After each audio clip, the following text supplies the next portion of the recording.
I'm gonna be I'm gonna be speedrunning. Hello everyone. I'm gonna be speedrunning the Caligula Effect today. This is the um this is the original game made by team at Aquaria, which you'll see momentarily. So yeah, I'm very nervous because the run is it's very stressful. So hopefully everything will go well. You can tell that I'm very game volume. Alright. I think it's okay. Alright, cool. Um uh okay, let's see. I can do that.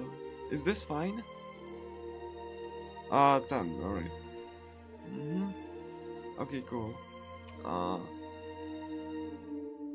That's fine. I think like that, hold on. Is this fine now? Like like, okay, cool. Is it fine now? Uh, like, I can lower it more. Uh, it sounds better. Do you need more?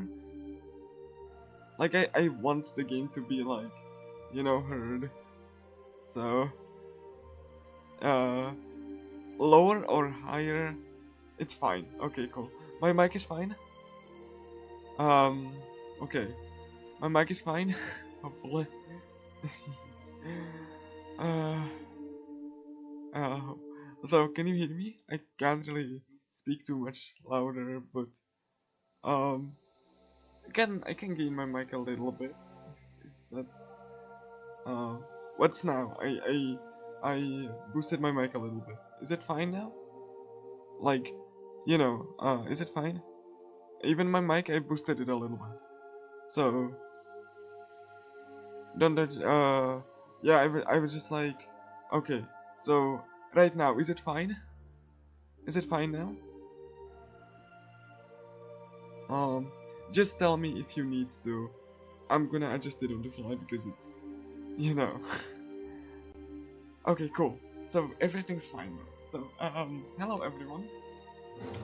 So I'm gonna be playing the Caligula Effect today, and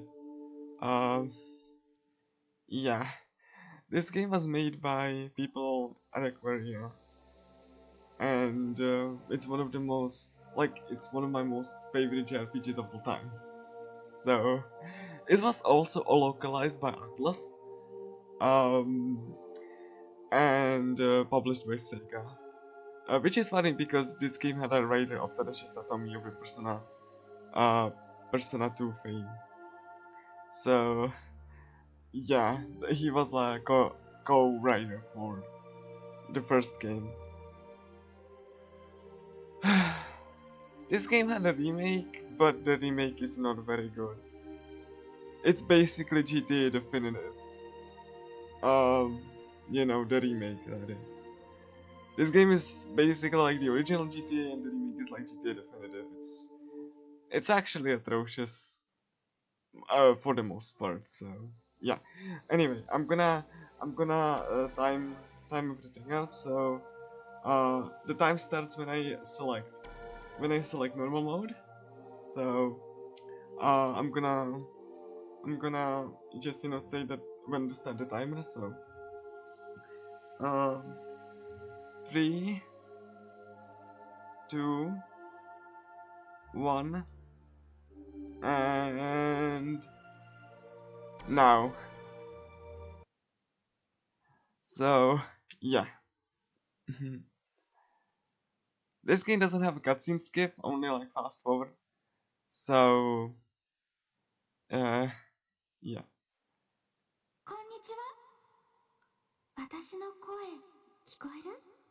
I'm gonna let some of these play just to explain a little bit because there is like a lot to like take in. So this scene is different in the remake.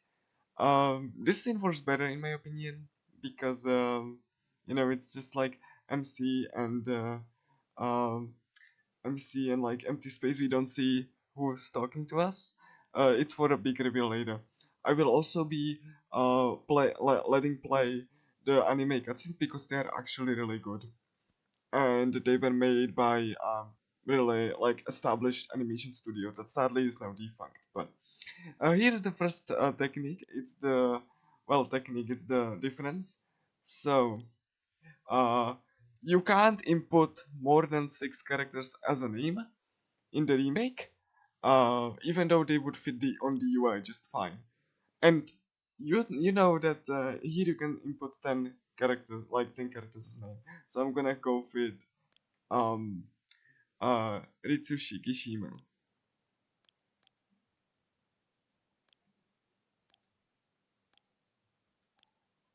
which is the anime name.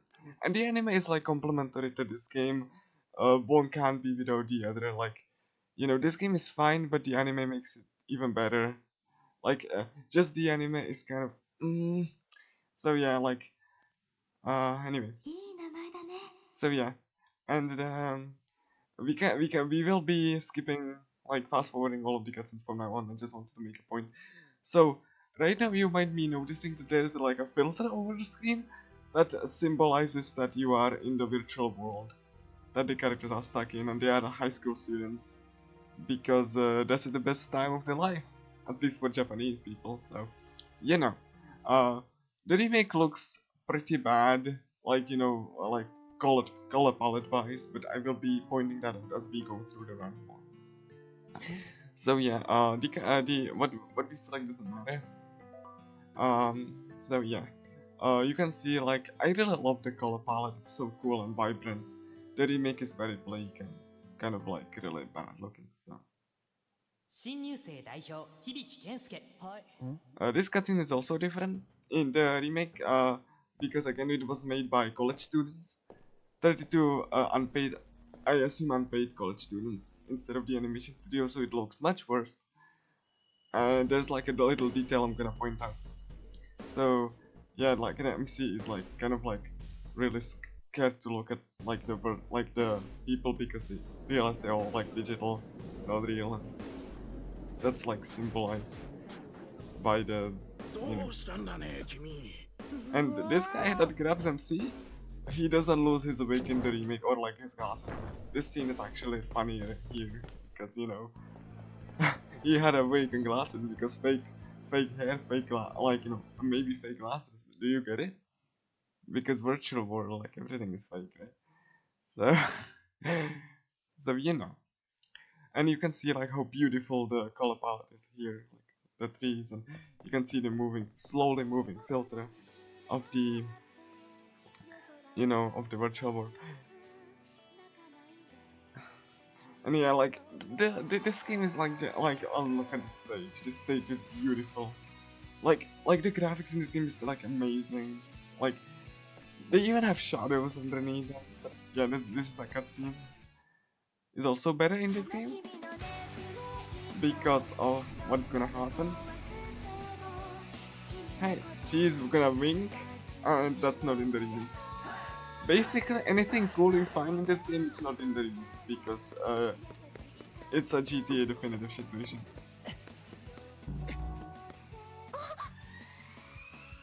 So yeah, and she has a slowly moving veil. This is very important for when we see her character model again. So she doesn't want to let anyone leave. So yeah, and the character has slow moving veil. That slow moving veil is not in the remake. And she looks yellow in the remake instead of white, pure white. Also, original game only feature, you can hide the text boxes. You can't do that in the remake. Because, like I said, it was literally the studio's first game, the studio that did the remake. They never did any console or PC game before the remake. So, you know, like normal way to do a remake is to just hire a cheap studio that never did, like that didn't do anything beforehand, and just let them to do the work, right? And underpay them, and well, it was chosen by the publisher because it was cheaper to make, not because they wanted to improve stuff. Because yeah, you know, like because they took so many shortcuts, and it really shows in the final product. But as you can see from the footage, this game has one like issue, and that's like loads and frame rate at certain points. Like they literally like Acquiria did so much to help the frame rate, but again, it is because it's on the Vita. Did the publisher like do like had this game had like a PC port or something? Of course not, because that would not be cost efficient. So this game will probably forever be on the Vita. And the remake is not a replacement because they also changed the battle system. Like, the best I can describe it is that the remake is tic-tac-toe and the original is chess. The original is very, and you can see another feature that's not in the remake. Once the NPC is gonna become like the enemies, the jets, they have this outline. That's not in the remake, by the way. Also in the remake, you don't fight in the environment. Also cutscene exclusive. Not in the remake, by the way. MC's Awakening is not in the remake, but it's here because it was supposed to be an epic moment. So I'm gonna show you this here.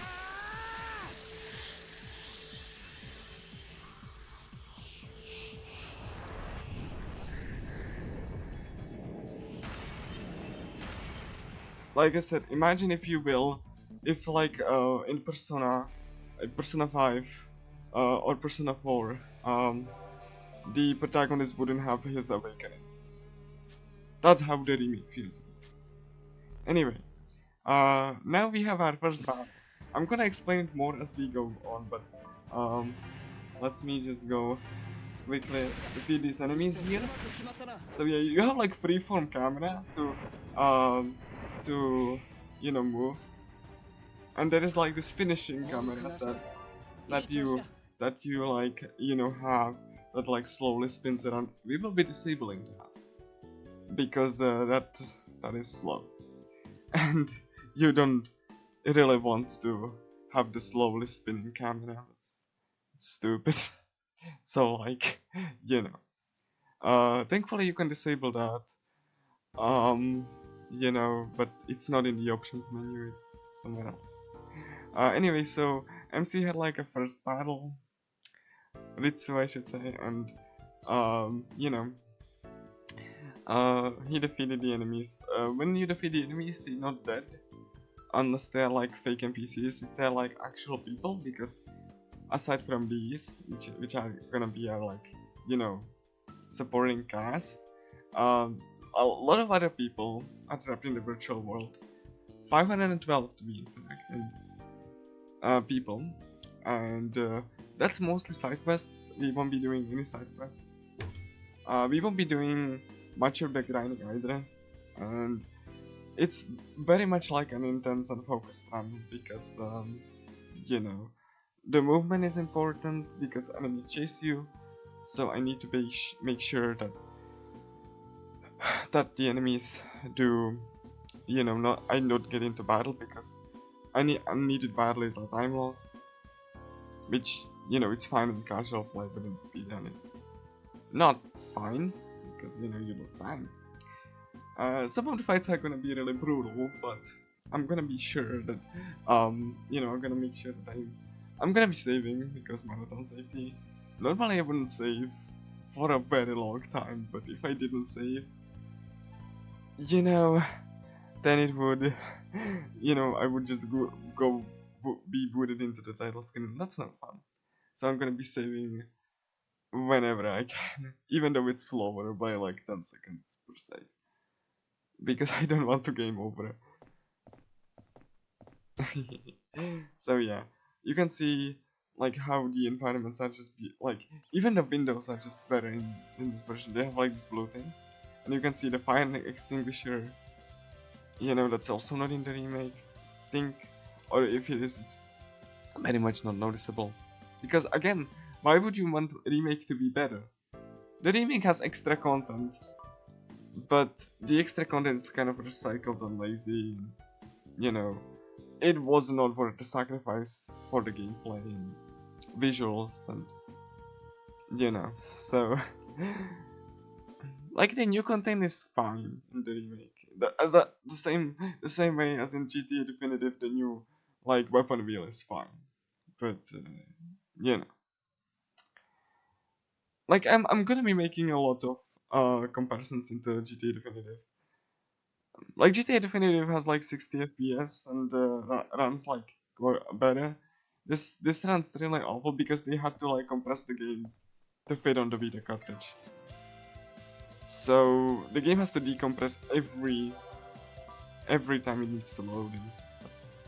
You know, that's like just very slow. So I'm gonna be okay, cool. I'm gonna be saving. Wouldn't be saving that like normally, but like yeah. Anyway, I'm gonna now disable the spinning camera. Sorry if you like that. It's in the text menu, camera performance. You can just disable that.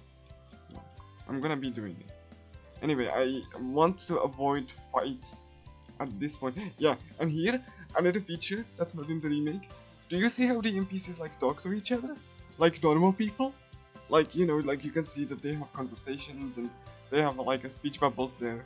Not in the remake, because who needs world building? Who needs like flavors like that?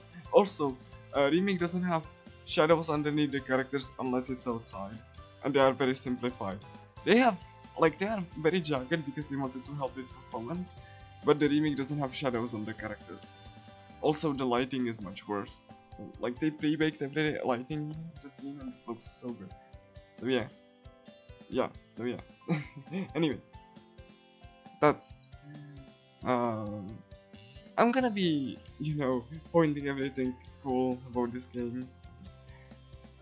You know, don't want to talk about the remake too much, it's very bad. Okay, so I want to avoid like enemies and they could see me, so I just need to make sure they don't.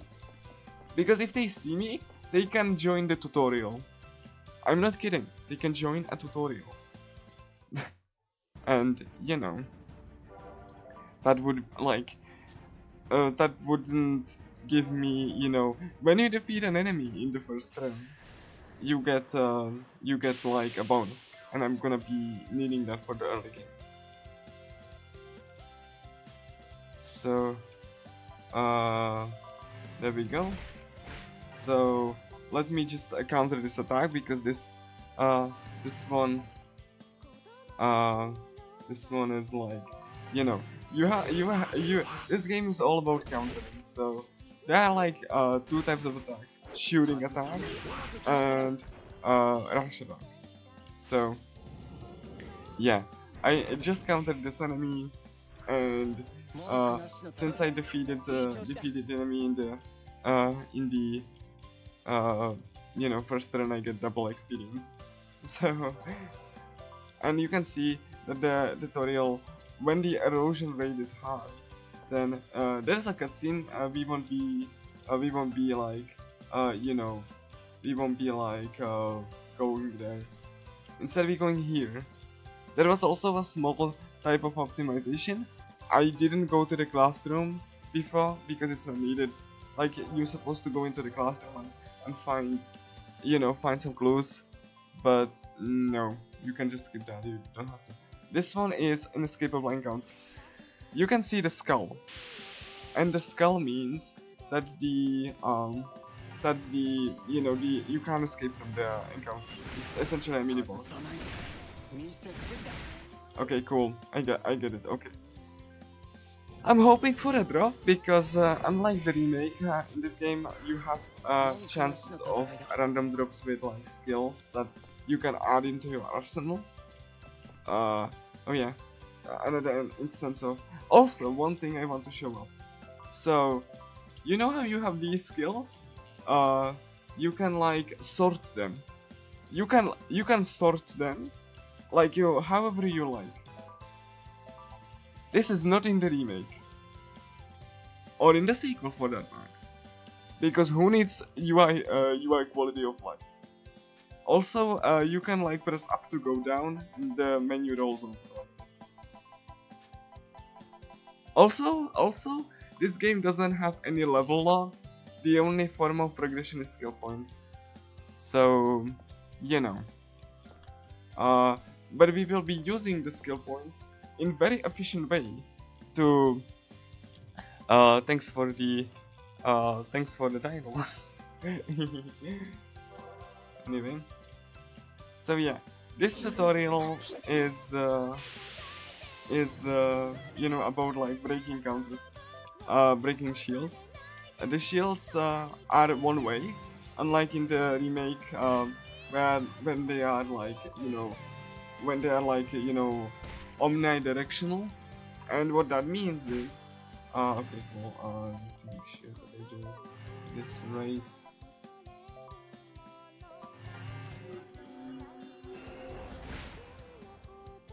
Okay, hold. Okay, cool. I did it well. Okay, cool. Oof. Didn't get like the first turn, but that's fine. Okay, give me. That's a shield charge again. Okay, I'm gonna risk this. Okay, so if you can do 3 attacks in one, like 3 actions in one turn. If you oh, I get a reward. Oh my god, yes, I got it. Oh my god, that's a passive. You don't have like passive in your random drops now. So, well, oh my god, I got so lucky there. We're doing it. We have a run now, guys. We have a run. Yeah, I'm so happy. Oh my god. God's blessed me. Okay, I'm gonna save here. It's a little bit spooky here. So, yeah, we have a run, guys.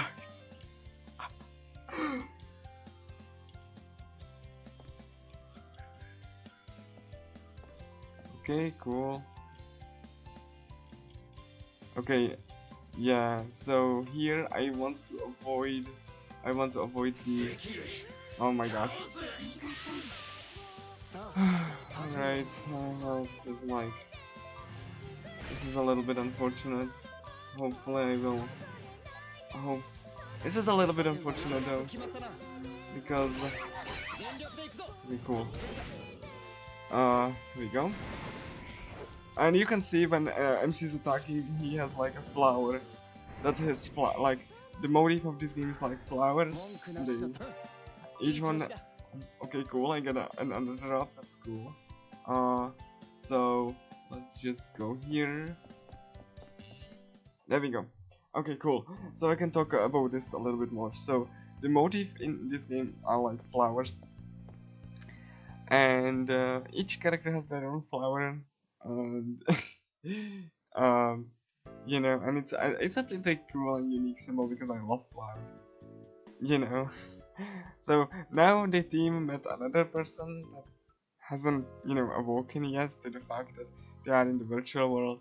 It's Naruka. She's like a gossip reporter kind of deal, and Kotaro here is like, you know, we should tell you that we are the Go Home Club, but we want to leave the virtual world. And it's like Shogo's like, no, Kotaro, you idiot, you can't do that.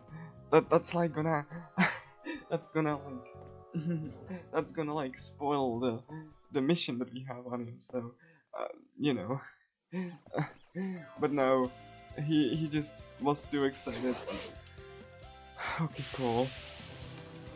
This is fine. So I can just queue this one, and this is important because this is only a skill for airborne. If you use it for an enemy that is down, that it's not gonna work. So this is very important because this is basically one of the reasons I love this game is that you have to be like strategic. You can't just mash a single attack like in the remake. Okay, cool.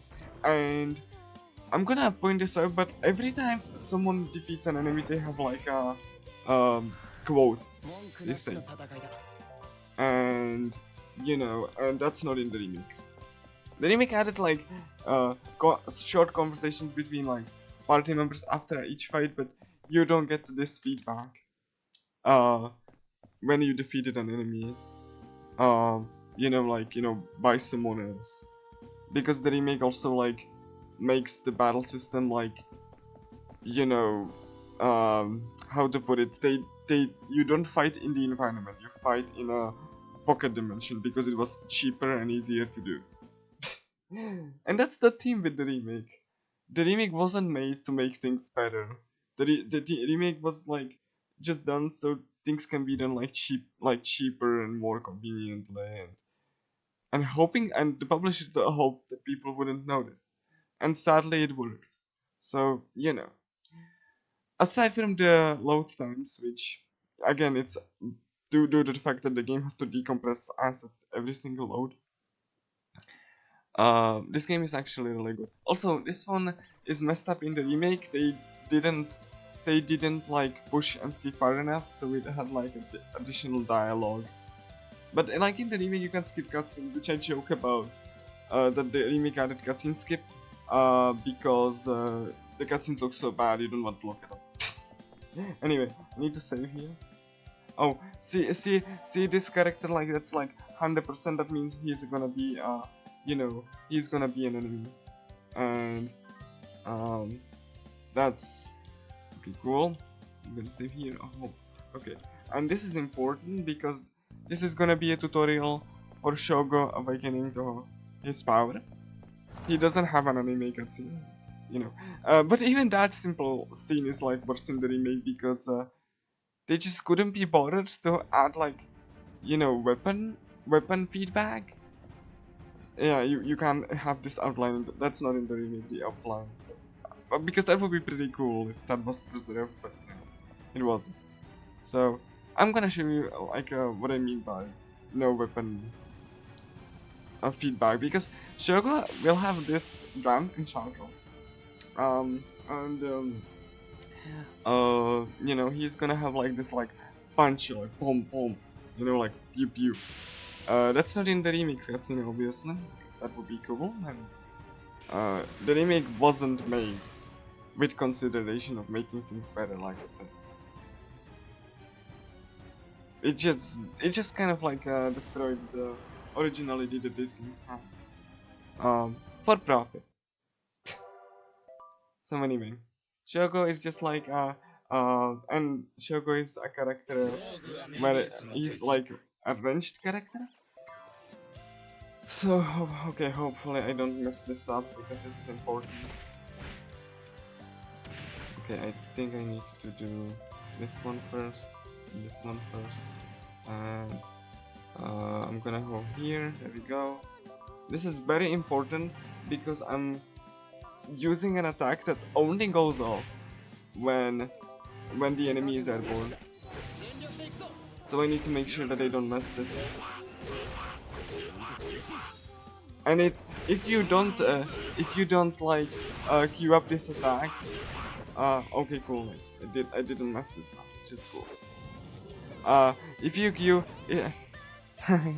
Thanks for the game. So yeah, there we go. So yeah.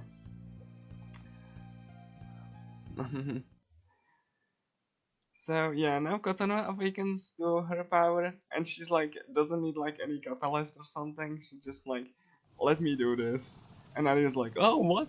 And Ari is like a little guide Vocaloid that lost her power because the other Vocaloid is too much more powerful. So much more powerful. So you know, so that's why she's in a chibi form.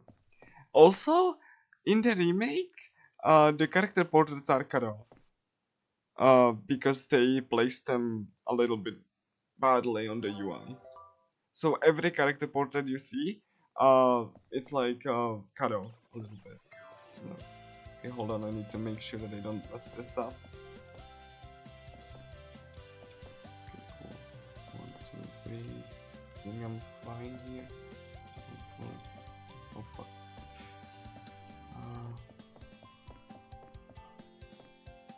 Oh. Oh my god. I'm... and I messed this up. So hopefully I will...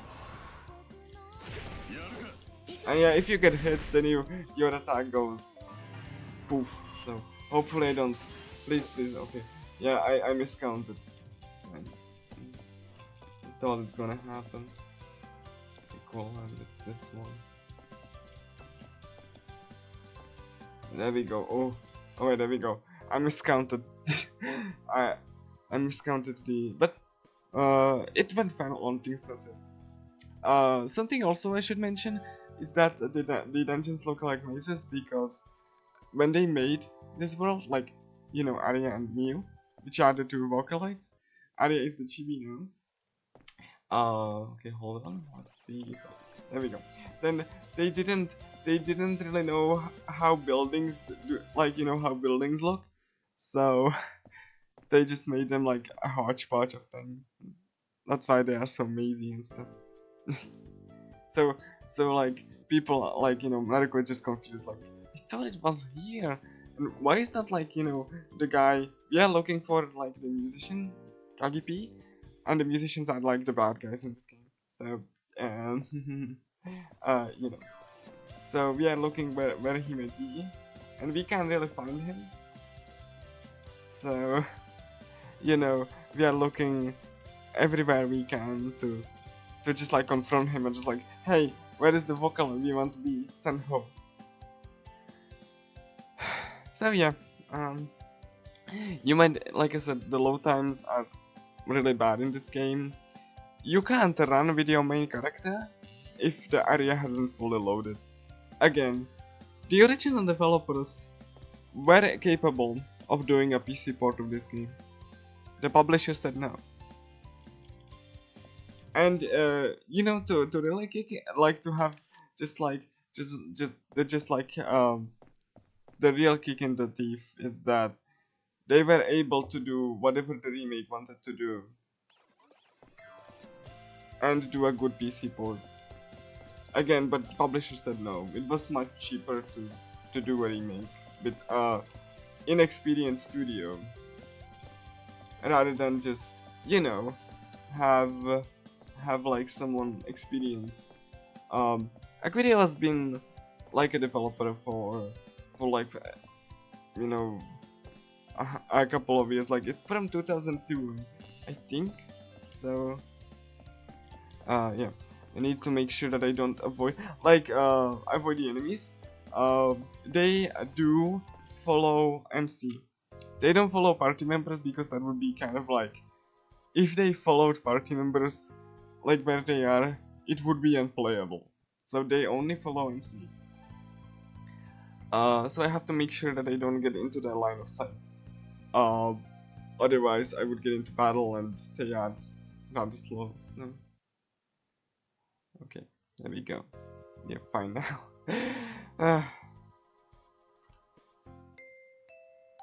So yeah, and the musician's like, hello, there's this rogue go home club, please just take care of them, please, thank you. And just like, oh, what do we do? And like, yeah, that's it, this is your fault, Kotaro. Because like, Naruko like tipped the go home club unknowingly to the musician because she posted them on Gossiper, which is like Twitter. So, you know, Gossiper, like gossip, you know, get it?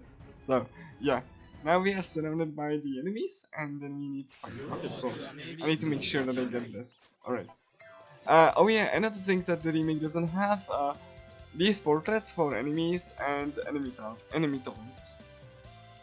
Which, okay, hold on, I need to make sure that I do this correctly, so, I'm gonna, like, not comment it too much right now, because I need to make sure that I do this correctly. Hold on. I want to get the bonus so hard. Okay, hold on. I'm gonna do a debuff. So this attack is a debuff, and you know, it has a chance to have a debuff, and you might notice the hit rate. The hit rate is calculated by your accuracy and whenever you are like lower or higher level from the enemy.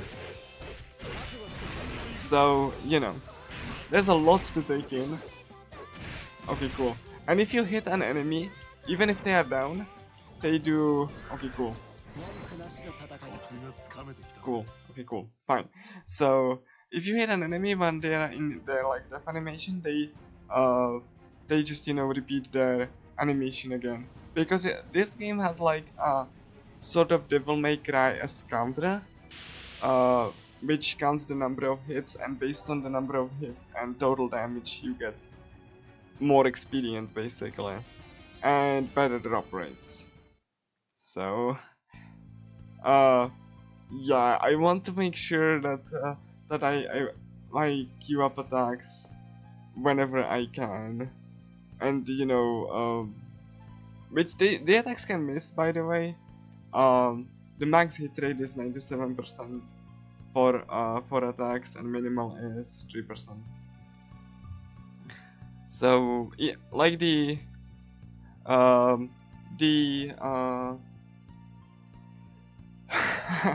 oh my gosh, yeah, it's like kind of. Anyway, you might notice the green like icon on my minimap. That's a character scenario. It's for the this one is for the Vocaloid. So I'm not gonna be doing those. This is just more lore. I did this on really lots of lore tree, which didn't go according to plan, but fully. But I did like full lore playthrough of this. So you can check that out if you're interested. It should be on the Longthon channel. Anyway, I'm kind of confident. Like, even though this round is more like refined, it's also riskier. So that's why the estimate is so high. Because yeah, and you can see that I couldn't really run here because the area hasn't finished loading. So yeah.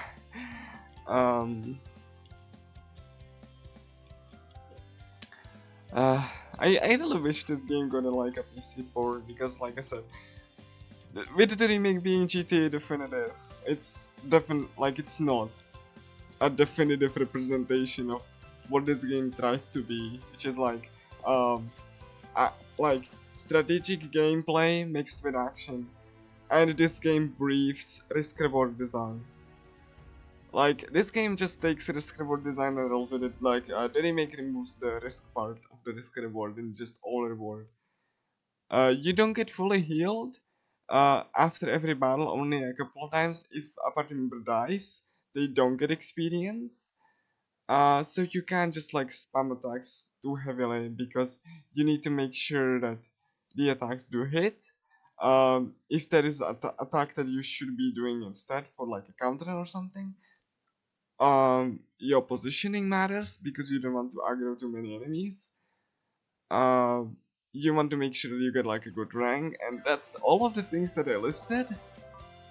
The remake removed, so, or like not implemented, right? So you can see why I don't really like the remake pretty much. I used to like it, but not anymore. Okay, I'm gonna try to. I wanted to avoid, but the enemy saw me. Only MC can escape, because they really didn't want you to be escaping. And and if you like, you know, waste your SP, then okay, I'm gonna probably like kill this enemy, because escaping would like, you know, not give me the experience. I'm gonna try for a lot of the enemies to just run away, and if it doesn't work, I'm just gonna kill them. Okay, cool. You get skill points based on how level you are, so it's not fixed like in the remake. It's the more like the more experience you need to level up. Okay, want to make sure that they don't hit this enemy. Okay, hold on. I'm gonna talk more when I have time, but please give me some serious time right now. I want to make sure that they don't hit encounters. Yeah, I'm taking it slowly because see, they can chase you all across the map. They have a fail-safe mechanism. Oh my god, I did. Oh my god, I'm so. Ugh. Okay, hold on. I'm gonna not comment it for a little bit because I need to focus here. You have to Q attacks, by the way. You know, you can't just like pass the turn. Oh yeah, yeah. Okay, cool. Hold on. Make sure that. Sorry. Okay, cool. This enemy will most likely notice me. Yeah. In the remake, the enemies don't notice you. Like, you know, they don't aggro onto you. I'm gonna try to do this to get experience. Maybe I get like a good. Hopefully I launch them.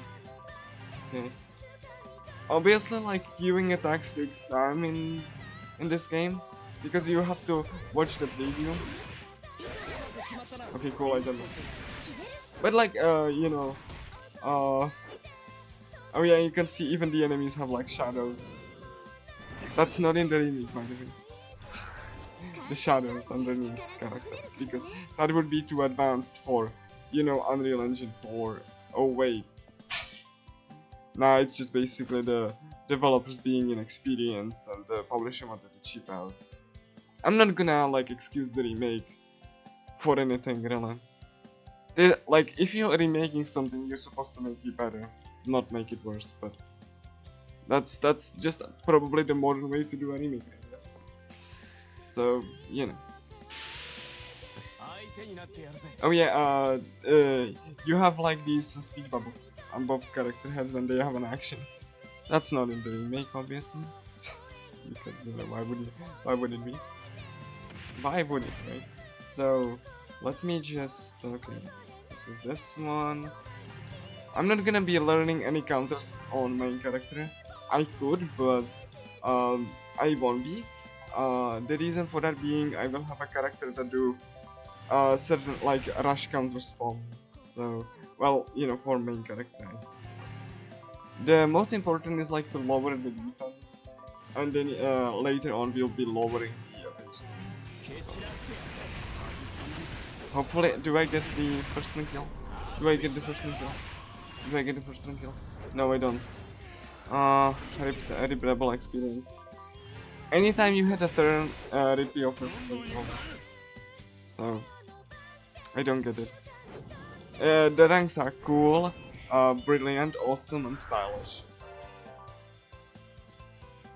So, right now we need to defeat like the guardians so that the door to the boss opens.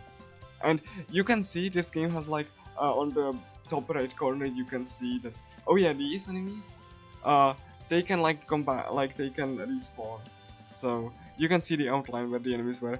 That outline is not in the remake, obviously, because again, everything cool I showcase, it's not in the remake. You know, because the game got basically completely destroyed. Yes, it added some new stuff for like story, but even the story is like kind of like plot holy at times in the remake because the additions are not very well planned. So also, you may notice this game had only 2 difficulties because the game has been balanced for more difficulty.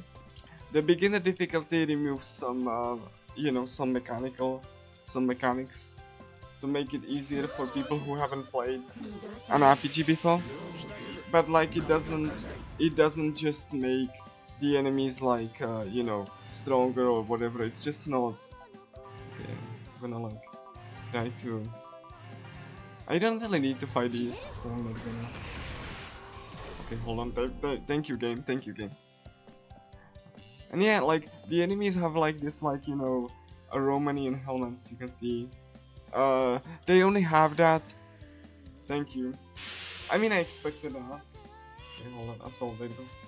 Okay, I can't counter this attack because I don't have a skill. I could learn that skill, but the skill would like be very, very, like, you know, costly, and I have, you know, routed precisely the points that I need. So, you know, I'm not gonna learn any unneeded skills. Like the route is pretty tight. Okay, okay, cool. I made up some EXP back, which is fine because I need some like skill to learn before the boss. Okay, hold on. Oh my god, yes! Oh my god, the drop rate. Thank you, game. You're very kind today. I'm happy. Like the skills I've been getting. Oh gosh, yes. Oh my god, no. Let's just. Okay, there we go. You see how delicate that was? That's this game though. Oh yeah. Okay, let's see. I won't be able to probably. Hold on. I wanted to be. Okay. I mean, I'm gonna take this, I guess. Like I said, this game is much more methodical and much more strategic than the remake or even the sequel. Especially the sequel. Oh my god. Oh my god, did you see that? Did you see how much health it did to me? I almost died. When MC dies, it's game over, by the way. So, you know, I almost died there. My god, this. Oh, that could be. Oh yeah. You can't open doors when enemies chasing you. So. Okay, cool. Let me just escape, please.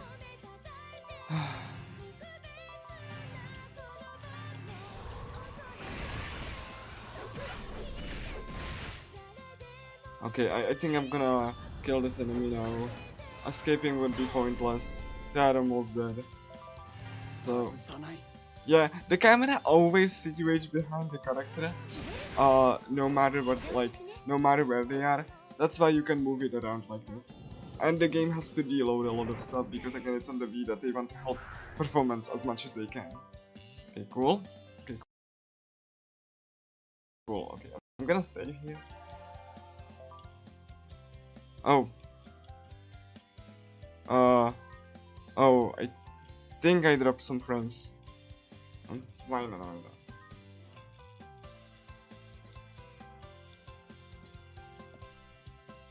Okay, cool. I'm fine. Okay, cool. Oh, you didn't miss much. I just was saving. Okay, yeah, here we go. Like I said, I love the character designs in this game. In the remake, they look super stupid, but again, I would be sounding like a broken record, but the remake is not very good. The remake also has like the camera top down at all times like this. So you don't see the character animations, which are very, very elaborate in this game. You can also see, like, audio cues are also very well done here. And I'm gonna be, you know, listening to them. Okay, hold on. You can see the imaginary chain here. The imaginary chain is very cool in this version because you can see the fuzzy effect. Like, you know, virtual world and stuff. That's, okay, hold on. Okay, do I? Okay, let's see. I think I do. I'm gonna go for it because I want to get the first rank kill here. I'm gonna risk this. Okay, hold on. I don't need to really see Katana, but I'm just doing that so you can see.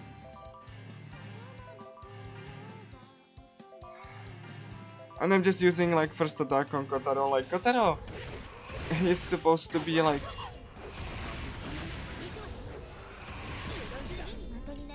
Oh my god, yes. I got the first rank kill. Oh my gosh.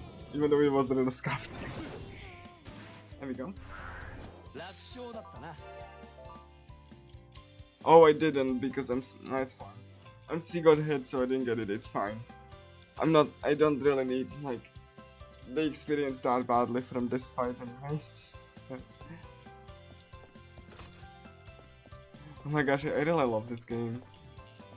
Oh, yeah, no, it's. Oh yeah, and the enemy chases me. I hope I don't get into fight. Okay. They have a failsafe. Is that when they chase you for a while, they lose interest if they can't reach you within, like, you know, within like certain radius. But and you can see, like I said before, you can see like the names of the places. Each place has like its own, you know, unique name for flavor. Not in the remake, by the way. Hold on, I don't want to get into this thing. And let's fight a mini boss. I'm gonna pre-buff. You can do that in the remake, by the way. You can't pre-buff. I mean, this game does a lot of things that are not that, you know, common in JRPGs, and I love it for it. Oh my god, really, Shogo? Okay, cool. Me too. You can pre-buff single target skills. Oh, not multi-target. So single target skills you can you can select from the menu and pre-buff. They will also consume your SP, so you will start the fight without, you know, without however much SP you invested in that. So, and you heal up over time and slowly. Again, incentivizing you to, you know, actually fight and be strategic instead of, you know, just like leaving every fight and you know, and like, you know, just like pressing single attack. I'm only doing that for some of the characters because I really don't need to. Oh yeah, and you can see buffs and debuffs on, you know, and you can even see if you hover over any character, you can press like square to see if they are like what buffs are and which skill trigger that. Again, not in the remake, because this is only a feature you would need if the game was strategic, and the remake and the sequels are not really a strategy games. They are like quite of generic JRPGs with a counter mechanic. Far cry from what this game wanted to be, or was even, or is. Okay, cool. So this mini boss, you can see how that's called. This mini boss, if you save and reload, he will notice you and you have to fight him. So I hope I don't. Die against the boss. That would be embarrassing. Okay, skill. Let's see. EXP boost. I need that. I'm gonna save, but I will be fighting the mini boss if I don't.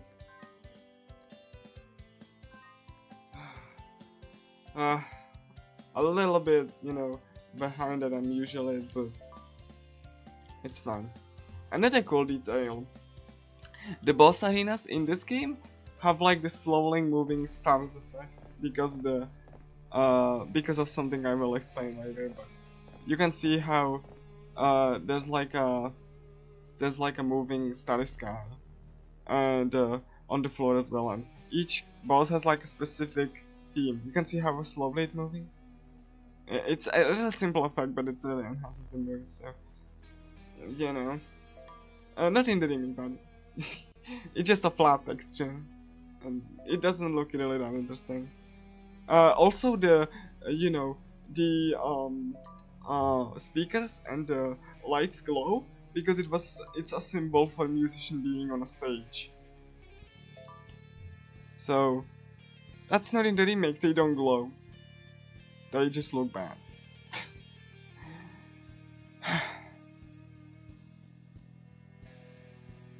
So yeah.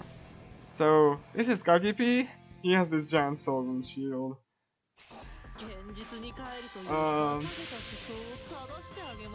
Okay, we didn't get the good Kensuke.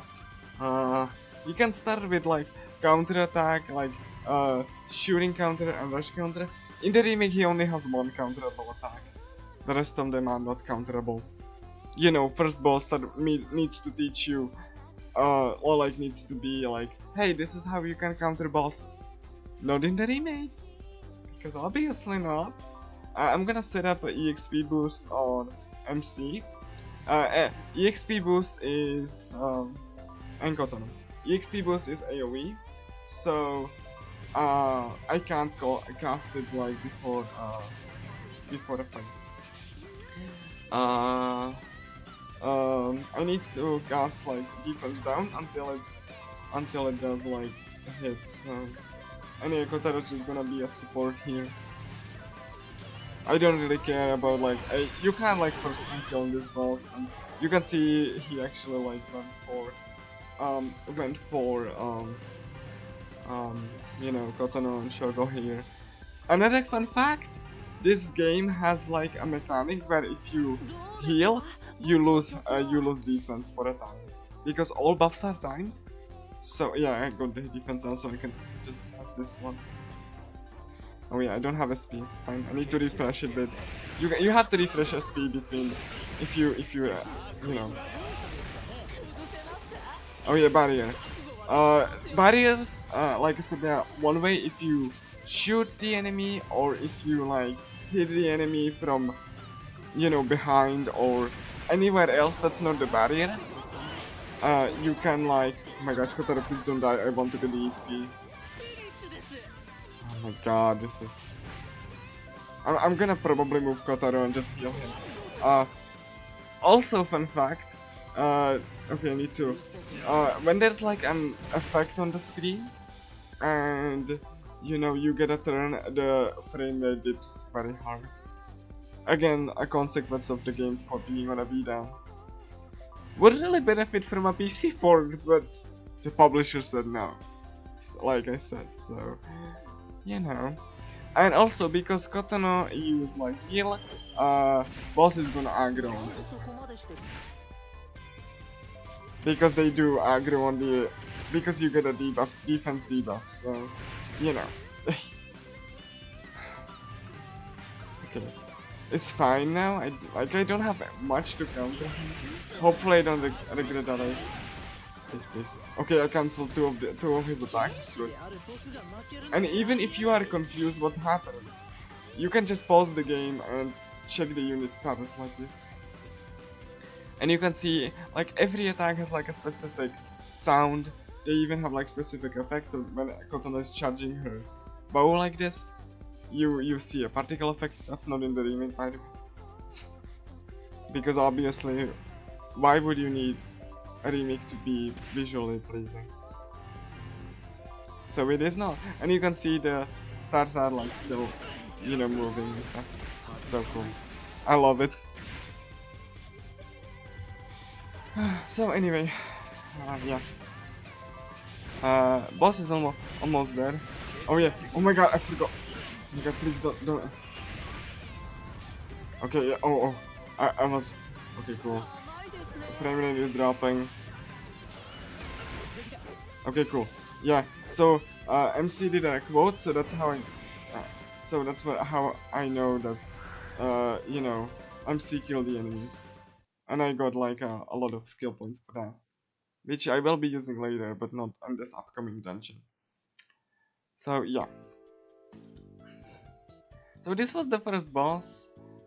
Not all bosses gonna go like this. This game is pretty mean a lot of the times. So, you know, if you thought that looked easy, yeah, I mean, it's the first boss. The second boss is fine, but the bosses before the boss, like the mini bosses and even the tutorial in the next dungeon is not. So, you know,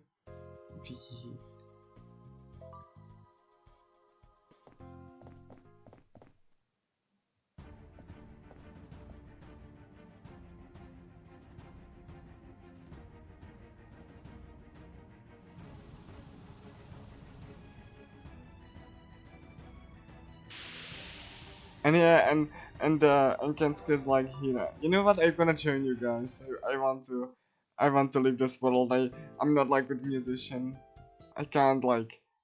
Oh yeah, hold on. There's gonna be a cutscene I need to. I'm gonna shut up. The cutscene got changed in the remake, obviously. さあ時間よ。オスティナートの学士たち。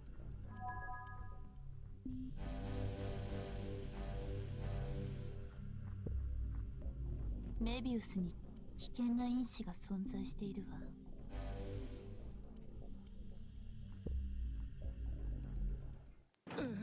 So this cutscene got completely mangled in the remake. It's like it looks stupider. So you don't get this anime cutscene in the remake. You get like this in-engine cutscene which is completely changed, and I'm gonna show you what I mean. So you can hear that the musicians are like in a distant like call. Let's call it. In the remake they are just like present in the room, and here they are just on distant call. You can see the distorted voices. It's a really simple way to do this effect, but again, the remake couldn't even be bothered to do that. They just have like a models, and they just put like 2/3 of the model like black. Like you can see here, it looks pretty stupid. Also, the room looks pretty stupid in the remake too, because you know, this game had like only a part of the room to focus on, but they just in the remake they just like stuck it into the one of the existing dungeons, because who needs consistent visual design on anything? So you can see that. Yeah, and the person that is in the chair, you know, he also, because the angle is different in the remake, you can see him clipping through the chair. Improvement, I guess, quote unquote, right? So yeah, this person is being brainwashed. Like, he's being forced to listen to the Vocaloid song, and then he's gonna become an enemy. So that's why he's like, oh my gosh, please let me go. It's pretty brutal.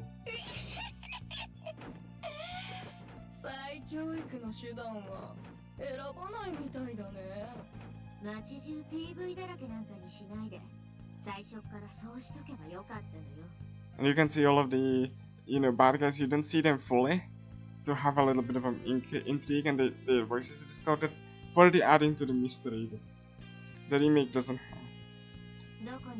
Because, you know, of course it doesn't.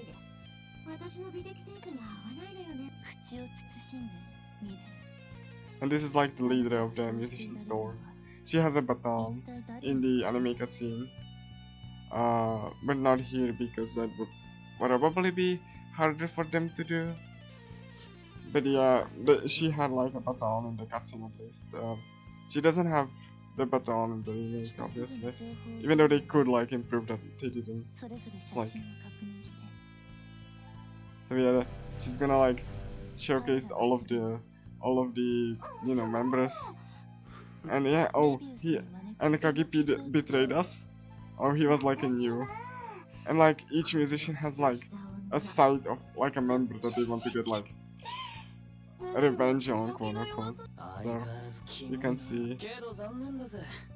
So yeah, I wanted to showcase this cutscene because this cutscene is great in this game.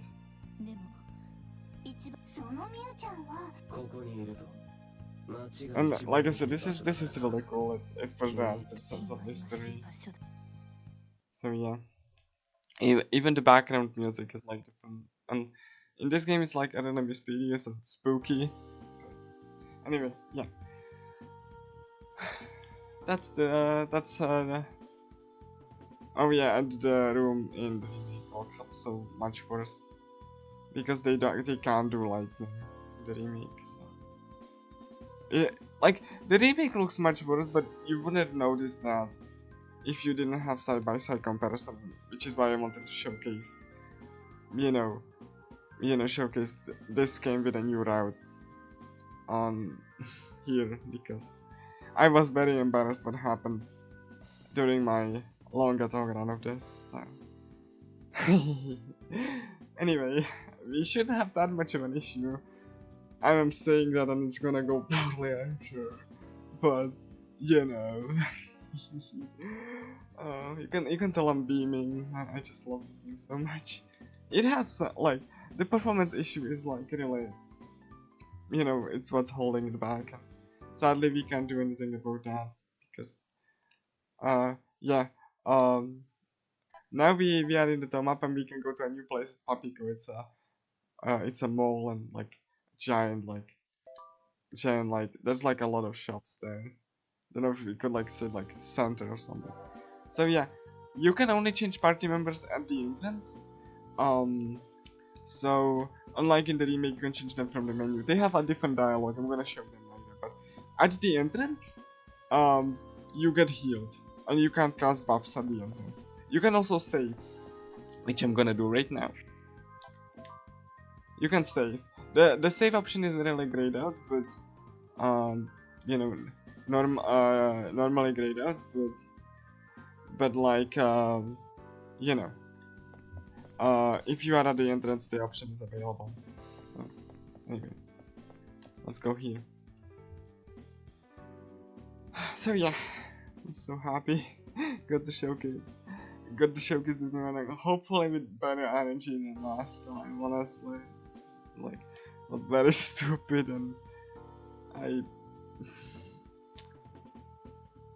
wasn't really happy with this, so, you know. I just wanted to showcase people how good this game is and how it was like overlooked, and how the remake is actually, you know, didn't really improve on the game in like a meaningful way. Yeah, you can see these character models. They are very detailed in this game. They are less detailed in the original because they wanted to have dynamic shadows on the models, and they don't look good, like, at all. So, you know. This, so because there's like, you know, this game runs on a modified engine made by Sony. I can't run, so I'm gonna use this time to pre-buff myself.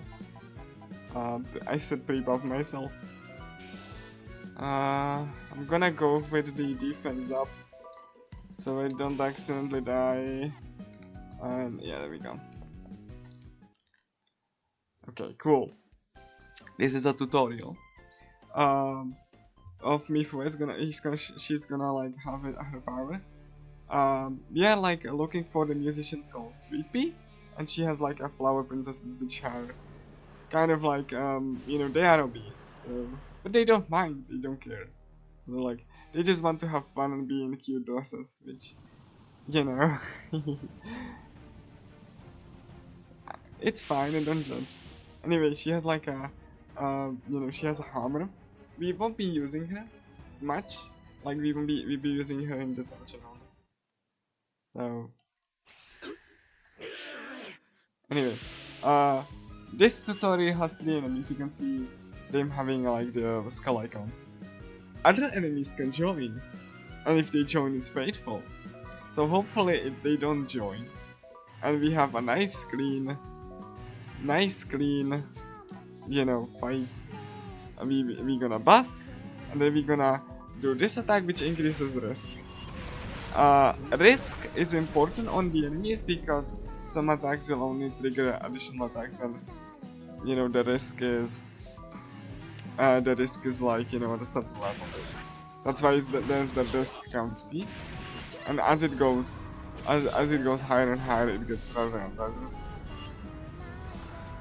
It's a pretty cool attention to detail that the remake doesn't have. But, you know, if I'm gonna like it might seem that I'm just like saying what features the remake doesn't have, but it's true. Like the remake just removed most of what made this game interesting. Okay, cool. That this enemy is gonna probably die if it hits, and I hopefully I don't get. Okay, I don't have any. She is pretty much like this kind of like a support attack type of character that like, I don't know how I should like classify Mifu as unlucky. So like Okay, cool. We have a clean tutorial, that's nice. Please don't join. I hope that no one joins the fight, because that I could like technically. Let's okay.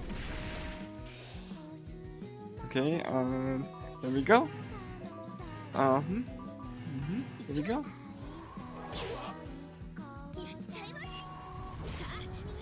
There we go. Cool. We got a good tutorial. I'm happy. No additional encounters there, which is great. I love this. Anyway. It's pointless, by the way, before this fight, to add additional party members here, because the game just like has Mifu as because you want to, like, the game wants to like you to test out Mifu, and it's Mifu and MC, but I'm gonna be immediately teleporting from a save point to the entrance and changing party member to Kensuke. Kensuke will save my butt so many times. So yeah. Oh my gosh, this game is so good. I actually love the models. I love looking at it. I could talk about like, and the funny thing is, this game was made by 48 people total. 48 people. Whereas the remake had like 80 people or something. And it turned out really bad. So, you know, 48 hardworking people plus an animation studio. And it's just this is a charming little, you know, charming little game that I'm really sad it got like screwed up as much as it did, really. Okay, Kensuke, get into the party. Okay, so you approach a party member, and then you invite the party. And I don't have any room, so Shogo, let's just go. And Kensuke said, okay, help out. This little dialogue is not in the remake, because you can just change your party members in the menu. So you don't get this little dialogue and stuff. Yeah, like, the remake doesn't have a lot of things. And people wonder, like, you know, like, what is so special about this game? Because they played the remake and they don't have, like, a frame of reference. So, you know. I'm so, like, yeah, the load times aren't like an issue, but again, if the developers could do a PC port, they can do PC ports. Look at about, like, you know, at any Sword Art Online game, like video on Steam. They did enhanced version of their RRLAT titles with a female protagonist, new dungeons, and a bunch of other stuff. So, you know, exactly the same thing that the remake for this game did, but it was made by the original developers. Because Namco Bandai just kept Equidia as like developers,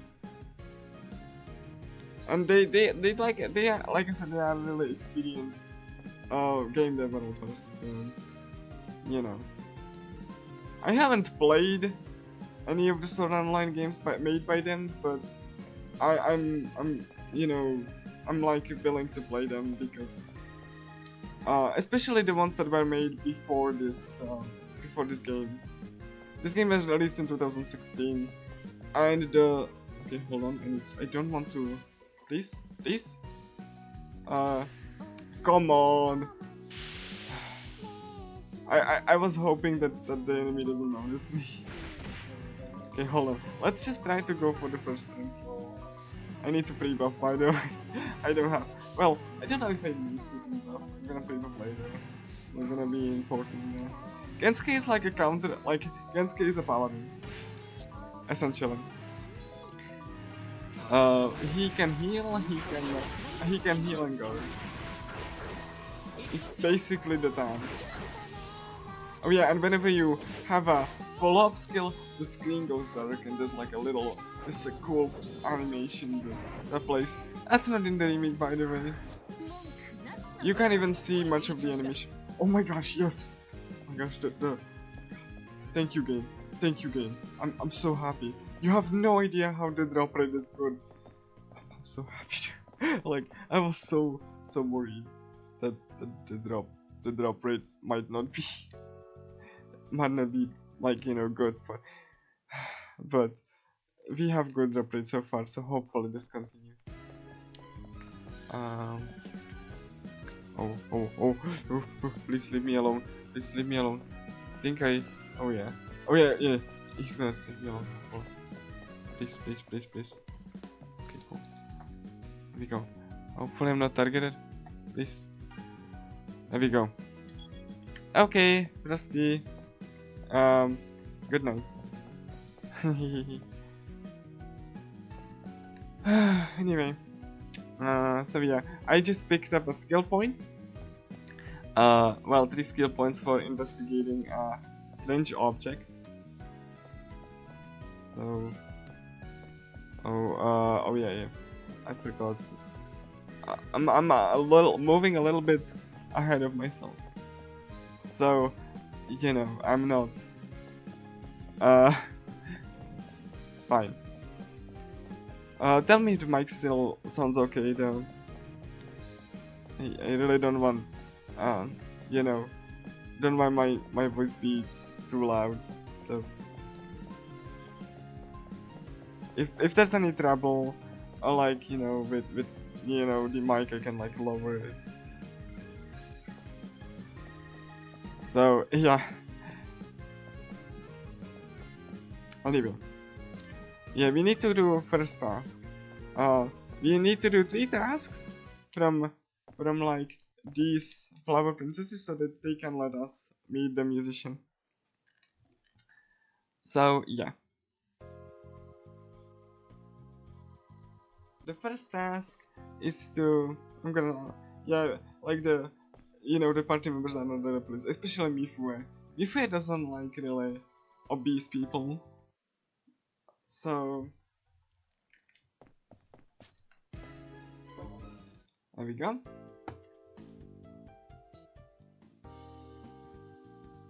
So now the first task is to the first task from this Flower Princess Rose is to get something, you know, something good for something cute. I'm explaining, and you might notice that the when the characters draw weapons, they have flower petals. That's not in the remake. Well, it is in the remake, but it's very unrecognizable.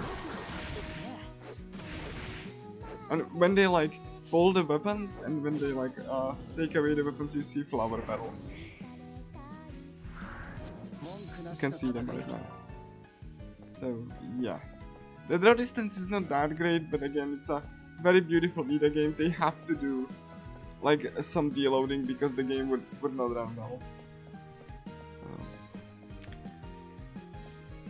okay, let's just find something cute.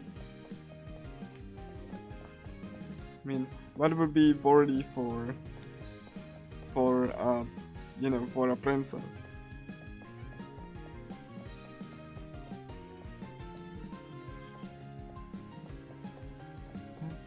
Dun, dun, dun, dun, dun. And yeah, the songs you hear, you know, when you get into a battle, they added vocals. The songs you hear were made by vocal producers. So this one in particular was made by Oster Project. So yeah, there's a dessert. You can see these cool-looking desserts. Yeah, we want the dessert. And this is Desert Expert.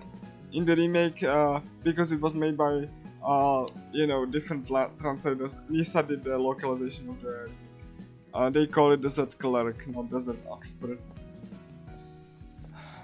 Like I said, this game was like the perfect amalgamation of things that shouldn't go, you know, that like, it's a miracle they worked well as well as they did. I'm really sad that people didn't appreciate it really. When this game, like, you know, was announced, I came out, like, people from the game, like, at least in the Western gaming community, like, this doesn't look like Persona 5, because you know Persona 5 is just like, you know, was like, you know, came out and or like was close to come out, and people just would dismiss that because of the frame rate and because it was like a beta game and stuff. But this game is like the definition of a hidden gem. It's very unique gameplay wise. It's not something you haven't seen before in other games, but it's made in such a really, you know, interesting way that it's really unique on its own, and it has a very distinct visual style, which the remake removed. It's much more generic and not looking as good. Yeah, you can see that there's like even you know, like you know, reflections on the floor because it's supposed to be sunny. This sky doesn't move, by the way. One of the few that doesn't move because they wanted to help the performance in this area.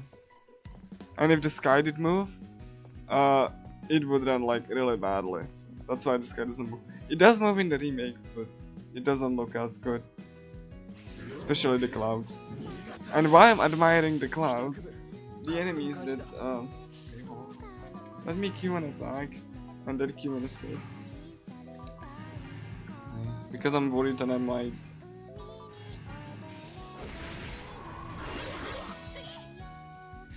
Nice. I escaped, but because I defeated an enemy, I don't lose the experience. It's a nice mechanism. Fun fact, in the sequel they broke this mechanism. So if you escape and you defeat the enemy, you don't get EXP.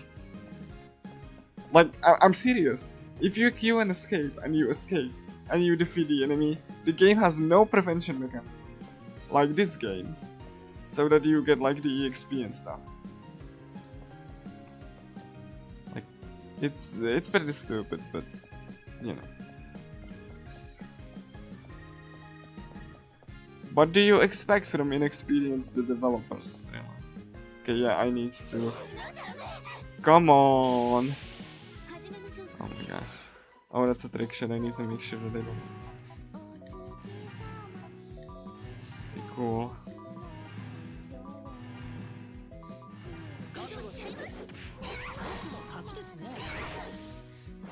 Oh, look at these effects though. I love this.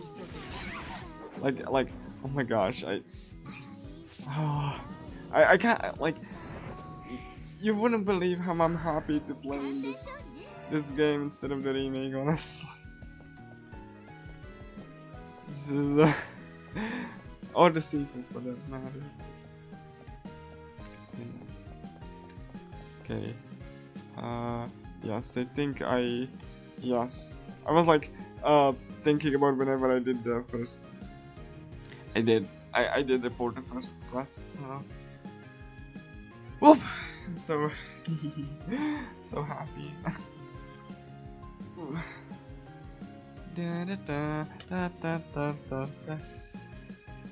It's really cool. I love this.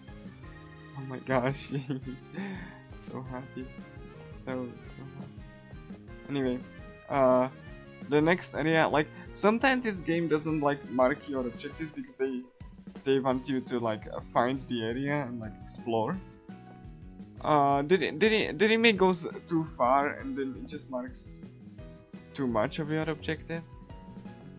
Even like solving some mysteries for you that we're supposed to be solving because it's not a good remake. Anyway, let's just. I'm moving really slowly because I don't want. Okay, I didn't want to hit the enemy, but fine. It's fine. It's just fine. Everything is going fine, guys.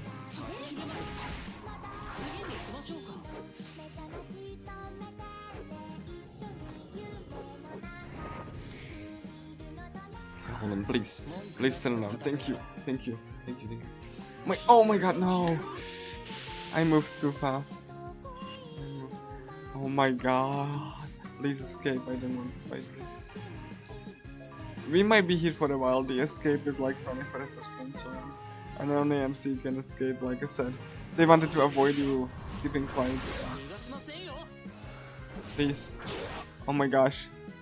Oh my god, no, no. I don't want to die. Okay, cool. I think I'm not gonna, but oh my gosh, I like Kotonos have some.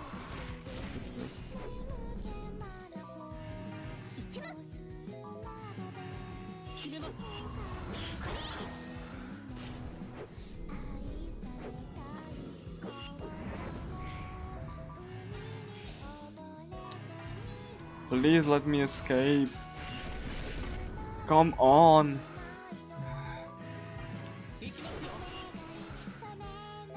My god, I might as well like kill this at this point. That's a nice time loss, thank you. Oh, Kotono, I love you. Okay, I hate that. I might as well kill this enemy at this point, you know? I didn't. Fine. Yeah, it's fine. Like, I didn't want to, but at this point, yeah, why not?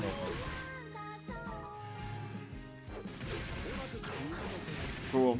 Cool. There we go. At least I get some experience, I guess.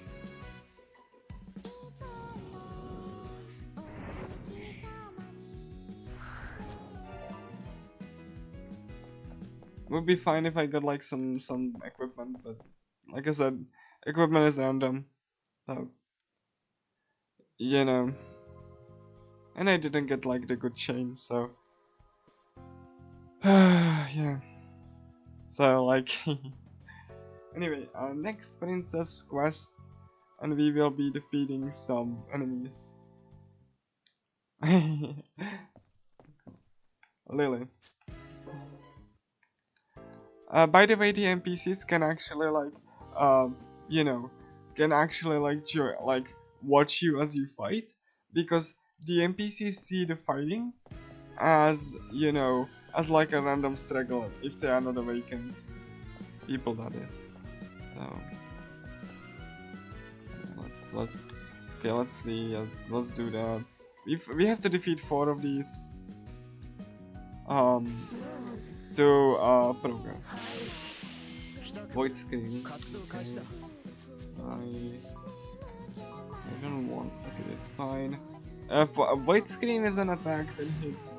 It's an AOE basically. So I'm gonna pre-buff and take this opportunity to pre-buff. Pre-buff my. Okay, hold on. Need to make sure that. Let's dash. You have to also choose a direction when you dash, because the direction you're facing affects some attack. Okay, cool. I should get the first bonus. I did, I think. Yeah, I did. Fine. Cool. This is cool. I love this. So yeah. So far, nothing goes wrong yet. Okay, hold on. Okay.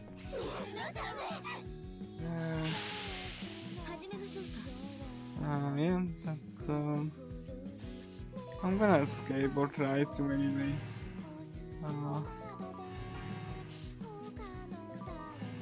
Like, okay, I did escape. A little bit sad because it's gonna like, you know, not refresh my SP, but it's fine.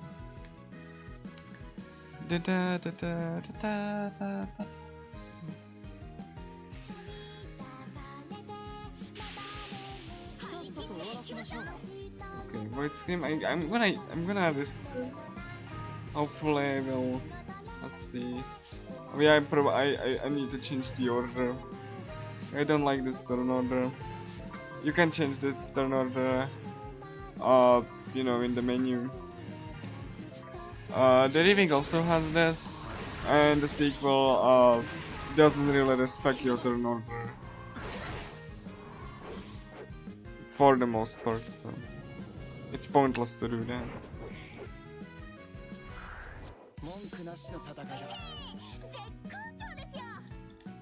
There we go, we got a level.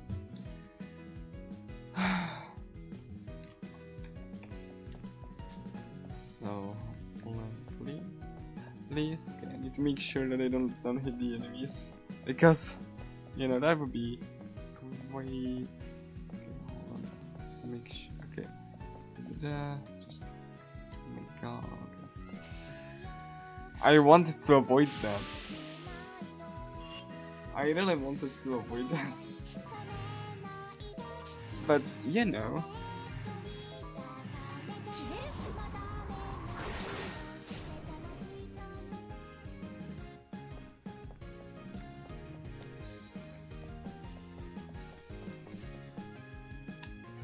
Okay. There we go. Okay, this is level 14, which means I will be like moving away, and I'm gonna set up the EXP boost, I think, and I didn't have the, yeah, it's fine. I'm gonna dash here, I'm gonna refresh the barrier, and then I'm gonna do this. Kotono's gonna move also closer to the party here, and I'm gonna just do a like, you know, defense down and blood hits, and can't scare.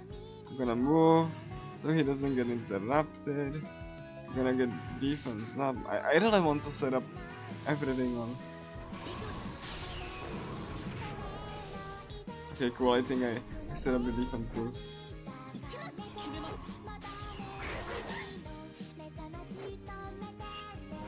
Oh my god, like, I don't really like this enemy, because this enemy is really, like, it can kill MC.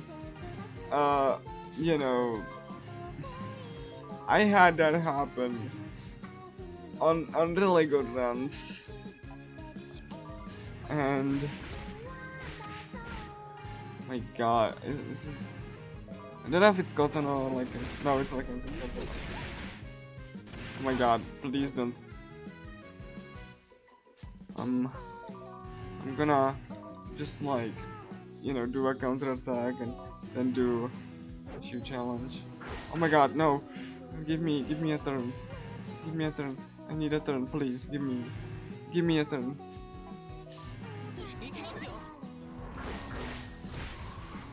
Okay. Hopefully this still counts.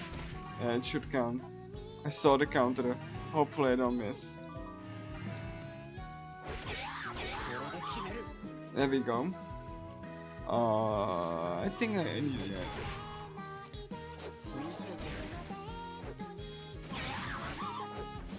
Okay, if I get a turn, I'm gonna have me flare. I need, like... Don't worry, I will be getting, you know, new attacks. It's just that I don't really want to get more attacks than I really need. Okay, hopefully. Can I do that? Okay, maybe. Not sure. Okay, this is gonna be down. And yeah, the two of these should be fine.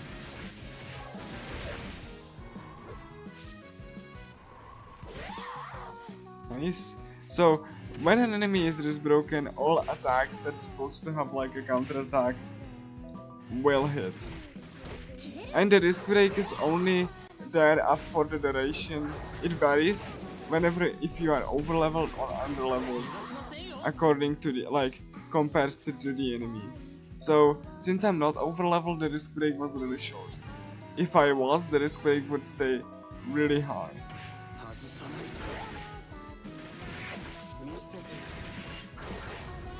And unlike the remake, attacks are not critical when enemy is in risk break.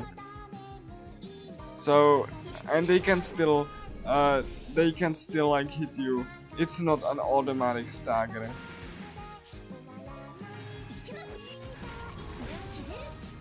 Like, the remake essentially just like took all of the interesting parts from this game and just not implement them. Because that would make the game more interesting and more difficult, and you know, and the director for the series doesn't really understand, you know, or like care about challenging gameplay really like the same about like, you know, like a Dark Souls director would.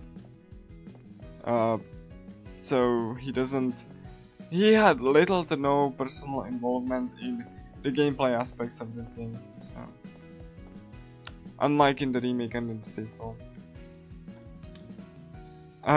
So, you know, that's why the game is actually good and well balanced. Like you might see me like, you know, tearing to this and it's like, newbie, how can you say like the game is like well balanced or something? Like a good game balance you don't notice. You know, like that it's like, you know, that it's there. Like they literally just want to make sure that, you know, the progression is like smooth and you don't have like, you know, any spot that you need to grind or anything like that. Like everything is just like carefully leveled up around so that you can like comfortably just get through the main game. If you just like, you know, fight moderate amount of encounters on the way, and like, you know, it really is. Like, it doesn't really, there's no places that force you to grind or like, you know, you need to do that because things. No, like they really just went out of their way to make the game really well like, you know, well balanced so that, you know, you don't have to like there's not like any death time, which I do appreciate, which is also a really rare for JRPGs, really. At least like, you know, the modern ones. Or at the very least, it's like, you know, right for the remake and the sequel, which they kind of force you to grind at some point. Which, again, I don't really... Oh my gosh, I was just there. I was just there. Hi, Soften. What's up? Okay, I failed to escape, but I defeated the encounter. Hopefully... Oh my god, there are two enemies staring me. I'm waiting. I'm waiting this. Okay, I get like... Okay, I get equipment. Nice. Please? Fine. I wanted to avoid that.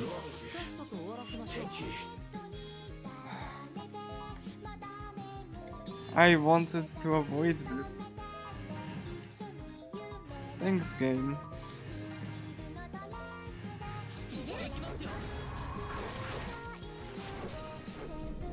Come on, let me escape, please. I beg. I beg.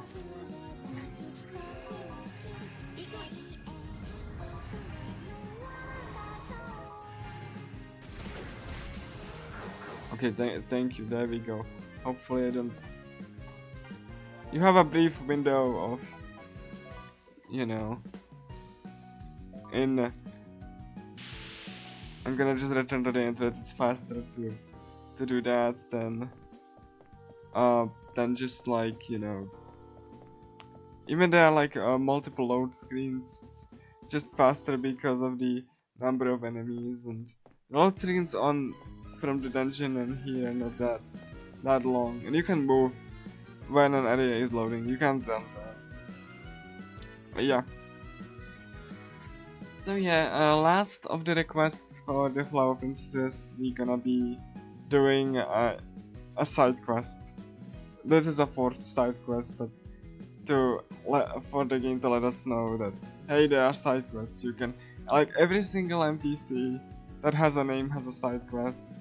There are like 512 of them, if I remember correctly. Like, it's a very absurd number. I could really check. I don't know if they tell you, but there's a lot, and I mean a lot of secrets. I think it's 500. Like all of this web.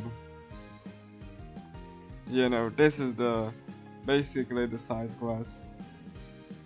And there are a lot of named NPCs, and every single NPC you can like get into the party. They have unique skills as well, which we will be using. But you know, not in this dungeon necessarily, but later on. Okay, need to make sure that I go to the right place because it's easy to get lost. Here we go. Didn't get encounter. Good. We good now. Okay, cool. Last of the flower princesses and the party members like this last one. Sure. There we go. Oh.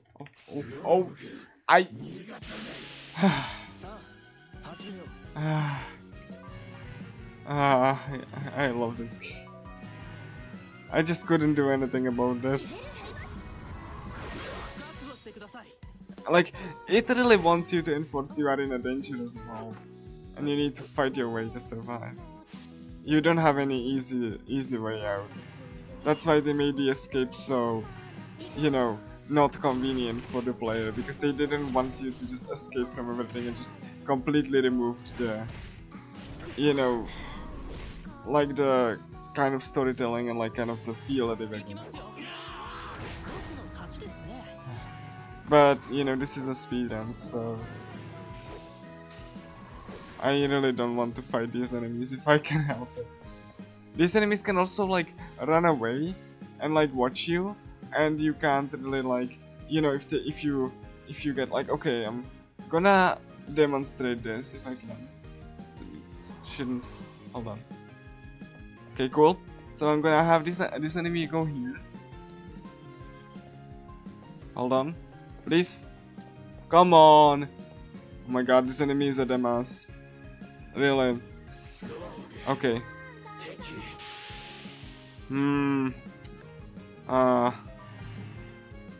Yeah, the enemies can be dumbasses sometimes, you know. Though it's the most sophisticated like pathfinding algorithm comparative one. Okay, hold on. Because the enemies can't really get like, you know, if they get stuck really like somewhere like out of bounds or something, they can, you know, find a way around. Hold on, alright, cool. I'm in a very cramped space. Let's see if I can. Okay, hold on. I'm gonna need to fight so that I can show you what happens. Alright. So yeah, NPCs are watching, and let me just do that real quick so I can show. Because I don't know if I will be able to show that later. So I'm gonna show it right now.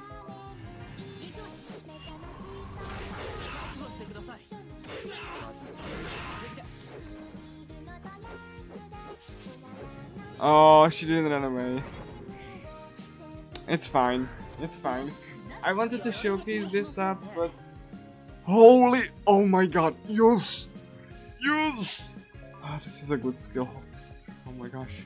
Oh yeah, see that? They just like, you know, run away. Like, you know, when you're fighting enemies. It's pretty cool. And that encounter mattered. Oh my gosh, I'm getting so lucky with the drops now. So happy. Okay, cool. So we are supposed to do something kind, and we need to fulfill a wish of one of the girls here, Tsubakinas. So, see, you can see that, you know, yeah. I need some help finding my lost teddy bear. Then yeah, we can just like have random people join our party. It's fine. See, the sequel doesn't have that. You know, because they didn't feel like, you know, coding like, you know, party members for you and stuff. It's arguably a little bit better, but I would still love that this was like improved somehow. It wasn't, though it was removed.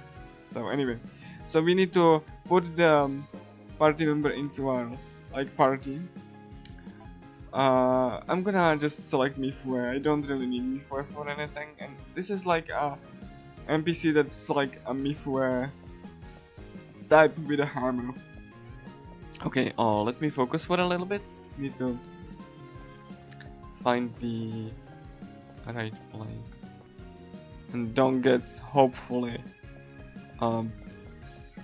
you know, yeah, you can see that since this is a side quest enemy, you can see that on the minimap there's like a side quest. In the remake, they just point you where the thing is, so you don't have to search. Again, a little bit handholdy. It's kind of like remove the point of, you know, searching. Hold on, let me just hold on. It's a little bit dangerous here, but I need to. I think it's this. Yeah, there we go.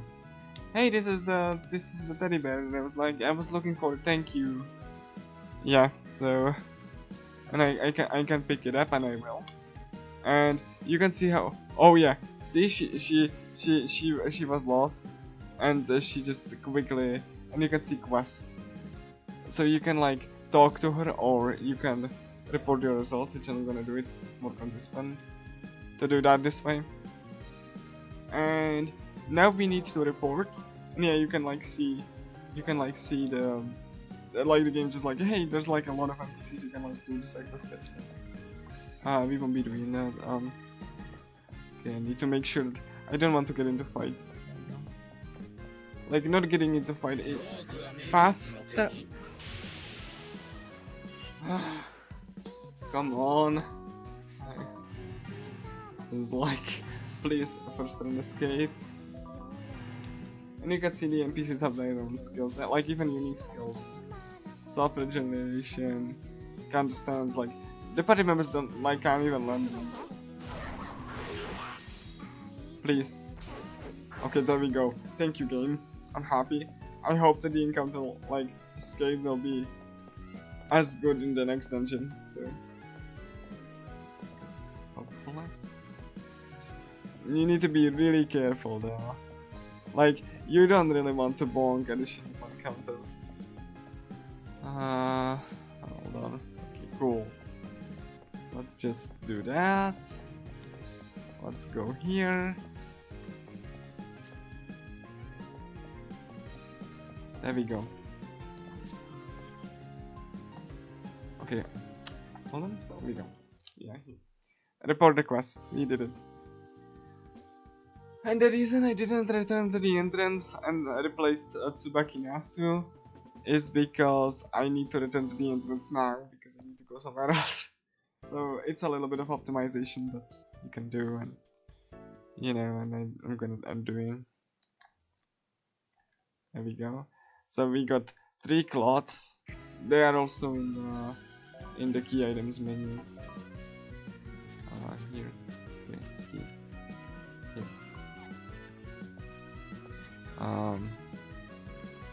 Yeah, you can like see. I'm just gonna show key. See, smells plain roses, lilies, and irises.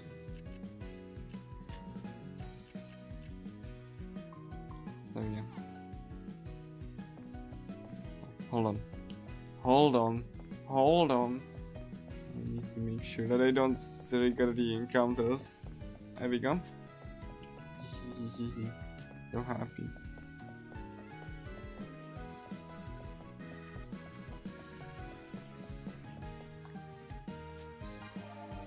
So return to entrance. Yes, I want to return to entrance. Thank you very much.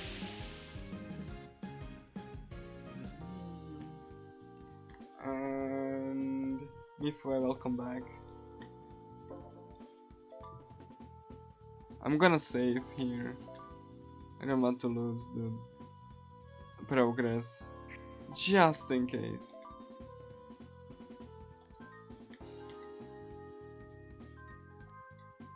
That would really suck, and I don't really want it to, you know. It's a pretty good time. so far.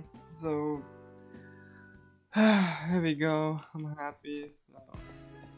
So far, like with whatever the run is being going fine.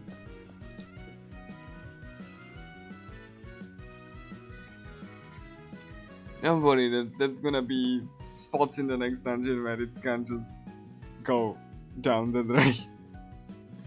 So yeah.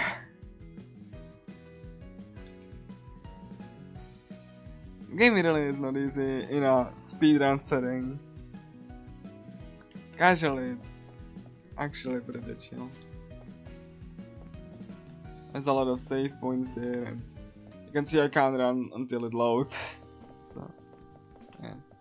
So we did all of this, and then we find like Naruko here, and you can see like the low draw distance again to help with performance on the video. It's and then Naruko's like just like, hey, we you know you spied on us, huh? Hey, I'm gonna just I can't connect to the internet. Why? Well, because the Vocaloid just, you know, the Mio, the Vocaloid that we met at the beginning of the game.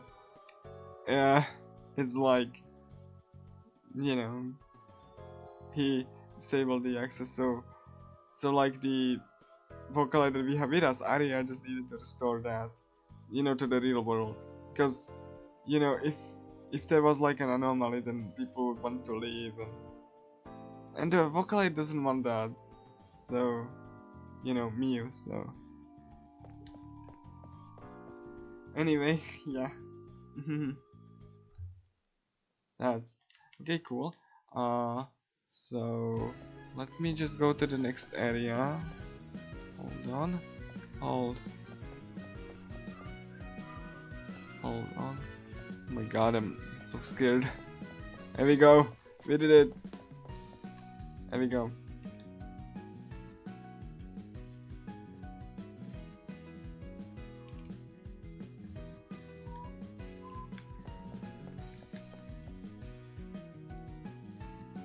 Like I said, so far the run has been pretty chill, even though it might not look like it. That's gonna change pretty soon. The mid game of this game is pretty brutal. I'm not even kidding. Let me just need to prepare for the and I need to well the barrier. Hold on, go. Okay, now there's gonna be a next mini boss you need to fight. It's gonna be a guardian. So, again, those guardian mini bosses are not in the remake. Oh my god. When you see a powerful digit that is nearby, you're probably not meant to go that way. But you can engage into the fight. Just if it's an unavoidable encounter, you just soft block. If you go into a fight with a strong enemy and the enemy is just like, you know, the enemy is just like too strong to defeat, you soft block. So hope you've been saving. Anyway, mini boss. You can see. Oh, come on. I swear. Like, this game has a really cool pathfinding algorithm, and sometimes the enemies just don't. But like, you know, at least it's better than what, you know, what the sequel and the remake did. It's probably the most effort you're gonna get. So enjoy it when it lasts. To make sure that I don't really lose this.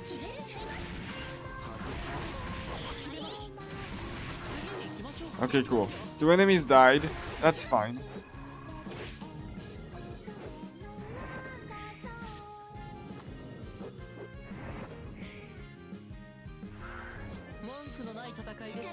What the hell? Okay, cool. Okay. I never had that happen before. That's never happened before. I skipped the mini boss. What the hell? I... You're not supposed to skip the mini-boss fight. Yeah, that's never happened before to me. I skipped the mini-boss. I really did. Like, what the hell? I never had that happen. Oh my god, marathon luck, guys. Marathon luck. You know, last time the game screwed me over so hard. This time game is apologetic. I don't care. This is not an unescapable encounter. This is fine. But like, holy crap! It just takes like 8 minutes or something. Come on.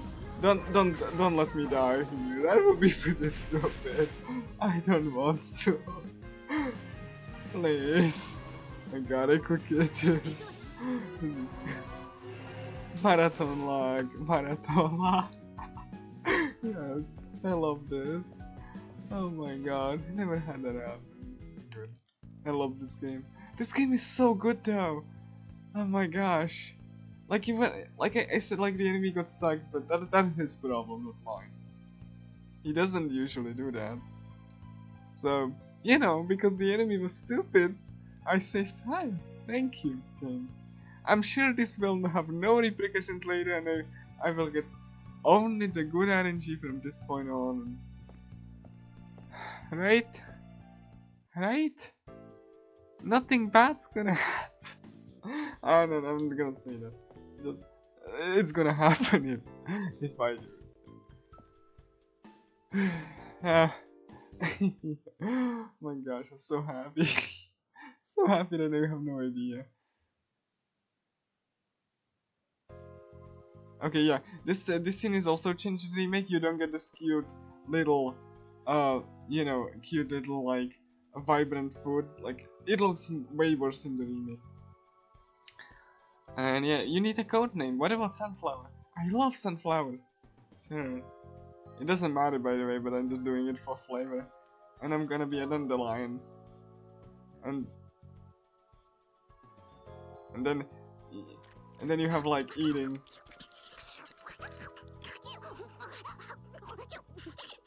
And the food looks so good in this version.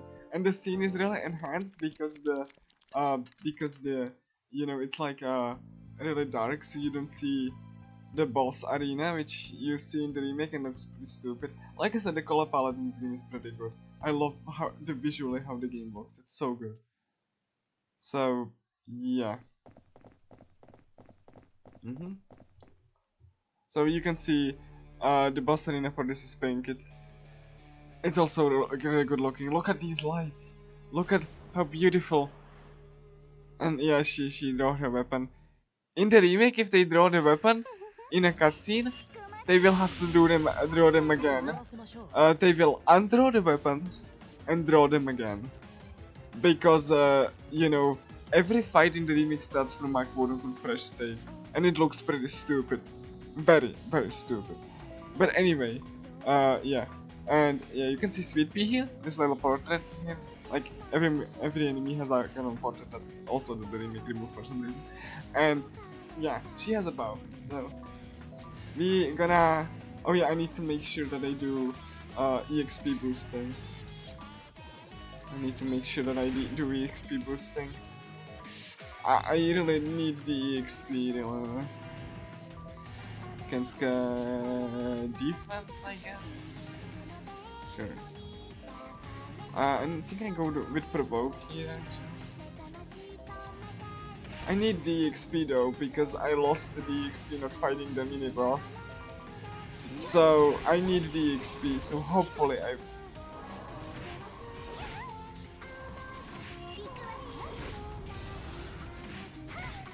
Like, this is more important than beating the boss at this point. I need the XP. I actually need the XP boost because I lost like a lot.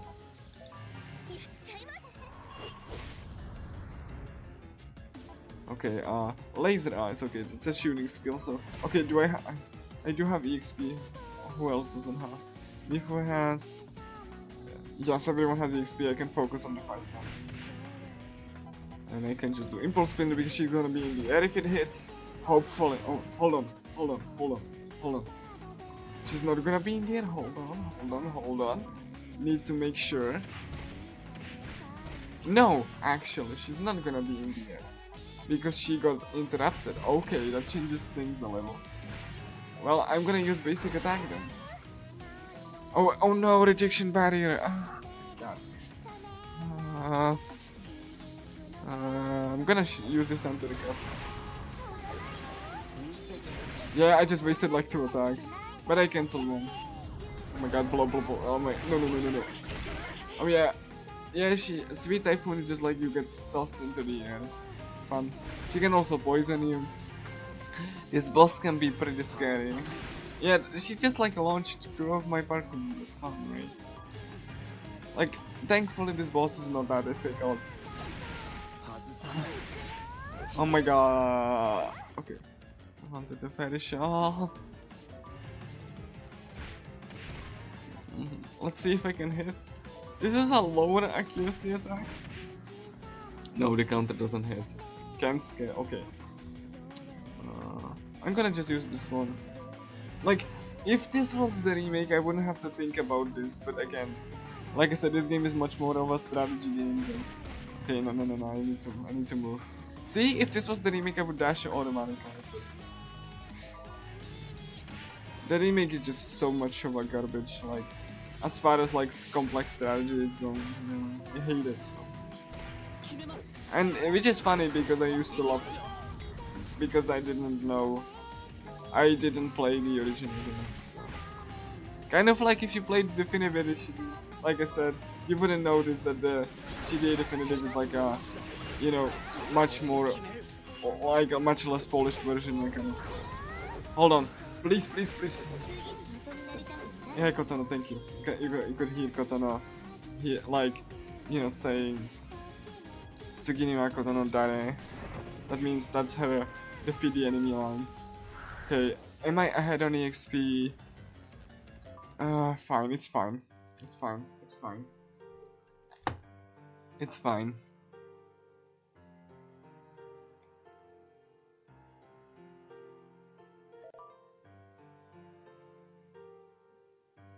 So yeah, Sweet Pea ran away. The remake added like a short scene. Like very short, like 1 line of dialogue basically that, you know, ran away. Like, I'm gonna just kill you, and then she runs away. But yeah, we need to go and investigate the library, because that's gonna be the next clue. Anyway, so we are going to investigate the city library. But first, Naruko is meeting us, because she waited outside, and then she's gonna, you know, tell us about the Astor Syndrome, which means that the people who are trapped, listen to the vocaloids and they are trapped in this world, they are basically like zombie-like state. They can move and they can, like, you know, do basic tasks, but they like, you know, don't really, they are absent-minded basically. And they forget to eat, forget to drink, so they can die from exhaustion. It's just basically a zombie-like absent-minded state, where you don't like forget like about your like needs and stuff. Which is something that the sequel retconned because who needs world building?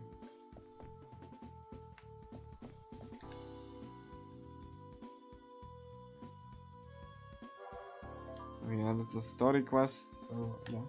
We don't need to, so let's just go and go into the city library. And I need to learn a skill.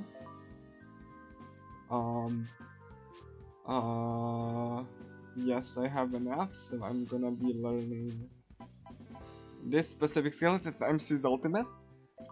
They don't lock any skills by level in this game because they want the player to have a choice, and they instead balanced it out by having skill points, you know, and they just don't hand it like skill points like candy like in the remake. The remake is pretty, like, you know, generous with skill points, which because you get skill points for party members that are not like in the party, even if they level up. And that's you know, party members that are not in the X party do not get EXP. So you can see Shogo wasn't in the party at level 9, Kotaro level 9, Mifua level 14, because she joined last. So yeah, there we go. We're gonna go to the library now. This is one of the more complex dungeons in terms of layout. So I might get lost, but hopefully I won't. There's a considerable, like, larger number of enemies here than in the previous previous dungeons. So hopefully I will have like hopefully I will have, you know, better luck.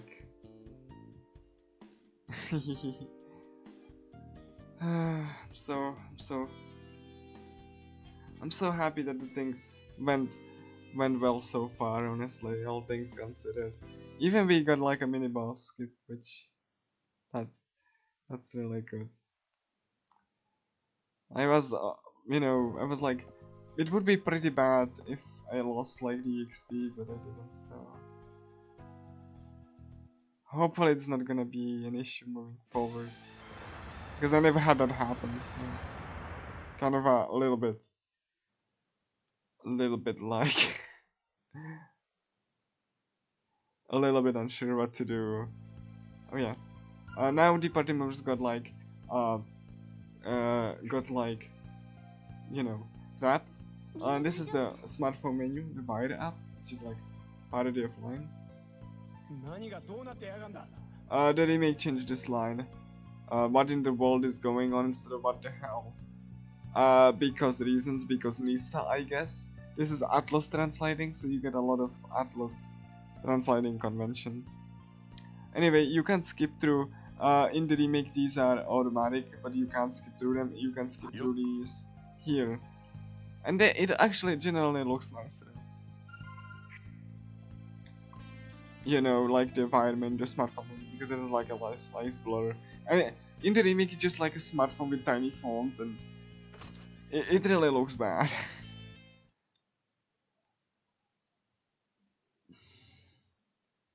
Anyway, now that party members got separated, I'm gonna say again, because this is the hub world, like the hub, because you can't leave the library until you beat the boss. So they give you this hub world, and you might notice, newbie, you don't have anyone, right? Nope, I don't have anyone. I am completely alone, which would be fine in the remake, because you know the remake is not very. The point of this dungeon is that, okay, why did, hold on. Yeah, there we go. Okay, hold on. Okay, cool. There we go. I got that. Okay, cool. So the point of this dungeon is to make friends, because the theme of this dungeon is solitude.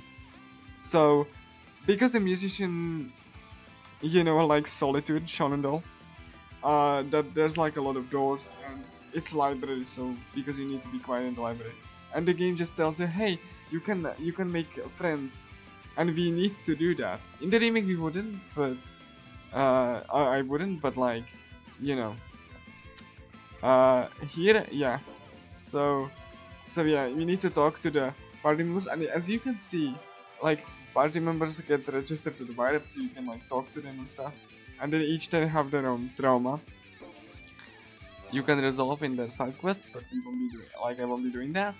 So yeah, you have like these little small talk, and they are randomized, by the way, so you can see, yeah, we seem to pump each other a lot. So yeah, you have like a slow, you can even talk to the party members like in the dungeon, which is something that you know, the remake also removed for some reason.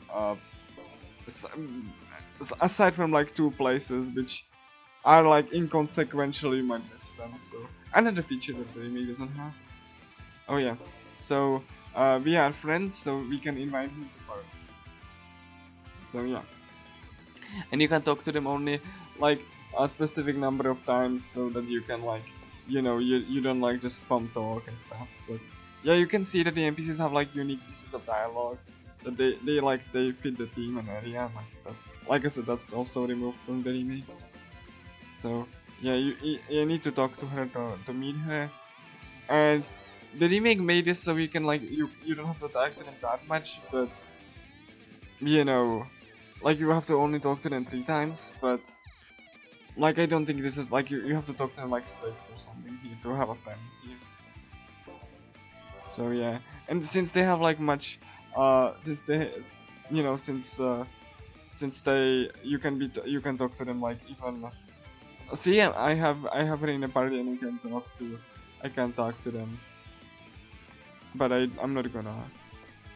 So yeah, we have like 2 other party members, and I did get a stigma, right? So I'm gonna use it. So let me just yeah, 2 drop accuracy for HP. I'm taking this. Okay, I'm taking this. I'm not taking this. That's accuracy drop.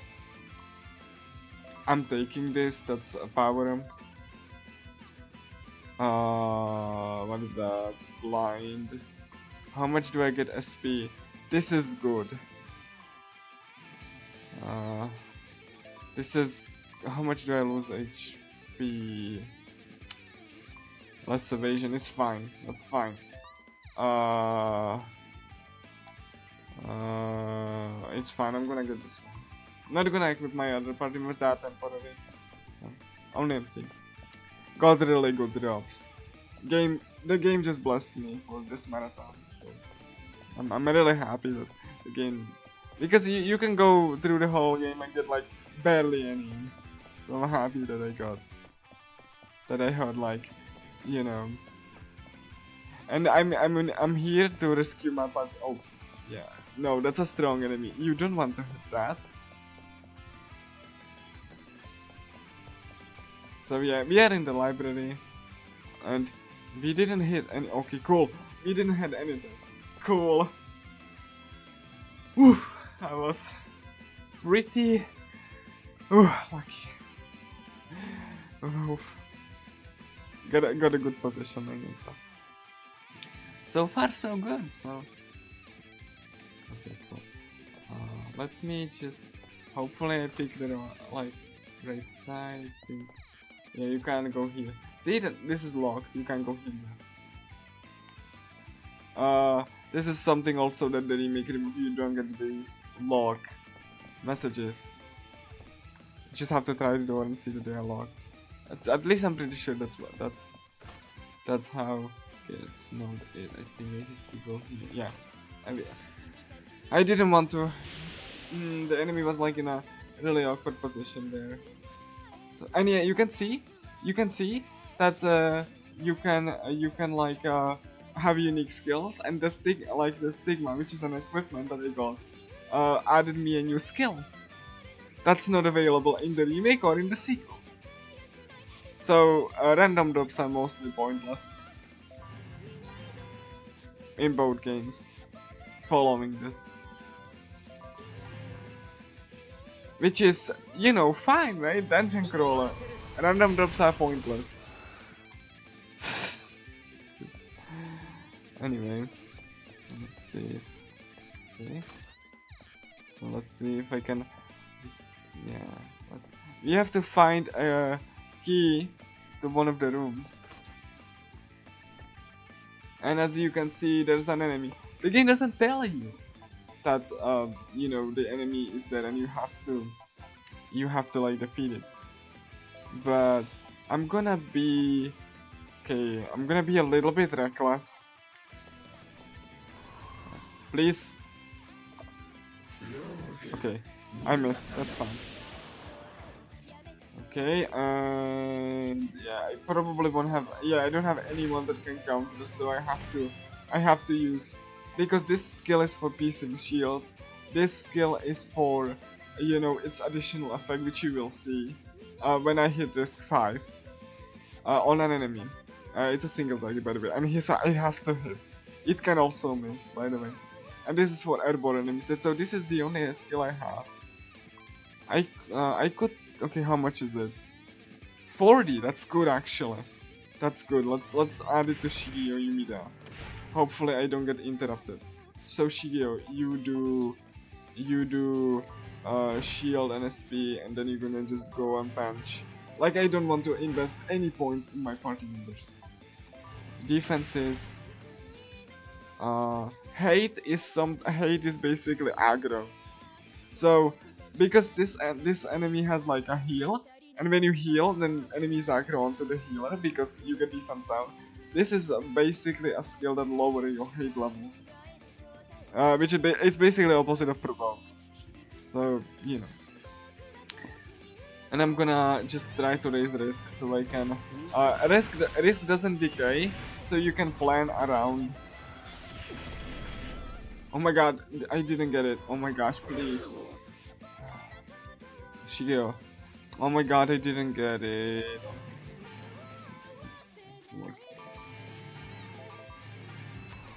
Like I said, like, you know, this is not in the route, like, essentially, that I have. It's just basically I have to do things on the fly. Which is something I really like about this game, is that, like, a certain number of unpredictability. Like, it's not just a script that you follow. You have to adapt.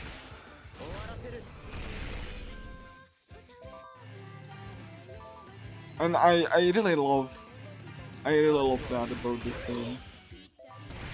The sequel especially is very predictable, not really enjoyable after your first playthrough. This is, at least for me. So that's why I'm so happy that, okay, do I get, oh my god, no, I don't have SP.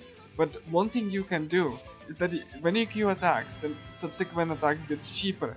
But to compensate, if you get hit, you cancel all of your attacks. So you can you know, Q3 attacks, it can drain up like all of your SP, and then you get hit. And you lose all of your SP.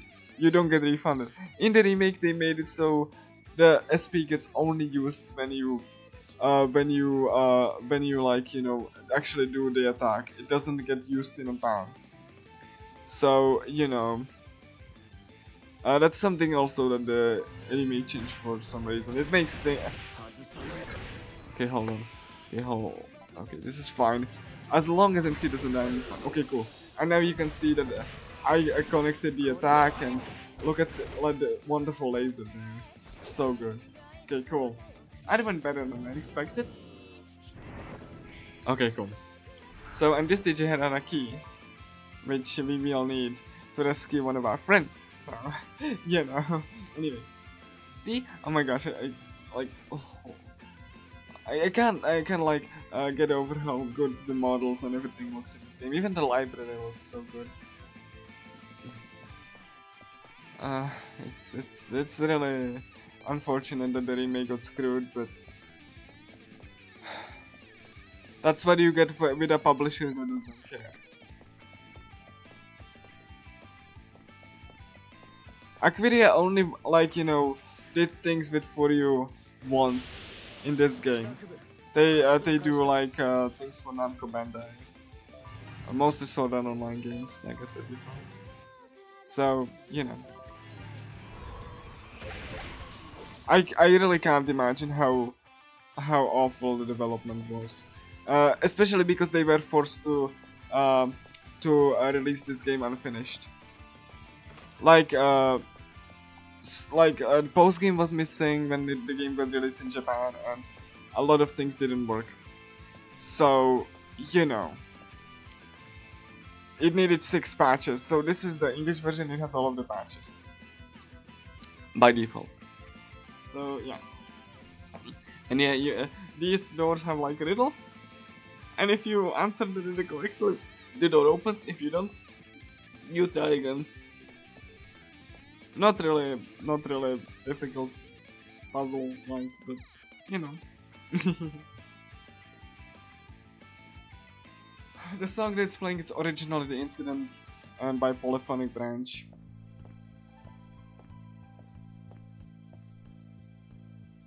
And we find Suzuna. Actually a very useful party member. We will be seeing her after this dungeon even. So Suzuna is very good. She's a healer and a ranged attacker. She's very good. She's like mostly support. She also has like I think she has the biggest chest from the entire cast if you are into that sort of thing.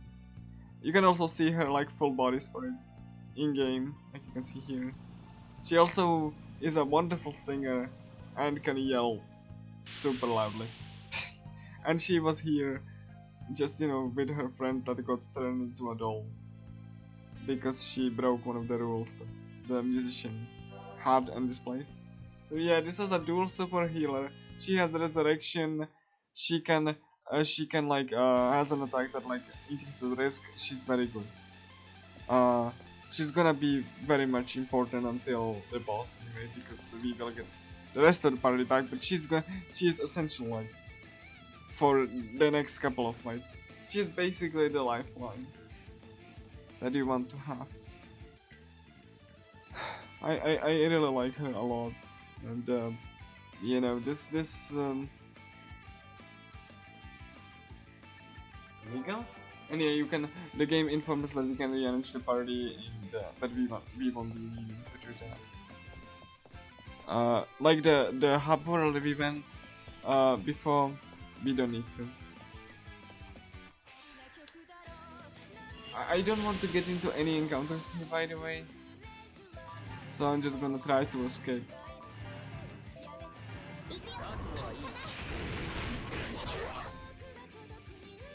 Hopefully I don't die. Like, that would be pretty bad.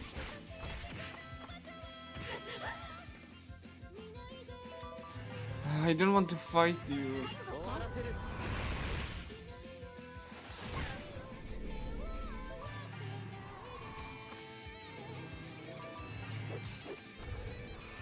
There we go.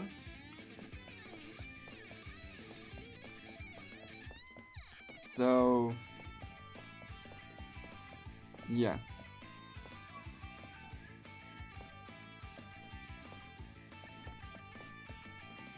I think one of them noticed me. You can open doors when enemy is about to fight, because they wanted to prevent like the game breaking. The developers, I mean. So,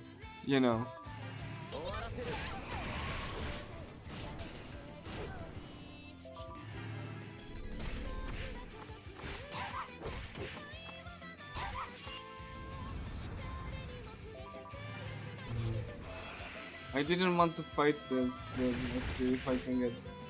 No, I want to escape.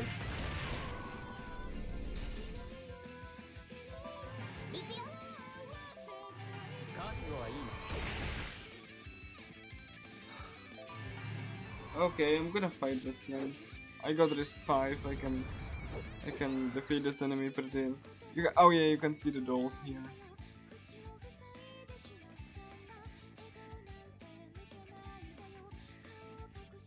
And yeah, the game has to deload stuff, as you can see, because because the game is on the beta, and they really wanted to help performance.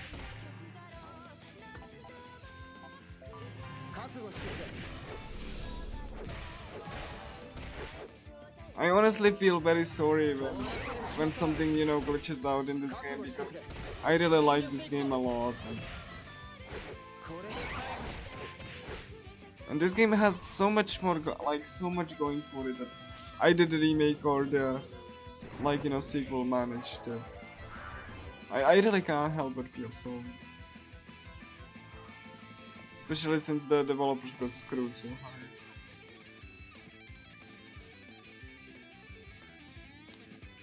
Yeah, we needed the party members to help us with the answers. So, yeah.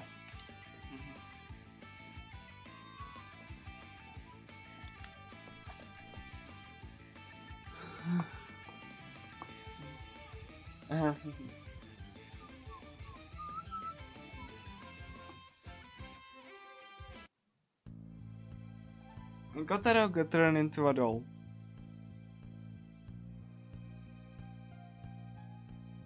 So yeah. And he's like, well, okay, well, what happened? I got turned into a, like, what? And yeah, he informs us there's like a strong enemy that guards one of the keys that we don't need Kotaro, no, we don't, we have better party members, much more level than, you know, we don't need, like, I don't need the, you know, this, save here.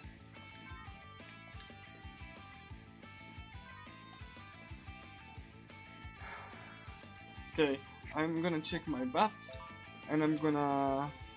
Okay, the buffs are. Yeah, see see one of the debuffs. That's like I get less SP, but it's gonna run about to run off. This enemy is extremely, and I do mean extremely dangerous. Oh yeah, this one is passive, so you can like remove that, or so yeah, you can see you have a passive effect. You can even sort all of these. Okay, Suzuna. I need Suzuna to use accuracy up on herself. And let's do that. This boss is really hard. Like, this boss can go super badly because you like it you know, it like, you know, it like has attacks that I can't really counter. I mean, I could, but I didn't need the skill points for later, so I can't really get a counter skill. I'm saying, because the skill points are precisely around. I don't have any leeway. Okay, cool. Okay, cool. Slash and burn. That's a little bit concerning. Let me just do protective measures. I don't. And let's do. Okay, cool. I think I'm fine. I can like even like go EXP boost. Okay, cancel. That's good. That's good. Cancel is good because I don't want the attacks to hit us. They are pretty awful. Because it's level 16 and I'm level like what? I'm like level below this. So I'm level 40 yet. Like, I'm not too under leveled. Like I said, this game is very good at keeping you leveled, so you don't have to stop and grind and like have the game like just, you know, be like a just like hold just because you need to. I really, like I said, I really appreciate the movements. A lot of the really good skills have low accuracy. Or have a downside, obviously. Yeah, I really need to increase the risk now, so that's why I'm choosing this attack in particular. It's fine. Should I bother with... I don't... You know, I think I'm just gonna... I'm gonna just do one attack because I'm gonna be interrupted. See? I was interrupted. That's you know, that's why I just like, I could do a dash. And yeah, you can see, I showed that before, but you can like roll up and down. It's something that the remake or the sequel doesn't have. Because again, different developers, less experience.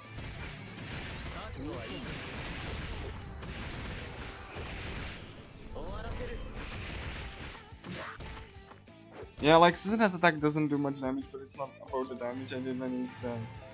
I really need the risk there.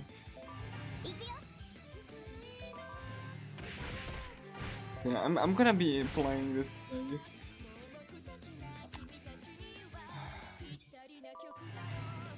I have to think about stuff because I don't want the enemy to go accidentally to risk break.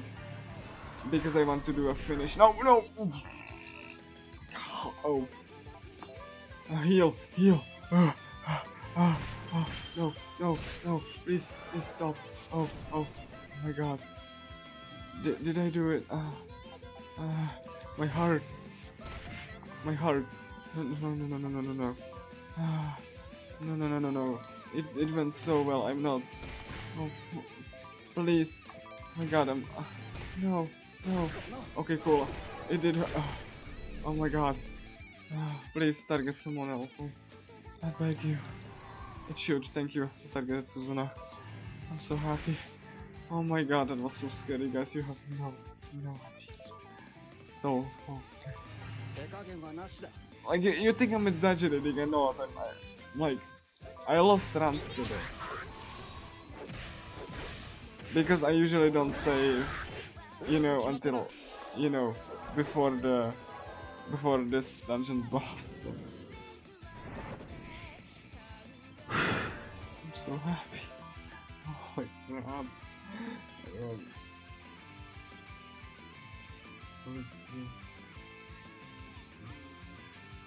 Okay, cool. Let's just go to the entrance. I'm gonna save. This fight is so. Oh, I don't think I need to save. I don't expect to, but it's a marathon. I probably should. I don't usually save because it takes time. And, you know, it's really like, but screw it, it's a marathon. Let's go.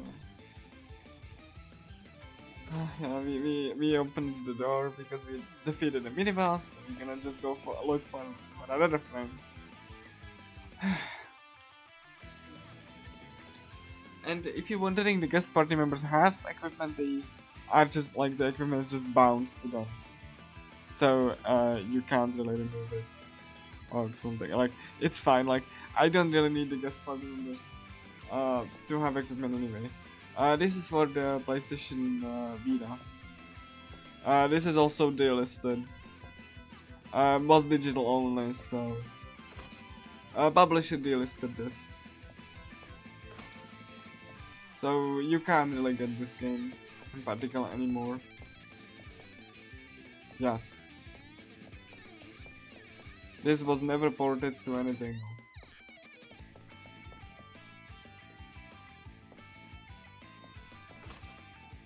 There's the remake, but as I established, the remake is pretty bad.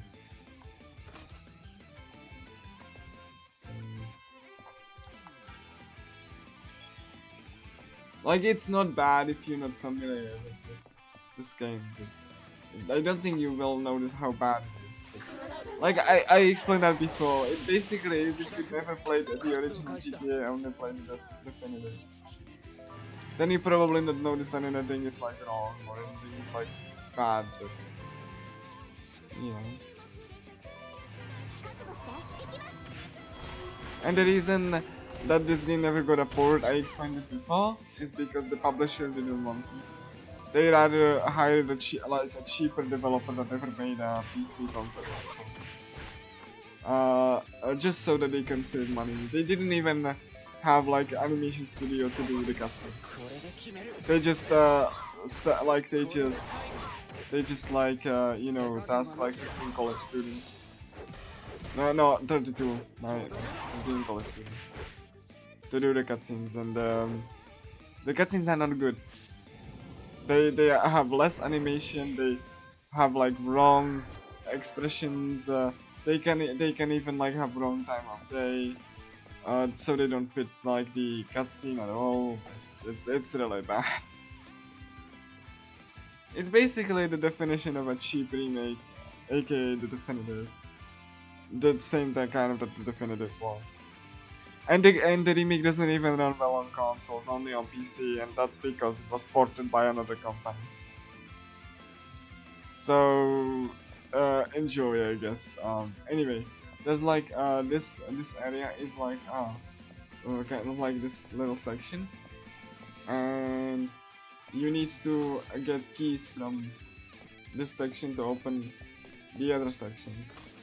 So like these enemies, if you go like ahead, they will chase you, but I'm just gonna go like around them to avoid being counted. So there we go, this is the key. We need to open this. Oh yeah, this is the key. Basically, anything cool that this game has, the remake doesn't. And that's all you need to know. Oh, yeah. And because I was a dumbass, then I ran into this encounter like an idiot. At least you proved my point that you get life, and then I need to.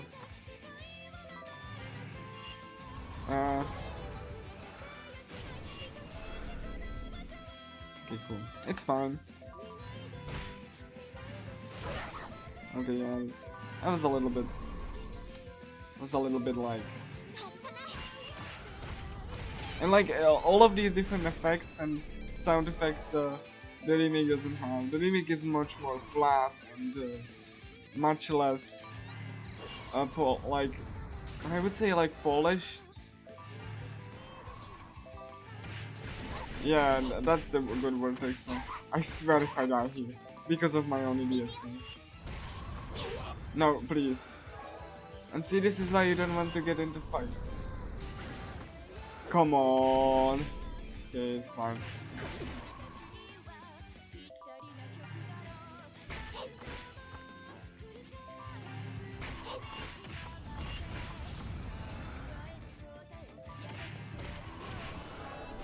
Please. See? I mean, I proved my point. This is why you don't get into fights. If you don't need.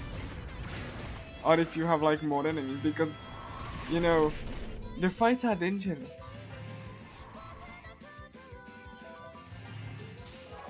There we go.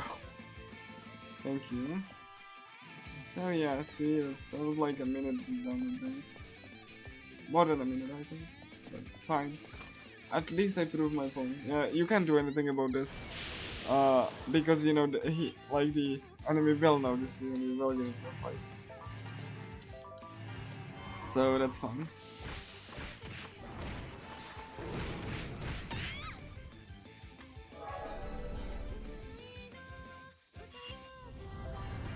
And no, you don't get the SP back if you just like escape. You only get some SP back if you, and HP if you actually beat the enemy. Again, because they didn't want you to, you know, like escape from every fight. They actually want you to fight, like to enforce the feeling of danger, you know. But you know, like I said,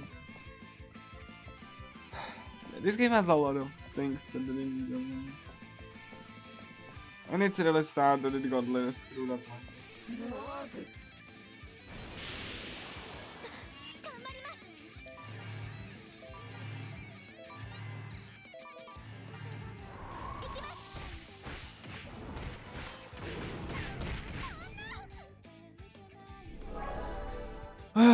It says like, please let me escape. There was an NPC turned into an enemy. You can see like the erosion rate is like 90%. If they go above a certain threshold, we can explain that before. They are enemies. In this room, you can just like go around, which is preferable. These enemies are strong, and you know. Cool. Okay, cool. Anyway. No. Okay, cool. Hold on, I need to. Just need to be very careful to avoid the enemies there.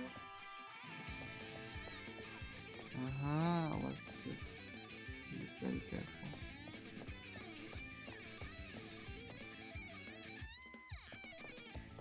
That's why I'm like moving slowly, by the way, because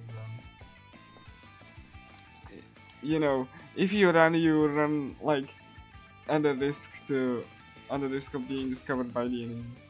So sometimes you just have to move slowly to avoid enemies.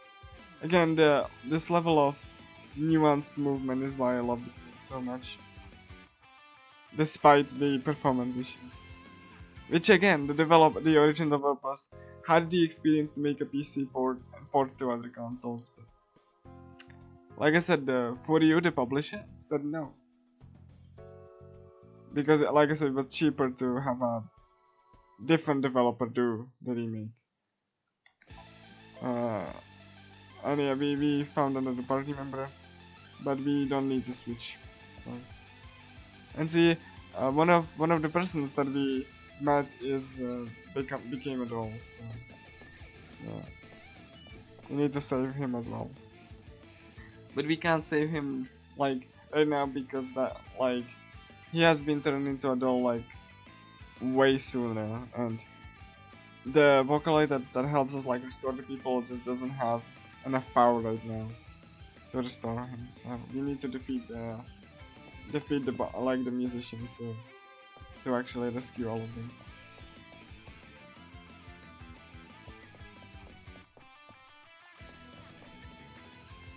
Like one of the reasons I really wanted to submit this is the soundtrack. Like if you are a fan of Vocaloid producers, then yeah. Hey Shiner, nice mouth man.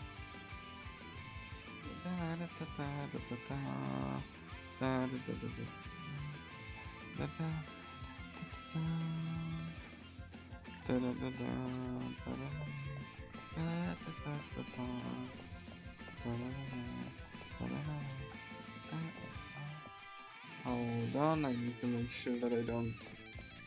Okay, I don't want to get into a fight. That's a little bit. Yeah, I think. Okay, hold on. Oh, I'm targeted by an enemy. You're okay. You're okay there, buddy. I'll wait. I'll wait. I mean, it's not like I can do anything else. It's faster to just wait than just to get into an encounter. Yeah, sometimes the enemies are dumb, but sometimes they're actually like they do have certain trouble to get into like those spaces. But you know, again, I don't really. It's the most advanced compared to the rest of the, rest of the series. Say if I didn't. Okay, I think that's. I think I can go here. Yeah. Amadamas.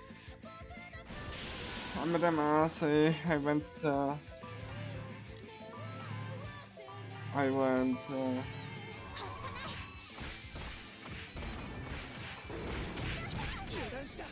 I swear if I die. Please don't.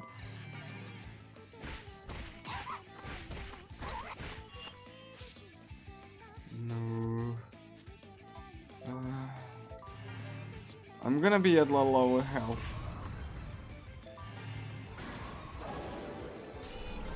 Okay, cool. Oh. And that. Oh, yeah. No.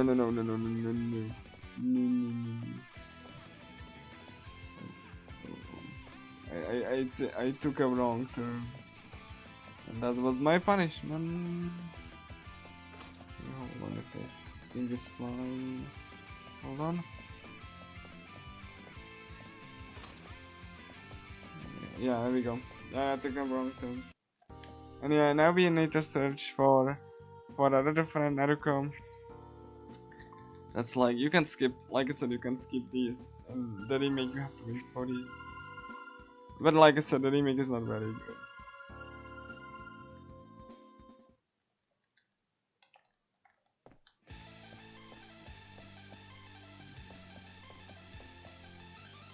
Okay, hold on, there we go.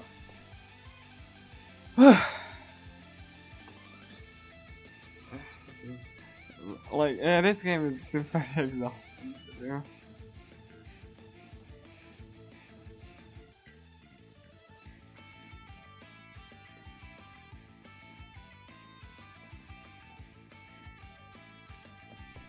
we go. I mean, if you go to this floor without watching the previous, like, without like, because you could go to this like a room before you, seeing the cutscene with like our friend messaging us, then it would just say door locked.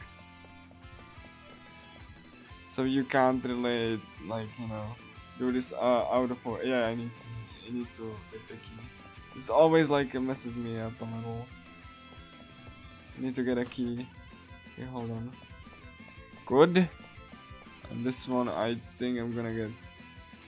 Yeah, this is like impossible to dodge. So I just have to hope for good escape RNG. Basically. There's no way to augment the escape.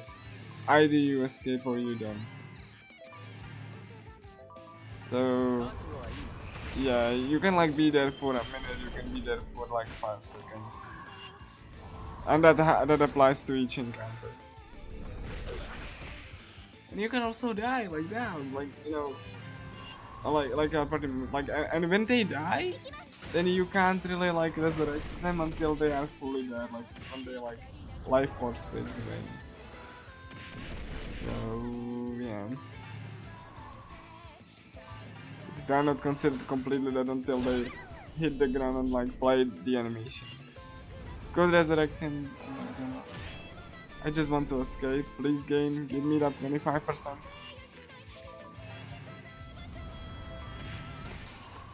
There we go, thank you.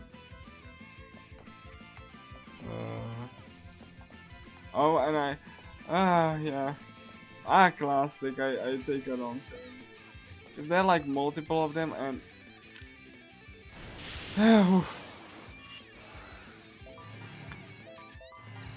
there are multiple parts and, you know, you have to find the one that has the key.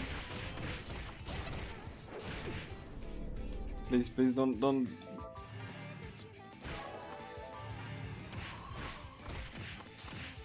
Okay, cool. At least it gave me like good escape RNG this time.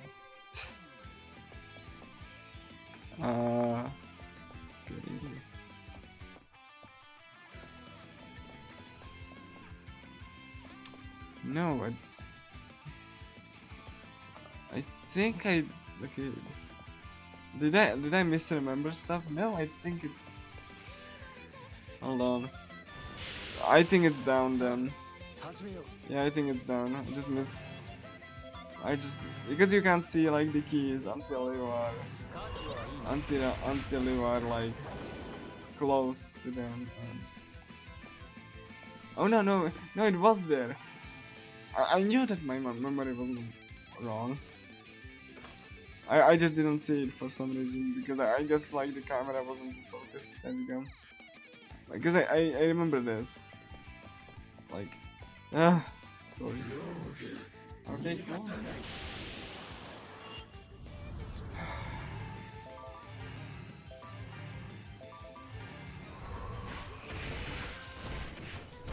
Now I'm not gonna escape for 2 minutes. Okay, cool. Game wants to, you know, make it up to me. Good. Yeah, we needed to, you know, tell them to stop. If people are insulting us, we need to tell them to stop. Okay, cool.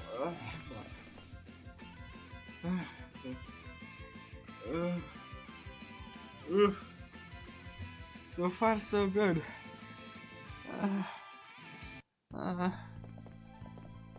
I just hope I don't lose the XP on this boss fight. That's gonna come up like soonish. This is Naruko. She's one of the more unique, you know, characters really. She's a mix between ranged and physical. She has these little astral clusters that you can control separately, and you will see that in action pretty soon. Of course we will, you know, have her in our party. So, Shigeo, I like you, but go. Because Naruko is better. Anyway, Naruko. Naruko is like a very unique character, like I said. You know the fact that she can control the astrals separately. She can't in the remake, by the way, because that was too cool. Anyway, the astrals are... actually in her equipment. Like, you can replace the equipment, see, but if you do, the corresponding astral gets disabled and you can't use it anymore. So if you want to use the astral, you have to keep the traumatic memory like these two. You can see like all of the skills that it has. You can like, you know, and you can like turn the characters around in the equipment screen. You can do that in the remake.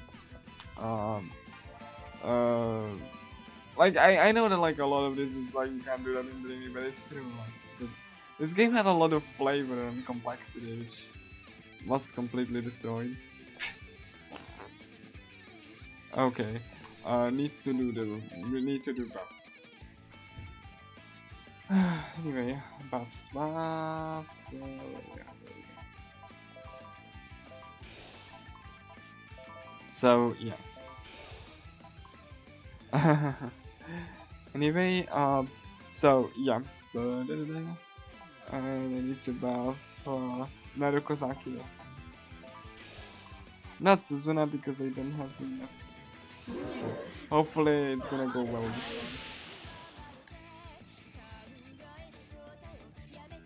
time. Okay, so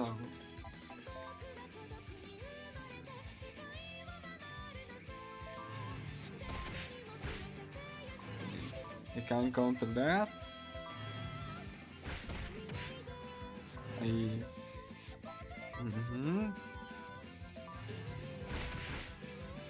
Okay, I'm gonna do like basic because I can't counter that. And yeah, Susanna can't do much, but I'm gonna have her do some attacks anyway and then like heal her escape. You're gonna get not quick step, preventive measures. The barriers against attacks are like only one way. In the remake it's barrier promoted, and this is what we're gonna use Naruko for. We're gonna use her headbutt attack, which is normally pretty like, you know, not accurate, but it's really good in the same way that it increases risk, and she's gonna be extremely important. She can also like you know, cancel attacks, which again, it's very good. Because the attack that is cancelled can hit you, and that's, you know, that's that's awesome.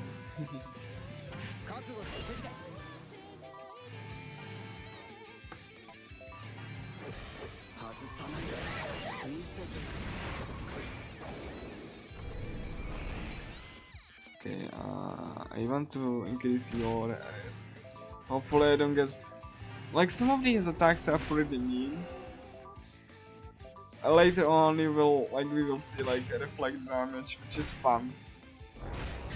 Quote unquote. Yeah, and Naruko is like kind of like tricky to use. I mean, she is called Trickster, but it's tricky to use because if you risk break an opponent, then you can't really, you might have like less of a time to do the attack, to do like follow up. So you need to make sure that if you want to use the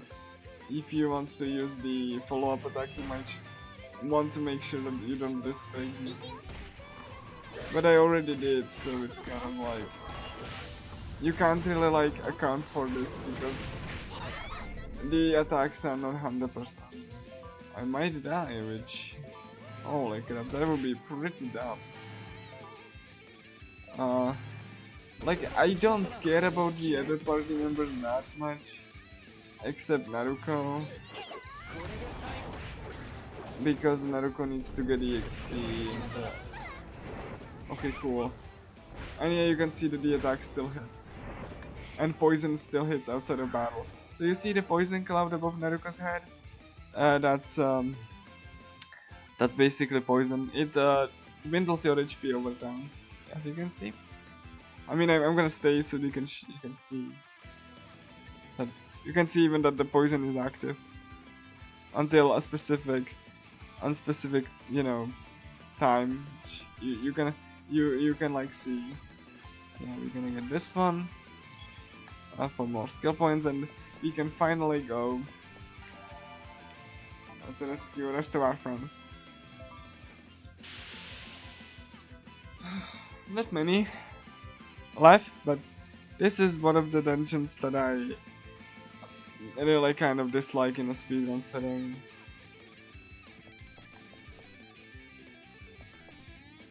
And you can see that poison does, like, you know, sometimes persist between like, you know, between like rooms. That is because this is not an entrance. Despite like the game like acts like this is not an entrance, it's not. It's just like an area that they have you, and that's like kind of like your default point, but it's not classified as entrance, so you don't get the full heal. You don't get any of the downsides on any of the benefits really. Benefit would be removing debuffs, downsides remove boss as well, but it also fully heals you. So, yeah, you can see that because this was not an entrance, the poison is still active, which is pretty annoying because there's gonna be a mini boss. And oh my god, Naruko is almost. Oh my god, this is not ideal. Naruko.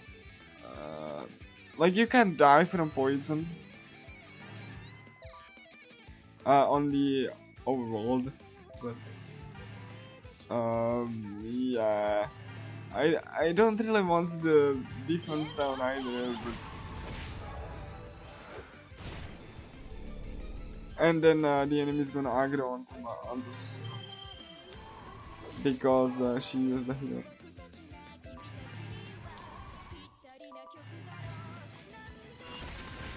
Oh my.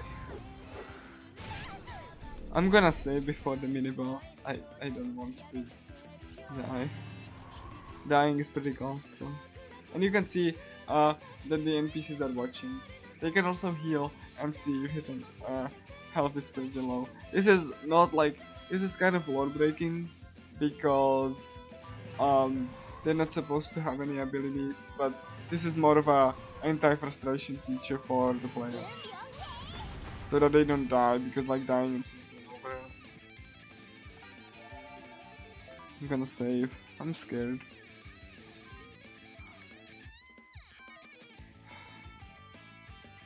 Okay. Another fun tidbit. Okay. It's not here. No. Yeah, actually, yeah. I forgot that you need to go around.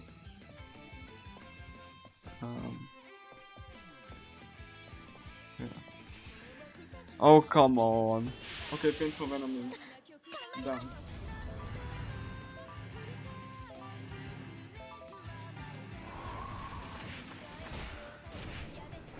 Oh my god. Why am I almost oh my gosh. Suzuna, please. No.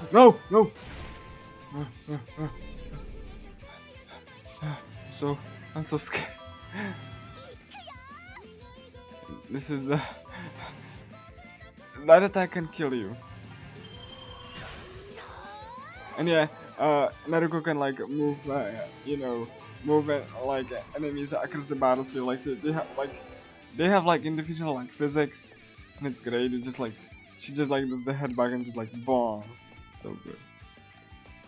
Not in the remake, by the way. Every cool thing you see is not in the remake, obviously.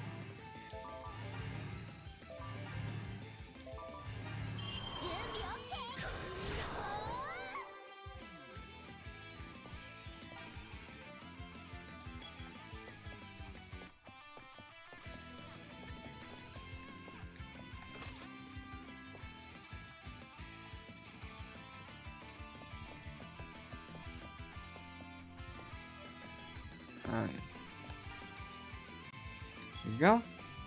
All of these places have like distinct. Okay, let me check my buffs. Like I said, I really love the fact that this game lets you pre-buff. That's something that like Western RPGs do.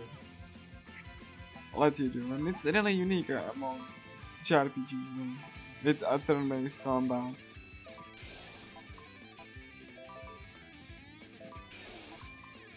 and this is like a hybrid between turn-based and so this scene got altered in the remake. So you see these bodies. These bodies have like, you know, they are like inconspicuous dolls. You know, just like they just like lie down, like nothing really. Like it's a little bit ominous, but you can see all of these people turn into dolls. But like you can see here that like there's like, you know, 3 dolls on the ground. Like it's inside of this spooky kind of room. But if you get closer, surprise! This is also worse in the remake, because in the remake the enemy is just standing there and it doesn't even aggro you.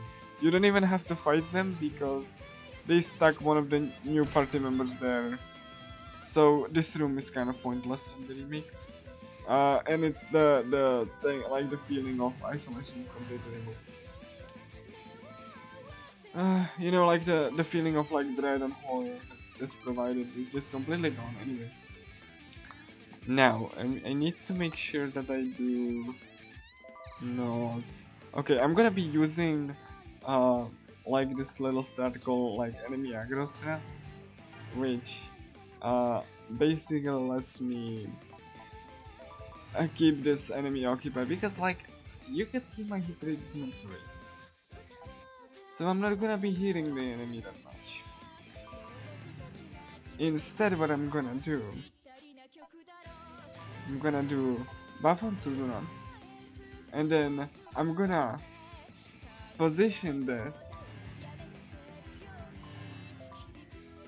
to have the positioning exact,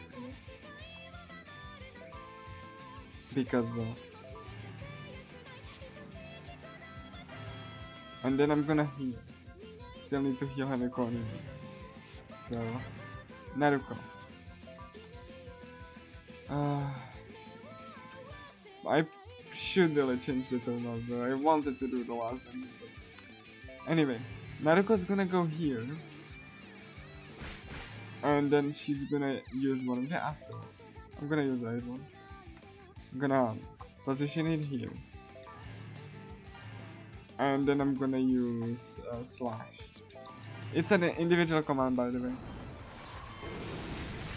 and this lets Naruko be at the same distance. And oh, I missed. Okay, cool. I need to make... Oh yeah. Do that. Yeah. Be that way. Be down. Thank you. Hopefully. Come on. Yeah, I'm just gonna aggro the enemy, and just like, and Suzuna's gonna... Okay. Okay, cool. I think it might work this time.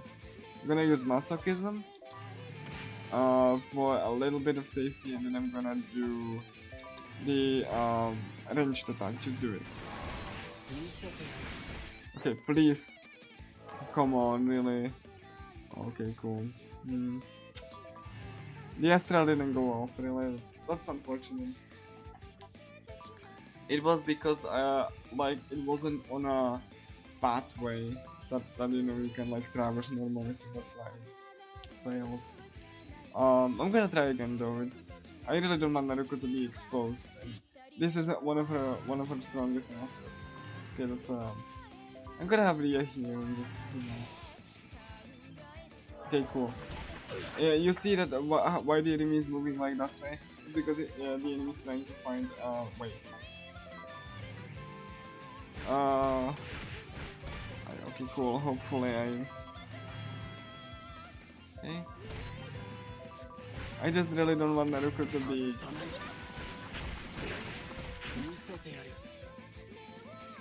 Can't keep up with him, but I really need to, so thanks for the cancel. No risk props. Yeah, it's just a chance, you know, to get a risk. It's not guaranteed with Suna. So just like, okay, let's see, it's 50%. I'm gonna gamble on this. This might screw me a little bit. I'm not really happy that it went off. I'm not really happy that this went off because the risk is gonna go off and I'm not gonna be able to do anything about it. But you know, because it's like a lower accuracy, it might not hit. So it's really kind of like just. Oh yeah, I have this now, so I can just. Pretty cool. Okay, heal yourself.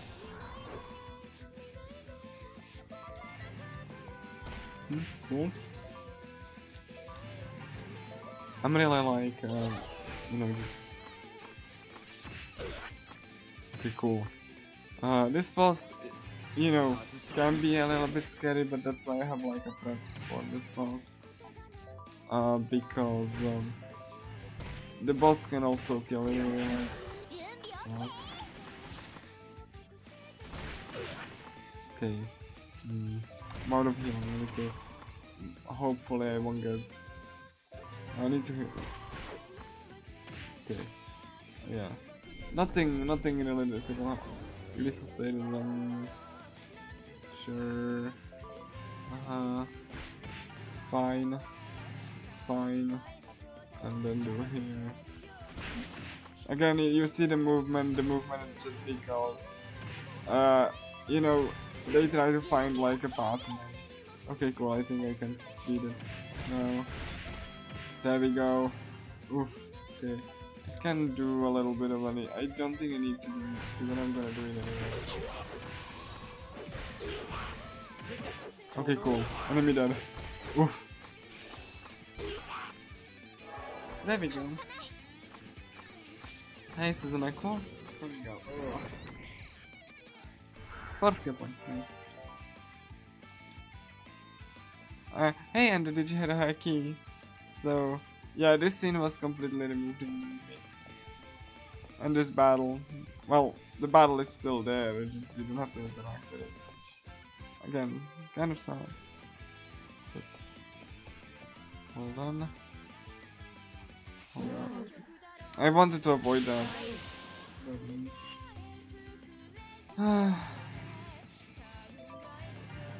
Like I really don't need to fight it. That's not like a forced encounter. I just really don't want to die, but it would be pretty bad. So, you know.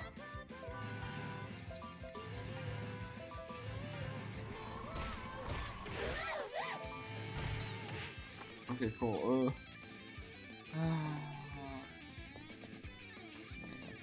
Need to go away and go back. There we go. Hopefully we don't get ambushed. Yeah, did you see that? Like, some of my party members are trying to find a way. Again, I really love, you know, that they tried to make pathfinding work. Even though sometimes when the areas are really complex like this, you know, it has an issue. Hey, there you are. There you are, guys. Yeah, I really like this.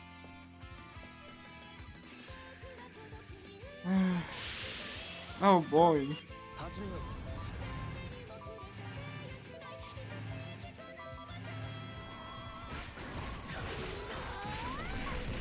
Okay, cool. It was an MC, it's fine.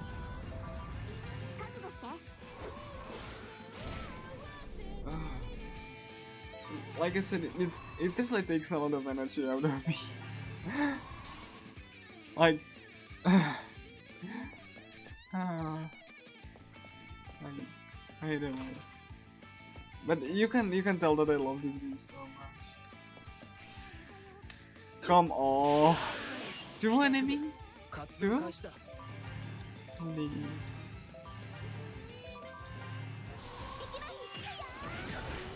The reason I'm using the, you know, the headbutt attack, which is called Wham, an emoticon, that Atlas did translate this wrong. So, but like in the original Japanese version, it's Wham. Oh, yeah. the reason I'm using the headbutt attack is because like I want, if it hits, I want to make sure that the enemy is far away so that they can like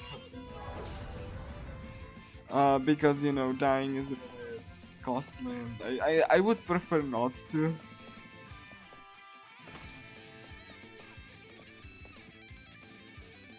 Come on, no, I refuse. I'm probably gonna. Okay, cool. It lose. Oh, it didn't lose interest. Just trying to fight away. Okay, I'm waiting. I'm waiting. There we go. Lost interest.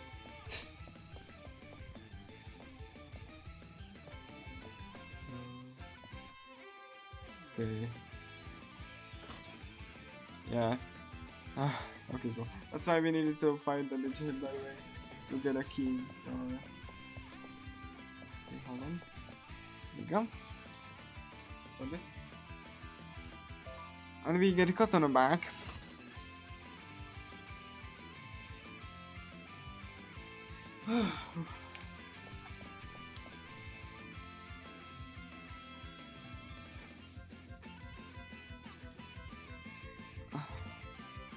So far so good though. I didn't expect the run to go this good at a marathon. Especially since it went so badly last time.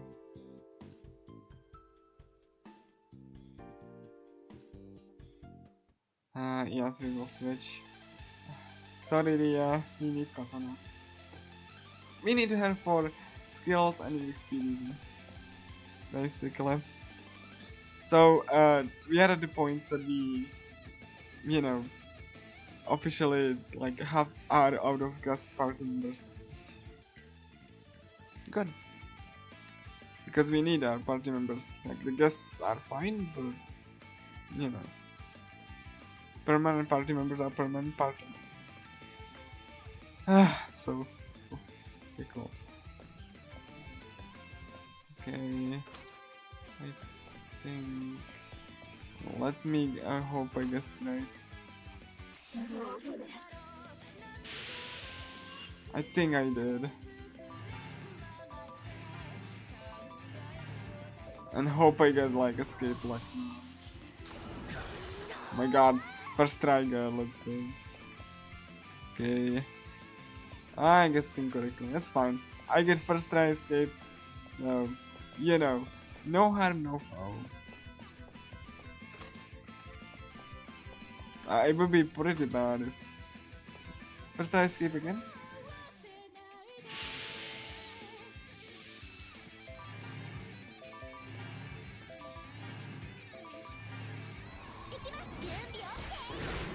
Oh my god, yes, thank you game. Oh my gosh, the game is really liking me today. So yeah, happy. Very happy. Okay, I'm gonna like, okay, cool. Okay, cool. And now we can go and just really cool.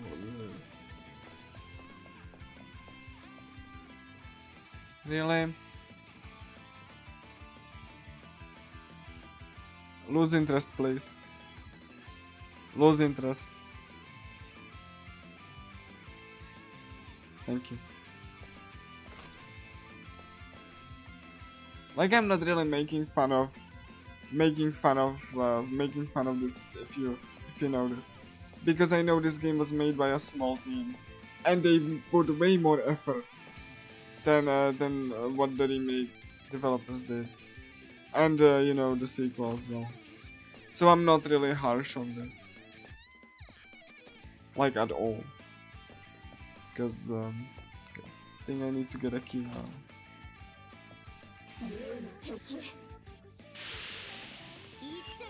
Like I'm really not harsh on this game because, like they were like, you know, forced to release like this game to a deadline set by the publisher, and we already established the publisher is awful. Okay, cool. So I don't need to get a key, or I do when I just wasted so much time, but I don't think I. Hold on.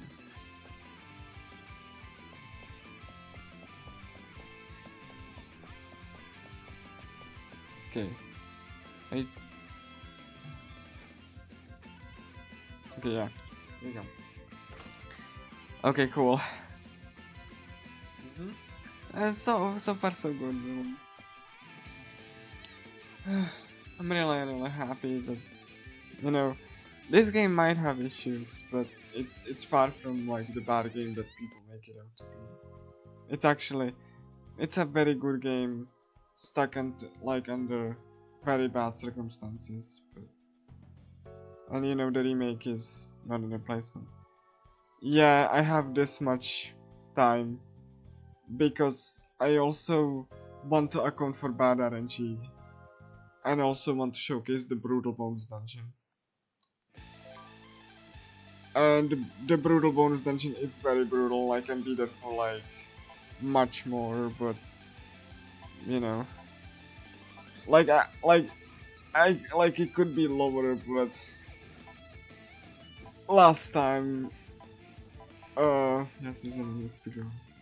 Last time went pretty badly. I went overestimate.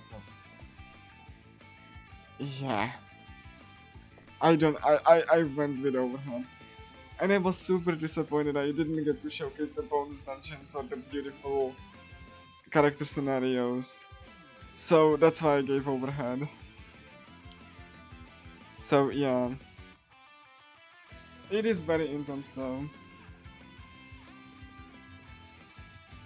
And that's why I just gave the...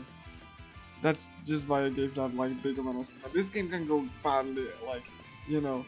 There is also a possibility, very slim, that like this game was rumored to, you know, rumored to do like, you know, like rumored to like crash. I never had that happen. That it would be like straight up crashing and just like, you know, remove your progress. But like, you know, it is a possibility that it can happen.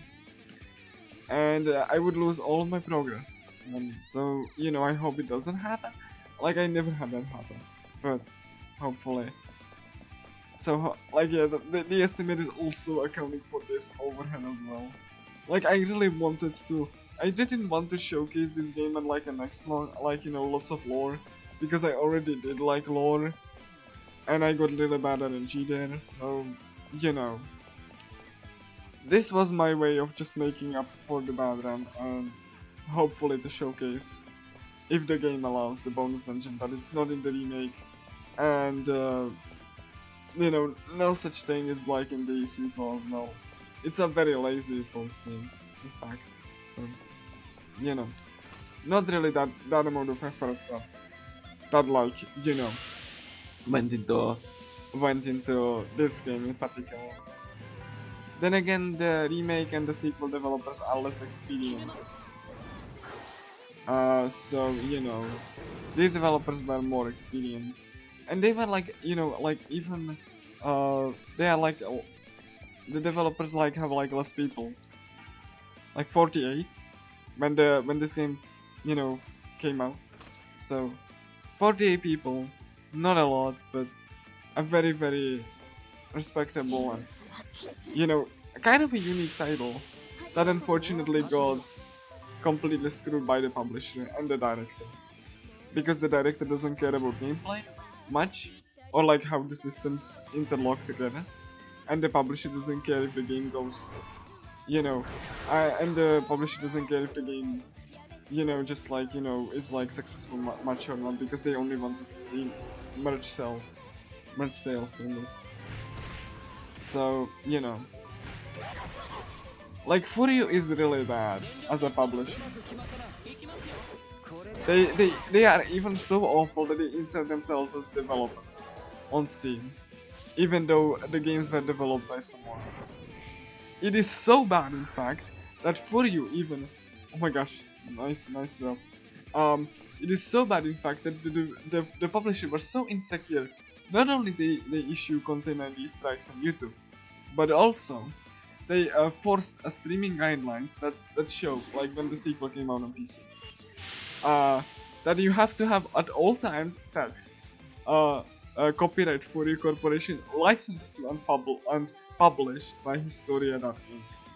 Even though Historia is the developer of the sequel, the copyright makes the Furyu, and the Furyu was so insecure, people just not gonna know that they have their hands in it, that just have this like very backwards approach. Like you have to have this copyright notice at all times according to the guideline, which is pretty ridiculous.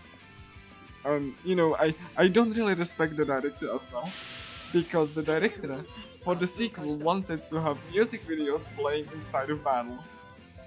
The battles are not like, you know, in the sequel or in the remake, like in the environment, like, you know, Chrono Trigger, you know, it's just like a pocket dimension, but whatever.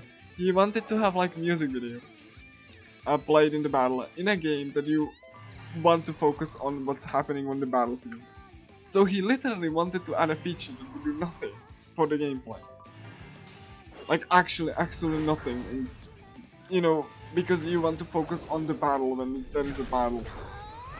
And not for the, like, you know, that, hey, look at this beautiful music video. Which you have to like stop the battle to even see. And it actually gave the developers trouble to implement. But the director pushed for it anyway. I really dislike him. And the publisher. I really don't like, you know, what happened to this game in particular, and what the sequel became. And all of that because of a greedy publisher and a developer that doesn't really care about how the game's made.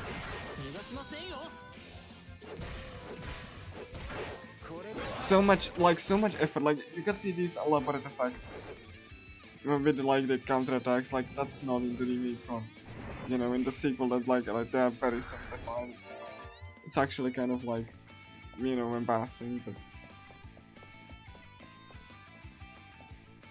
you know, fans are gonna like, you know, just like sing praises for it anyway, because you can't just criticize a game that like has been from a small team, right? Right? I mean, I wouldn't have an issue with that if not for the fact that this game did so much more right, and it only was underlooked because it's like the, you know, the performance is bad because it's on the Vita. And like I said many times before, the original developers were capable of doing a PC port, but the publisher said no. It was much cheaper to hire a developer that never worked on any game before, like a console or PC, and just make them to do an enhanced remake. How do you think it would go in that circumstance? They had like 2 years to like remake the game from scratch and add a new content to it. Like they wouldn't have done it if not for, you know, barely paid labor with the cutscenes and you know, the assets that the original developers made. And that's why I hate the remake so much. Like, I don't have anything against the developer itself, it's just that the end product is really bad. Because the developer is actually competent, at least now. They did the Historia did the Live Alive remake for Square Enix, and that's actually a really competent game from what I've seen. I've never played it, but yeah. So yeah, I really, like, I'm not hating the remake or the sequel just because, you know, it's from a small team. I have no issue with it.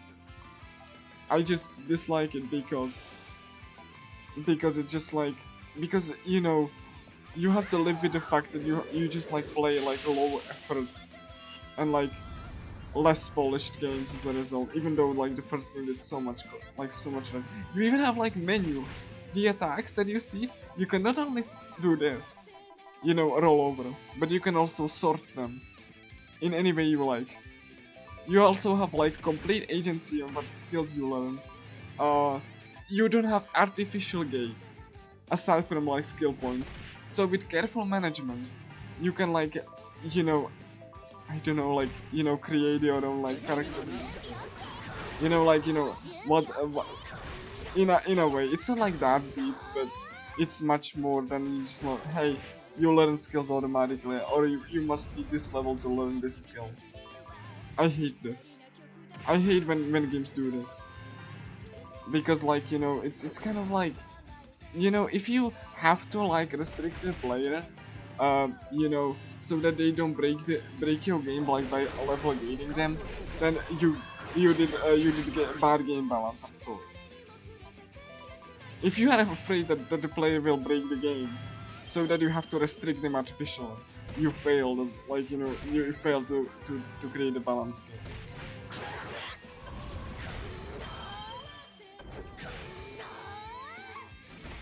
Like, and I don't mean balance as in like, you know, you have to, you can't get overpowered. I just like the fact that you can get overpowered if you are like smart enough and you know, like, you know what to get and what to invest in, and you know, that's like the main appeal of role-playing games. And I really like how this game in particular just takes cues from Western RPGs. You can pre-buff before battles, debuffs like last between battles. You know, you have much more of a player agency. Not in the way that like, you know, you can't really choose like, you know, your like, you know, type of your main character, but you know, the main character is gun based. But, you know, you have like agency how you like, you know, level his skills up, what skills you get, and etc. etc. And I do love that. I honestly do. It's something that I really appreciate that the game lets you do. Like, you know, even if I can like say Chrono Cross also really, you know, from what I've seen, you know, the speedrun that like it really is like, you know, much more like player focused, that you can like mix and match like, you know, all of the different characters and skills, and I really do love that. Like in this game, the party members are like equally like strong, quote unquote. Like there are some better than others, but it's not like, you know, this character is like strictly overpowered. This character is like the worst character ever. Because when properly leveled, all of the characters are pretty good, which is not the case in the remake, and not in the case at all in the sequel. Another like point of the bad balance of these games. Like I said, I don't mean balance like you can't get overpowered. That's like also a bad balance, by the way. If you make everything annoying, that's also like badly balanced. Like, you know, hey, this game lets you be overpowered. So so if you like make a mod and then not everything is overpowered, it's just also a bad balance thing. Like, you know, and I don't really, like I said, I don't really mean that you have to be like weak as, you know, no. I just really like that you like player agency lets you become, you know, overpowered. Even like in Western RPGs, same thing, you know. So like, you know, like with CRPGs especially, and that's the reason I even play role-playing games, because I really like to, I really like the games to be like puzzles that you have to solve. And I just don't really like when a game just like hands me like, hey, you know, you can just like progress automatically just so you don't have to do anything.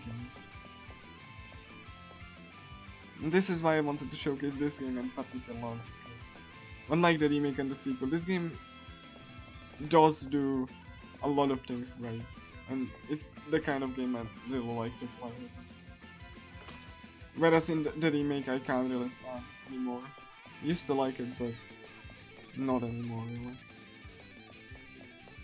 It's probably one of my most disliked remakes, maybe even games. You know, that I have like a chance to. Let's see. I think I missed one. Let's see. I think I missed one of the. Hold on. Need to make sure that I don't miss the. Okay, no, I'm fine. Yeah.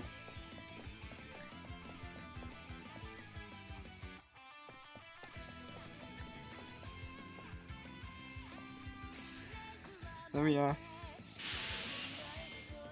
Like you can see, like I said, in the visuals themselves, like yeah, it lags the Vita too hard, because like they have to like, you know, just take so many shortcuts just so the game runs well with the kind of like action turn-based hybrid.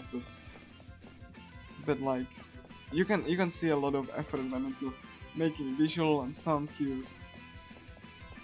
and like even like, you know, the particle effects and stuff, which, you know, the remake avoided, and the sequel, like, don't really want to think about that. Like, the sequel has like some good parts, but it's a far cry from the effort of this game. I'm gonna point them out, like it's scheduled to be in Longathon.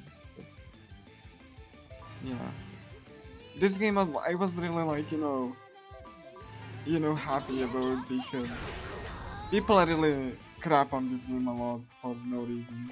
Like when this game came out, everyone compared, this is not like Persona. No, it's not like Persona. Even though it has like a Persona 2 radar, it's not like Persona. Like they borrowed some things from it, but like they also do a lot of things on their own, and I really do like that, especially as far as gameplay goes. And that to me is very impressive. Also mini-boss. Need to make sure that I just really love the models they did, like the visuals, the distinct visuals, the purple black color scheme. Like everything is just clear, and even if you are like confused about, like, you can just pause the game and just like in a CRPG, like real time with pause, you can like just pause the game and assess the situation. You can issue commands, but you can just like assess like what buffs and debuffs are like, you know, active, and what you should do. It's pretty great.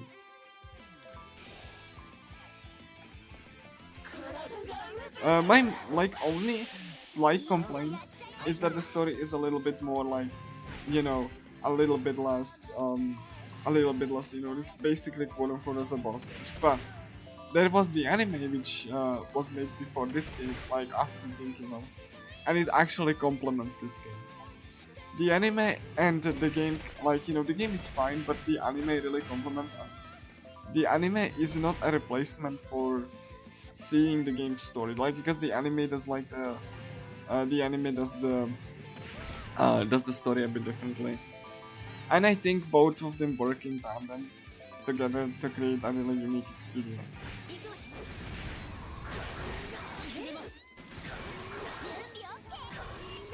Okay, I don't want to do anything. Oh my god, no. Oh, need to make sure that I don't get hit by this, because this is okay. And then I'm gonna do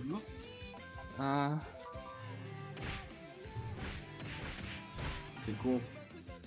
This is fine. It's kind of pointless to do any buffs before this boss, and I'm gonna explain that why.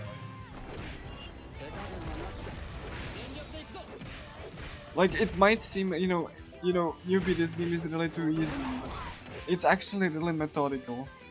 Because I really love the fact that one love the fact that final boss is not ludicrous levels, like it's not like ludicrous levels, like, you know, hey, this is like level whatever you want to get. Like it's basically pretty reasonable, and I really also really like that it doesn't go for like, you know, just like ludicrous numbers and stuff. And like I said, the game is balanced enough so that you do get like you get enough experience if you play the game well, and you don't have to stop and grind. Like aside from one point, which I probably will because I need, but like the game doesn't really oh my god, I don't want to die. That would be pretty embarrassing, and that's before the boss.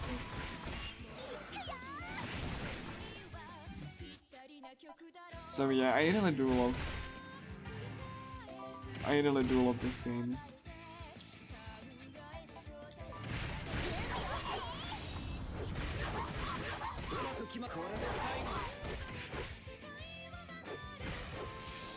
And yeah, like I'm building the chain binder there. Also something that they make remove, so that I get like a chance to get a better drop or more EXP. Because you are graded after each turn, how you did, and you get like less or more XP. It also has like catch-up EXP, which, you know, like they also balance the EXP gain in the way that it has catch-up and like EXP like scaling, which, you know, if you fight like a lower level enemy, you get less EXP, you know, overall.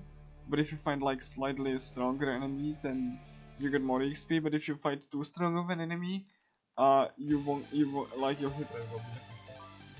So it is basic. Like the game has a really like I really love the game balance in this game because it really shows how meticulous they were just to make like a pleasant experience while it providing challenge, you know, without destroying the core of the battle system, just to make it digestible and simplified and easy to get through.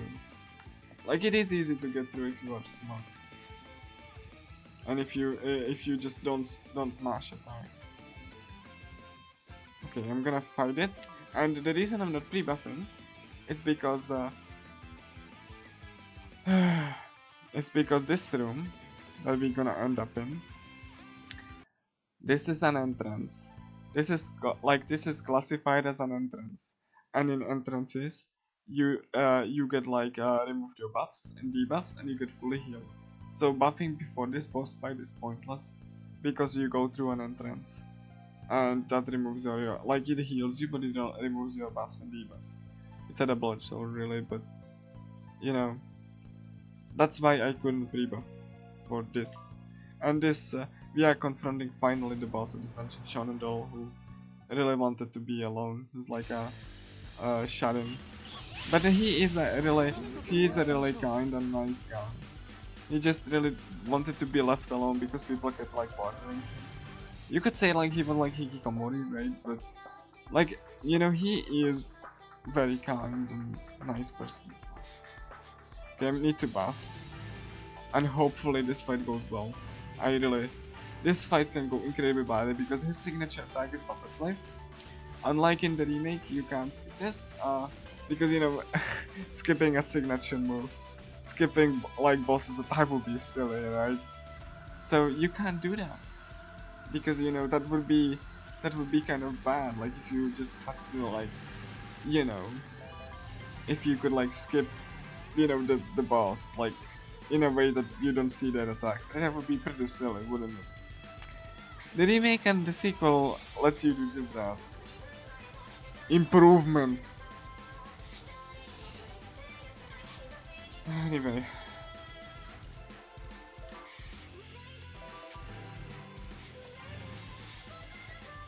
So, I want to increase the risk on Shonen. And yeah, as you can see that the boss has like a moving background, pretty nice. In the remake it's just a static flat texture, no moving background for you. You can see how it's very simple.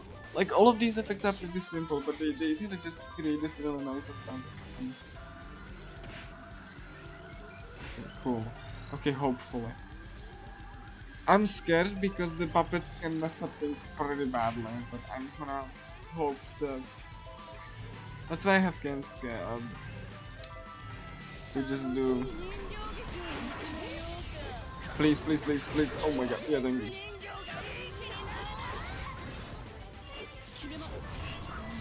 Come on, please. Oh my gosh. Naruko is like a glass cannon, so like. Oh my god, Kensuke fine. Shonendol, do I risk this? Yes, I think I can. Cool. Oof. I'm out of SP. Oh. Not great. So he is fine.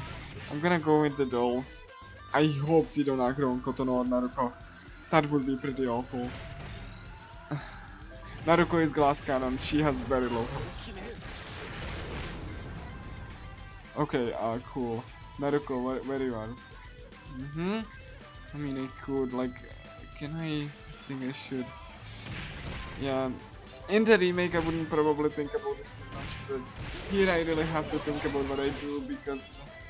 Oh my god, okay. Okay, one of the dolls is fine. Where's the doll? Doll is here, right? I see the doll, yeah. Okay, so Kensuke gonna go to this doll first. Do it twice, and then I gonna go to this. Okay, cool. Okay, I did a double hit. on Terminal. This is better than actually. This fight is going much better than than it does normally. I'm so happy. This game is like really behaving in this marathon. I'm happy. This fight can be a giant fuck. And this is the best fight that I ever had. No. Please don't do a hard roll this. Okay, cool, please. Just, oh my god, please. I don't want to call it, but oh my god, please. Oh fuck. Spoke too soon. Okay. It's a little bit of a problem, but I'm gonna need to make up another crazy XP if I don't. It's fine. Shame it happened at the end, but the fight went a little. Yeah, so she didn't get any XP, and it's a big chunk of it XP. Well, fine. I will need to make it up for her somehow. It's fine if she doesn't get the XP because I can like make the XP up for the next boss unless she dies in there too, which would not be great. Because I really need the XP on the party members. So yeah, now that we defeated Shenandoah, he's gonna release all of the people that he imprisoned, and he divulged that like the Vocaloid BC. My gosh, I love Kotomo's hair. I mean, I love like, you know, the models in this game. They are so much. They're very. Oh my gosh, like you can definitely see how much they wanted them to look good when compared to the remake. So yeah, we like Shenandoah said, hey, you should go to the aquarium. Maybe you find a Vocaloid there, and it's like, okay. And Izuru got, you know, Izuru got like freed from the imprisonment, which, you know, good. So yeah, Susanna also gets to reunite with her friend that she found in the library, turned to dolls. That's pretty happy, all things considered. We went through some inconveniences, but oh yeah, this is the aquarium. Beautiful. Oh yeah, you can see the veil. Yeah, I'm gonna showcase the veil. You can see the moving veil. This will come up later, and this moving veil is not in the remake. Look at how beautiful it is. Look how beautiful, like, and the reason that she's like, you know, slightly bloated because she's like in the a little bit darker in the aquarium. None of the detail is in the remake, by the way. I mean, the kind of like indoors lighting is like kind of present, but not to the same extent. Also, look at these shadows. Like, I do like the shadows, even though they are lower quality. They are there. Unlike in the remake, they are not there. Majority of the time, anyway. Oh, look at the veil. I love that. Like, it might not seem much, but the remake doesn't have that. Even though, like, the burst anime cutscene has. Oh yeah, and yeah, debuffs are active still. Which one are active anyway? Let me just. Oh yeah, yeah, it's blindness. Accuracy minus 15%. That's fine. Okay, let's go into the aquarium now. We needed that. We needed them. Anyway, yeah, I'm gonna save. I'm not really happy about. Like, you know, not really happy about the loss of the XP, but it's fine. We're fine. As long as I get the XP here, it's gonna be fine. I'm just gonna have to grind a bit more. It happens. Okay, yeah, here. So we arrived at the aquarium. It's a really nice place. Fun thing, I'm gonna point this out. Each room in the aquarium has this own theme, and it also has a different lighting in the room. So I'm gonna point this out, but yeah. You can bet that the remake doesn't have it. It's just like not even dark. Like the remake can't do even darkness. It looks pretty awful, but yeah. Like almost like 80% of the things in the remake are awful. They are worse than the original. But you know, that's why I wanted to even point these things out. Because, you know. Anyway, yeah. Now Izuru awakened to his power. And he has like a sword. The swordsman. But we won't be using him. Aside from this tutorial. So, this is a tutorial. Again, I'm just gonna buff myself. And do... Because, like, his attacks do waste time. That's pretty much it. Because they connect. And whenever they connect, you... like the game just needs to show you this cool animation. And it stops for a few seconds and... It's just really... Yeah, it's really not that great, especially since you know, there are like better party members. I also have like a really good RNG there. That's pretty interesting because the starting risk is random on all of the enemies. Pretty good RNG there. I think that might be a double EXP. Shame I don't have Naruto there. You can like. It would be like, you know, but that's fine. Oh, it wasn't turn one. It's fine. Yeah, the enemy hit me. It's fine. It's fine. It's not like the experience is gonna be that important here anyway. I'm just more worried about the fight that's gonna be after this dungeon. Not the boss fight of this. The boss fight. I'm a little bit worried, but I really don't think it's gonna be that much of an issue. And yeah, look at these pedals. Yeah, that's so good. Anyway, I love this game so much. Oh yeah, this thing. Okay. So the one of the musicians like imprisoned one of the person that Kotono knows. We don't know who it is yet, but she imprisoned here. And I'm gonna show you something here in this cutscene. There we go. Oh, there we go. So, do you see this waterfall that's falling off? This waterfall is just like a small splashes in the remake. They can't even do waterfall. It is that bad. It's stupid looking. But yeah. That's what you get when you do a remake with a developer that didn't develop a full game on their own before. They were established in 2015 and you want to make any like improvement.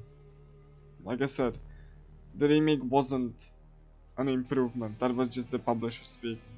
So that they can get more sales, which backfired by the way because the sales on PC were abysmal. Because the game was slashed from like yeah, you know, from like its full price about like 3 months after it went, you know, on sale. So, you know, it was pretty much a bomb, but I don't really think that people realize how much screwed this game got. And like I said, I'm not disliking the remake just because it was from a smaller studio, but because we had the original game that had like much more effort and was much more quality. You know, from a even smaller studio that did a lot of things right. Anyway, for optimization's sake, I'm not gonna remove Izuru, but we need to save the guy.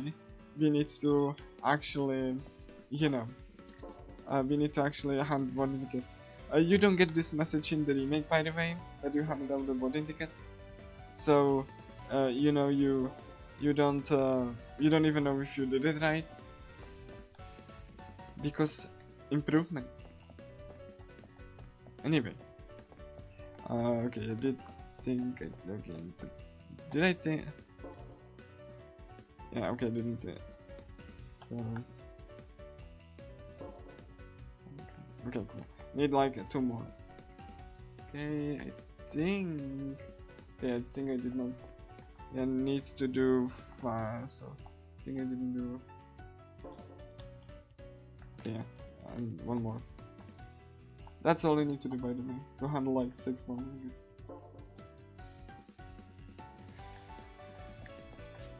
And then we're gonna go to a specific path to save time to avoid a cutscene. So we need to first go to a restricted area. There we go. There's the first judge. We need to convince. Yeah, I mean you don't need to convince them, but I always do. It's a nice slow and it makes the boss best. So yeah, that's what I do. It's not important to win the contest, but I do because I want I want Kotana to feel happy. Anyway, see how this room is like really dark and you can't see. It's like restricted area. They're like really like you don't get this like level of detail in the remake. Obviously, like every area looks the same, no flavor. I need to exit.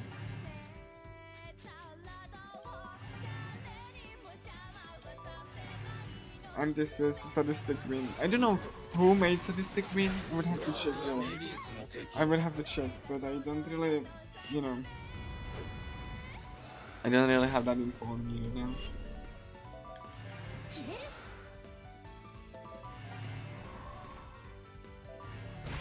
Okay, I need to make sure that MC doesn't die because I haven't been saving. I just want to escape here. It's really hard to avoid the enemies, but it's possible. Depends on what the enemy. Okay. This is Shuji Hattori. We need to talk to him. And because they like Mirai because she is sadistic. That's why that's why we try to like impress them. He was like, do look at me with your disgust, but then like Kotano's like, I'm gonna look at him kindly, and that worked because Kotano got angry and just like, oh my god, you were like better than Lady Mirai, and that's all. Come on. Oh my gosh. Like optimally you wouldn't get into a fight at all. Oh my god, please. Oof. Okay, cool.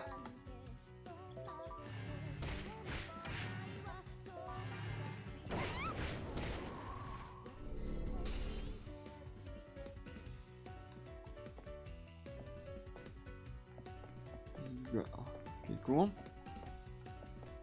Oh my gosh, I love this. Like you can even see how the different areas are named because they have like a subtitle. It's on the lower, like upper right corner of the second spot. We need to go to no, not here because we can't go here. But we need to go the Sea of Life first.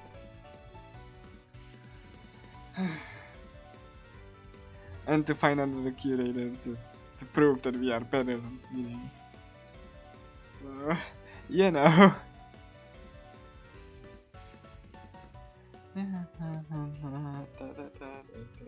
I really,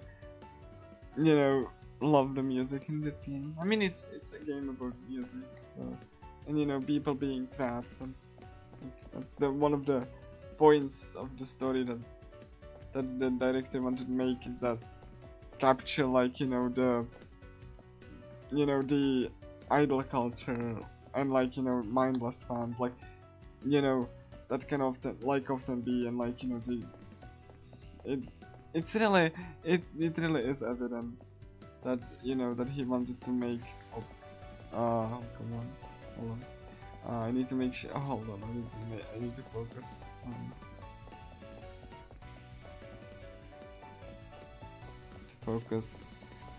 because I don't want to get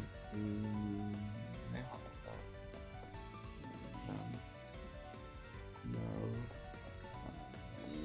to make sure they don't get into fights. Oops. Okay, I tried to wait there. I went for it and got punished. Okay, didn't get punished too much. So yeah. Oh my gosh. Which, you know, it's pretty funny how I got into this game. It's because I played the remake and I really liked it, and I was like, you know, I wonder how the original, you know, game is. And I played it and I didn't like it at all. But the more time I played it and did it, I was actually, this is actually good. This is actually better. And the more I played the remake, the more I grown disdain. And the more I noticed how, you know, bad it is overall.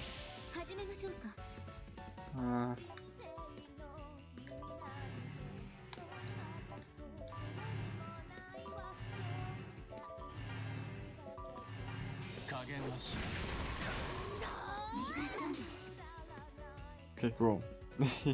Yeah, you could see, you could hear the jihadis, unlike the enemies. Well, you know, that like they have like a taunt line. That's not in the remake. Anything that I'm pointing out? I don't know.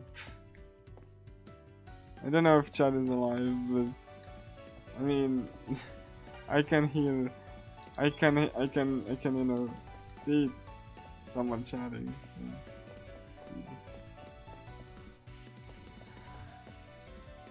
Anyway, yeah.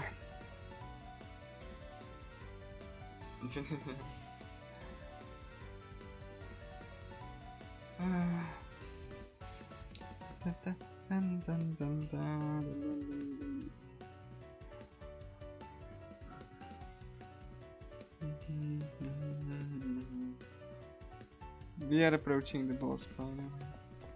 Just need to make sure that.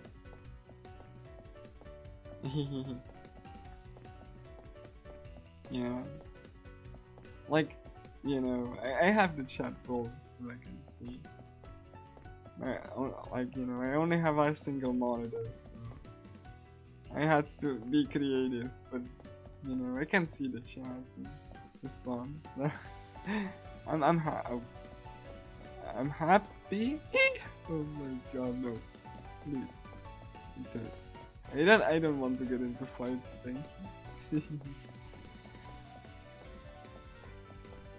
So, oh yeah, first Curio.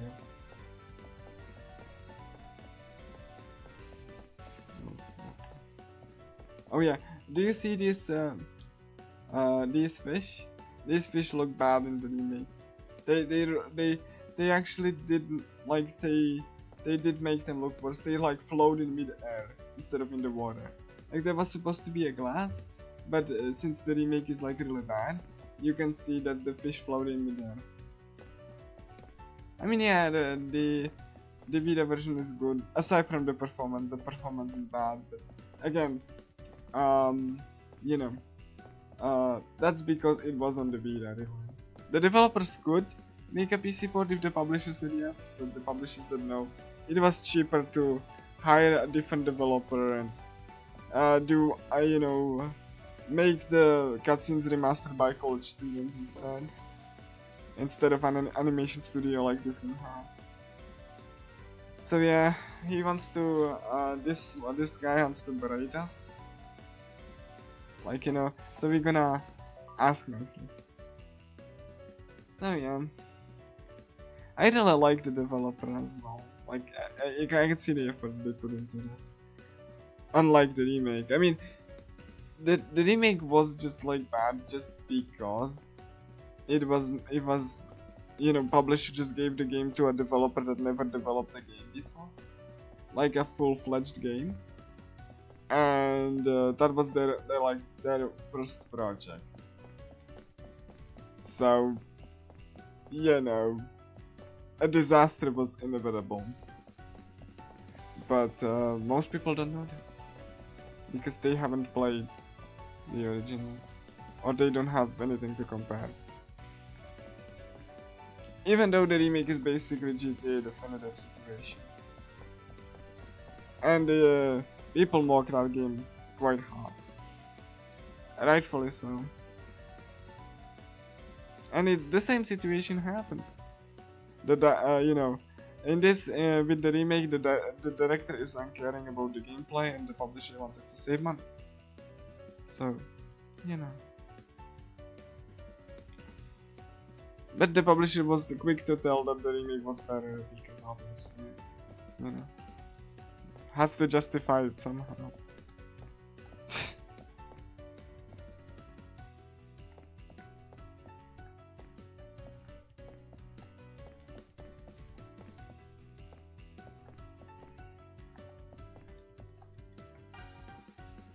The publisher only cares about, like, you know, how much merch they can sell anyway. They could care less if the game is good or not. Because Furyu is really bad as a publisher. Maybe they are good as a developer. You know, because they do develop games, they mostly do like Japanese only titles. But like, you know, as a publisher they are pretty awful. Up there with Take-Two and EA.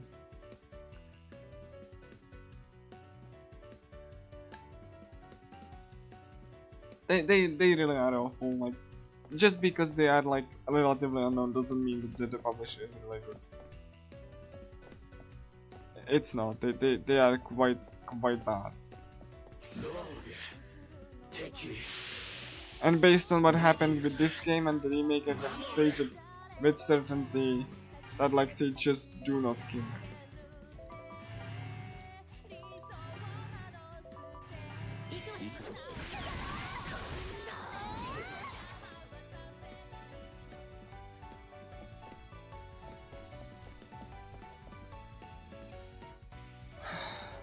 Which is why I don't like the publisher or the director. Like, the director can do whatever it wants. Like, he wants to only tell the story, which is fine. I just want to play a unique game. Or like a really interesting game. I just don't care about just a story, because you can only get like a story-based game for so much, but the replayability just suffers. Which is like the more evident with the sequel and the remake. You know. Okay, first playthrough, and then you have no reason to go back to it anymore. Because like the gameplay is just not there.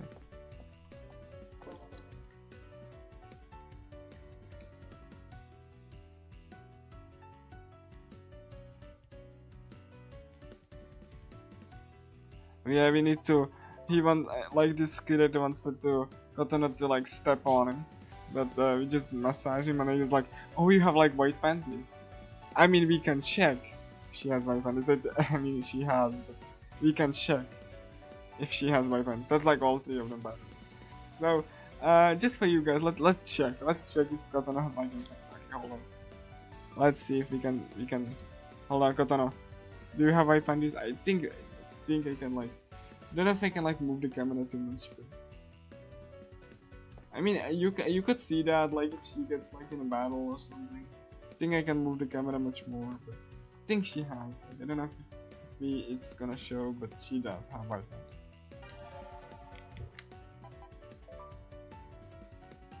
And I made them to the entrance.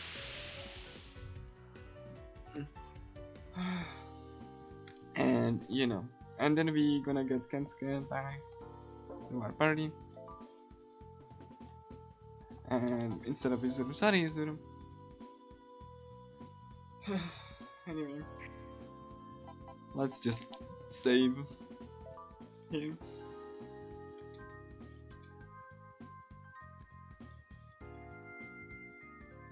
Anyway. And there we go. I'm so happy. Everything goes well so far, and I'm super happy. So let's just be the boss now. Oh yeah, buff often. Don't forget to buff. Yeah, you can do that in the remake or the sequel as well. Which is like one of the things I really enjoy. And okay, I do have that. So I think, yeah, I'm gonna go here. And katana. I mean, I'm gonna probably. There we go. Fine. So we are buffed now, and then skill reel. We need to get buffs on Naruto, and that's fine. So we're gonna get the vote. I'm ready for the votes. So who won the contest? Katana. And Mire is like really angry.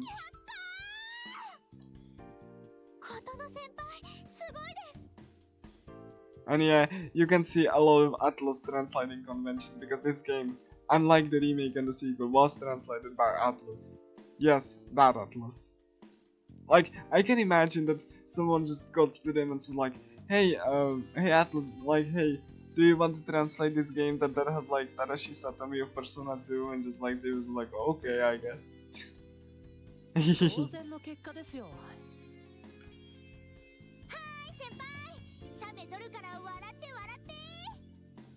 勝者のことの様、今のお気持ちはいかがでしょうか？すごく嬉しいです。応援してくださった皆さん、ありがとうございました。I also want to thank everyone who are watching the stream right now. Like you guys are awesome. この勝利の喜びを今一番誰にお伝えしたいですか？それは支えてくれた仲間たちとたっくんです。Who is Takken?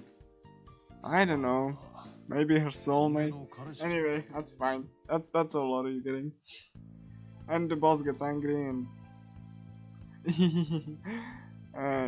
like even like she lost, so she has like this cute lion. Like she's basically the rich girl, like the rich lady. Like she wants to rub into everyone's face.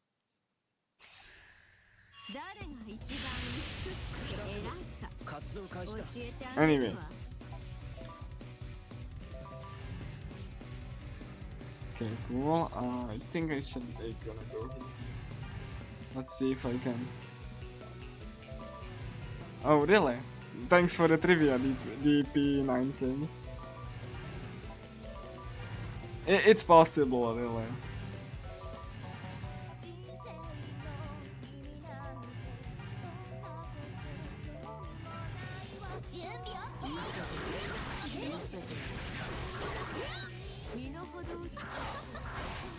Come on.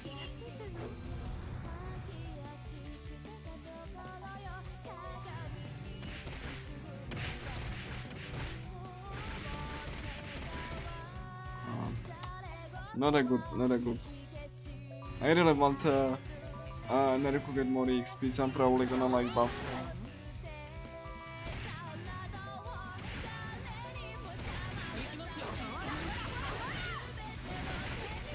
Come on, oh my god. I'm gonna provoke him. Did I debuff her? Not her accuracy. That's really... Okay, cool.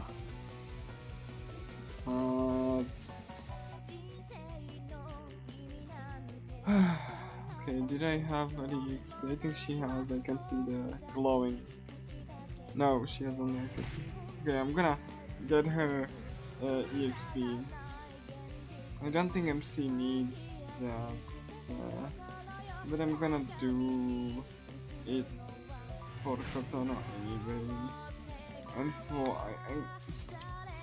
yeah, this is like a lot of like things that I can like. This is not like the remake where you can just mash it out and it's not interesting and stuff.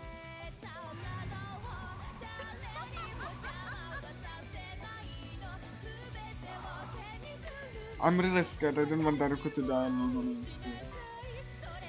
I'm just gonna like move her away, and because her like, you know, homie missiles home, I'm gonna do it. Oh, this is stupid. Okay, Gensuke's fine. like I really do want her to be focused against Kevin, but still didn't hit me. I really need to debuff before I can, like, you know, get poison. Oh my god.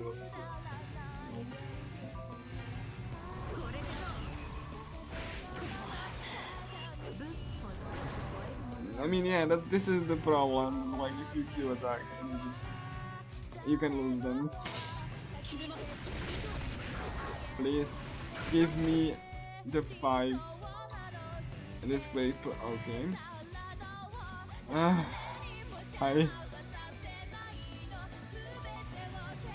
I mean, what's the? This game. This game.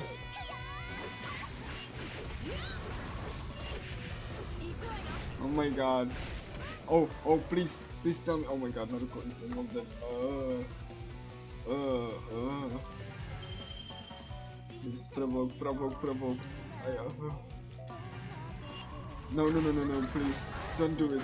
Don't. Oh my god.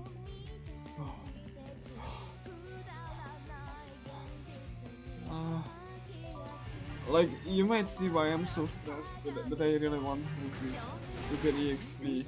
No, don't. God, please. Mirai. Oh my god.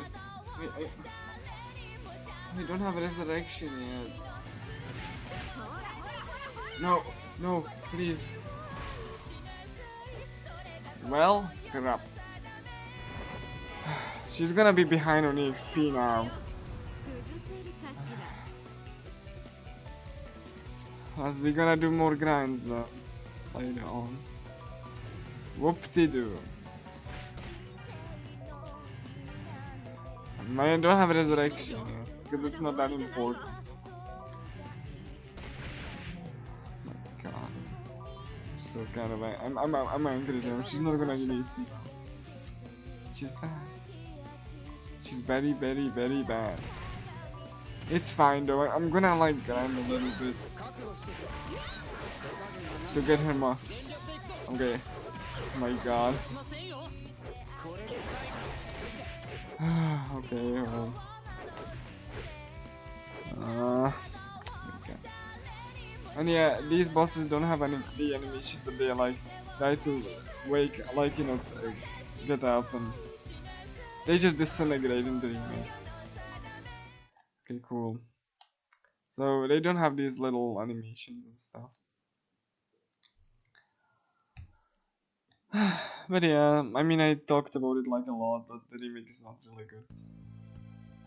From a gameplay standpoint, anyway. Like, everything unique that this game has just not there.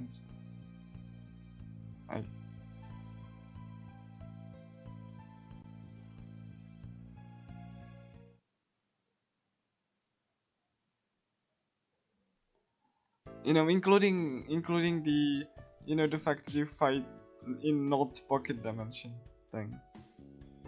You know, that was also unique. The remake doesn't have. And people are only excusing this because, you know, it's just like a small Japanese game. You have to excuse that, right? No, you don't have to. Like, I refuse to, you know, excuse a game that's supposed to be, hi Demetrius, that's supposed to be like a, you know, improvement, and it's not. Also, you know, this scene is very, like, you know, muted in the remake. The remake is not, like I said. This area has moving clouds because there's not many NPCs, and there's like a musician kid. You can see, there are moving clouds. Like they are also moving in the remake, but they are not as this thing. At least that's why, like, that's how I remember them. And just look at the stage and the keyboard, oh my gosh. Yeah, and now the Vocaloid's trying to suck up all of the negative emotions, including by this relay, like ball emotions like, you know, flowing in. The remake also like kind of like made worse for some reason graphically. You know, and she's trying to like absorb all of the negative emotions from all of the humans to herself. Like, you know, imagine if you try to do that and you have like you have your mind full of like depression and like, you know, like negative thoughts. Like that would break up anyone. And the vocalites are supposed to be like, you know, not affected by, you know, emotions as much, but she like is drawing too much. And like because, you know, she wants everyone to forget about everything bad they experienced. And it's not going well for her really. So yeah, we found a Kepi. He's just like, oh my gosh, Izuru, I just hate you because you are prettier than me. And just like, you have better life than me, and then just sends like the jets at us.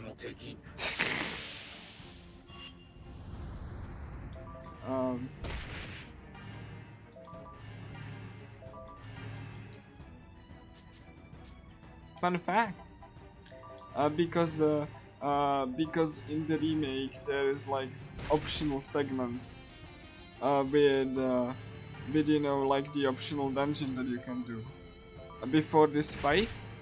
Then the remake jumbles your party for this fight specifically because no one bothered to code an exception. So you get a completely different party in the remake than this, like your party is disregarded. But you know, improvement, I guess.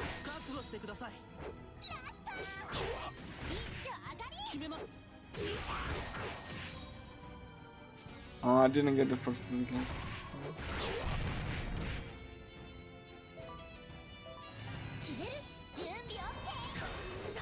I like that, like look at that. Wow, I'm going for the enemy. He's completely dead now. I love this. I can set up the EXP on her, I guess.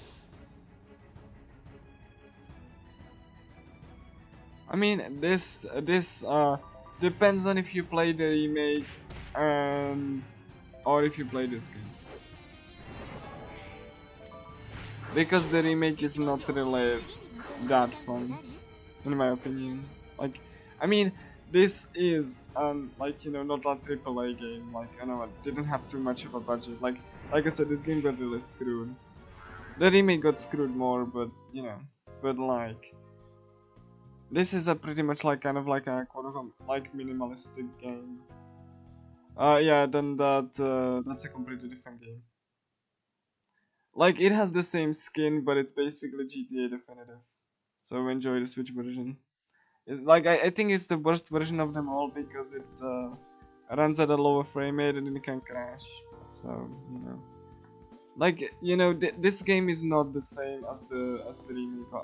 Not by a long shot. This game actually has like a lot of effort put into it. Like, the basic structure is the same, like similar, but the gameplay is completely mangled and not really, you know, like the remake like plays completely differently, and I really don't like it. And it's objectively looking worse. So that's food court.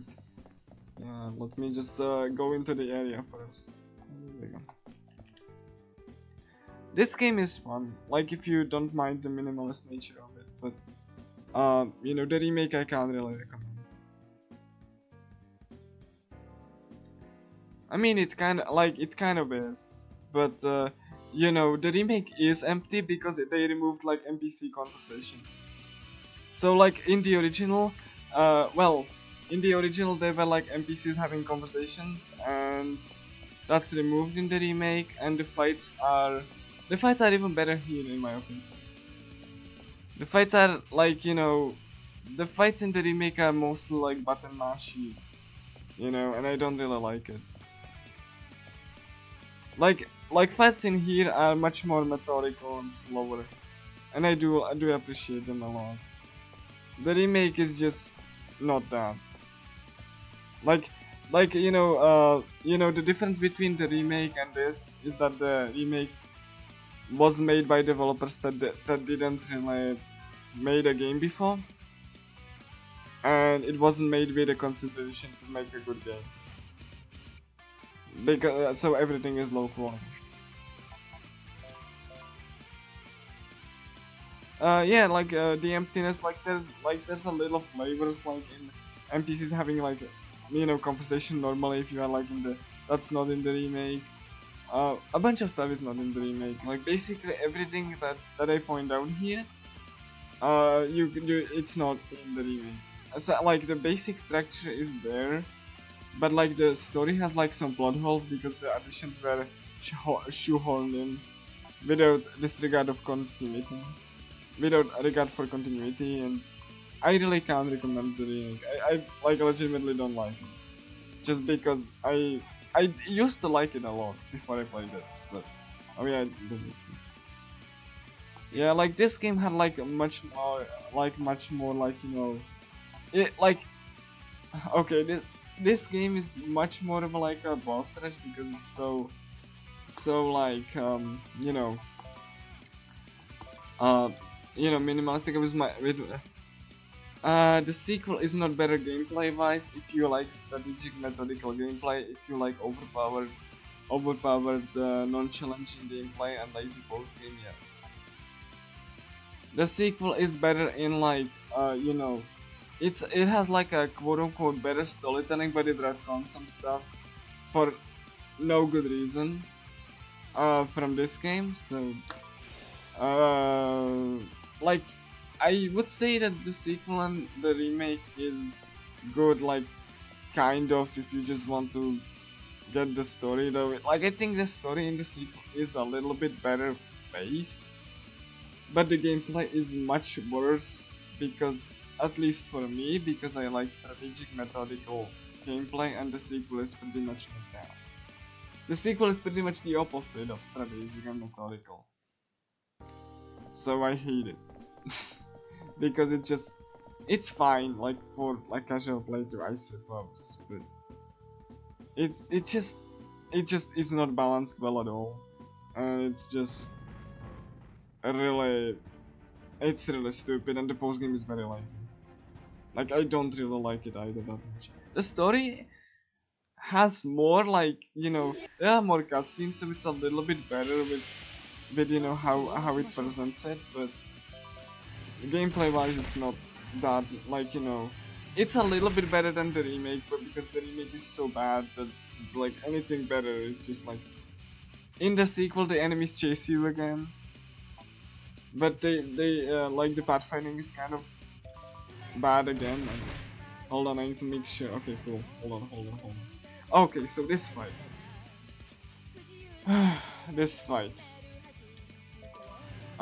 this fight is pretty brutal. Do you see that you fight like in the... Do you see these enemies? This is a story fight, but these enemies can join the battle. And instead of 3 enemies that are quite powerful, you will fight 5. So, this doesn't happen in the remake, but in the remake you just can like destroy them, and it's not really that like difficult or anything. It's just, yeah, like the enemies can join the fight, and when they do, you fight 6 enemies with all of this stuff going on. So that's why I say it, because this fight is so scary. I might die if the enemies spot me, which they might. And they like the so I'm kind of like unsure how to progress because I don't want to aggro the enemies. No, this is for the Vita, and it's a Vita exclusive.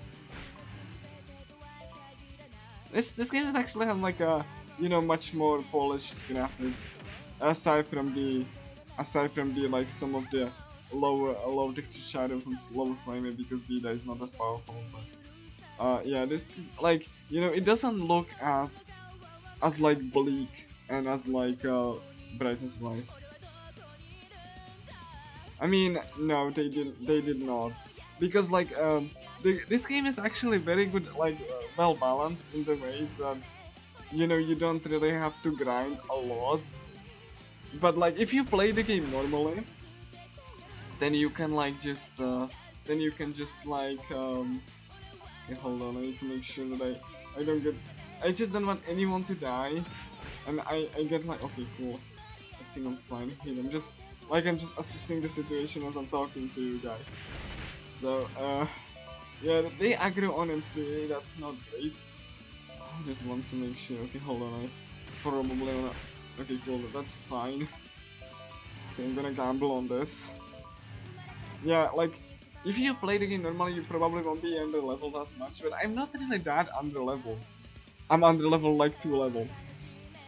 Like, this fight can be hell even if you, like, you know, but like, yeah, this game is, like, they expect you to, like, even in, like, the speedrun, I'm not expect, you know, I'm at similar level that you're supposed to be, which is evidenced by my hit rate.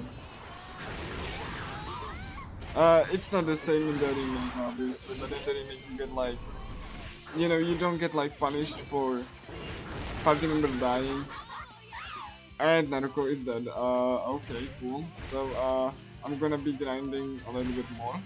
If I survive this.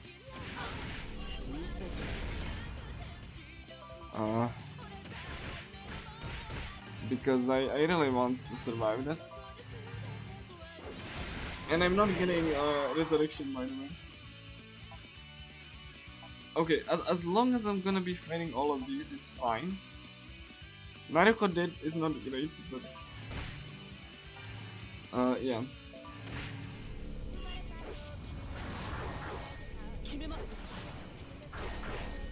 Okay. Naruko's dead, not great, because like she is kind of like a, you know, she is like a glass cannon, like I said. She kind of sucks in the remake. They removed one of her good utilities that she had. Like they removed the fact that you can like move the astrals, so she cannot do like good range attacks anymore. Again, less experienced developer.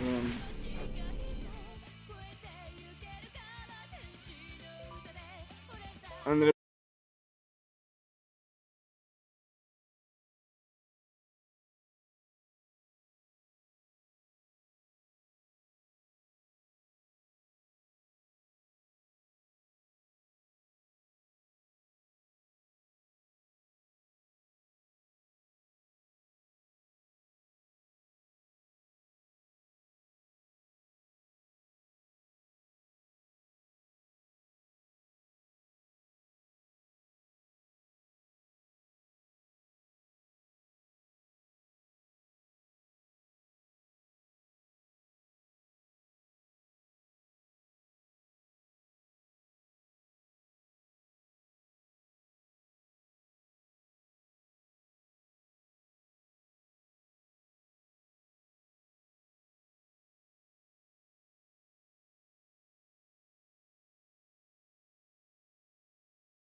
though this is the only area where it really lags like this, because there's like so many enemies, and okay, hold on.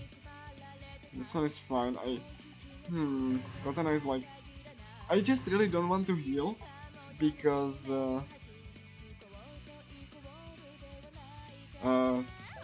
you know.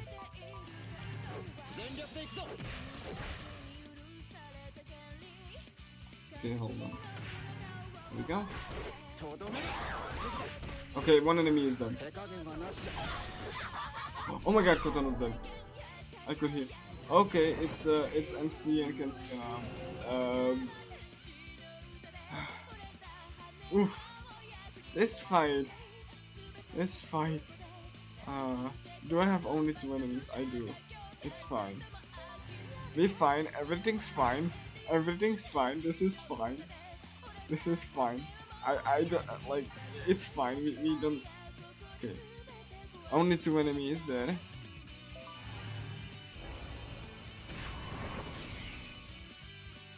Oh. Okay, yeah.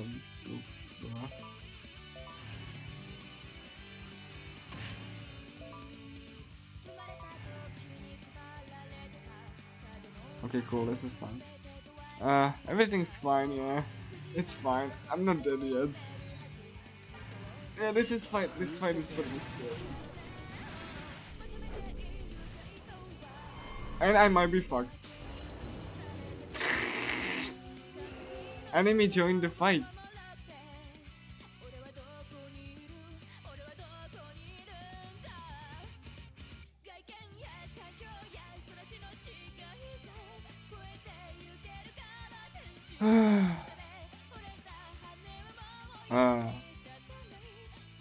Oh god,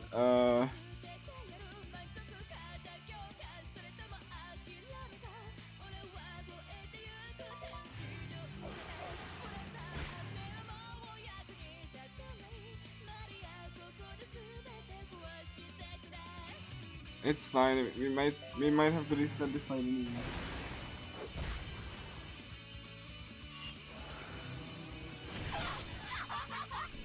Rip. Kill me, please. That was utterly unlucky.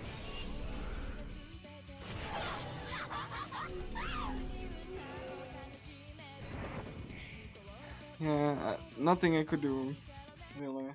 So we enjoyed this fight again. Yeah, you can't skip through this game over screen because Atlas did something really bad.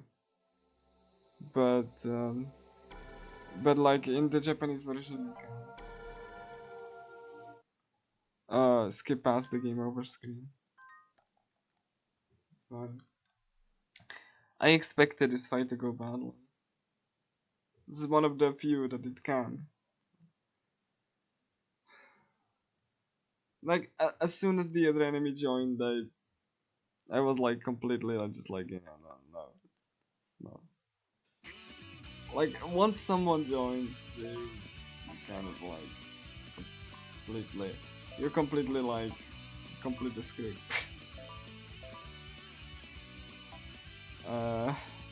Because that enemy was level 27. I'm level 18.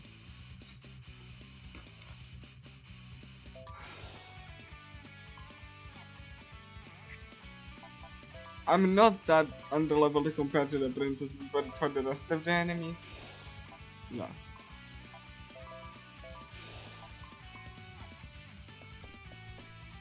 Cool. This might be also bad because someone noticed me. So yeah.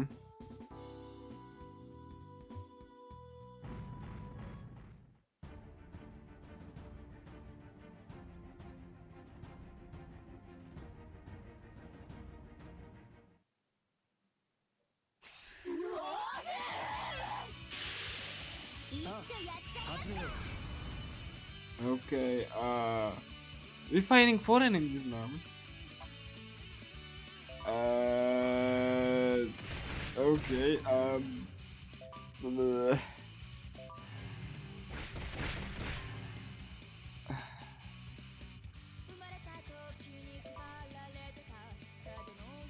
this is not supposed to happen by the way. This is all of the luck I got before. We're gonna be there for a few minutes.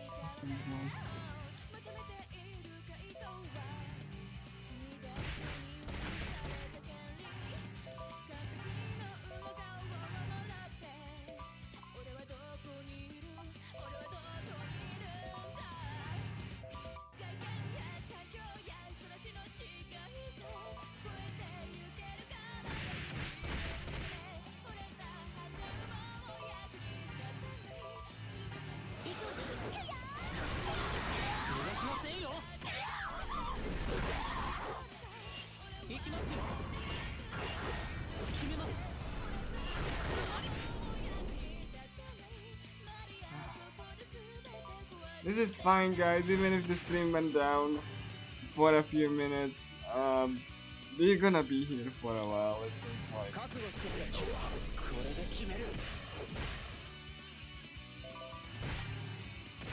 とどめ。 So you didn't really miss much.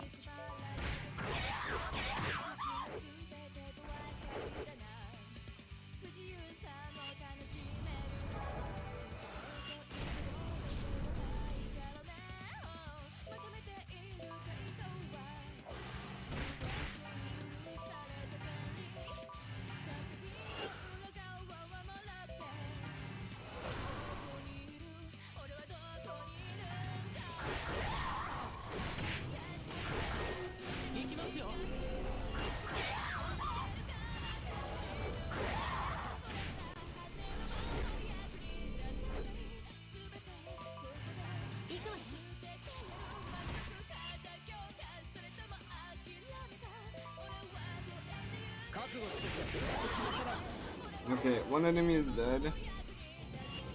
Okay, cool. I don't want to heal since I'm probably gonna do anyway. Oh god, okay, one additional enemy is dead. Naruko is dead as well, I don't care. But like, oh god.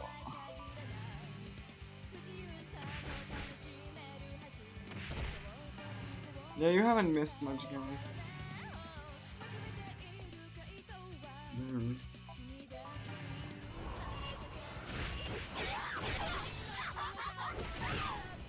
Yeah. Kotano is completely dead. She got pincer attack and Kensuke is also completely dead almost. I don't like this fight.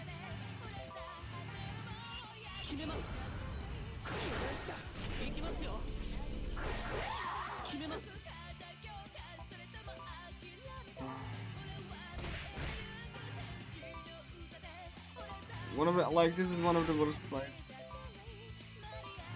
I don't really like.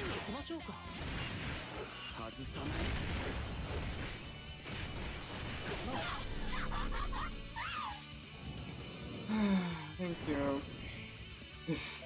I get a turn, but it's gonna end up simple. Yeah, I hope you're enjoying this beautiful game. I'm not mad. I'm just... This fight is just awful. But the fight after that is gonna be much better. That's like, you know. Like I said, I'm not that bad level wise compared to the princesses. I'm just like, you know, oh,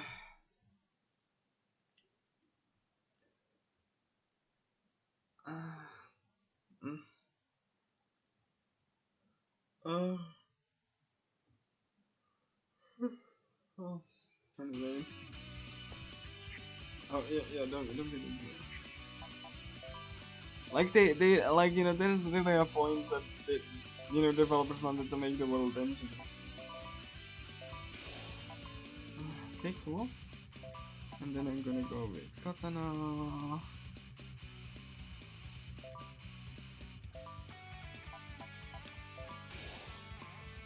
There we go. Okay, that's fine as long as I can, like, I don't know, wait.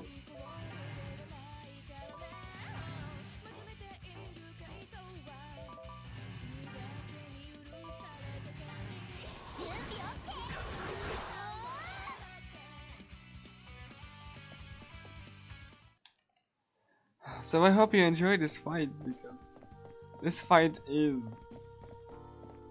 beautiful. And I'm not really dishing the game for it and everything, it's just like, you know.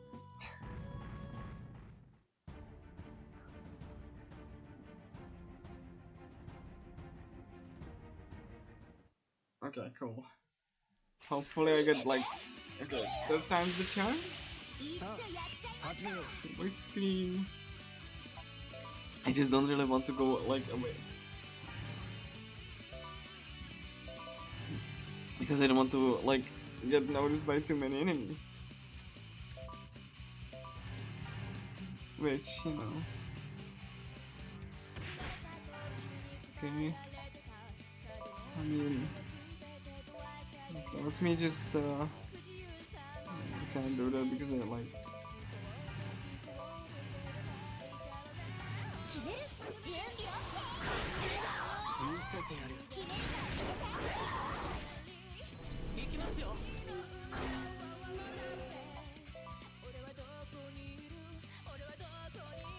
Cool.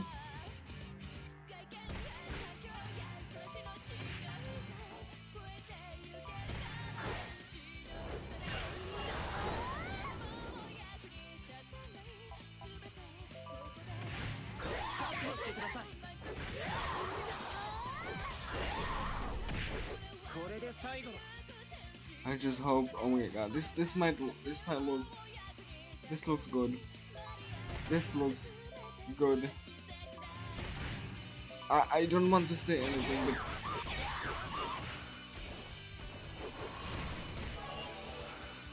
okay, yeah. Yeah, this looks much better now. As long as no one joins, be fine.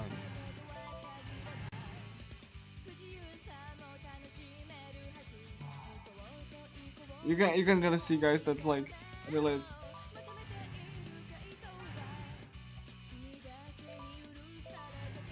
how this game stands.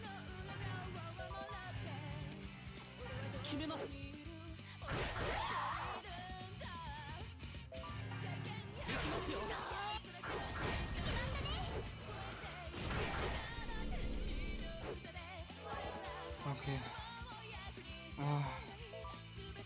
Okay, we be fine now. I think.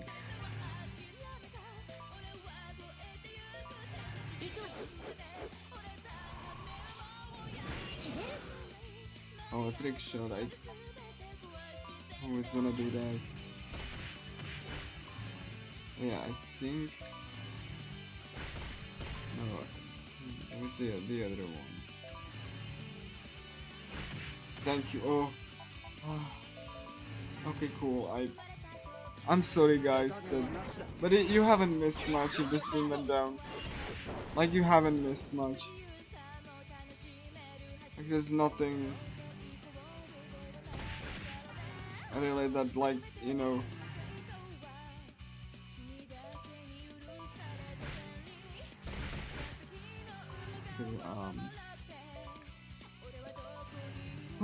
Okay, this is like.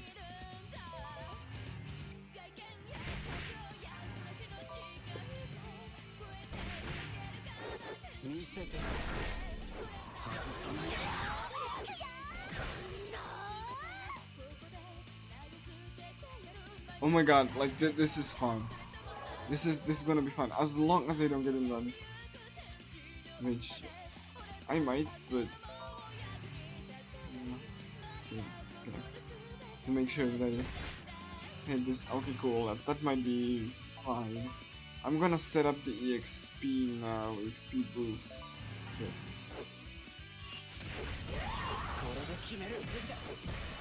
Okay, one of them is dead. I just don't want Naruto to be.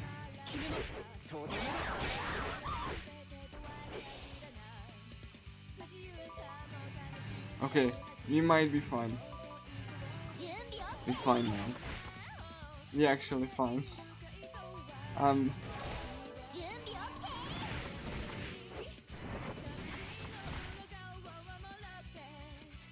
Good.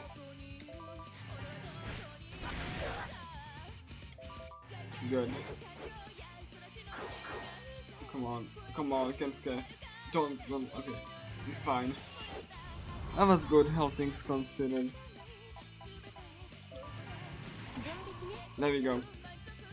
Oh gosh. Ugh. We free.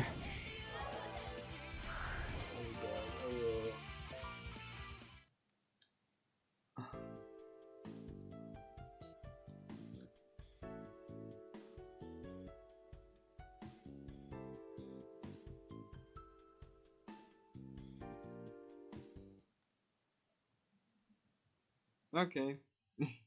Okay. I was just like, you know, what is that? Oh my god. This fight.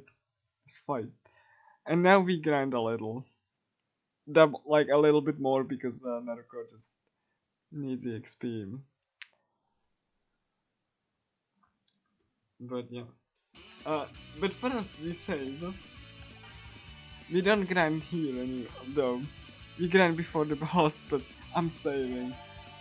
I'm not doing that fight again. That fight sucks. It's cool. It's cool.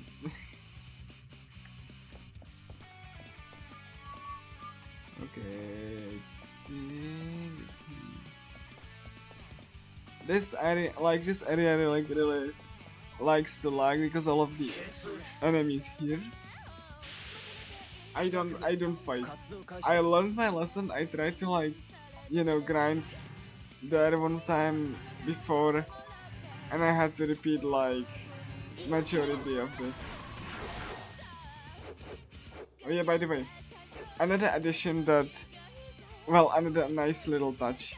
The, well, you know, the more you go up the dungeon, you remember how like the sky was like really blue.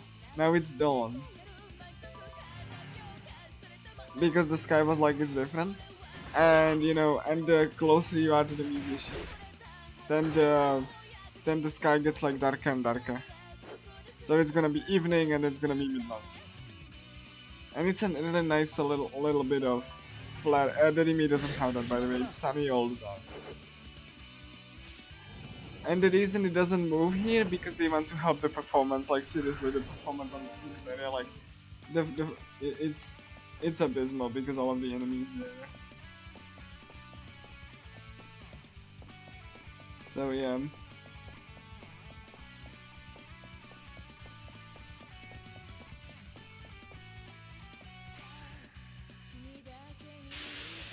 But yeah, another nice little detail that Davey doesn't have.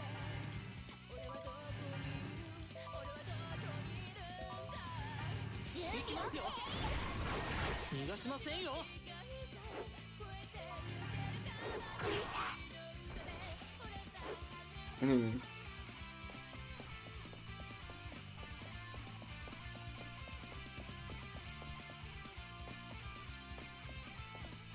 We won't be finding any mini bosses, thank god. Like, or thank me, not thank god, because like god is. Thank me.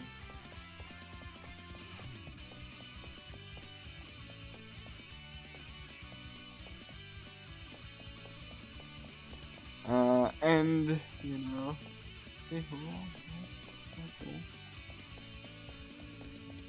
There we go. Oof. Okay. Now we are like running away from the flower princesses. Like they chase Izuru, more specifically because they find him hot. So yeah. Izuru-sama.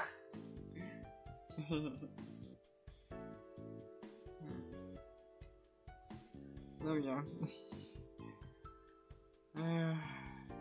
They really want, like, now the priority is like to escape them and to find more info about Ikki the musician, so they can convince everyone that he's not that great. So, you know.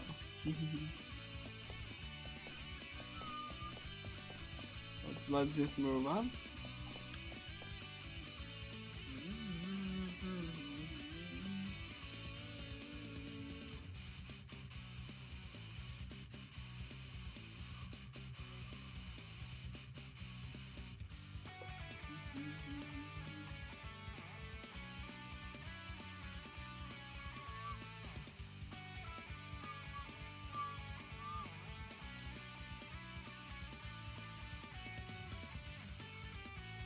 Okay, cool. I'm not gonna be saving, I'm risking this. Oh yeah, see? We had like midnight, now it's like 9. See that? Yeah, and yeah, you could see like when Naruto was like moving. Yeah, see? I don't know if you can see that, but the Cotton has white panties and like Naruto has like straight panties. Yeah, see that? Anyway, yeah. Hey. There we go. So yeah, I really think that the skybox being different is a nice symbolism, you know, for just like, you know, Ikepi's like desire to be a star because he's like a clerk, like a fashion clerk, and he doesn't really like being a fashion clerk because it's like too ordinary. So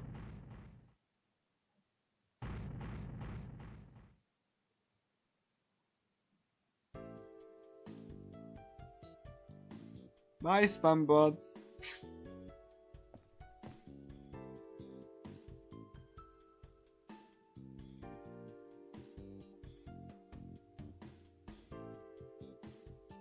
So yeah, now the heroes are finding like more information about the Go Home Club. Like, you know, not the Go Home Club, the musician. So, you know, EKP. The heroes from the Go Home Club are finding more information about the musician. Yeah, and yeah, I just got into a battle that I couldn't do anything about, but it's fine.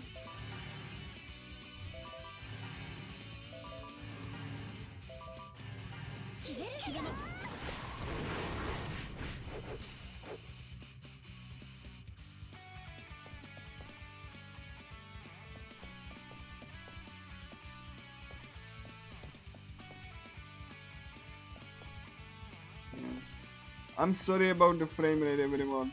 The frame rate in this place is not great.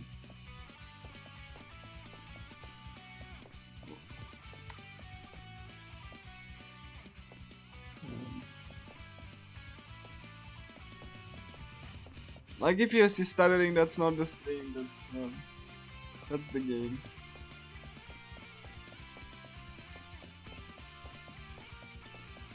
Like again, I think they just like had little bit too many enemies there. So.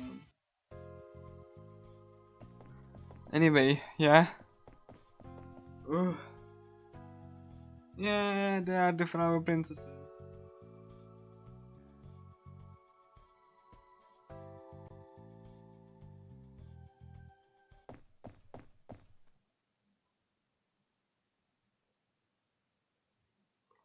Anyway, let's just move on from this to the final. Oh. I almost ran into that one.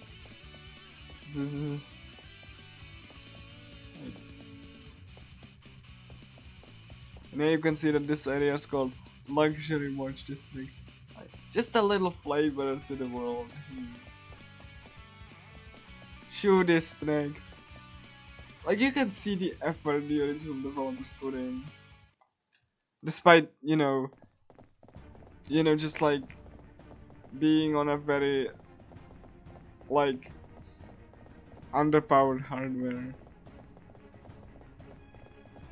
So I'm not really judging this game too harshly compared to the remake, because the remake was supposed to make things better and it made things like a lot worse comparatively. So in many areas. So yeah, I really can't really judge this game too harshly, honestly. Especially due to the development hell that they went through. Again, it's probably because of the publisher. Like this game, like I said, wasn't really like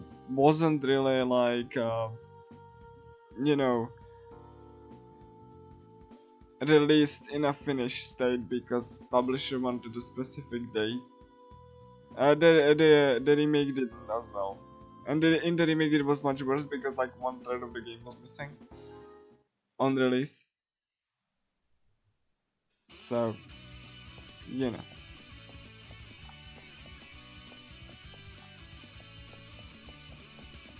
And plus, like, for a game that, yeah, for this game that like 48 people made, maybe like, you know, maybe a little bit more, but you know, it's a really good game.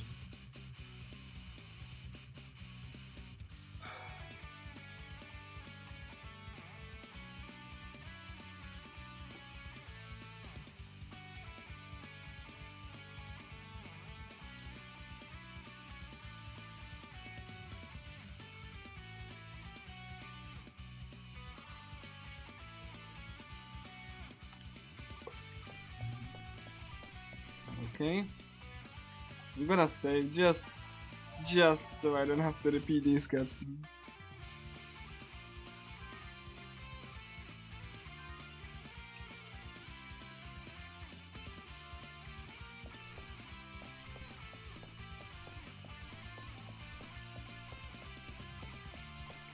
Oh yeah, and remember the sky. Look at these stars. It doesn't move because they wanted to conserve performance. But look at these. Oh my gosh, I'm admiring the skybox and. But you know what? It's for the entertainment.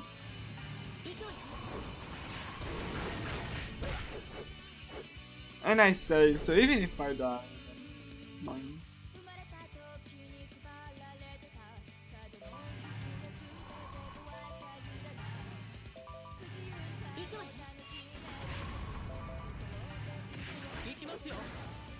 There we go. Oh yeah? Oh yeah. Anyway. We admired the skybox. You know, long enough. Oh my gosh. I really don't enjoy these locks fights. But like I said, it's choice between this or playing the crappy remake, and I'd rather play this.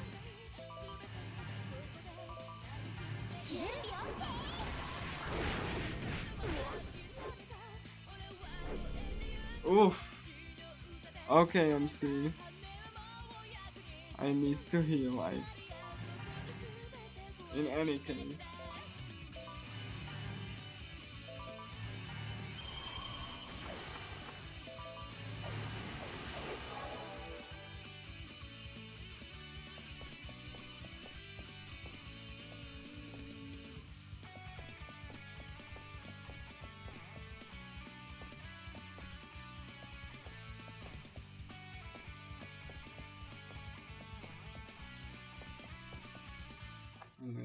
Now we arrived at Men's Fest, which is the shop that EKP, you know, works at. So yeah, it has like it's even its own distinct building.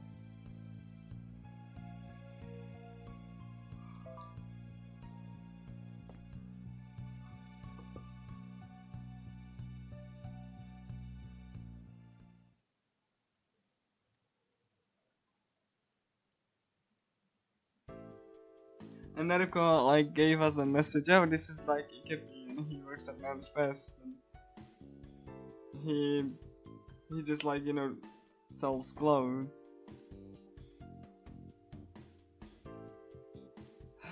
And now we gonna be grinding a little. Depends on how much.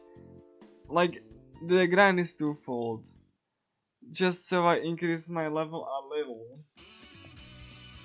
Oh yeah, you can see Men's Fest. The shop.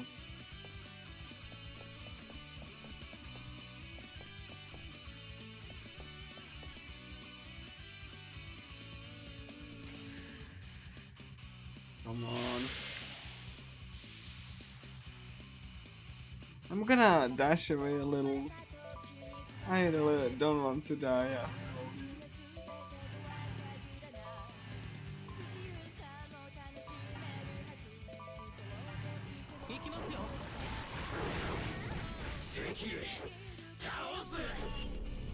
Let me escape, please. I don't want to.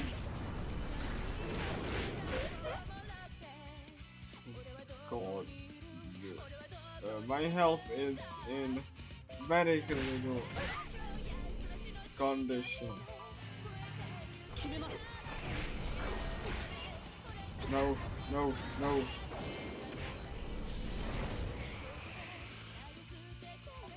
Oof.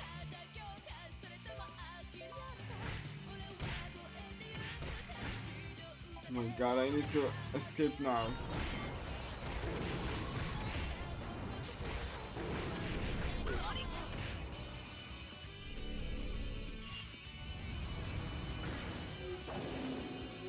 Oh my god. This.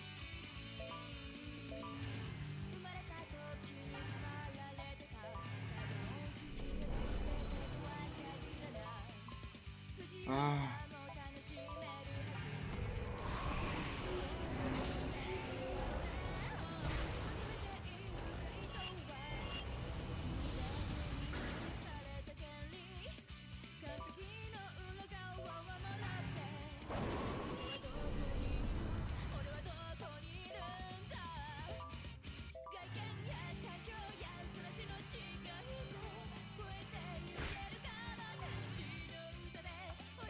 I'm seriously like, okay.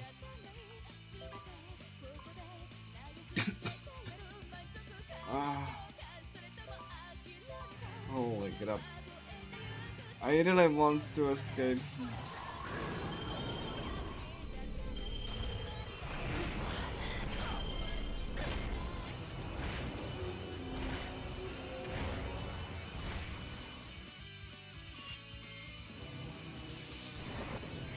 I'm dead.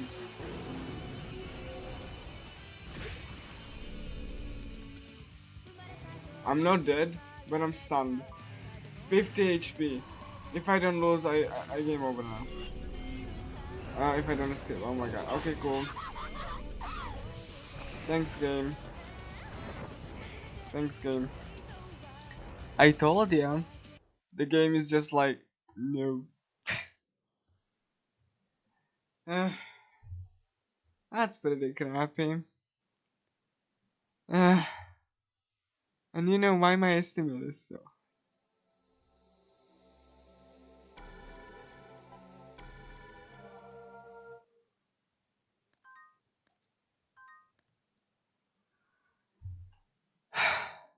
This dungeon can go really well, or it can go like this.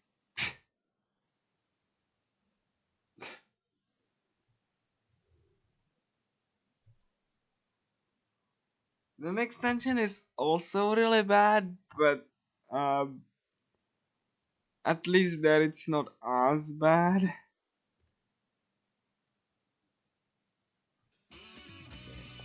At least I save you. We have to fudge the cutscene again.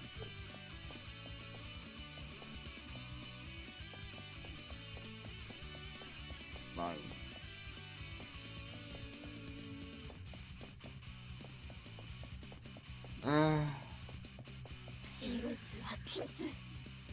Seriously? 活動開始だ。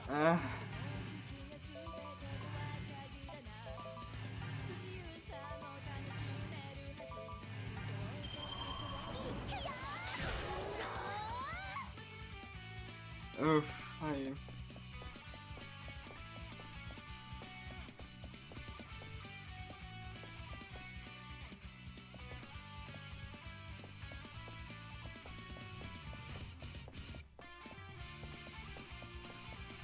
Okay, cool. You watch this cutscene again? And I will be saving before the grind, you know, because I don't want to watch this cutscene again. And, cause that takes time. And, you know, I would really like to get into the bonus dungeon. Even though it will require a little bit of grind. Because the bonus dungeon boss is pretty brutal. And way higher leveled. But there's like a kind of good grind spot like in the game, so hopefully I can get to it.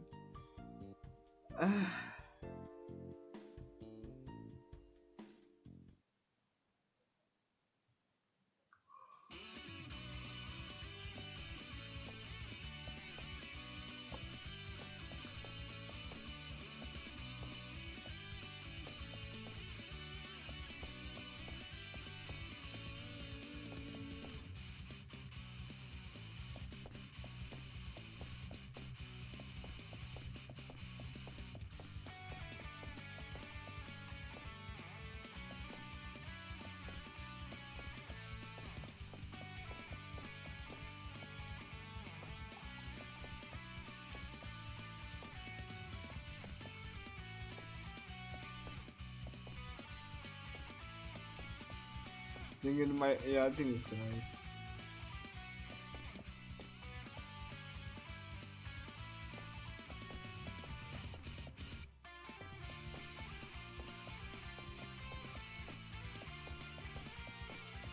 As long as I don't get into an encounter, it's fine. Yeah, I think I'm going right.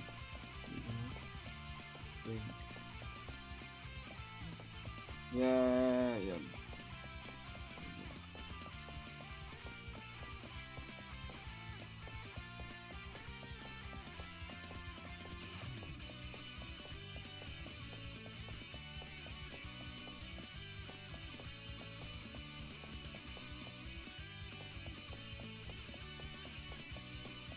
Okay, cool. And now I will say, I'm not grinding here.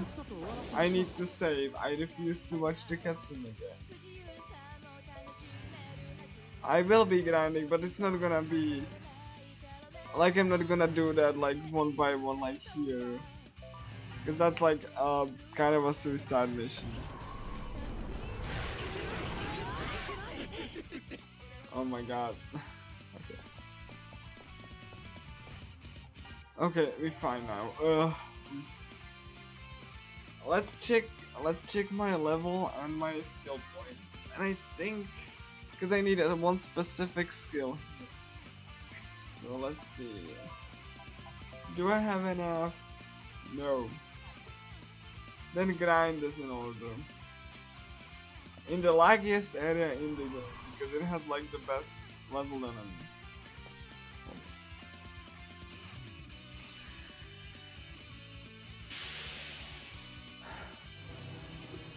It's fine though.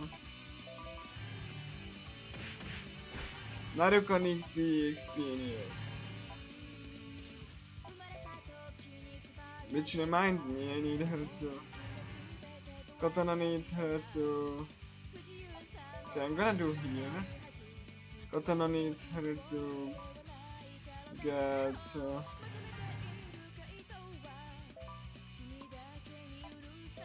And then I'm gonna send provoke, why not?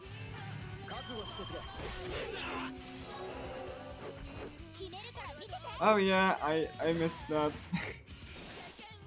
Yeah. Okay, to land the debuffs here. I really like Kotono's hair. Oh, come on. No, not beam of emotion. Oh my gosh. Oh.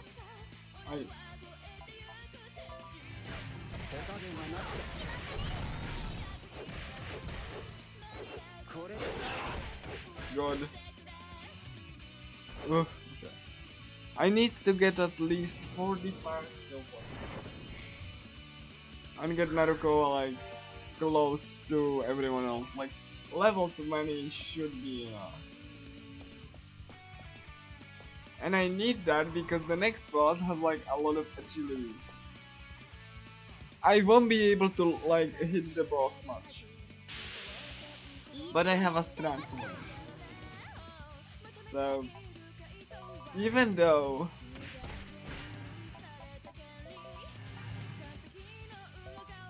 like we're gonna be way under leveled for it, I just need the points. Like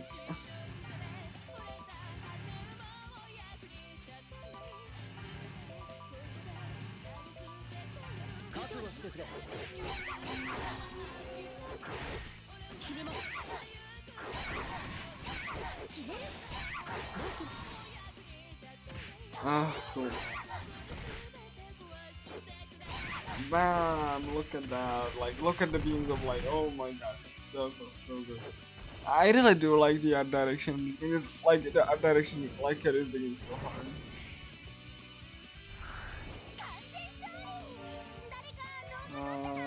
Okay, how much? Okay, this should be fine.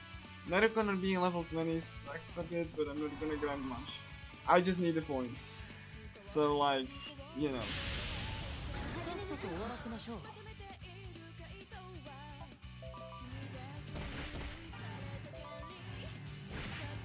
And as you can see, the ultimate skill doesn't do much damage.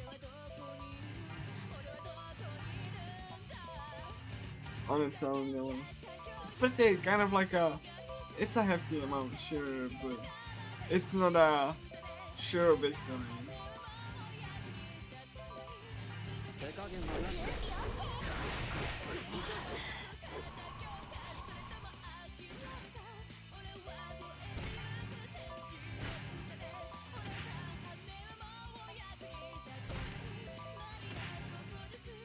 I hope that Naruto doesn't die, because like I said, I do want her to keep getting the XP. And there's like a lot of places that they can get XP.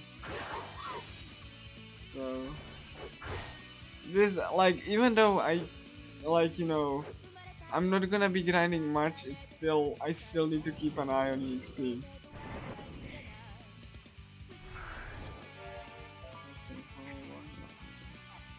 Naruto getting more. She's under level now. Oh my god, voice scream again, like, oof.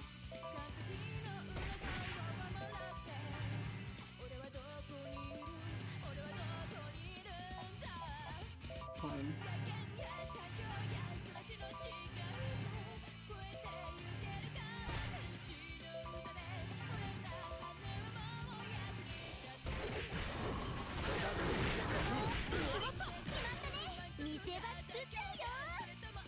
Oh my gosh.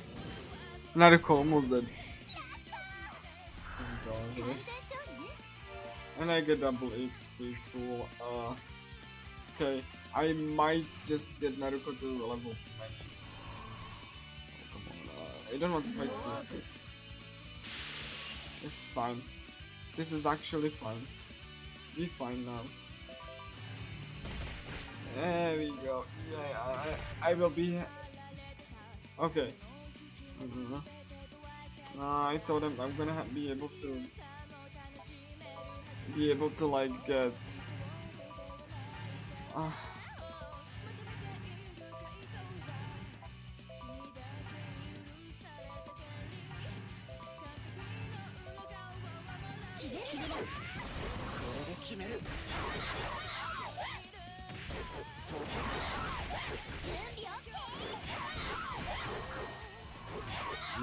And that's a risk of having like a character having finish, because you know, then the attacks don't connect. It's fine though. It's like gonna be first run anyway, so I'm fine. Okay, Naruto had like a level. Okay, how much skill? But I think I still need that. Yeah, I need still one, like at least one.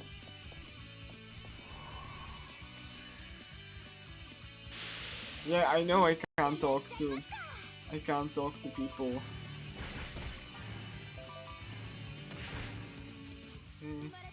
Oh my god, I can like do 3 of them, okay. That's fine.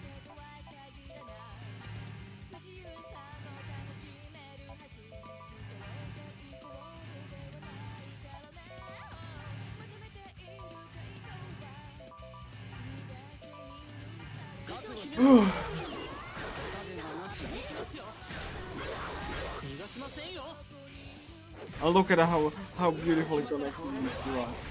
Can't scan. Oh god, look at this. This is just, oh, this is just like pleasant to my eye. I'm gonna even move the camera closer so you can see that. Oh, look at that. Oh my god, it's so beautiful.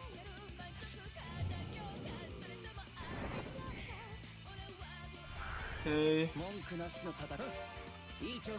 And I get a stigma, which is not that good. Question is, okay, yeah, I'm gonna do one more. Naruto's gonna get EXP, it's fine. Just want one more.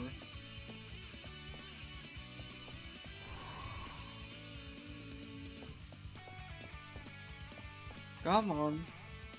Come on. Go. Perfect. Risk 5. It's cool. And beam of emotion, I don't care.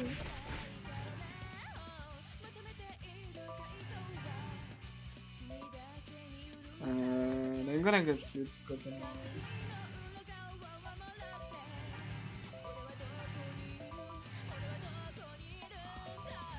I really love this game. Like you guys have no idea.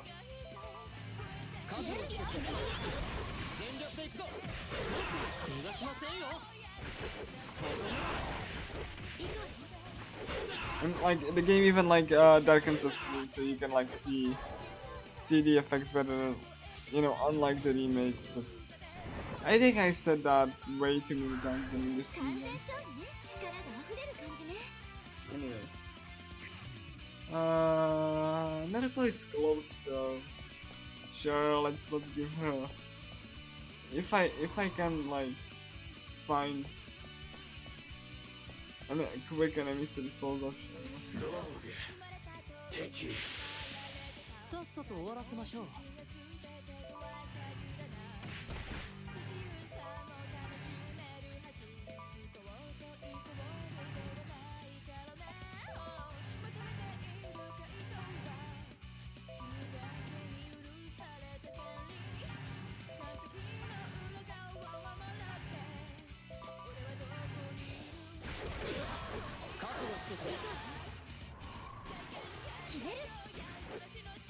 Unfortunate shield.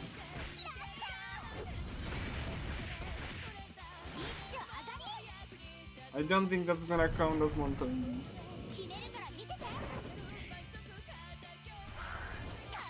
It did? Okay, cool. Oh yeah, oh good god, it's like a speedy jump. Great. Okay, sure.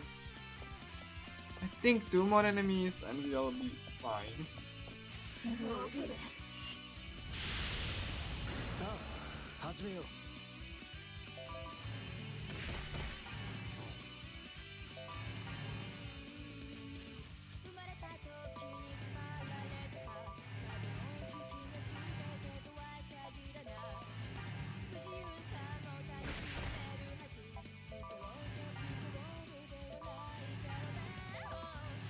手加減はなし。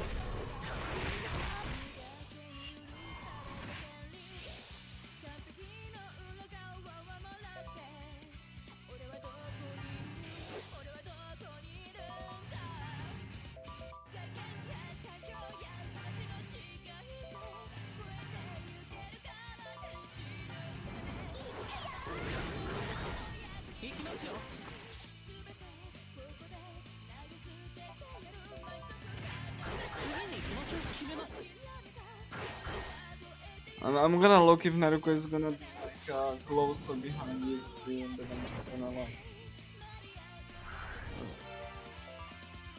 Okay, maybe one more. I just want to, like, given what happened in this dungeon, then.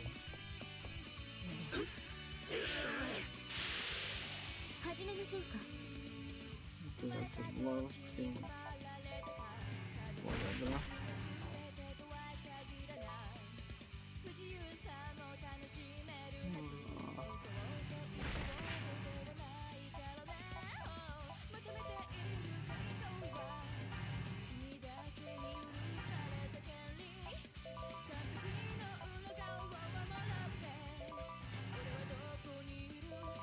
I just really need, like I said, I need the levels to be comparable to the boss, so I don't.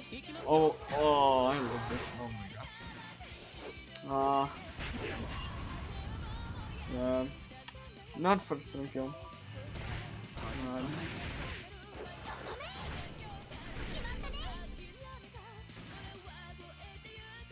Sad.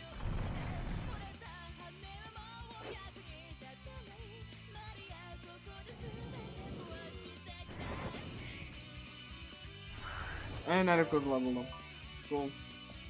So yeah, we have the best chances possible to survive this boss.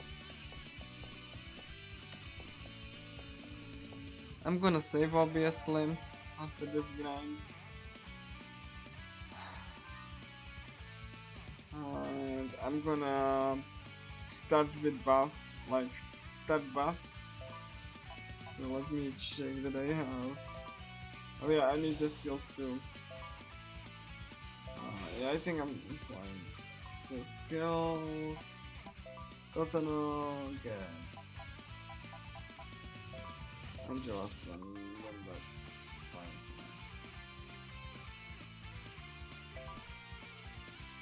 Yeah, and this boss has a very high agility. So we won't be able to hit him very much. That's fine though.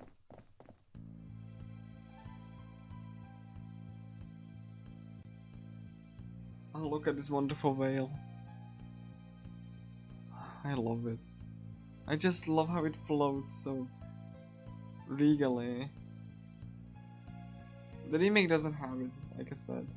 And it's pretty sad just to, oh my gosh, look at the close up.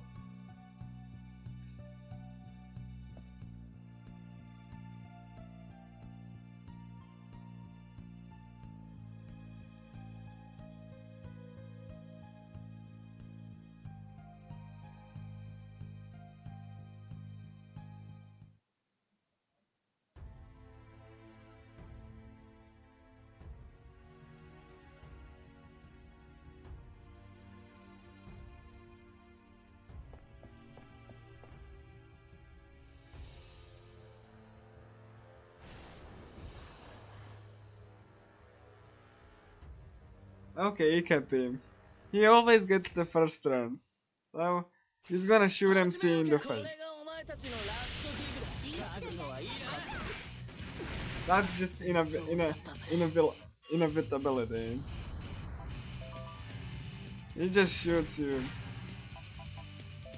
And since he has high agility, I won't be able to do much.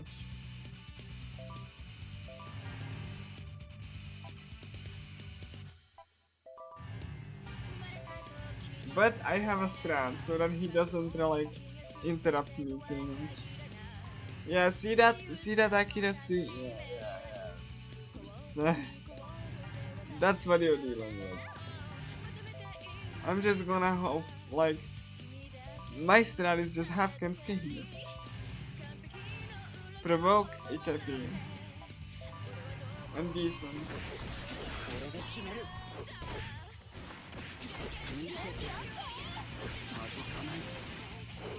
Yeah, the shots don't home like in the remakes. So you have to be very methodical. Okay, he's gonna be down. So, okay, one debuff landed. That's good. Now I need to land the second.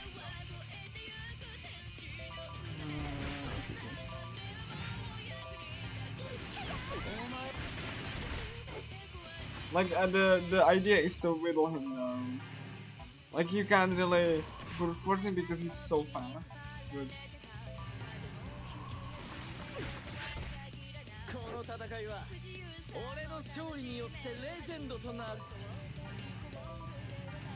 And yeah, all of these bosses have like their unique taunts. Some of the taunts are like removed, or like they're not implemented.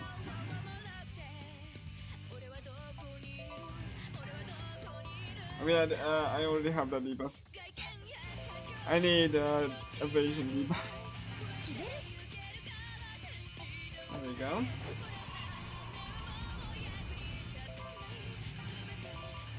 Okay, I'm gonna go with like a basic attack. Oh, let's see. Yeah, 30%. No, thank you. For now, no. I need. Okay, cool. I'm gonna go with the ultimate attack. It's even 40%. As long as he keeps focused on Kensuke, it's fine. Okay.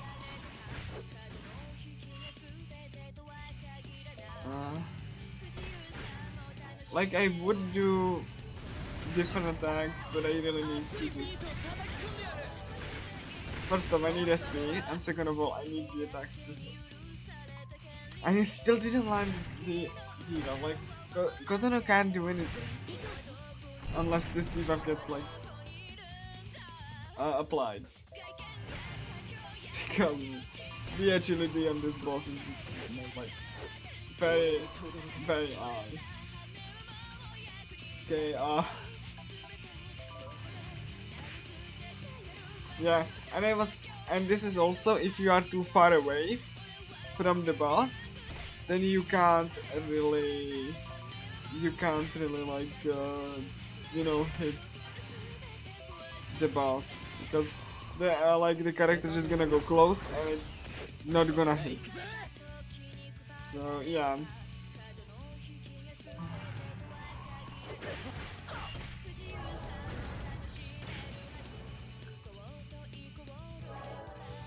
And yes, this is the best way to deal with this boss, given all of his agility, and I just really want to hit the debuff.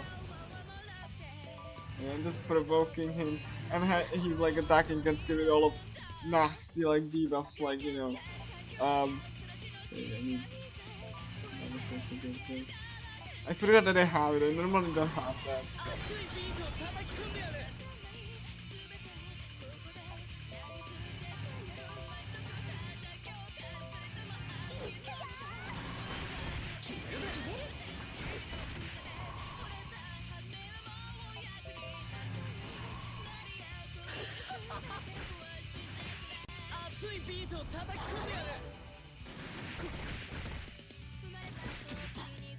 I timed it a little bit weird, but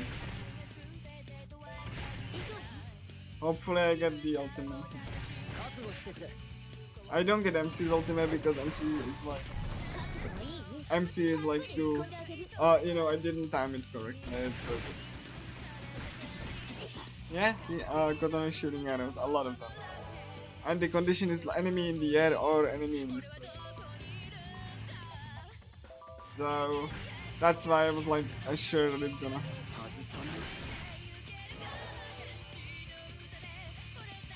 Okay, cool. Let me just cast provoke. Like, I honestly want him to focus fire Kensuke. Like, Kensuke doesn't do much because he's like, I could show you how his accuracy is after all of these debuffs and stuff, and it's not great. Okay, debuff is fine. Okay, risk 4. I need to do. Okay. Yeah.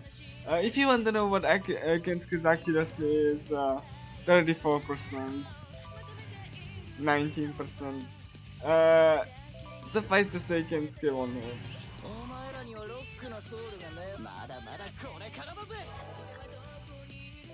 So I don't want to risk, you know, Kikepi being pushed into a risk 5 by accident. So I just whittle him down.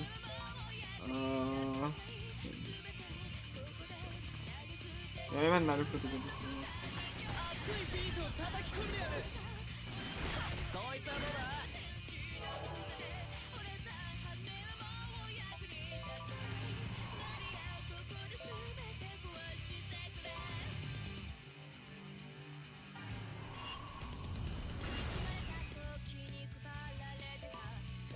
Okay, cool.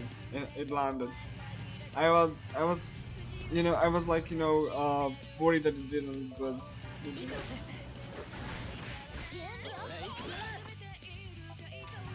Really, Kepi, give me that risk 5 so I can.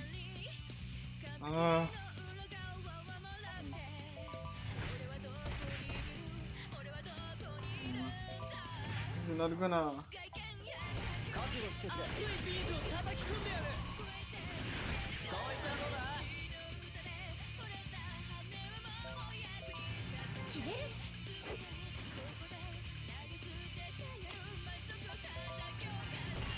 Okay, risk 5.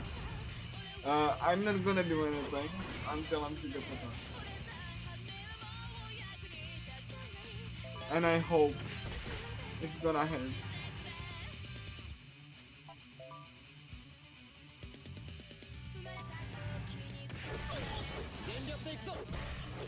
It did.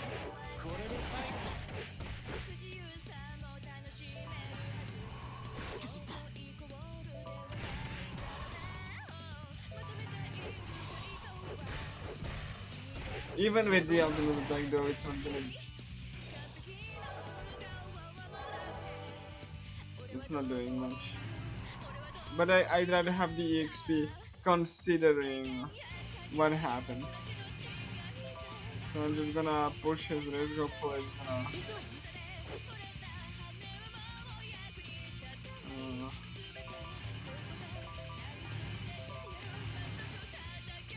And I'm gonna go with Naruko and hope that she hits.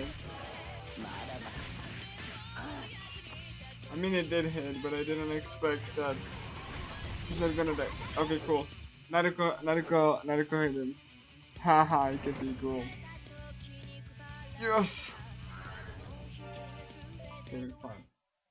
Boss down. This boss would be normally pretty scary, but with this strat it's not a big deal. Even if you are under level.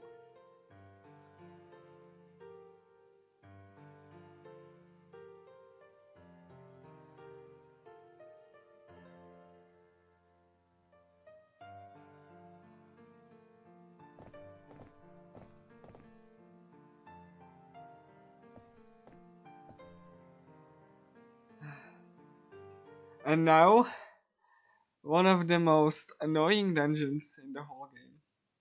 Every single, you know, person there is an enemy. And because you are underleveled, if anyone spots you, you get into an encounter. It's almost guaranteed you will. So, you know.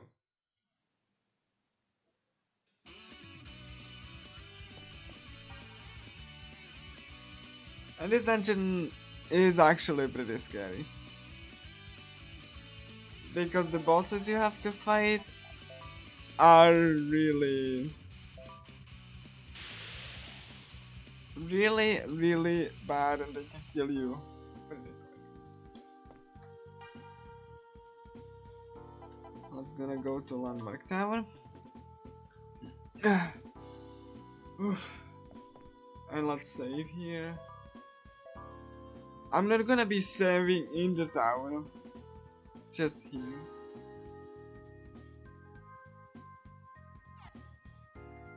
And I'm not gonna change my party members either. So yeah, the next you know boss is Shadow Knife,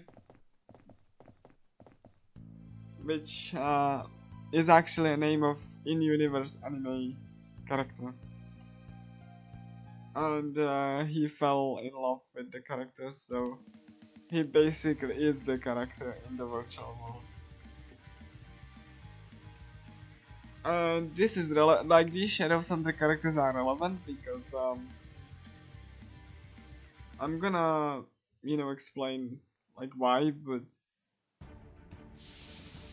so like he targets shadows, and once you know they are shown the shadow, you can see that they can't move. In the remake, they move because they loop their idle animation. They couldn't even make the model static. And because there are no shadows underneath characters, the scene looks extremely stupid. Because he's supposed to show the shadow so that they don't move. But because in the remake they don't have indoor shadows, also this whole area is green for some reason. Then yeah, it looks pretty dumb.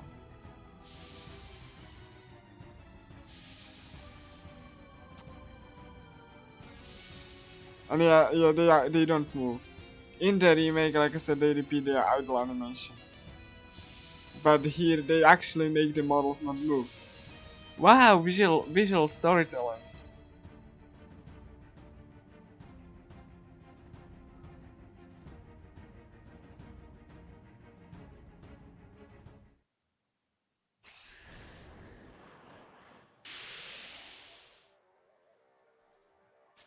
Okay, cool. Because we were on an entrance, I'm gonna just buff myself. There's no way to pre-buff. And he's gonna not do much. I don't really... As long as it keeps Shadow Knife occupied. Like he's gonna do something, but... Hey, I guessed correctly. I should have done the aerial attack.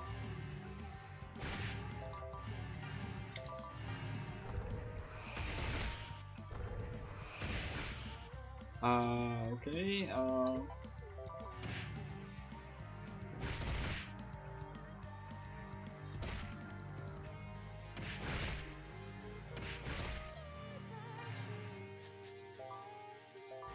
I'm gonna give him EXP.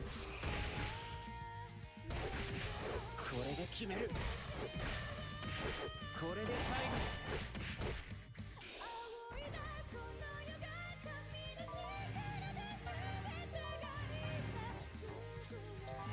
And this song is called Sin.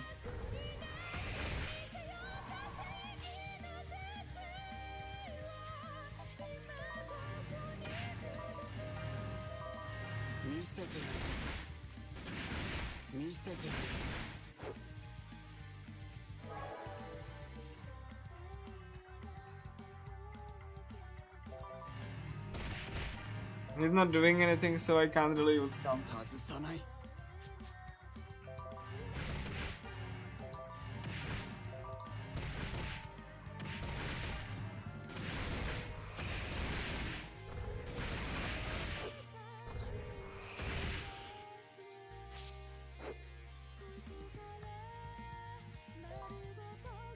And if you see his portrait, that's not the real Shadow Knife.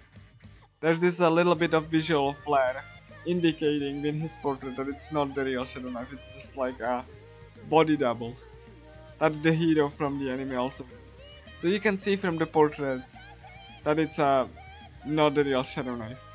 Since portraits are not in the remake, that detail is lost.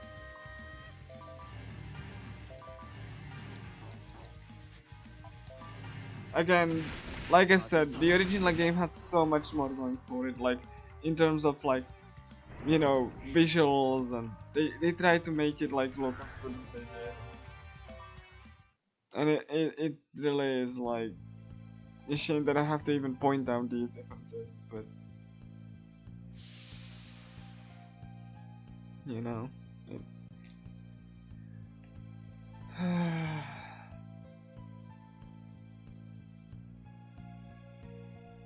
I'm glad I'm playing the original game. You know? Can't skip cutscenes, but they are really like, you know.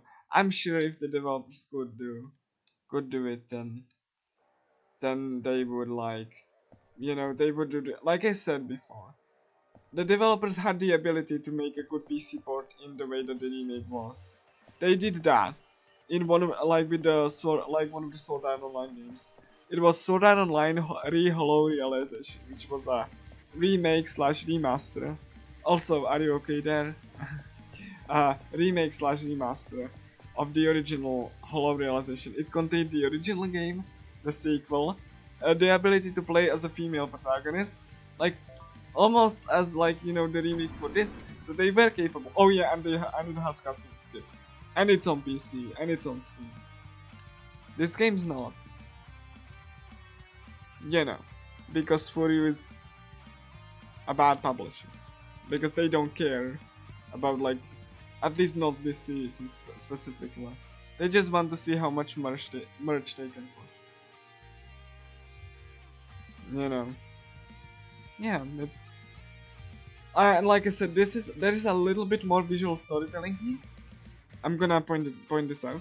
So you saw how. Oh, I forgot. I have still Kotaro in my party.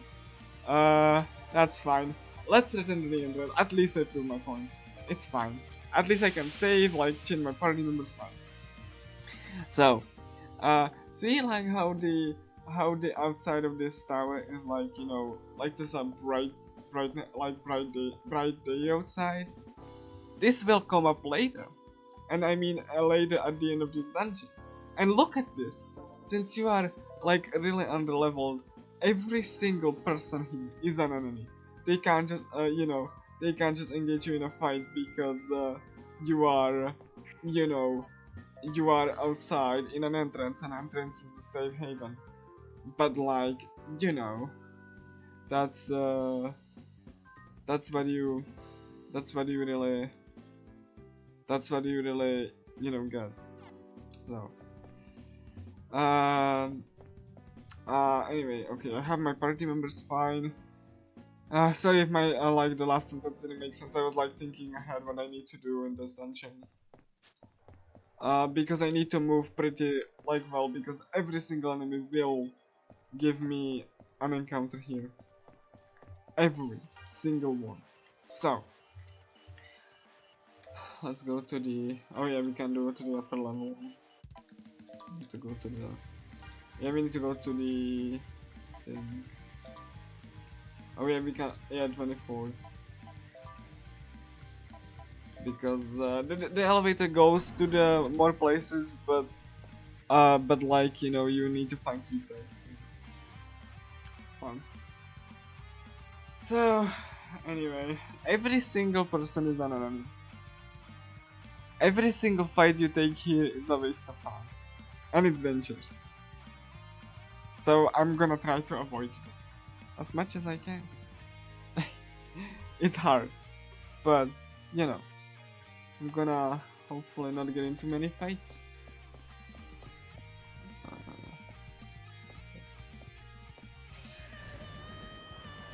Right as I say that, like, there's no way around this. Every single person is an enemy.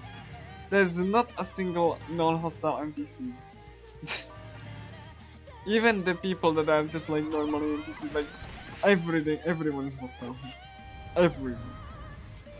Like I haven't found someone that wasn't like, you know, roaming around to not be an enemy. So maybe we find one, but I don't think there is. Okay, cool.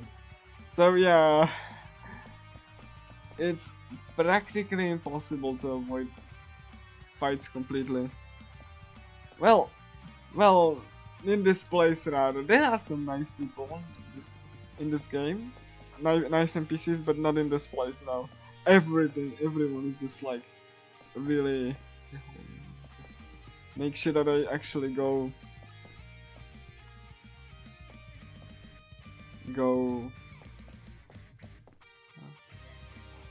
Ooh. See, I have to really avoid them, avoid their line of sight. This can even happen when you are going, you know, from like, you know, from a floor into a floor. You can just like appear on a floor and enemy notices you. Nothing you can do about this.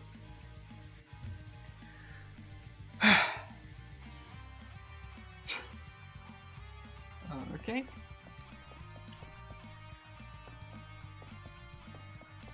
And see how, like, I can point out that there are, like, you know, spots that the floor is bright because there are lights. In the remake, that's not the case because the floor is basically like green. It's not like gray, like I would be like construct, you know, building. I don't know why they even bothered with, you know, making green, but again, the remake was made in very like cheap way, so it's not really something that I really enjoy looking at even over the course of. I mean, the remake is like, you know, the speedrun is like shorter-ish because you can't skip the cutscenes, but you know, okay, the visuals are just comparatively rather awful. At least as far as the art style, like there is no art style here in the remake. Like I don't know what the art director was doing, but he was doing something alright, but it wasn't just directing the art direction in the remake much. Like you can feel that from every single thing that in the remake, that there's nothing that's like polished or like kind of like a higher quality like you could see in this game. Like the problem is that this game has like been stuck on Vita and probably will be stuck on Vita for the rest of time.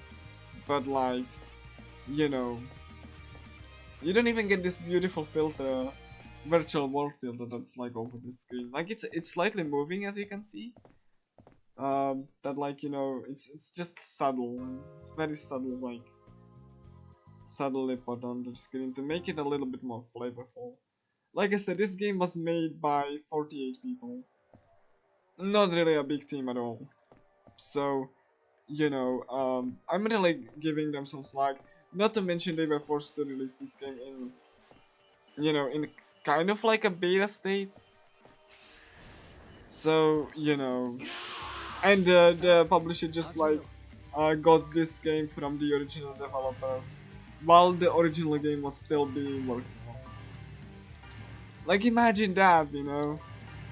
You're making something else that's not sold on online, and then just the publisher says, you know what, screw you.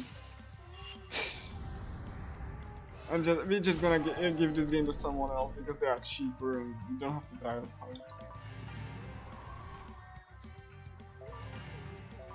This is why I have like for this game so much respect and so much, and so I like it so much despite the performance issues. Because I can really feel from everything how hard they work on this. Working with a hardware that, you know, clearly wasn't the best fit for what they wanted to do. So it's pretty sad, but it is what it is, really. The fact that the remake didn't really improve in the areas that would matter, like you can even see some of the popping in the remake. Which shouldn't be an issue because again, like they were on like more powerful hardware, they had like new engine.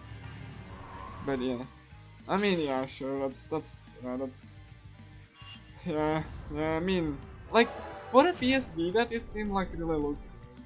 Like honestly, you know, again, the shadows are only like lower quality. They just wanted to help performance. Because you know, it's the performance is pretty bad. Like I said, from the Sword Art Online games that the developers did, the performance on PC or for Hollow Realization is pretty good.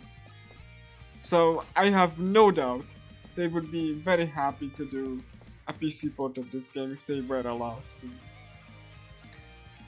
Not to mention they could like hire additional like, you know, sequel doesn't have any anime cutscenes and the remake just has like the cheap anime cutscenes that, like for this upcoming cutscene specifically, it's the worst one of one of them in the game because it just doesn't fit the scene at all, and it wasn't the case, and you will see it's not the case in the original game. So far so good encounters wise though. Just make sure that I really don't want to get into too many encounters. Hold on. So I'm taking this slow because and I got spotted already.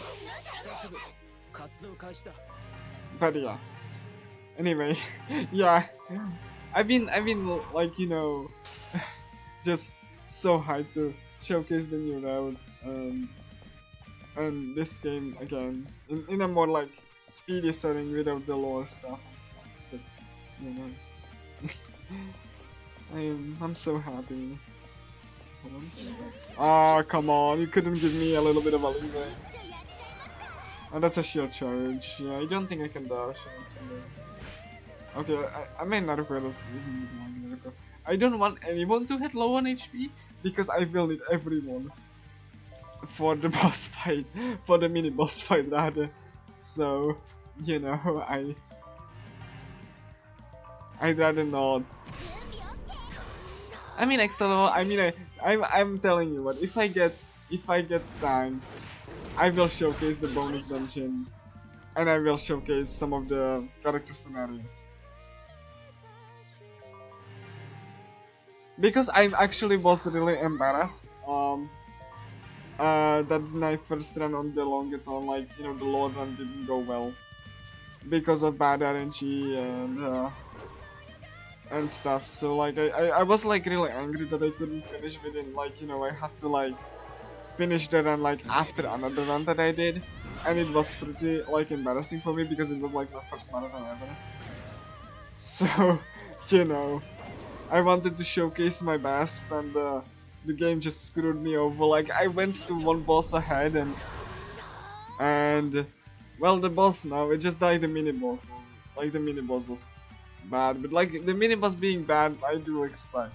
So that's why I really expect, like, if you don't get, like, if you don't like, the boss was fine though, like the Ikepi at least, because Ikepi is fine, like he's pretty consistent.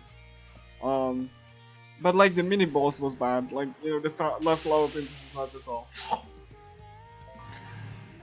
But like you know that's the appeal for me with this game, because I have to like think about stuff and make decisions on the fly and hold. I get too many please let me escape, please let me escape. I'm really happy that the characters don't have collision in between each other, because you know it makes you know for so much less less shenanigans than if they were like having collision and had to like dodge between each other. So I really like that it's not like the case, and it's like you know it allows like for like more precise like positioning, and I don't have to like fumble around like hey Kensuke is here, I have to move around Kensuke. Just like you know it takes away a little bit of the positioning as well. Oh yeah, the remake and the sequel don't have menu memory. So the reason I was able to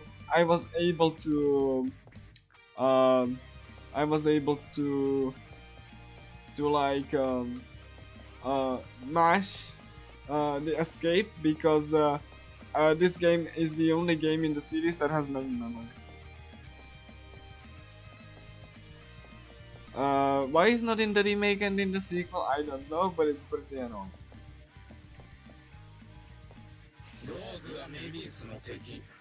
In the sequel especially, there's no they removed menu memory completely. But you know what they didn't remove? Auto battle being on between battles.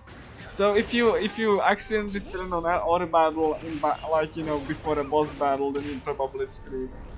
If you forgot to turn it off.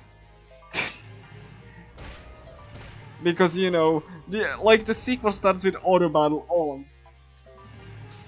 Because you know the game because the gameplay is not that important, because like if a game starts with auto battle on when it's supposed to be like an engaging map system and stuff, you know that like the battle system is really shallow, and it kind of is in the sequel, and like in the remake too, but the sequel goes extra mile to make sure that like you know, and the auto battle is only fine if you're playing like on easy or normal, or if you don't care what you that's basically what auto battle is like. So in a sense you use auto battle if you want to escape, and you don't want to bother with like inputting commands for everyone, or you just play on easy and you don't care like about the game, like because like you can literally on easy just like put auto battle on and just have like MC just select attack and it's fine. Yeah, I need to get to the yeah, I have to go back through this hole again. Yeah, like I say, I have to make sure they don't really bump into anyone, because I found the key so I can. Oh yeah, I need to go back and go to the room I couldn't before. There's gonna be a mini boss. That mini boss can also be pretty annoying, because you're fighting in a cramped space. But again, it just discourages you to spam attacks, because you need to make sure that you are come on, please. I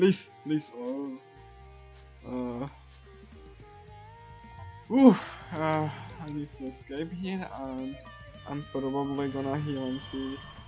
I just really don't want to waste SP, because I'm not gonna be able to refill it.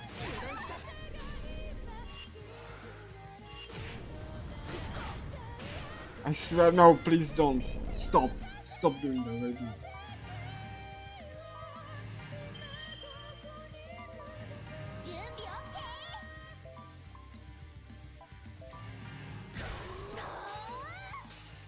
There we go. Oof. Oh. Anyway. Oh yeah, the bonus dungeon, like I said, it's not in the remake. And it's actually kind of like important lore-wise. The director and the publisher didn't think that it was necessary to include something like that in the enhanced remake. Makes total sense, I know. Because, you know.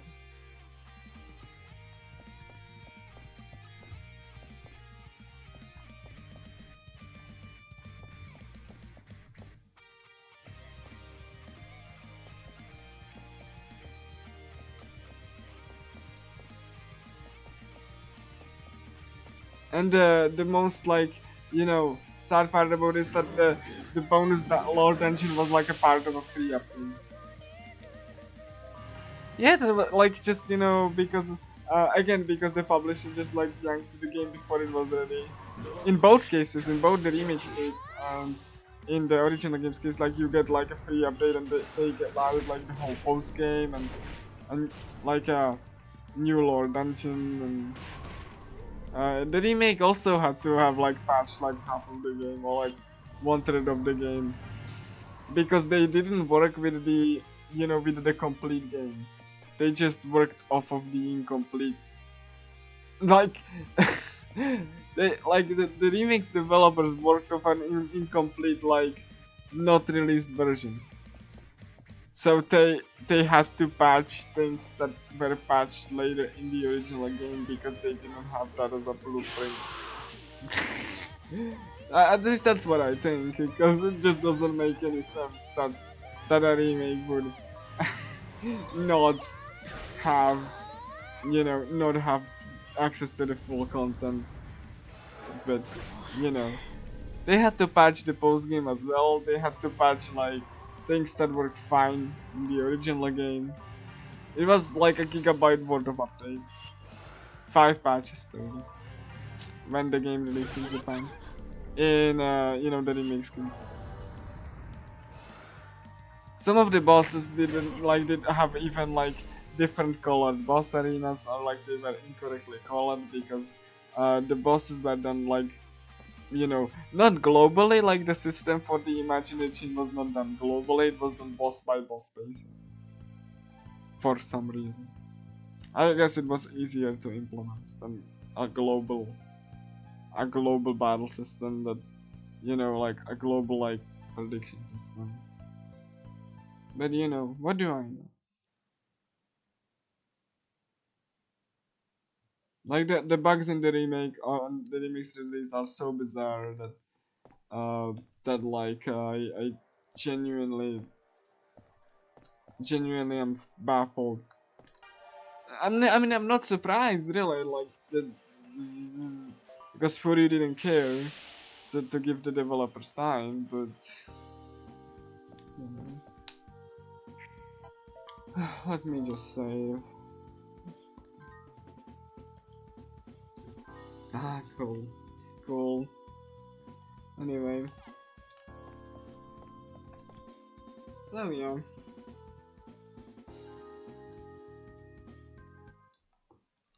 Anyway, let's just go into the elevator. This one is the only one that's working, by the way, so I'm just moving towards. Yeah. I just opted to teleport to the entrance instead of going through, you know, all of the enemies. I mean, I could, but since I have to go to the elevator anyway, it's much faster to just teleport. Whew.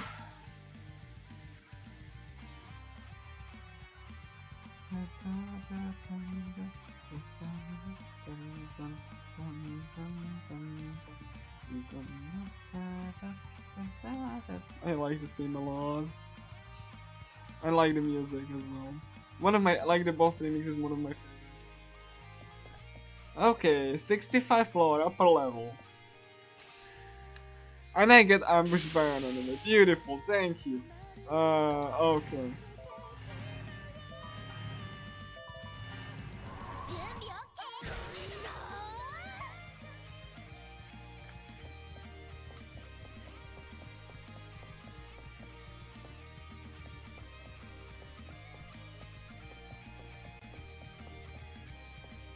Okay, cool.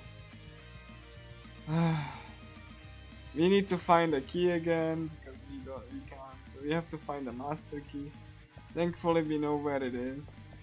So we have to go like.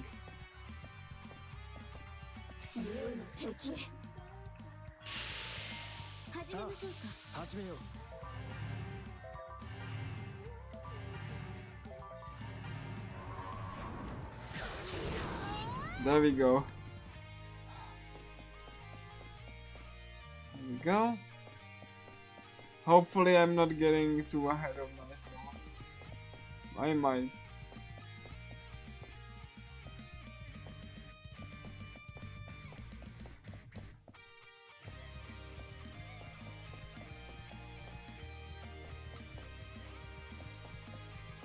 But I don't think I am.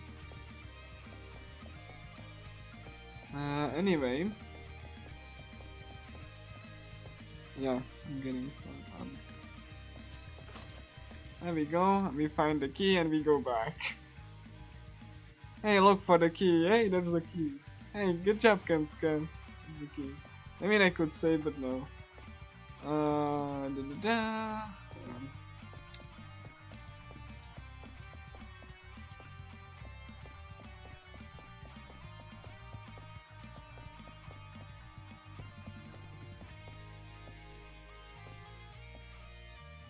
The pathfinding is probably the worst in the sequel because the pathfinding just doesn't really work 90% of the time,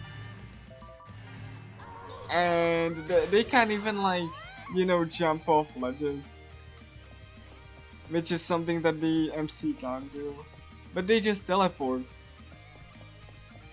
Like, literally teleport behind you. It's like even seen in some cutscenes, it's pretty dumb. Again, we went from semi-decent pathfinding system that had like fail-safes to characters like jittering around if they are on an edge, and it looks pretty stupid and dumb, and it's so... you know. But I'm gonna talk about that more when I get to sequel. I mean, it's gonna be pretty noticeable. There's no way people notice this. Not notice this anime. It's pretty, like, pretty jarring. But okay. So now there is gonna be the mini boss, and hope I don't. Like, okay, I think I need to go south. Hope I think yeah, I just go here.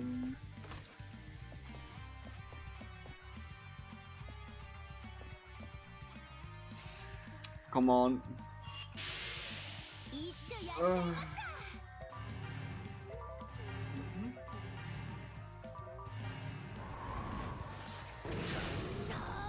There we go.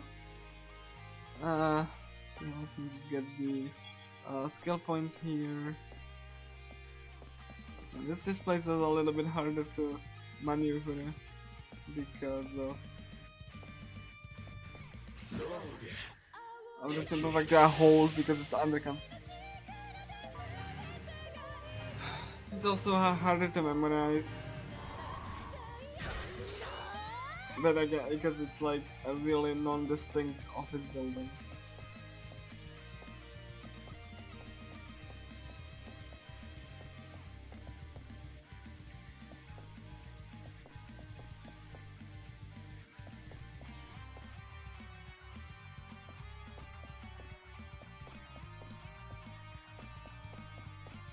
We can't save, so I need to pre-buff here.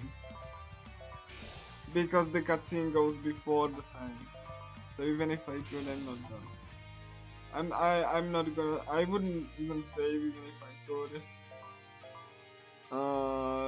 Just for safety reasons. I have to be careful here. Because like this area was rumored to have like buggy save points for some reason, like inside of this dungeon. I don't know if that is true, I never had that happen. But I'm avoiding that just in case. And yeah, in the remake the windows are completely black, you can't see through, and as you can see here, the windows are, you know, just like, you know, like they have actual, like, you know, they imply to have glass, so the tone is completely shifted. Anyway, difficult boss, 3 bosses at once for 4 party members. Anyway, let's see. This fight can be really difficult because you can get overwhelmed quite badly, so I have to be careful. I really want to disrupt some of these enemies first. I'm gonna risk with Naruto. Here I'm gonna try to debuff defense first, then evasion.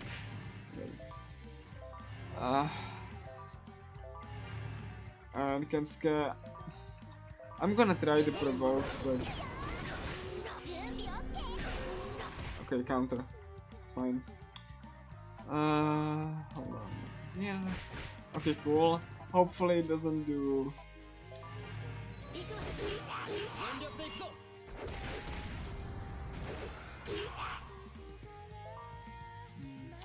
I don't want like I don't want him to snipe Katana. And as you can see, this is also a body double because of the portrait that is like all fuzzy. So it's not the real Shadow now.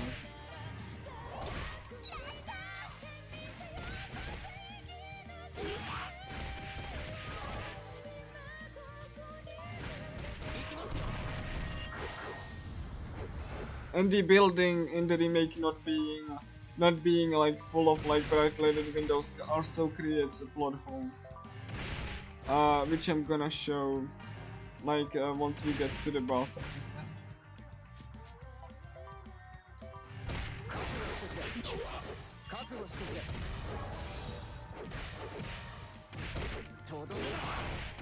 Oh, going so surprisingly well.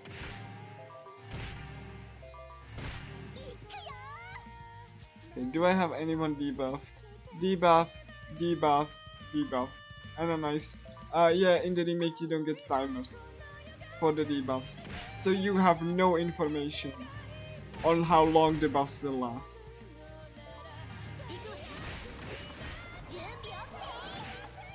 You don't know if the buff is like almost about to expire or not. Because again, this would be an issue if the game was made with consideration, like in strategy in mind, and the remake wasn't. So, and I need to make sure that, okay, Naruto have health. Oh, fine. That's not great.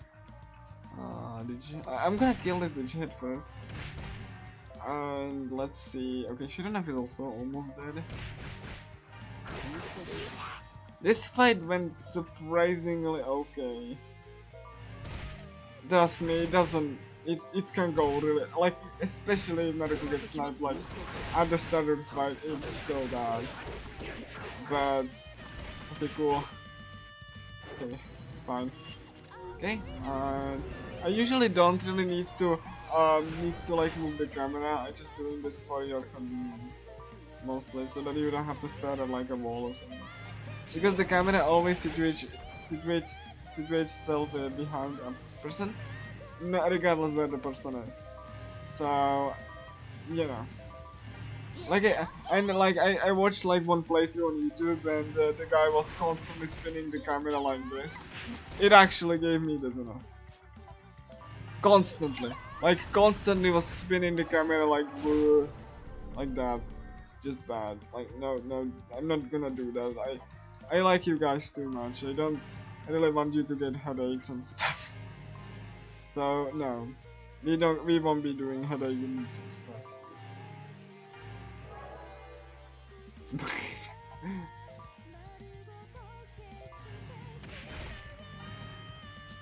And I'm gonna get EXP, dude. Oh, Naruto has already EXP. Got another one. And I also. Okay, cool. Okay, Shadow Knife.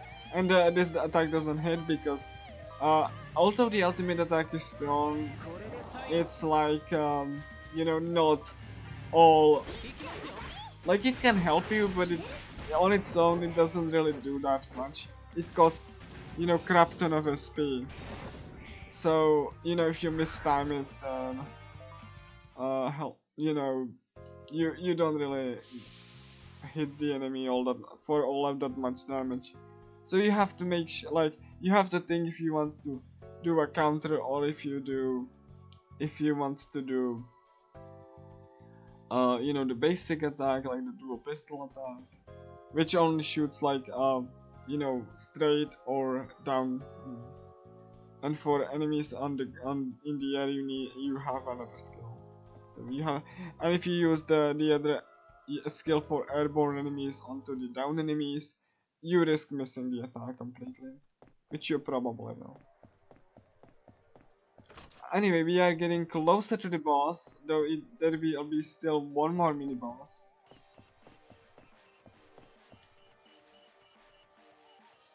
The next dungeon will be quick, but the boss will not. The boss can go super badly, like I hope that with the new strats it won.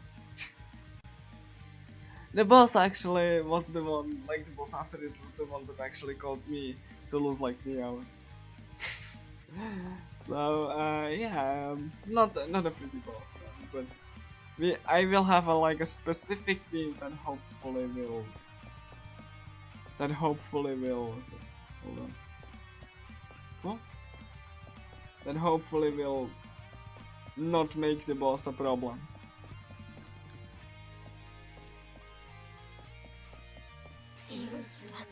Ah, I should have looked more.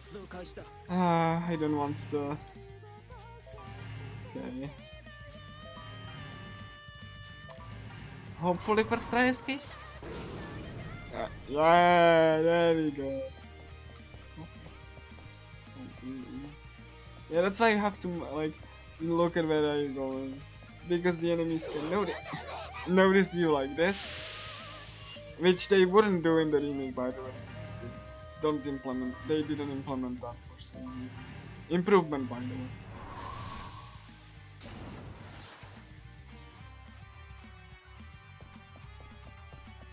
What's that? They implemented chasing enemies in the sequel? Oh, okay then. I guess it was important. It's just mind-boggling. No, it's not mind-boggling. I know why that happened, but I think I talked about that like a lot. Okay, let's just go. I'm not gonna be saving here. Again, I don't really want to risk the game. You know, risk the game glitching out. It didn't happen to me, no matter where I save here, but better safe than sorry. I don't really want to lose all of my save here. That would be pretty catastrophic, and I would be feeling so ashamed that I couldn't finish a run. And you can see this is the final construction site on the top, you know, okay, what my buff's looking at. Buff's looking fine, and I can't get me this. There we go. One more mini boss consisting of 2 and 2, so like 2 digiheads and shadow knife. So the 2 enemies are first. So yeah, I need to make sure that this shouldn't be that hard, but yeah, I think they're gonna. Sometimes the imaginary chain thinks ahead in this game, and it can like give you inaccurate reading. So I'm gonna gamble on it giving me inaccurate reading.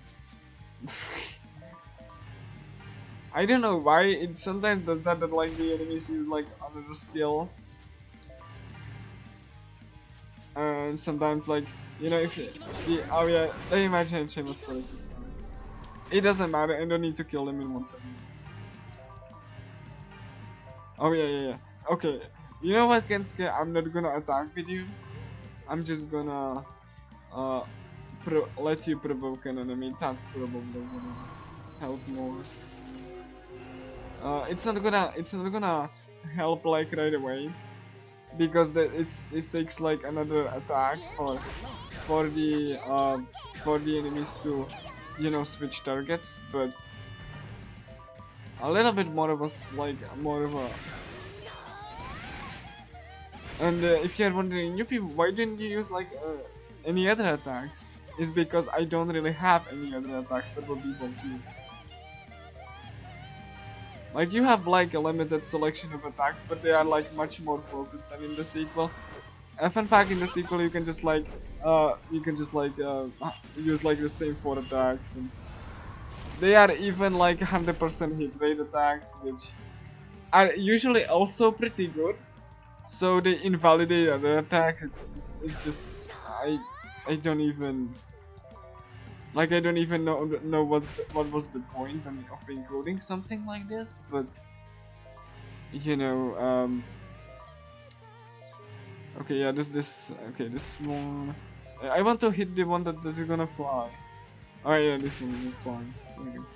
Yeah, because like Naruto just like woo, and that's like so cool.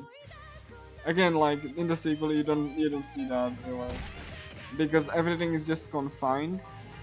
Then you don't really see all of these kind of like, you know, juggling enemies around you. I'm not really saying this game is perfect, but you know, considering what the remake became, this game is really the superior version in terms of gameplay anyway. And like maybe the extra content is fine though. Like the extra content is badly implemented, but in the story, but you know, but like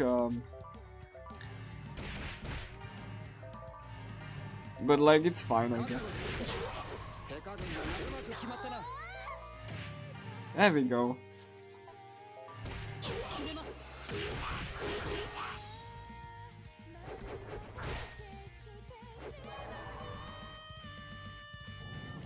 Cool.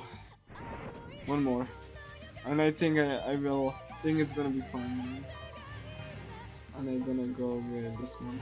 I don't want to use the ultimate attack because I don't want to trigger that. They take like Kotonas especially takes so long to activate, and like, you know, it would just waste time. Oh yeah, and yeah, nice. Nothing has to like, you know, headbutt an enemy through the locker. So good. Love this. Because like you might say a newbie, but like your attacks can like miss, and if you don't like go around the obstacle. Same is like for the enemies. So like if the enemy gets stuck, you get a free hit on it. So you just have to be aware of the environment and the enemies too. So it's fine. You know, it's not really just like, you know, oh my god, this obstacle is just bad. No, it's just like it just adds a little bit more context to the world that you're fighting in. You're just not like in a safe zone for them. You are just like in a world, and it's probably like, I don't know if it's cheap, like easier to implement, but you know, I really like that this game tries to do that. Again, this is much more like with action RPG. So that's like, you know, another like trait that action RPGs have. That you fight in the environment that your character is in. So yeah, and that's kind of fun. Oh nice! Look at that EXP, good, love it. Anyway, so we had the fact, yeah, I got like a lot of EXP. Again, I'm a little bit underleveled, but not that much of an issue. As long as you're not too underleveled, you're fine.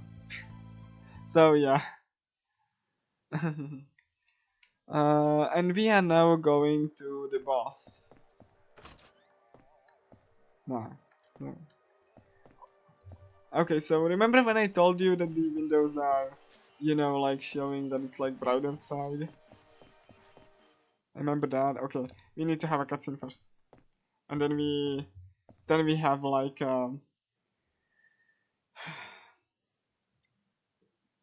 then I will know why it was significant. And I will let the anime cutscene play because it's actually pretty. Okay, it's boosted nothing. How my buffs looking? No buffs. Alright. That's fine. I will have. Okay. I think I need one more. I'm gonna get the resurrect. Kensuke's gonna get heal if I have enough. Extra height. There we go. Thank you so much. So, am I buffed? Yeah, I am buffed, so now I need Cotton on top of Miracle. Here we go. That's very good. Okay, and then we're gonna go to the rooftop because we have the access card too. Yeah, we need to be prepared. The Shadow Knife is there. So. Rooftop! Okay, and then I'm gonna show you one bit of dialogue. Like that. So yeah, look at that. The clouds are moving here, and Mifu was like, wow, it's already nighttime, but we're trekking to empty building for that long. Fun fact, in the remake, the sky doesn't move. It's just a static skybox. Even though like the sky in Paprika does move, but the sky here doesn't. It's just a static image. Yeah.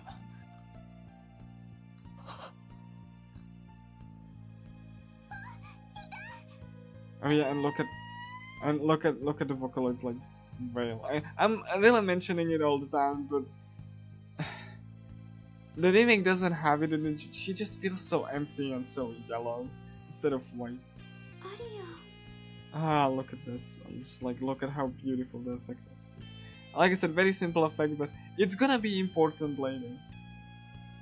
The veil itself.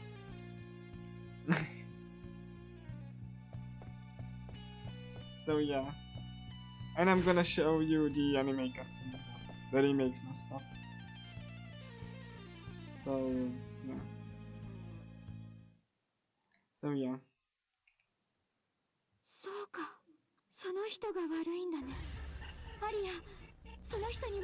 So Miu is like, oh my god, he's the bad person.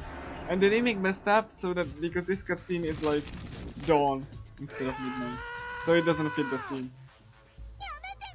Another fact that it wasn't made with careful consideration in mind.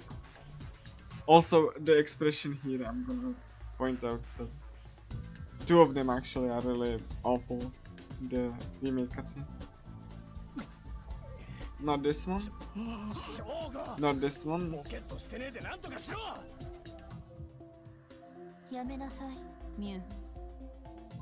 This expression is awful in the remake. And this one as well, like the both expression of both these characters look really awful. So you know, and Shoko has now PTSD because it reminds him of a friend who took her life, and it looks just like the leader of the musicians. So like, you know what's going on, and like Shoko's just like, really, oh, yeah. And Shadow Knight's like, you know, I'm not gonna let you go away. You are evil. Yeah, look at this wonderful purple background. In the remake, it's white for some reason, and the sky doesn't. Anyway. Also, Shadow Knight here has like a very kind of like anime-esque attacks. Like very flashy. Okay. I'm gonna list this. This, like, you know, I think it might not be the barrier. Let's see. Let's hope the Shadow Knife's not gonna give me much of a trouble.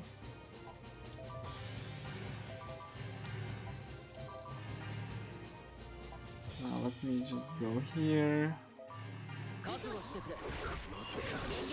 There we go, yay! I guessed correctly. Yeah, this is what you do. First you do the airborne attack, and then you do the normal attack because of the sequence. Yeah, I need to debuff Shadow. Hopefully it's gonna land the debuff soon. Oh, it doesn't matter. Nah, I wasn't positioned correctly. If I was positioned correctly, I would like, you know, knock the barrier because it's just only one way. It's fine now. Okay, yeah, let's rush. I don't really need to know like the name of the type, I just need to know if it's counter somehow. Debuff. First. I'm gonna just like do the shield because the debuff lands first, and then like you know then the attack. So you will see like from the message whenever the debuff landed or not. Oh my gosh, this remix is so good. And I messed up the ordering. Hopefully I hold on. There we go. I think it's not gonna. Yeah, there we go. Yeah, I understand that. Yeah, see, like he went to the air and then he just like slammed the ground. Okay, evasion now. Evasion, and I think I'm gonna do the Angela thing. Take this. Yeah. Oh yeah, and there's paralysis in this game. Paralysis is the works similarly how it works in Pokemon. You just sometimes like don't do the attack. It's not in the remake or in the sequel. This status effect.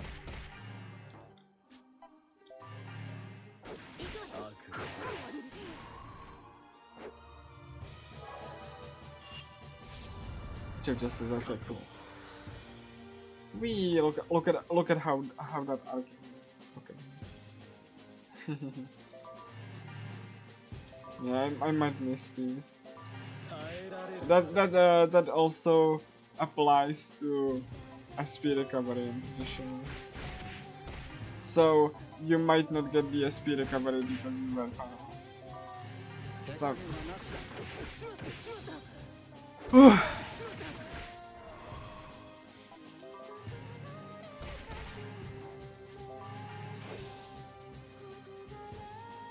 Okay, hopefully I will get the attack and need this skill on. Oh come on. I'm gonna. There we go. No one needs healing, but I'm gonna heal. Because healing aggro's enemies. Okay, cool.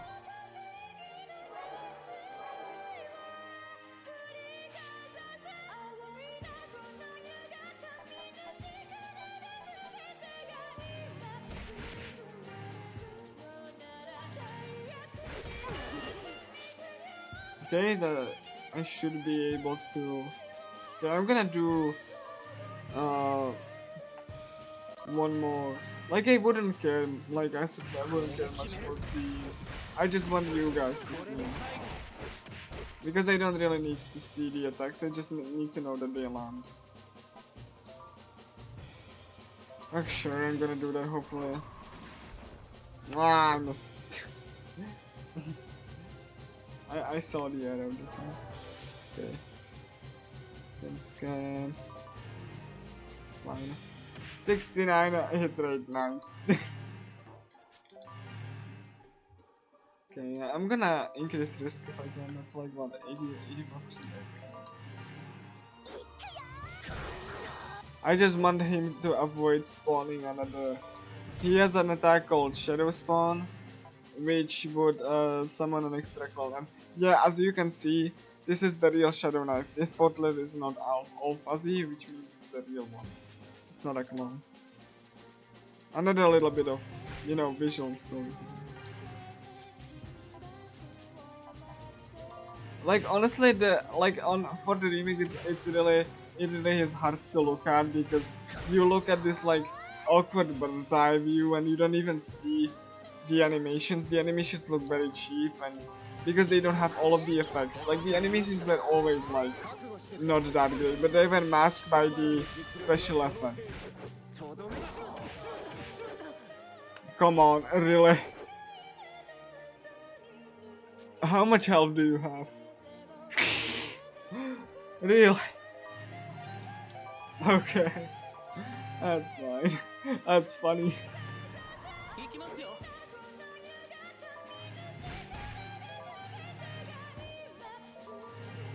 次に Yeah. And Shadow Knight is defeated. Wow, we push him around. Nice. Cool. And the next boss defeated. Yeah, Shadow Knife is like, huh, why are you scared? And it's like, you know, he was like backing down, didn't think that there was like a you know, building, so like, you know, he died because if you die in the virtual world Mobius, you die in real life. Because basically your brain is not functioning anymore. So yeah, another potential you know, danger aside from the starvation and like you can still walk though like a zombie, but you can starve and not really care about anything. If like anyone saw you, you would be seen as a zombie if you were like in Mobius and stuff. So yeah, which is something that the sequel had gone. So yeah, because who needs consistent world building?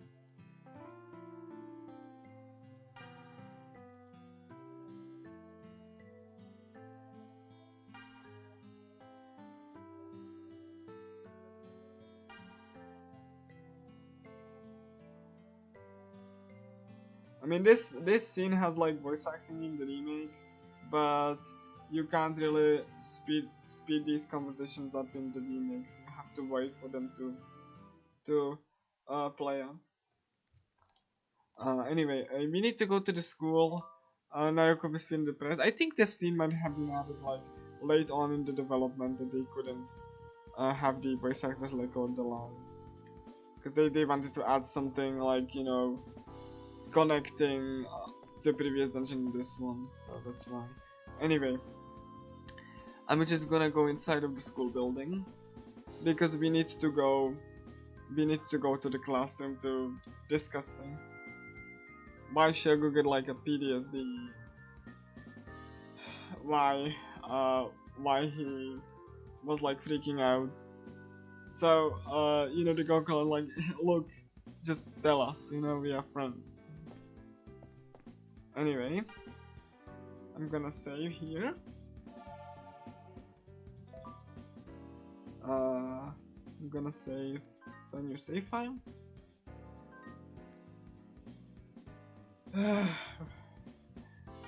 Good run so far, aside from the few hiccups, but we go to Kishimai High. We're gonna go to old school building. The reason this is unlocked because that's why your club room is.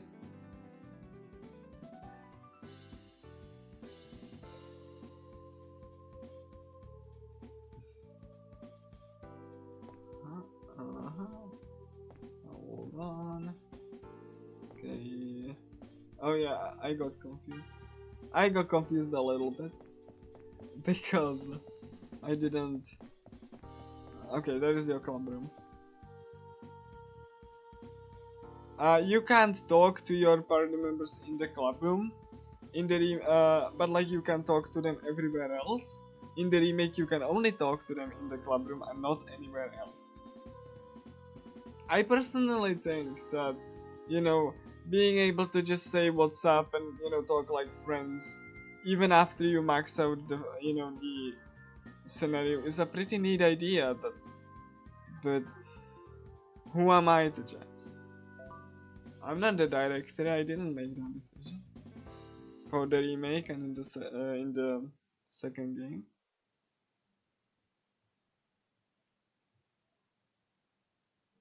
So yeah, here we have like the Go Home Club members just like, yeah, look, Shogo, what was up with that? Like, you know, why were you freaking out? Why that freak out like earlier? And just like, oh, okay, I'm gonna tell you. So like, I had like a friend and you know, and she was called Ichika, and you know, we were like friends with some. I was friends with some other guy, and then one day one of my friends was like, you know, let's commit suicide together, and Shogo got scared and didn't do it.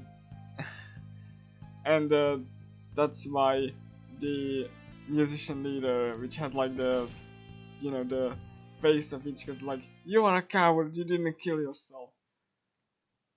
So it's like, you know, but like I was scared.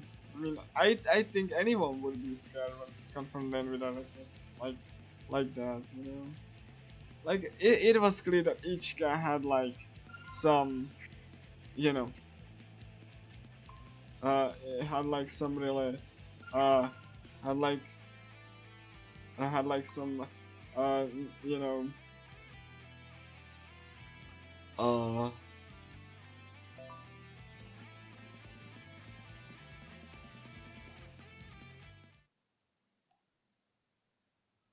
so yeah, now we have to talk to all of the party members.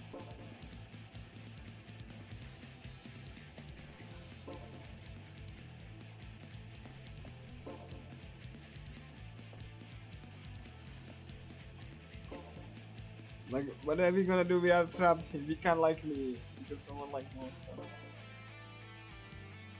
I'll show them. You have to talk to all of them. In the remake, you don't have to talk to 3 party members. The 2 new ones and Kotaro. Because they didn't want to code the scene to account for like distinct possibilities, so you don't have to talk to 3 party members to progress the story.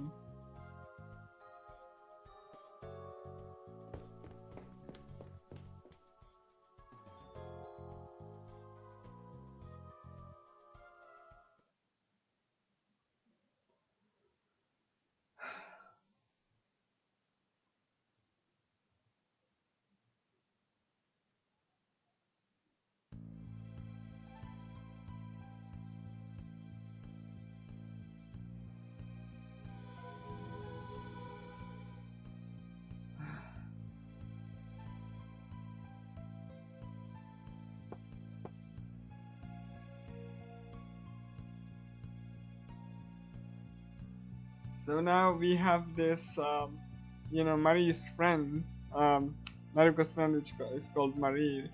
We met her at the beginning of the game, and she was like introducing herself to us, like, "Hey, I'm Naruko's friend. I'm called Marie Mizuguchi." So, and now she is gonna help us because she doesn't know who locked us in, so she wants to help us. She's like really annoying.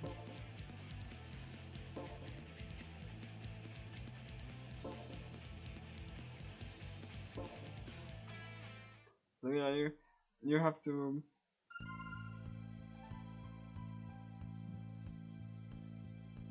Oh, we had the smartphones in the.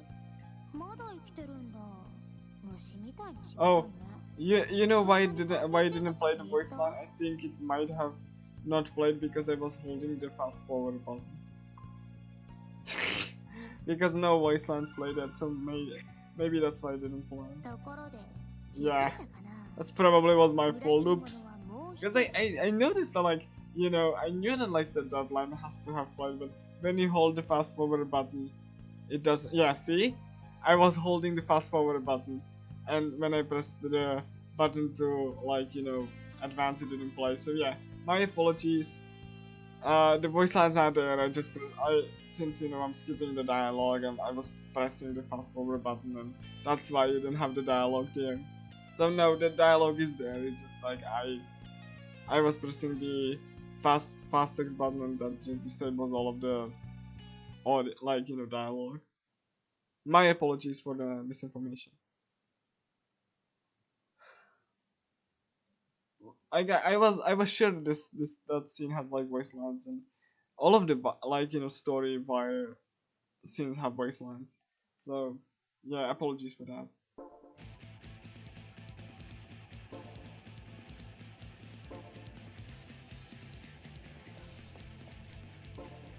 So yeah, like the party members have been trapped here for like you know 3 days, so they are starving. You know, they just don't don't have anything to eat.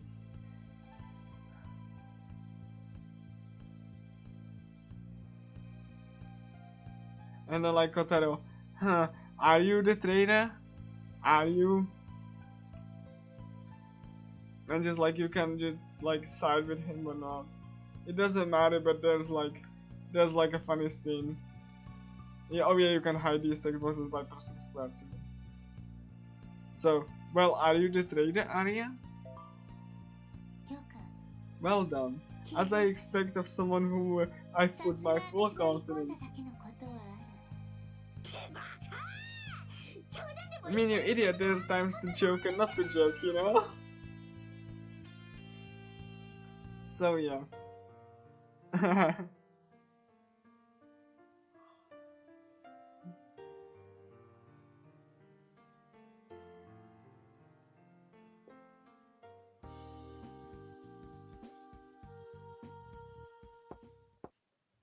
Oh, and there's Marie. Hey, did you bring us food? Can you unlock the door? And yes, I did.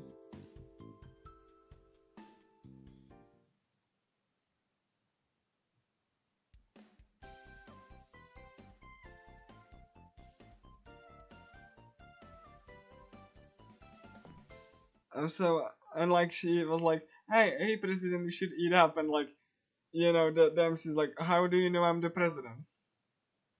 Huh? And like, yeah, like Marie just like put sleeping pills into the food. So everyone is asleep now, and Maria betrayed us. Oh, it's the musician Wicked.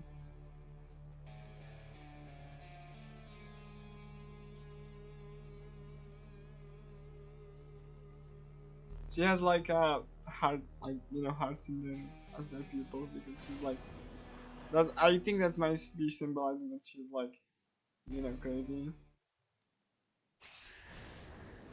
So MC versus Wicked. さあ始めよう So the first order of like you know is to buff because I don't have any healing.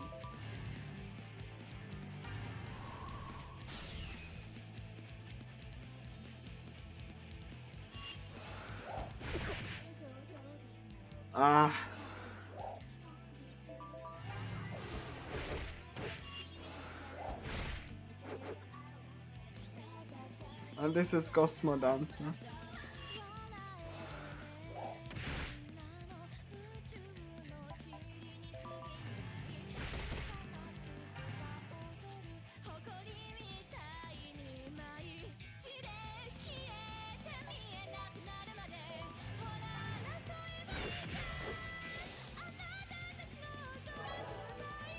Okay. I just have to hope I don't die. Because I have no healing.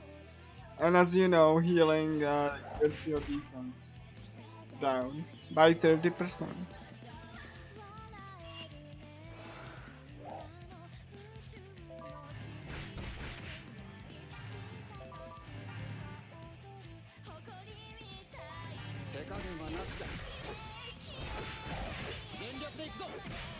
Cool?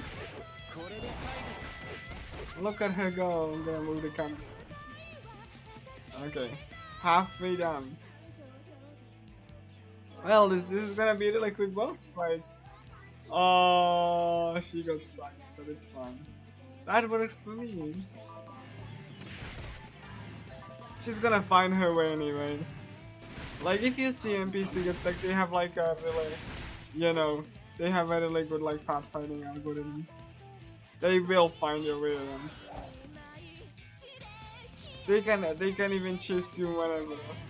So like you know.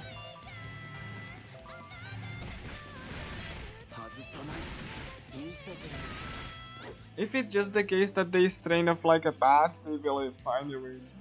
Their way around.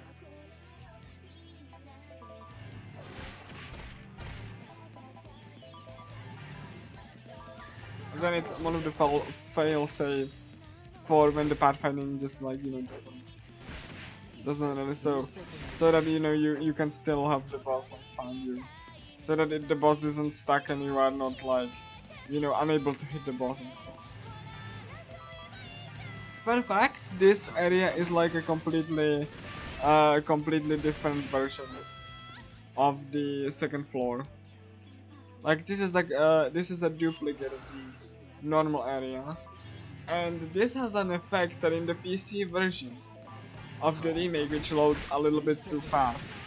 After you beat this boss, then they will transport you to the normal version of the second floor of old building, and the effect of that is that the MC descends from the sky. Because the MC loads, the PC loads too fast, and they don't have the time to hide the fact that it loaded early, so.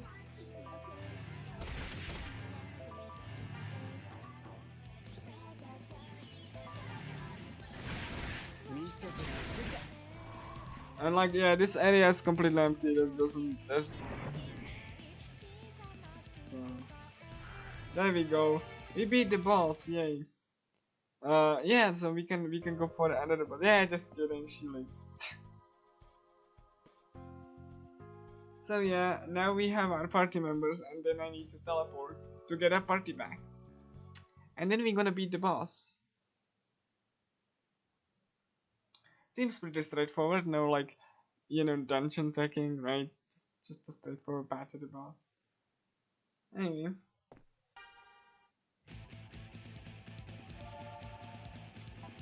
And one of the reasons for the music being the way it is, the music is for the musician, and whenever you see the musician song, it means that the musician is in that, lore wise anyway, that the musician is in the part of the building or in the area. So, Suzuna, Kensuke. We won't be using Naruko because Naruko is kidnapped. So we need this specific part. Suzuna is more of a backup than anyone else. I'm gonna check if I have equipment that I can use. Give me less. Okay, cool. That's fine. Suzuna. Invasion doesn't really help me. Doesn't really help Suzuna either. That's minus accuracy. No. That helps Kensuke, even though Kensuke, like I said, Kensuke doesn't. Let's see if I can I don't think I can let's see. I don't think I would need power mostly. Nah, that's downgraded for me. So let's just get that to Kotono. Even though Kotono is just mostly gonna be a support. Yeah, it's fine. Skills. Don't focus all. Do I have I can if I have enough. MC gonna get resurrection. Which is a skill. It's a backstab. Resurrect, yeah, I do have enough. Just enough. So yeah, it's mostly for safety. MC in the remake doesn't have resurrection for some reason. So if your healer dies, you're screwed. Though you're not really dying. I need this turn order, this, and this. Yeah, that's the turn order I do want. So yeah, let's just move on. Let's go and beat Wicked, so that we can rescue our friend Maruka.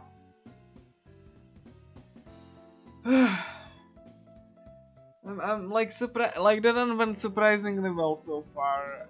aside from the middle portion. So let's hope it stays that way.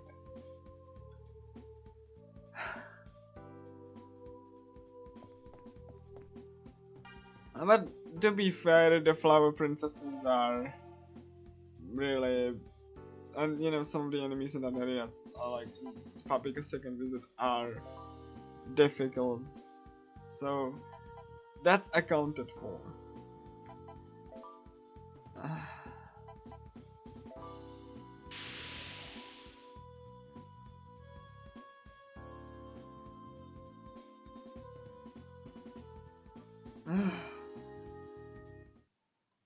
Anyway, let's go downstairs.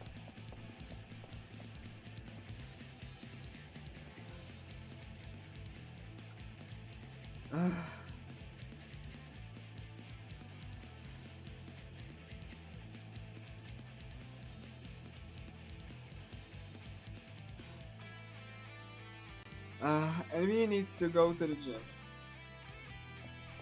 This is extremely dangerous area, and they can like kill you. The enemies can kill you very easily.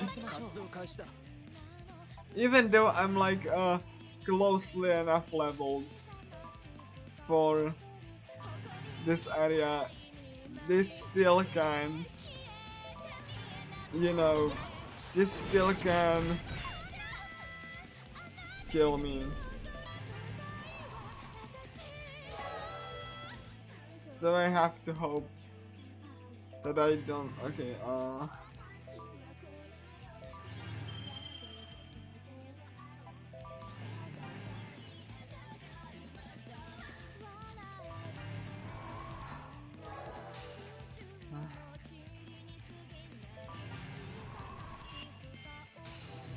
there we go.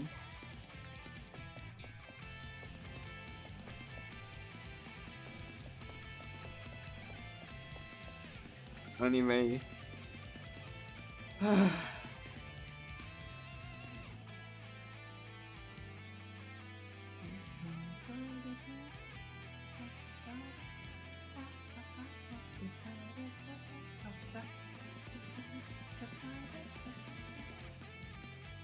Okay, this is a very dark building, or like basement rather, and in the remake it's not dark. It looks pretty stupid.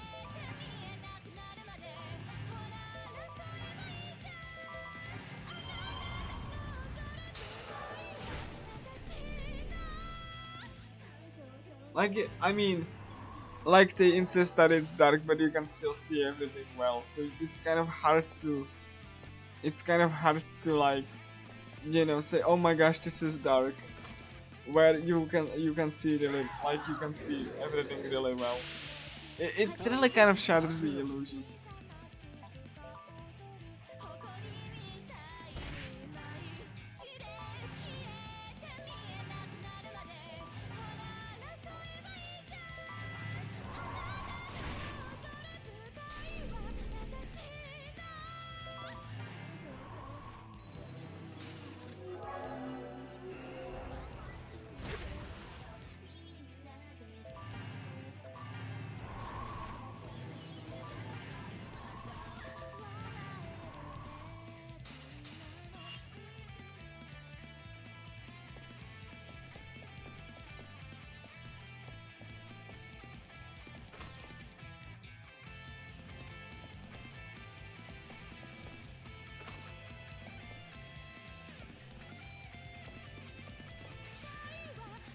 I'm navigating through my way through a maze. The enemies here are pretty strong, so I'm trying not to get, you know, trying not to get defeated.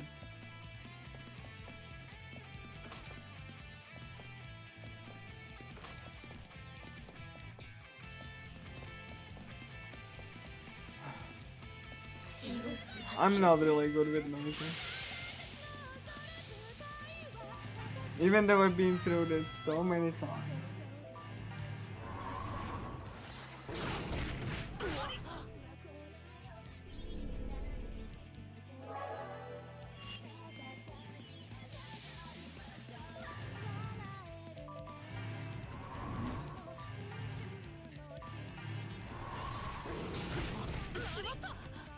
I hope I just don't die. That would be pretty bad.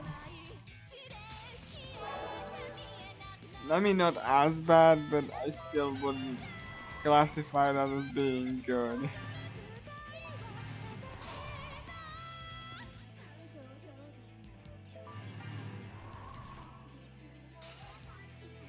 Ugh. Cool.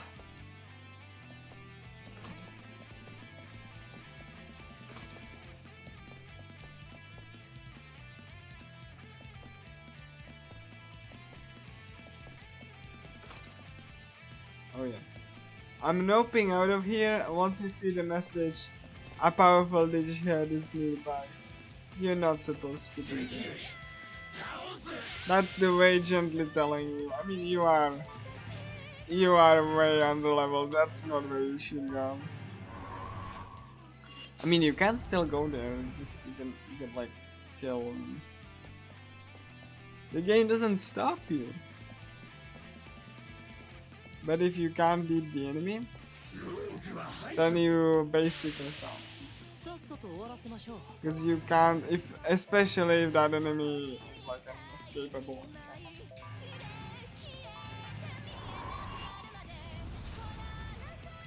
So yeah.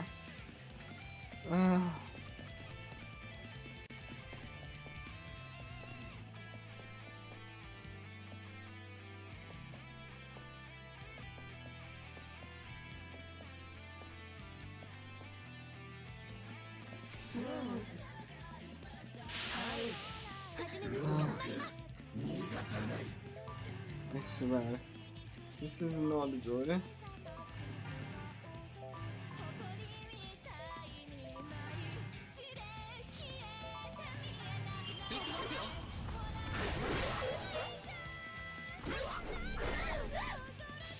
And I died. I actually died. Let's do that again then, shall we?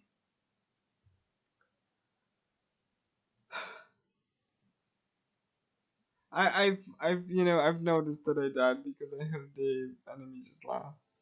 That's something that you only hear when an enemy is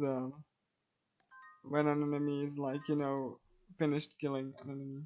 Or like a fucking enemy. Thankfully it's not that,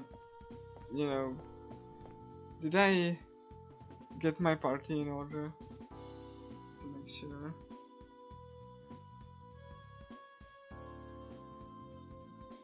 Once we have the key from the basement, we're gonna just teleport out of there for obvious reasons. Okay, yeah, we did the thing. So let's just do it again. And that's why the estimate is so like, you can lose so much time just to dying in an inconvenient spot. And so much time.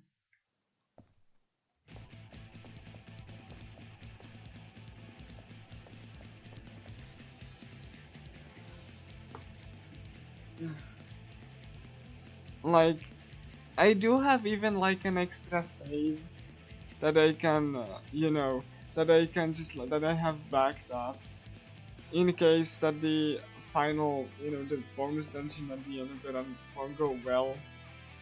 I can like showcase that without the required grinder. If I don't have the time.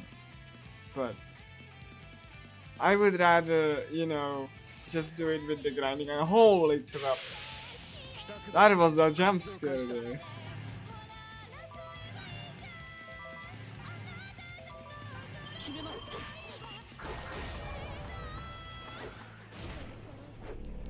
And if you are wondering, hey newbie, couldn't you just like clip through the door or something, like do you have to get the key? And the answer is yeah. Because there's nothing behind any area that's not like currently needed. Because what the game does is that the game teleports you. to the, you know, to the required area.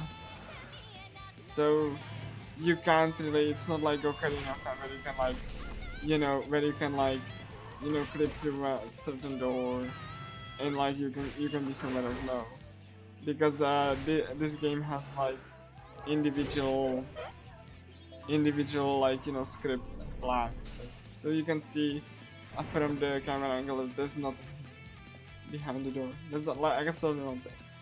In fact, if you go too far from the visible play area, you start like deloading the visible, you know, the visible objects, including MC map and so on. This is to help loading and performance on the hardware. So nothing that's not needed is not loaded. Whereas so that's why the areas are so like really small.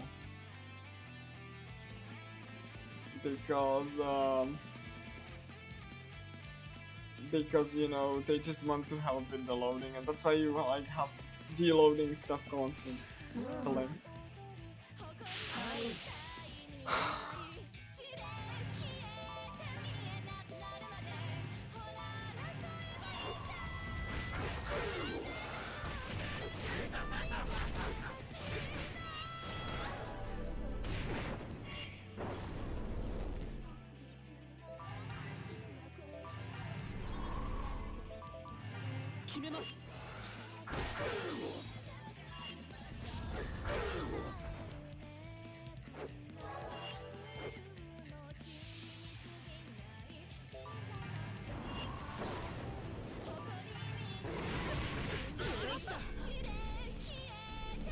Probably gonna heal, guys.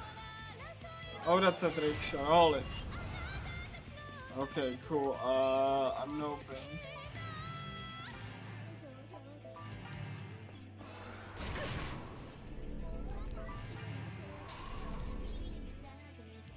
Come on, game. I wasn't even like close to the safe one, so this is you know. If I die here, then there's nothing I could do about that. There we go. I mean, there is like a save point, but the safe. Okay, I'm gonna take this one just for convenience sake. The save point should be fine.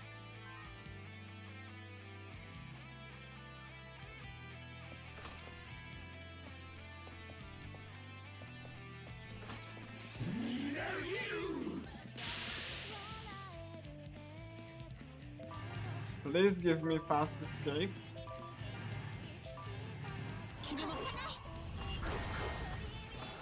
Please.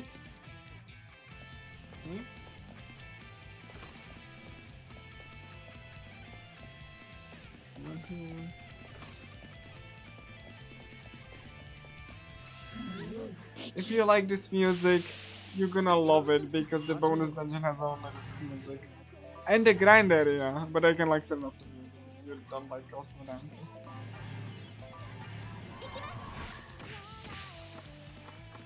But yeah, I'm just hoping that I will get to showcase it. Like the grind is not too much, but the boss will take a while if you're not over leveling. And I tested that.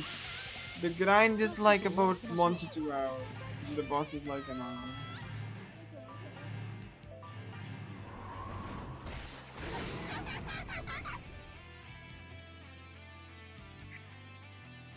This is another hide.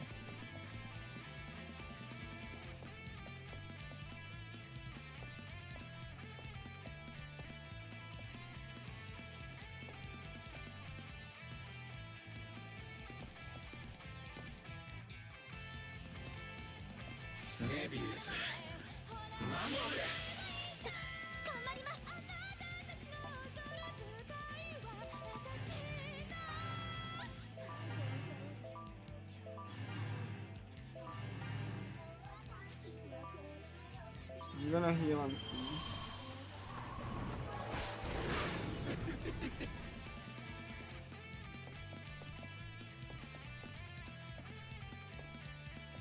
Like I said, this game is not that difficult, but there are certainly some parts where, you know, you definitely see some difficulty spikes. This dungeon is one such place. Like, and the boss especially.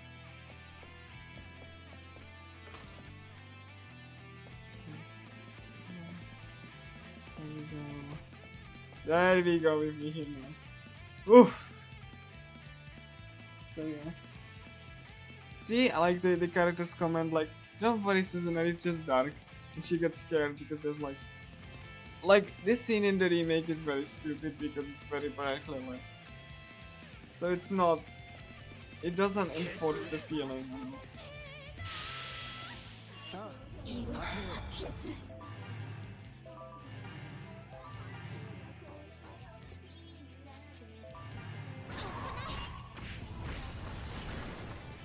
Cool.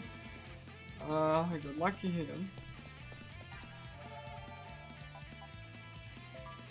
Let's return to the entrance. Because I'm not doing this again. Just for healing's sake, and then I'm gonna go inside. Like, normally you wouldn't need this step, but since it's a marathon, I will do it. Not to mention that I lost quite a bit of health, and I want to make sure that I will have like really you know, I have my health in order.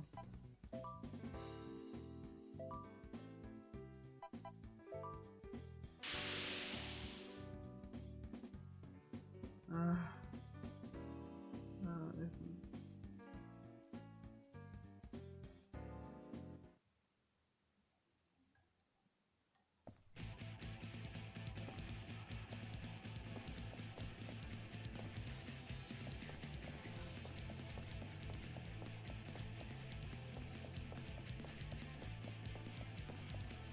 yeah. I need to go down. Yeah, I'm at the last. Ignore me.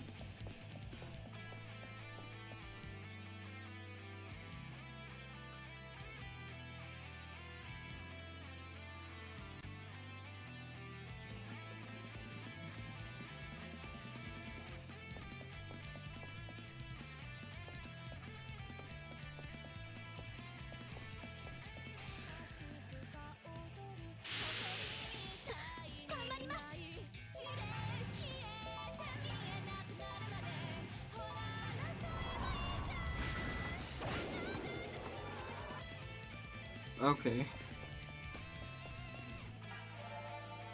Let's save. This boss is very painful.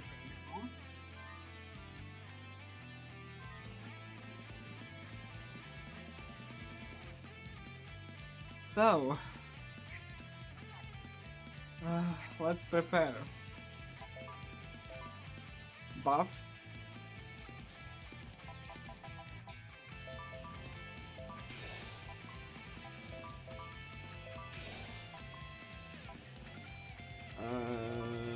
I need Suzuna to continue here because Suzuna's SP is not that important.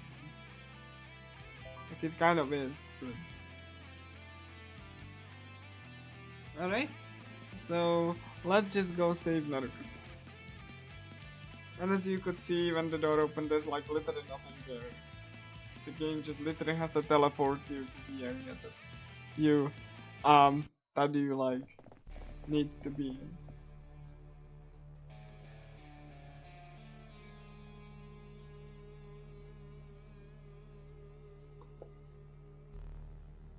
So yeah, Naruto is tied to a chair.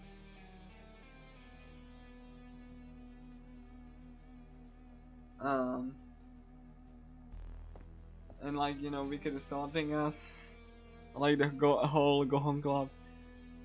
You know, just like, you sicken me. And yeah, in the remake, the rope in the chair gets swapped. so that you don't have the chair with the rope still on. You know, I mean, I would say improvement, and it would be, but considering what you know the remake screwed up, this is just like a marginal improvement at best, and just kind of like it's kind of not like, you know, I don't think this was like worth the piece of single one. Or okay, so this boss is painful. It can kill my whole party. It's hard. I have a strat that should make it more consistent-ish.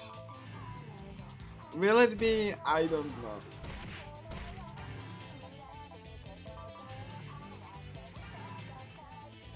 Susanna gonna go nope out of there because she's gonna be the support, and I don't need her to do anything like much more.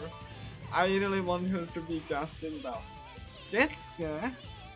Kensuke is gonna go somewhere else as well, like to a corner, and he's gonna do first the defense up, and then Kotono's gonna be trying to do debuffs. That might be a little bit difficult because of the hit rate, but I'm gonna just do this one first. Okay, that shield did it.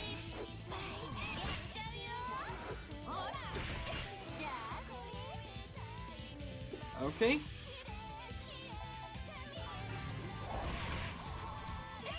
I really want Wicked to be aggroed onto Kensuke because I don't want her to damage him. See.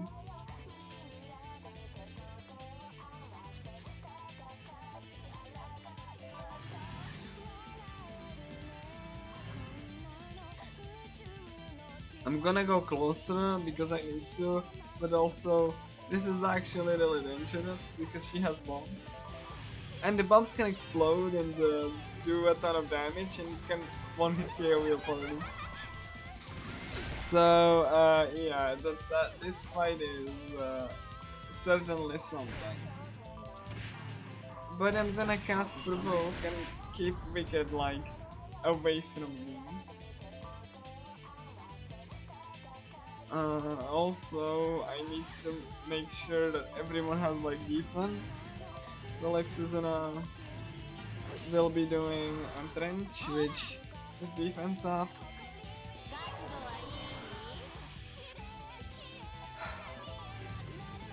Like this is the fight I was worried about the most along with the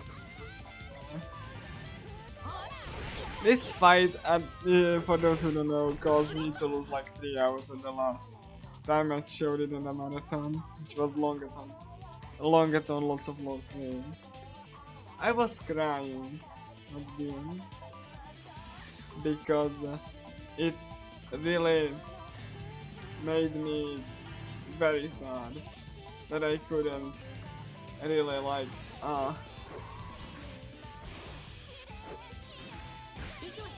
Okay, I need to increase her risk so that I can eventually interrupt her bomb attacks. The bomb attacks are very scary, and I don't really.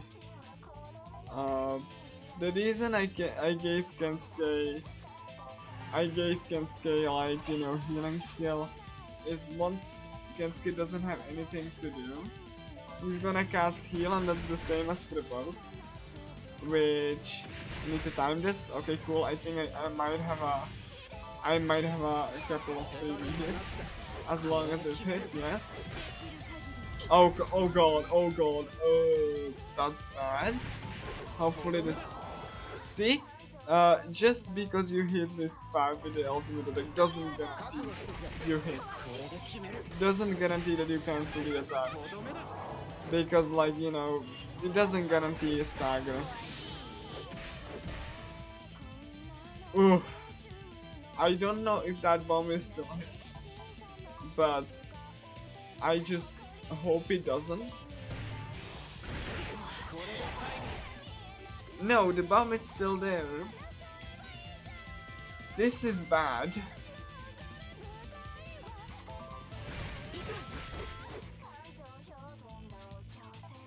We might be looking at TPK here.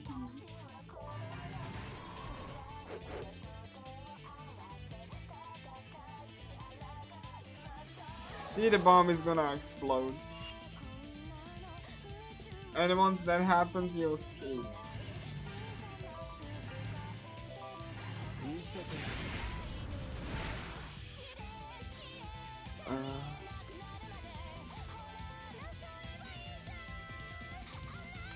I would rather keep the risk, but I'm not sure what is gonna happen. Honestly, I'm not. So.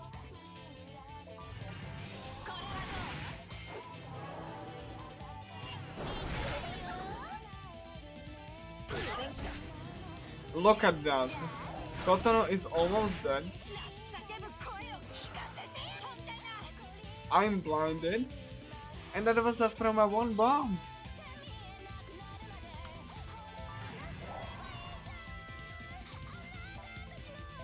And I have blindness. Yay.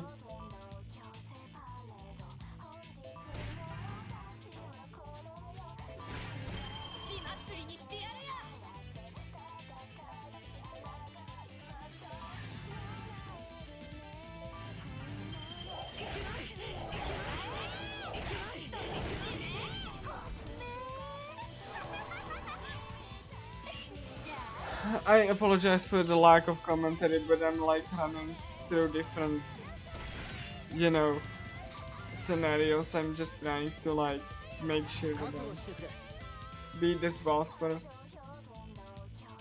Okay.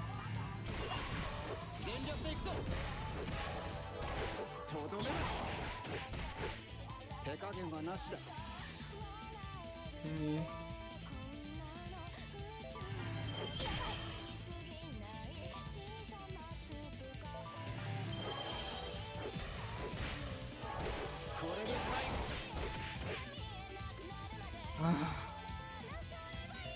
Like, it might sound easy or look easy with the damage, but damage means nothing if you're dead.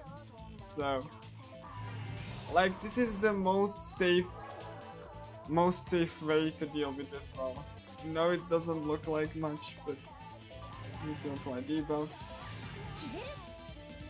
But like, yeah, this boss is very difficult. I might not like seem like it's difficult, but it's like the amount of damage the boss can do along with the status effect. Not a fun boss. But like, you know, I don't mind this.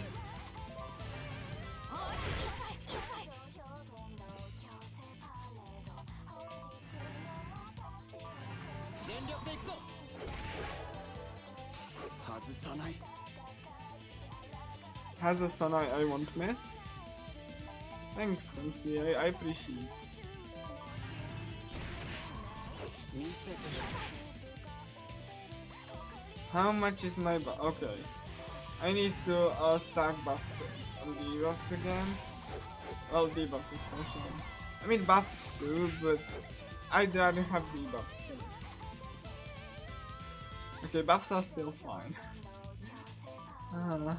Okay, so I can like do, because she's like down, so I only do, like if this was the remake, I pretty much will spam only this attack, because this attack homes and it's pretty safe and pretty good. But anyway, like the point the point was like to, you know, mix and match different attacks, at least in my opinion anyway.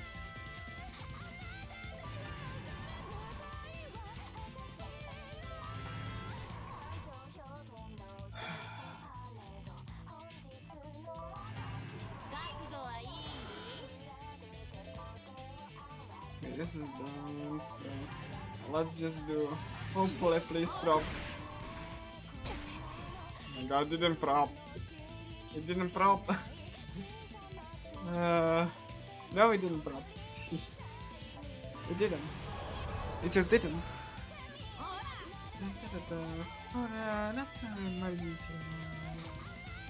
And there's the bomb. Okay. My buffs are still fine. So, I want defense too. Defense up. Yeah, I'm just doing pitiful damage. Please. Cotton off. No?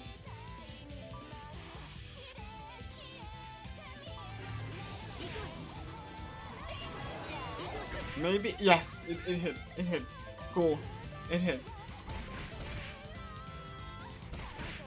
Okay. Did I mistime the... Yeah, I did.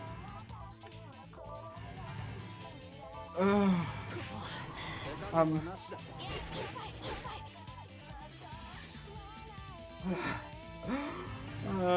so...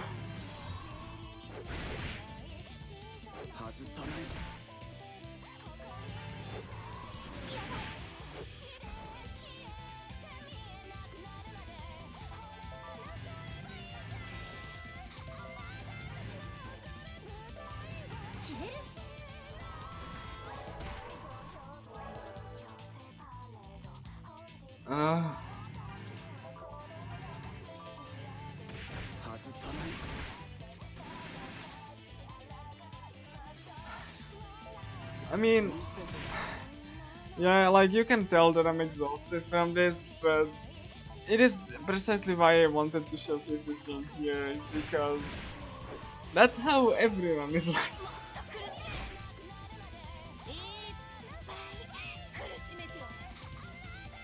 But like, and I wouldn't want it any other way. Hopefully. I'm gonna hope that, I'm gonna... There we go, okay, cool.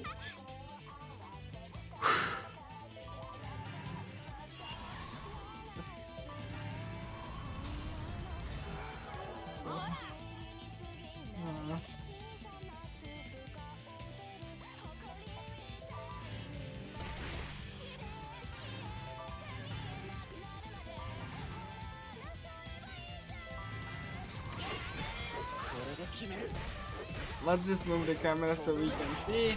Look at this attack. There we go. She's killed. Oh. I'm so happy. Went pretty well.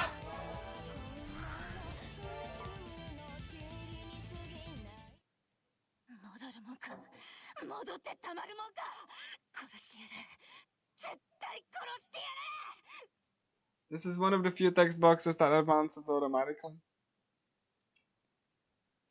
I could like make it quicker. I just wanted to show that off. Okay, cool. We saved Naruko, and now we need to, you know, find the musician leader, Thorn. And Thorn is gonna be in Landmark Tower. Oh, Susanna has done a nice buff. Like, look at these buffs, and yeah, you can see that my buffs are still active. So.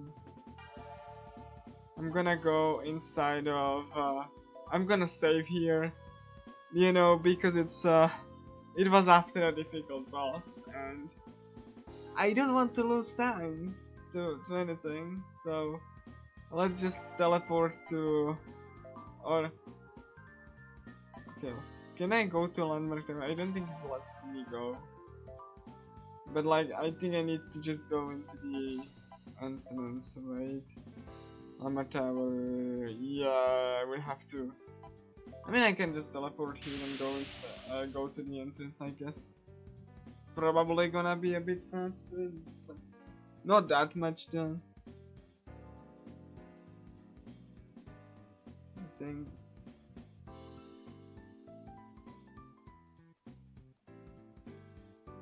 And yeah, I'm sorry for the load times. It's on, like I said, this game like is a Vita exclusive, and it never got another chance. to shine also. Which, hey, like I said, I find that level so I'll just go to the level 6 floor.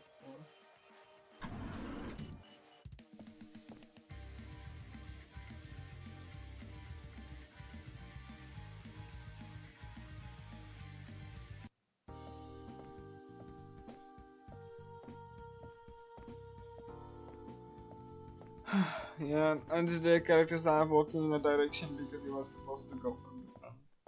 You know, it's fine, it just gets you through the cutscene. And I like this music though. 前に来た時すごく具合悪そうにしていたけど大丈夫なの I just leave you a little bit to listen to. I really like this ominous music. It's so cute. Oh, it's so cool. The remake has that too, by the way. This music, because the music wasn't really changed in 99% of the scenes.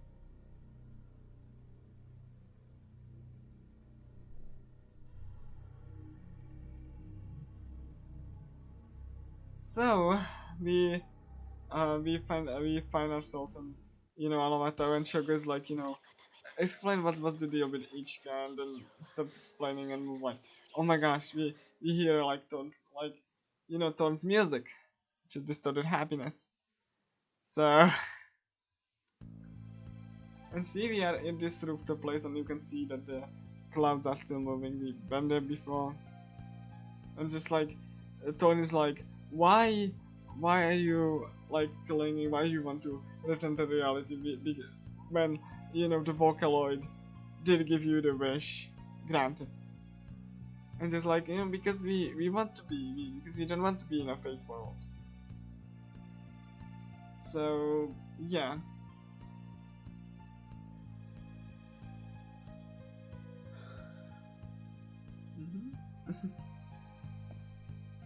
And Thorn is just gonna jump off the building.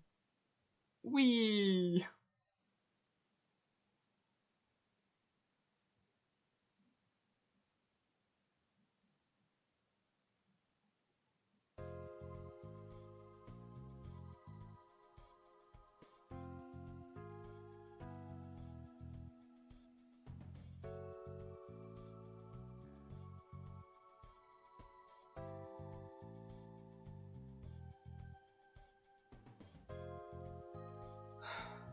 Yeah, and then the party members was like, we might have to kill Mew. Did you ever consider that?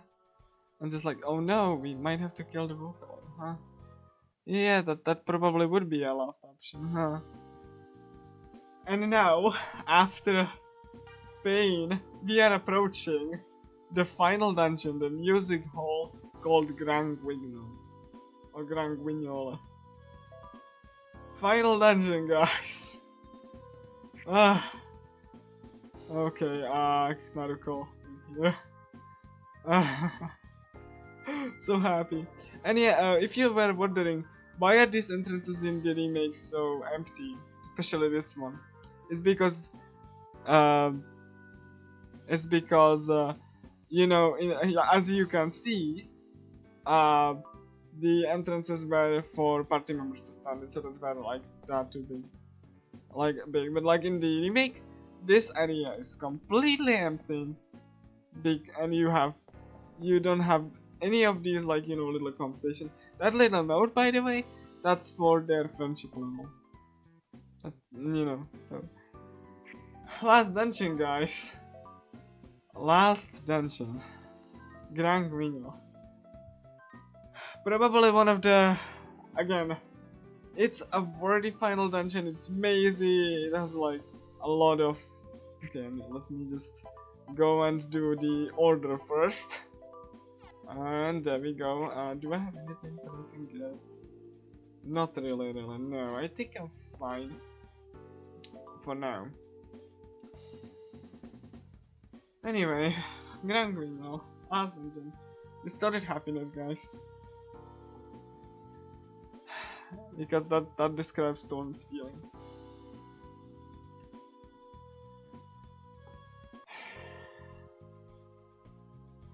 Look at how creepy this place is. The remake makes this place less creepy. You know, the remake makes this dungeon like less creepy. Yeah, ahead of time, but I can be there for like 2 hours. Like, I'm not joking. Like the final stretch is really uh like it's really something. Okay, let me just get this one. Oh my god, I wanted to and I just got. Yeah, I was there ahead of time, but I wanted to have a leeway.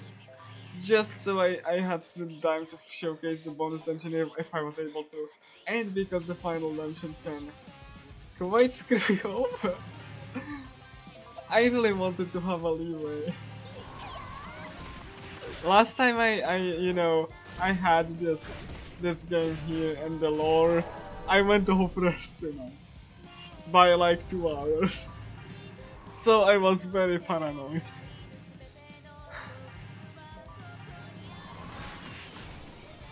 And the bonus dungeon will take a while, so I wanted to have a leeway for that too.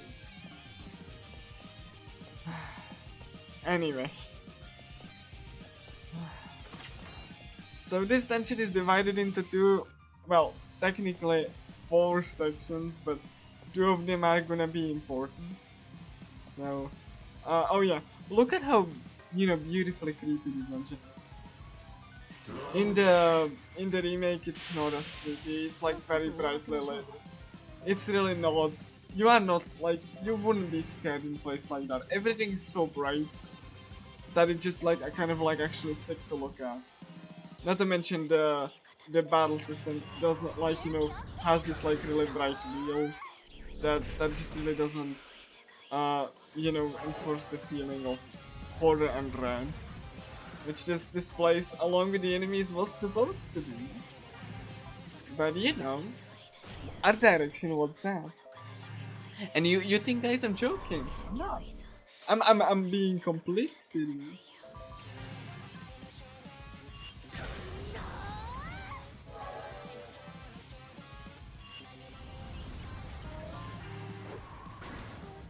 I'm not saying that the things were better in this game for no reason, because I genuinely believe that, and it's even evident when you look at the when you look at the art style side by side.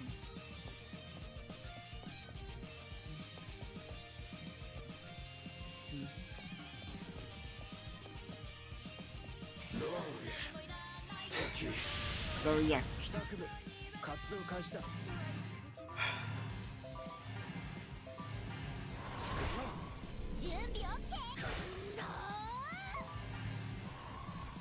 There's a boss that that they can be stuck on for a while. Mini boss.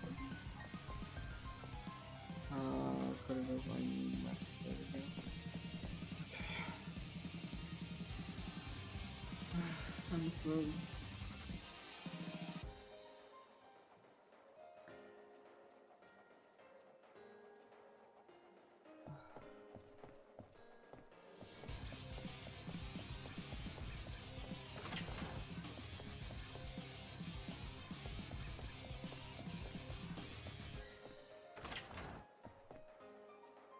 I hope I didn't mess up the location. No, that's north. I do need to get west.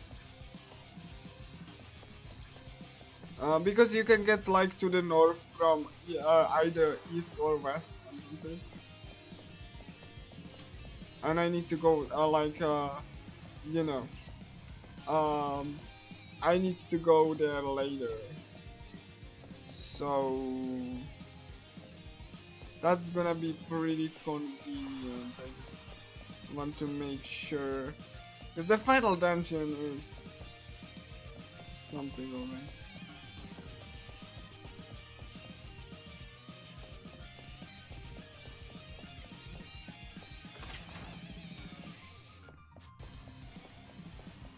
This is Wiseman, so it's the one to the down. Wiseman is the one that I need to go second. First is the Flora.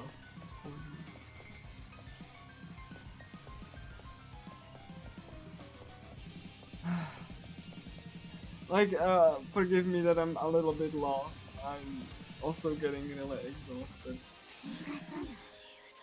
Because this game is like, unlike TCE2 or the remake, this is very intense speed, and I have to like think about stuff.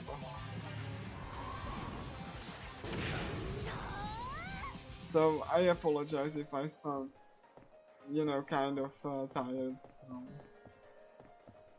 from this, because it really is like it's really intense. Because you have to pay attention to so many things at once. So your eyes are constantly moving, you know, to like the health bars and the buffs and debuffs.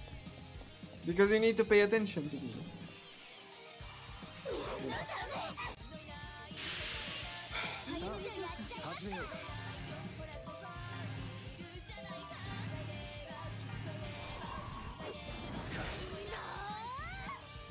So yeah, I'm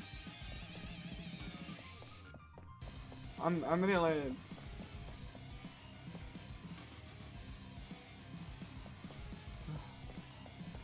so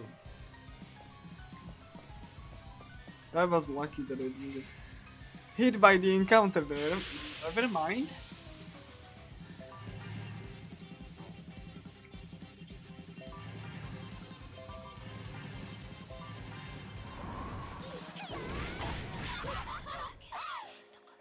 Naruko died, and I hope I don't die. Thank you. Take care.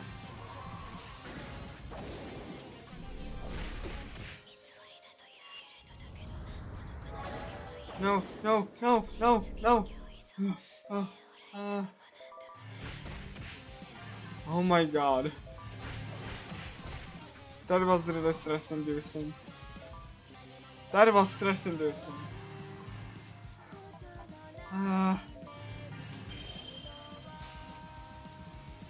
Oof.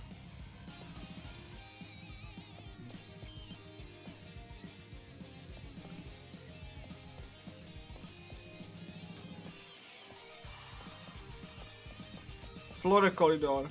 We are there. Okay, cool. I'm gonna be saving. Just because I don't want to lose progress.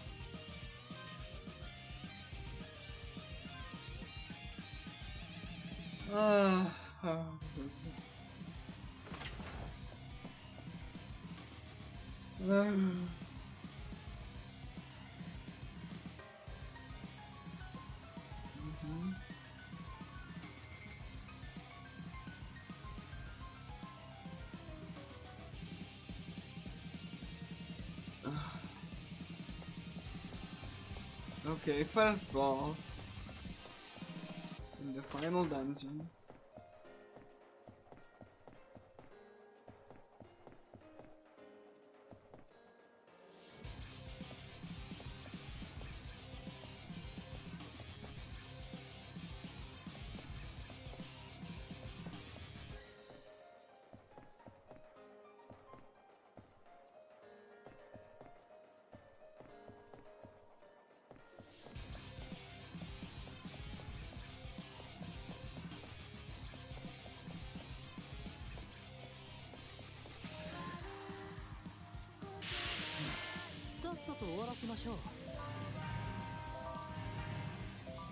Oh.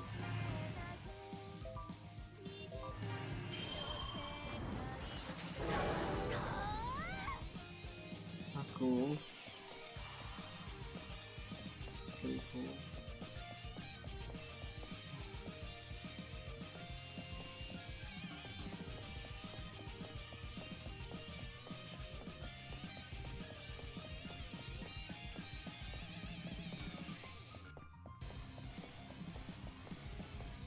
And you have to go around.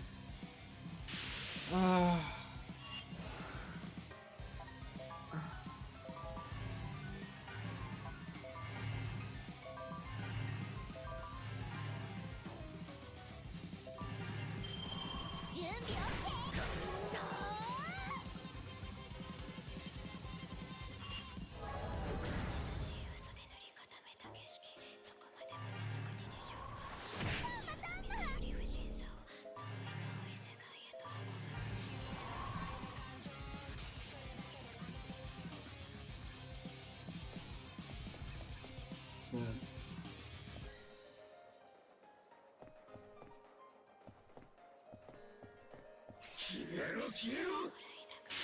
Just because I took the wrong turn.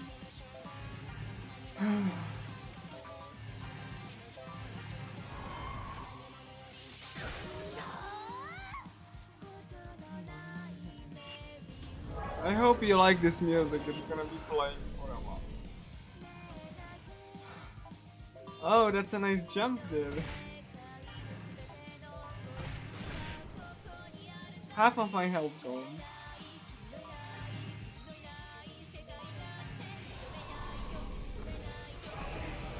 And we are not at the scary part yet.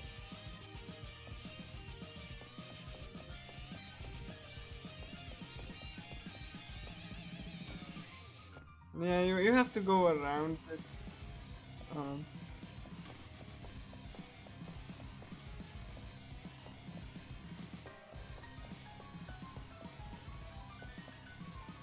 Like, look at how amazing it is.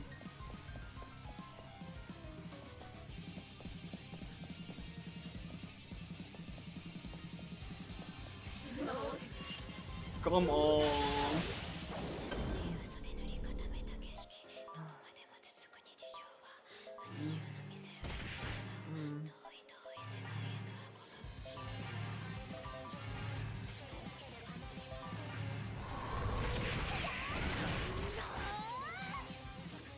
If I don't get like health, I'm gonna save a reload, which will hopefully make the fight, make the upcoming fight easier.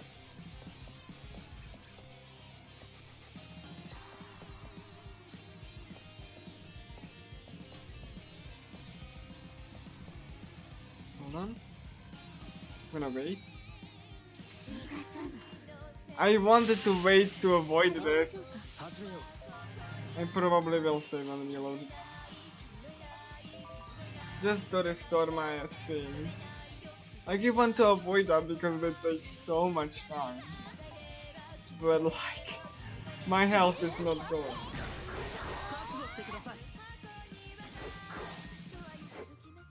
Come on. Yeah, and if you fail the escape, you have to wait again before you get another chance. The escape command is really... Okay. Now we are here. So the first boss rematch. Let's see how my health is. Cotton was poison. So I can wait this out. Or I can just save. I mean, I'm gonna save regardless. And I'm gonna go with this.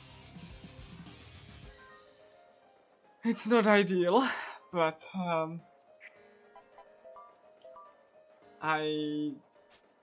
okay. I'm gonna go with Visions of Infinity here, which is fine. I'm gonna have enough. That will increase the accuracy and attack at the cost of craft and speed. And I'm gonna go to the battle with defense down. Because, you know. There we go. Miracle. Katana. Okay, I'm gonna heal Katana a little. And let's see what happens. If I die, I'm gonna redo all of the buffs anyway. So, you know, I'm not really that worried about this boss, but who knows what's gonna happen. So I'm gonna. Oh yeah, I don't think I can use Suzuna if you don't have her in a party. No, you can only use skills from party members that are in max party. I'm gonna go here to the boss. And let's see what happens. Hopefully something good. Bloodshed.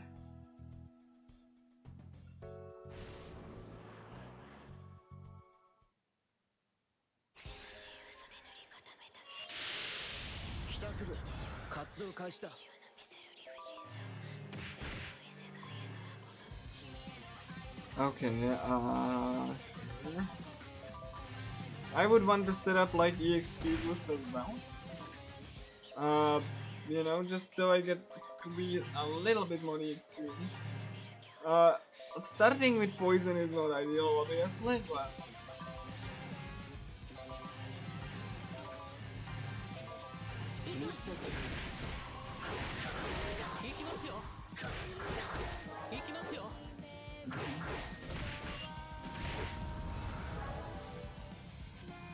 probably rip quick kill, maybe. Let's see if I can make this. Okay, cool. Naruto EXP can speed EXP. Kotano is defense down, and I mean I think I can get the MCD EXP and accuracy boost. There we go.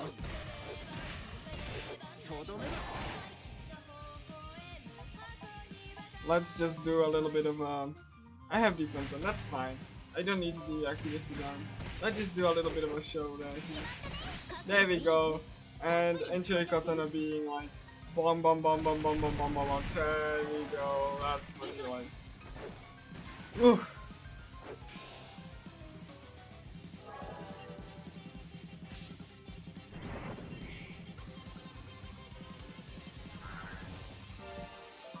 Sadly, we won't be enjoying those buffs because and as you could see, since she was brainwashed, she had like red eyes and the portrait. But I don't know if you noticed that, but she had. That's also a little bit of flavorful to see that they are brainwashed. But I'm gonna go to the next boss, which has a pretty awful mini boss, and the boss can give you a really crappy battle. Oh yeah.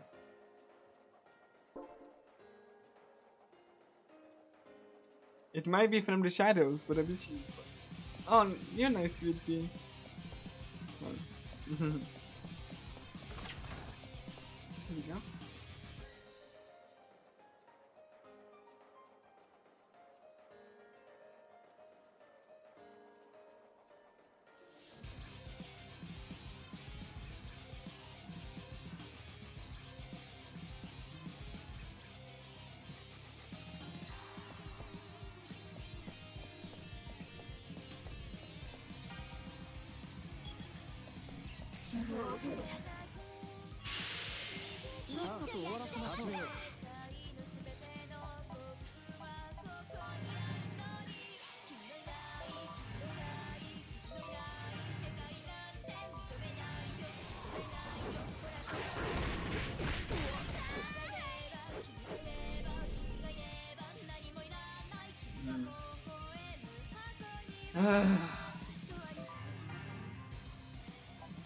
I genuinely really love this game, but it is exhausting.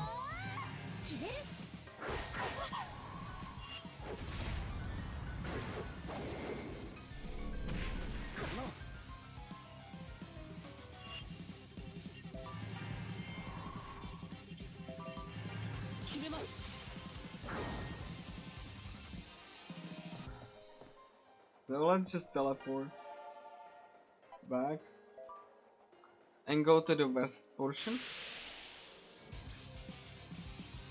of this dungeon. Before that though, I will save, because again I don't want anything bad to happen, because there can be plenty of bad things to happen.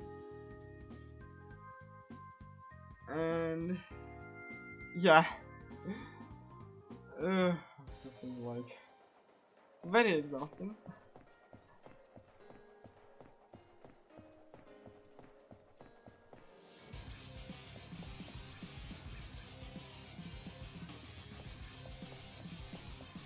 We need to go west again. 始めましょうか。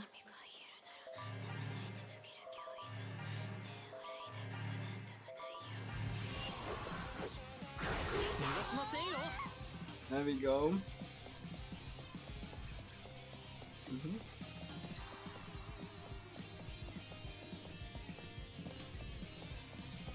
We go west again.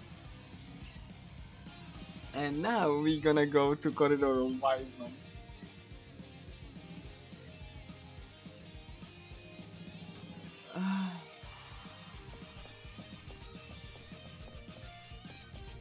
Which is the other place I visited, but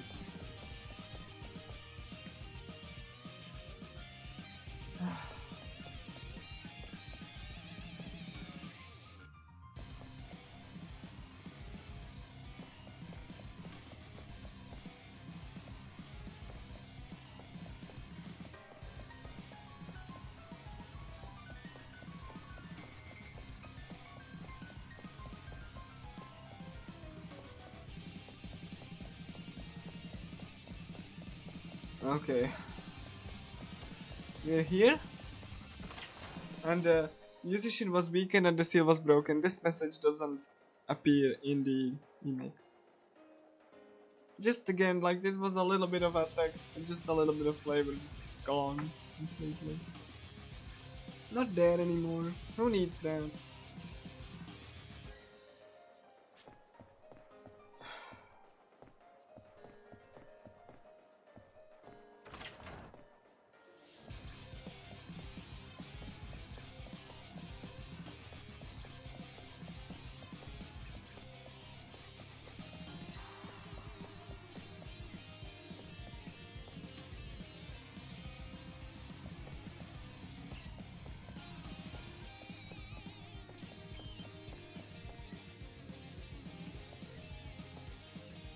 You can see that we are passing exploited doors, which means we are on the right track, and we have to pass these two strong PGs. You might be thinking, didn't you say earlier that the strong PGs can't be where you're not supposed to be? This is the only exception. And I think, yes, okay. This fight is pretty awful for one simple reason. There is an enemy that can cast a reflect damage. This is also a mandatory fight, meaning you can't escape from it. This fight is not in the remake, and because there are no mandatory, like, guardians in the remake, and you can see that the enemy in the middle is like a guardian, so you can't really, like, run away. You have to beat this. So I'm gonna buff myself and hope I don't die. I need to pay attention to the enemy that's going to cast reflect damage and kill him before it does. If I fail to do that, I will die. That's pretty much. Because once reflect damage is out, you have to wait until it, runs out, and good luck. When there are two other enemies that like have AoE attacks first. So I'm gonna be trying to kill, I think this one's doing. I'm gonna try to kill this one first. If I fail to do that, I will need to restart the fight. I'm not joking. Like, you don't have much of a choice of, much of a choice in the matter. Once reflect damage is up, which is AoE by the way. Then once reflect damage is up, you don't, your chances of surviving this are close to 0. You can technically do it, but you would need to get extremely lucky And considering you do a lot of damage. 覚悟してくれ覚悟してください。うまく決まったな。行きますよ。 Think I avoided that. He avoided the soft block. Hopefully, maybe, I don't know. Probably.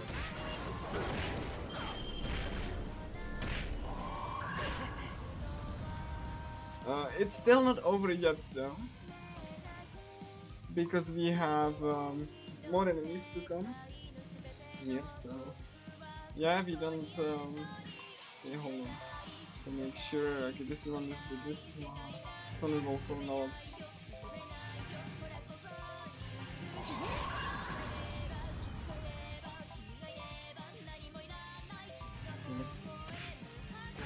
I really want to get the first enemy to go first. That's why I'm trying to, like, you know, restrict both of them. Okay, cool. So okay, this one should be fine. Like I want to kill the ball, like I want to kill the boss first. Okay, let's see. And you can see we do a lot of damage. If reflect damage was up, then the boss would be almost impossible to beat.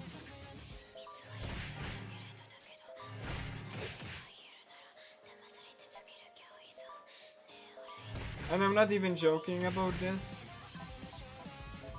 because the mirror monolith is so bad. That's why I'm trying to avoid this as much as possible. And yeah, this was the fight I was stuck on the last showcase. So yeah.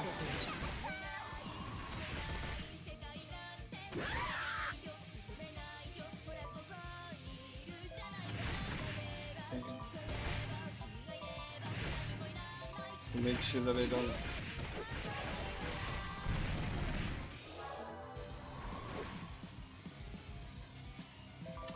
didn't hit the chance to get the loot up.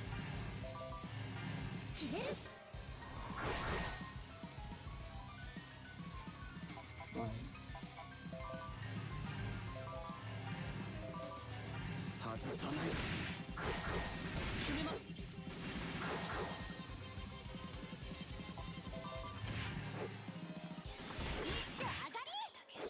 We beat the mini boss. Now, it's important to not reload the gun.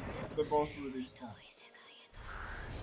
So I just have to hope that I don't die on my way to the boss.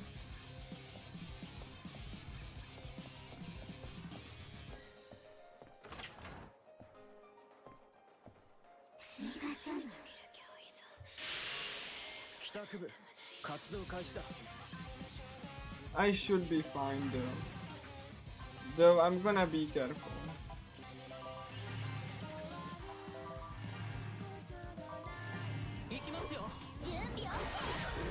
Having that boss first try is so,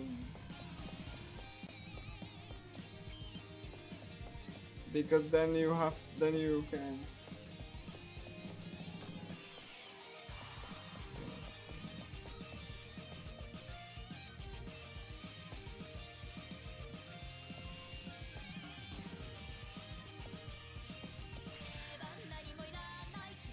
I think I have to go past these two then.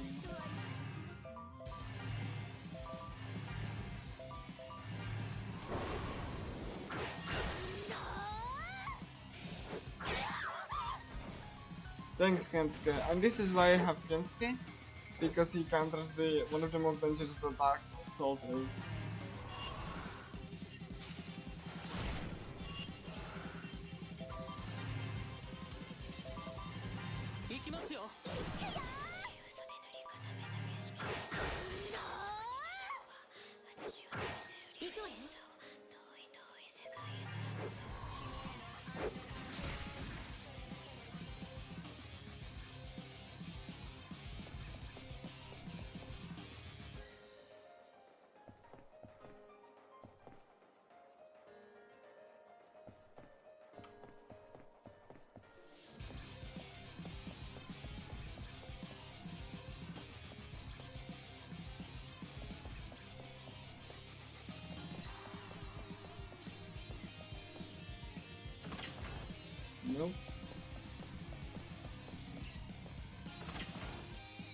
Oh, okay, yeah. I will have to. Yeah, I had like a suspicion that I have to go.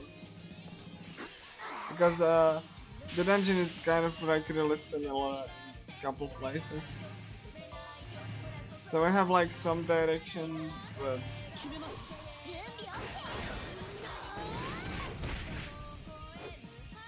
then this was supposed to be maybe after all.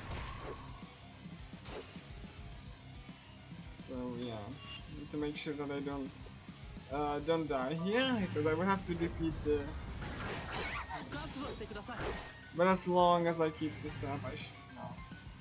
I will say before the boss. There's no way I'm not saying before the boss. I wiped to the boss a couple of times. Sometimes even before the final hit. So, you know, fun stuff. Okay, yeah, I was correct.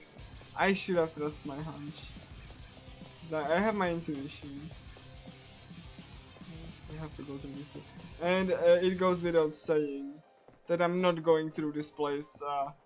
I'm just, you know, I'm not going through this place again after I beat the boss.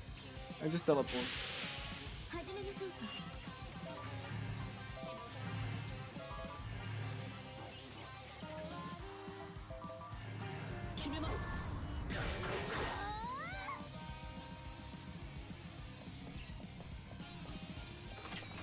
Next boss.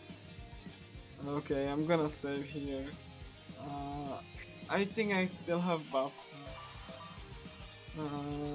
Battle then. Though if I lose, then that means I have to do the. I don't have another speed already. So let's save here and do Shonen Doll. He's gonna do a spooky like boo. You know, this place is spooky, so. Come on, wait. Don't know why I couldn't open the door there.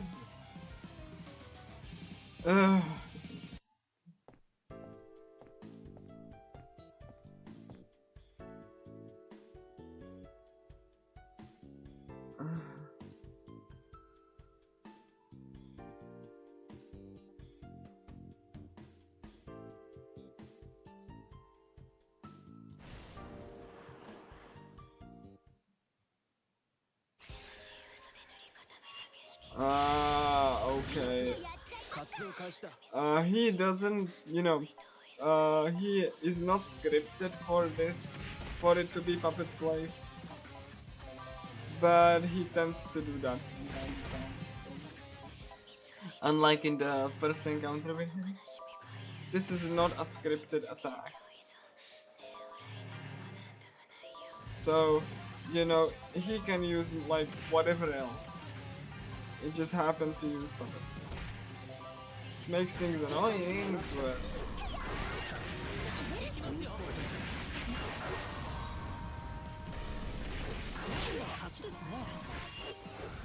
One of the dolls is dead. Which is fantastic. Shonen doll is also debuffed. Cool. One of the dolls is also gonna be dead. So the dolls are not that difficult.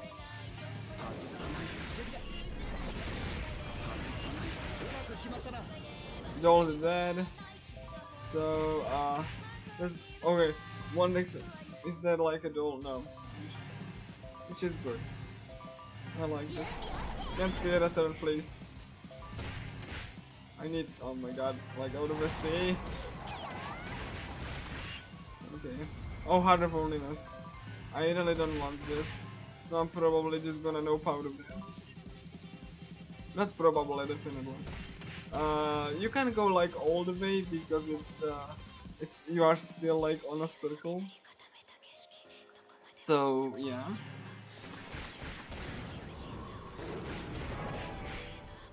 Okay, cool. It's not as scary as it was last time. Shonen doll fine.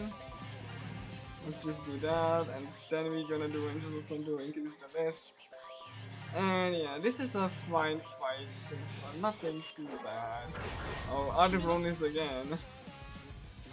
Alright, cool, I guess. I'm just gonna refill my SP, thank you very much.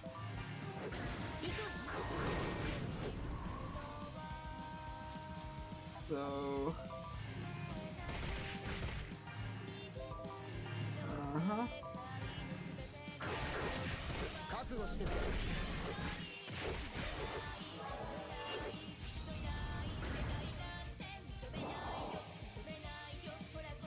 I want Naruko to get the XP because she was ahead, but I don't think I will be able to do it.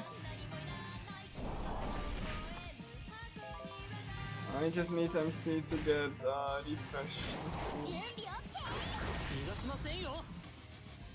I have one more. I feel like.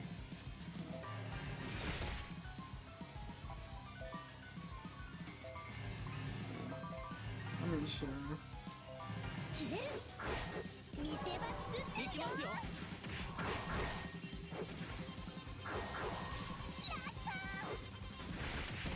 Thank you, Naruko. Sweet revenge for that first fight. Good.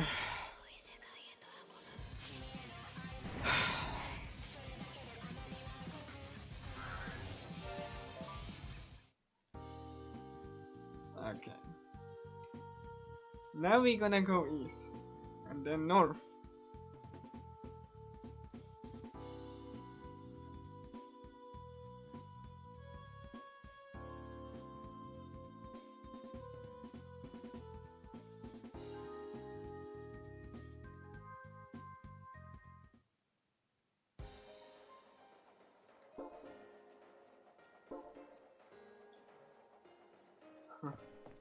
It's funny that I'm saying this, but Torn is formidable. Yeah, she is.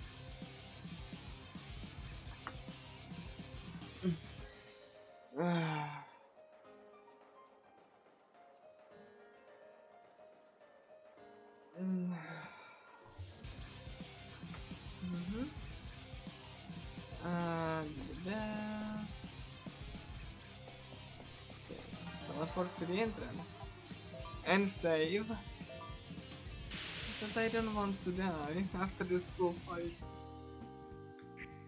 Yes, I'm saving a lot, forgive me, but this is really difficult.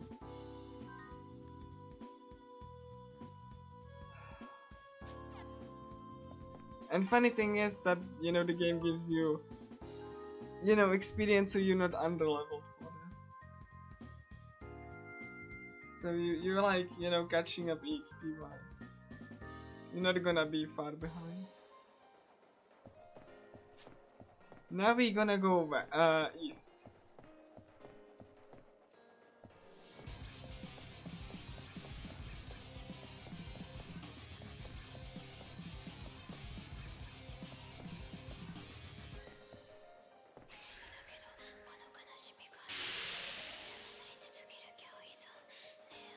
Because there's a friend who was waiting for me. Also brainwash.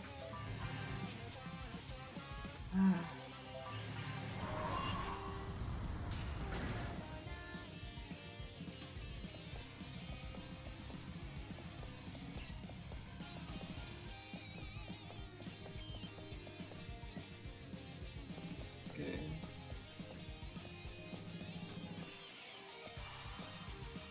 I need to go with this.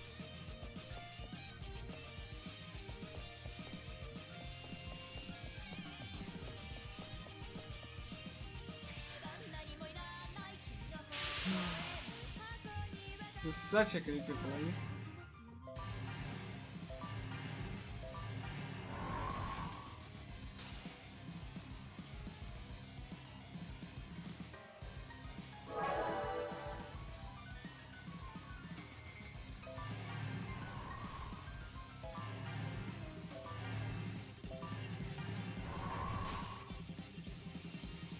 Anyway.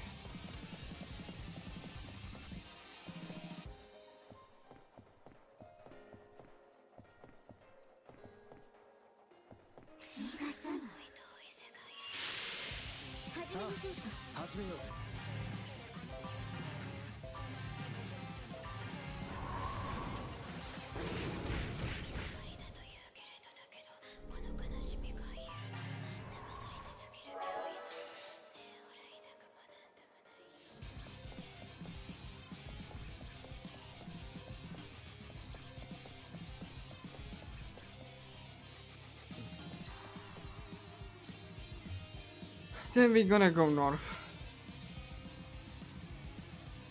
After we deal with that.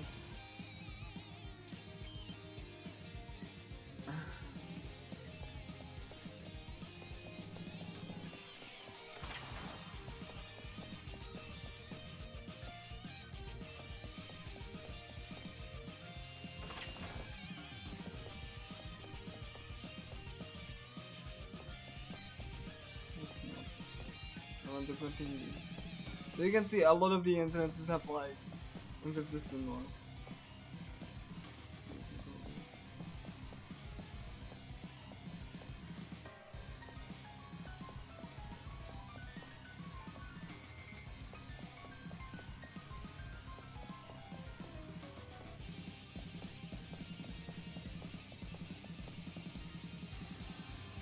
I'm specifically searching for a corridor of divine beings.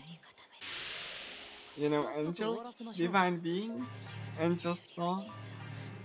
Some of you might notice what I'm alluding to already.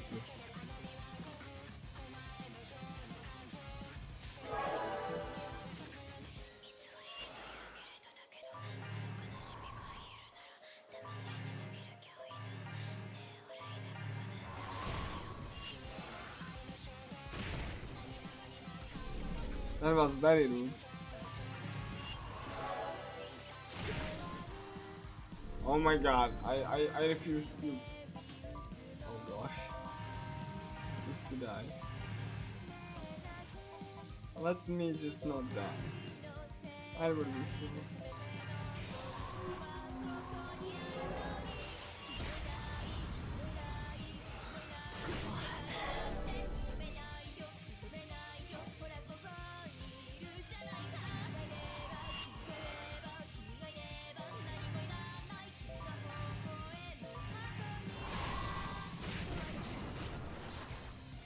Good.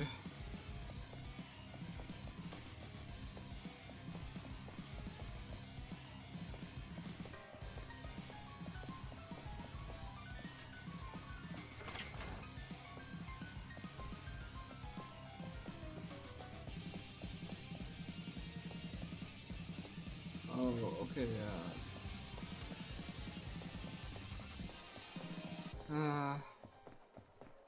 This one is not loaded.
That is the divine beings.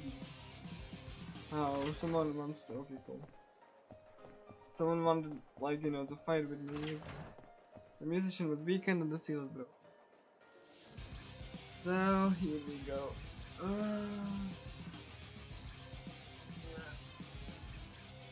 Buddy. Ooh.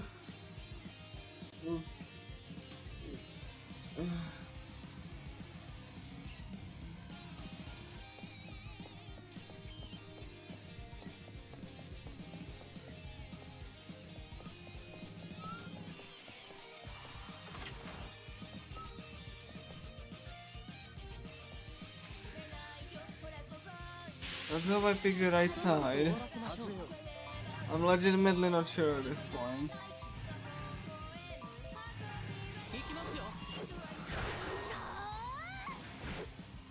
I think it's out.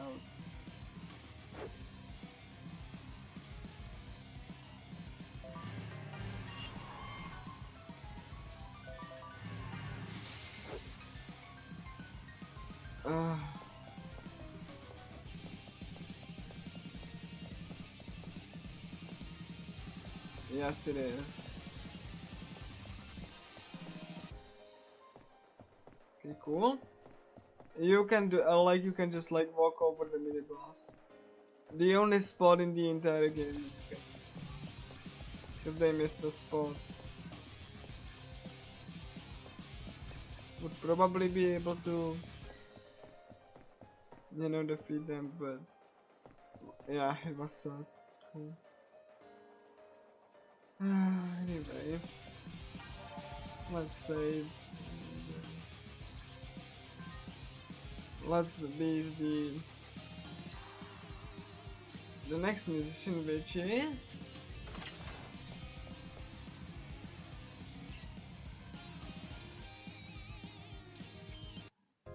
Ikepi. Yay! He's very. The remake has, for these boss rematches, it has like remixes of additional remixes of these songs, but you know, it doesn't change the fact that, you know, the rest of the game is really just bad.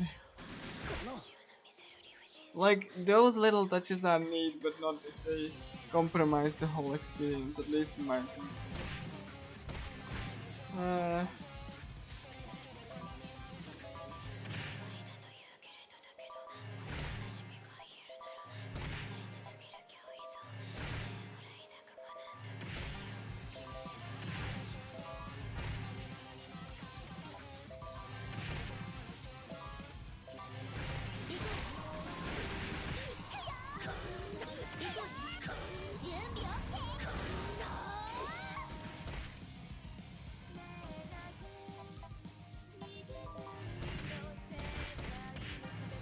Thankfully for this boss fight, you are like better level, so boss fight is not too bad. It's not as bad as it was previously.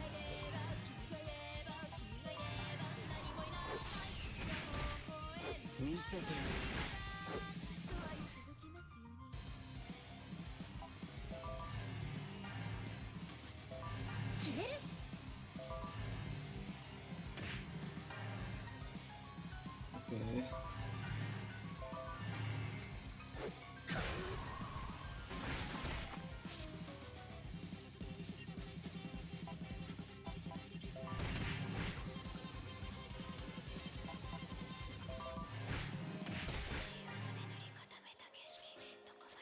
I lost my mouse, alright.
And yeah, you can see that he has like red eyes on his portrait. That's his brainwash.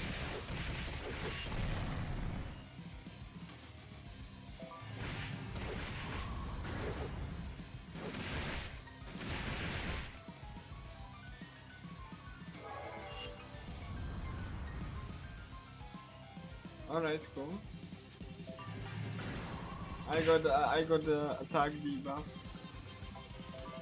Fine.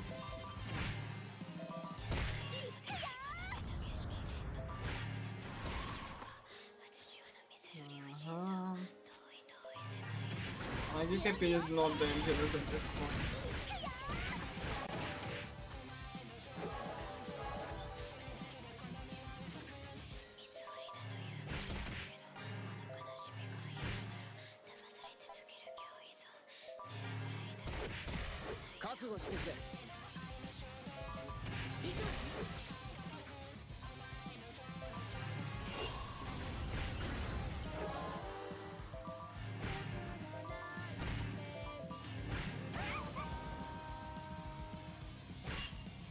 I'm so angry about that one.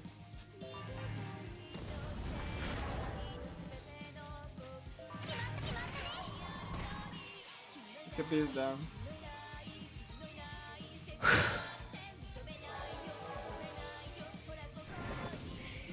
I was able to tell because of the, you know, the dialogue that all characters say when they defeat an enemy. So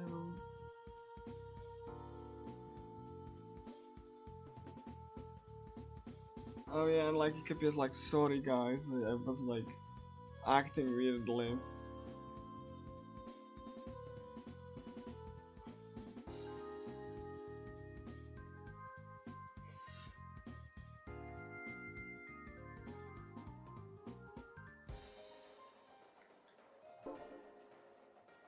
Get going already. Golden Hunch, but I have a feeling you can do it. Thanks, EKP. So we gonna go north this time. Teleport to Gangignol and save again and go north. And if you thought that this was the last mini boss, you thought wrong.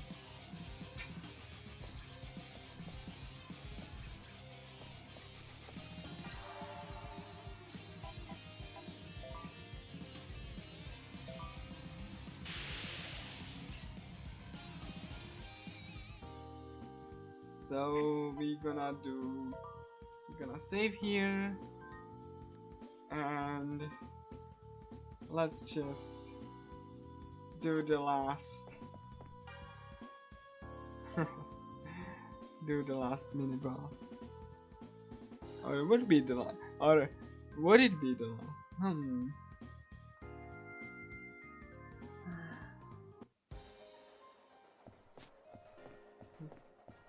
So let's go.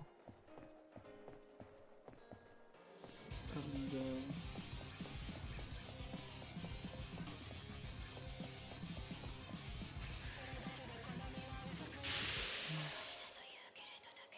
as you can see, the final dungeon is pretty.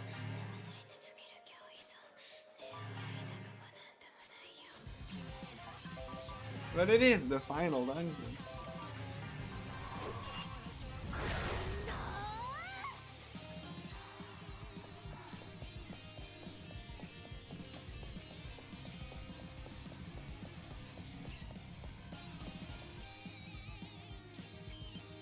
So yeah.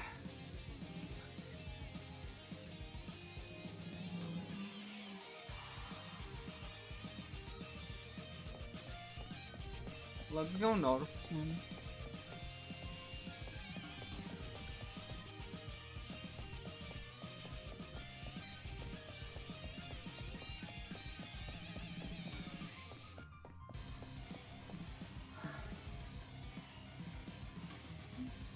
Thorn is just ahead.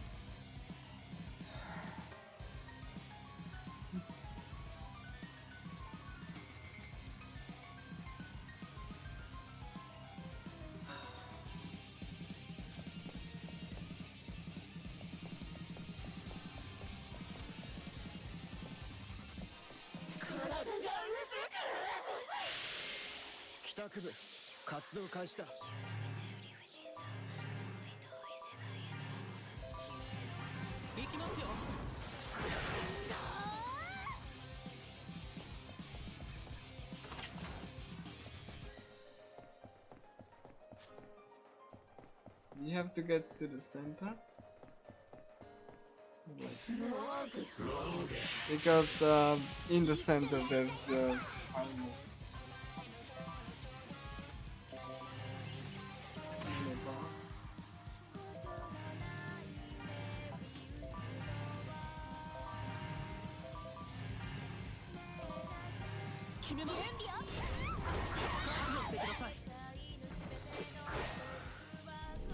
Come on, let me. Oh. I'm glad I saved. I just died.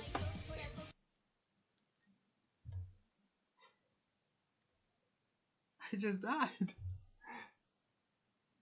I'm glad I saved. I just died. Wasn't be able to do the let's go on about it.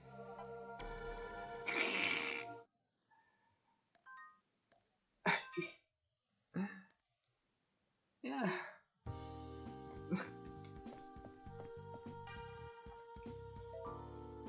The Caligula Effect, everyone.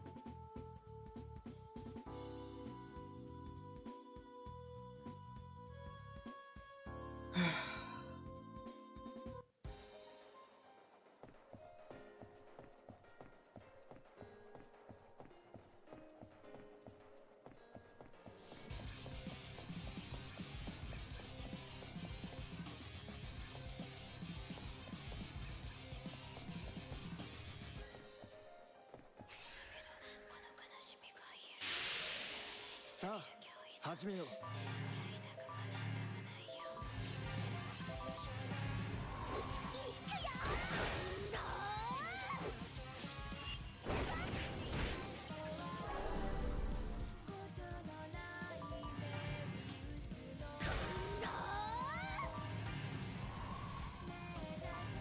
Much as I escape from this fight. Told ya. You know, the game's RNG is awesome.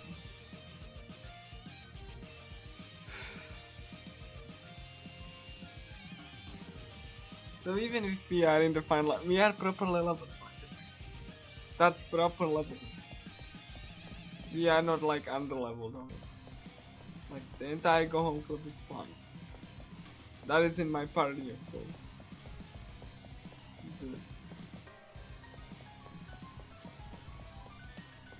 But yeah, I'm not under leveled for this dungeon.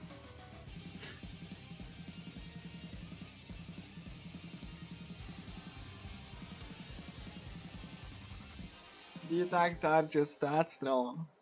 So yeah, I don't really think that. Go on. Just go to the center. This is why you want to avoid fighting random encounters. Unless it's like single enemy. Because yeah, this is not the center. It's a little bit weird because you would think yeah this is the center, it's not. You will know when.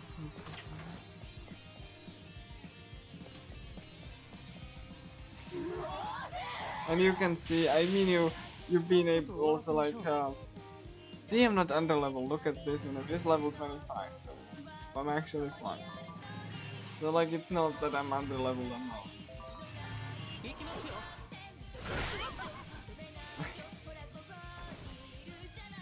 This game's great. I love it. And I'm not just saying that, I legitimately do.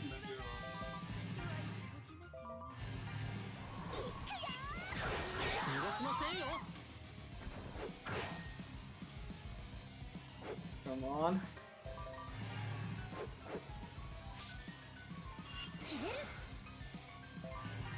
Escape?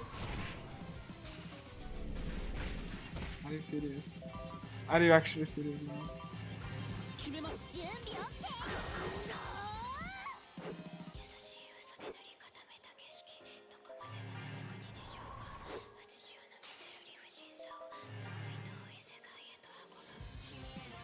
If you are wondering why there's like a message you successfully escaped, it's because that message always shows in the imaginary chain.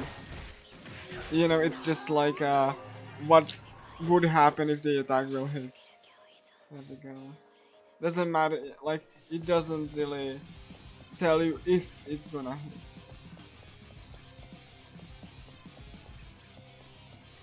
It's just like a rough prediction of what might happen if the attack hits. It doesn't tell you if the attack actually hits.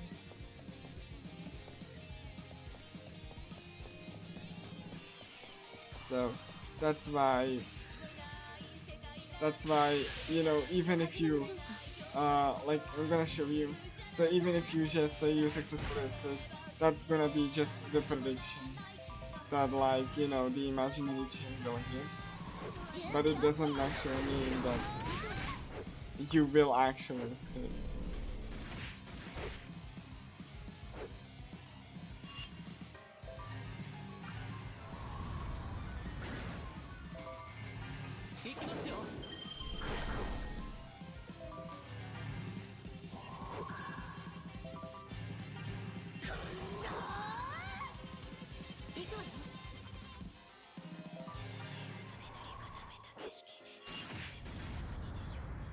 Okay. Okay, we are in the center. Yeah, there we go. We are in the center, guys. Surrogate, guys. Surrogate. Ah, I'm so.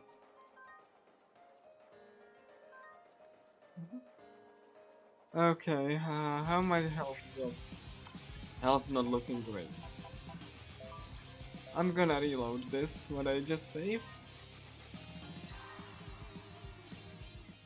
Just to refresh my health.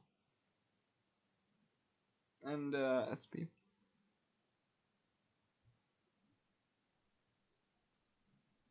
I'm not taking any risks. I mean, I took plenty of them already. Buff.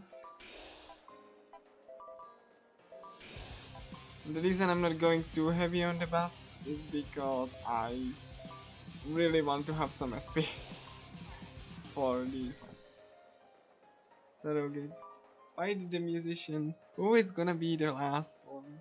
Who is gonna be the last musician we fight?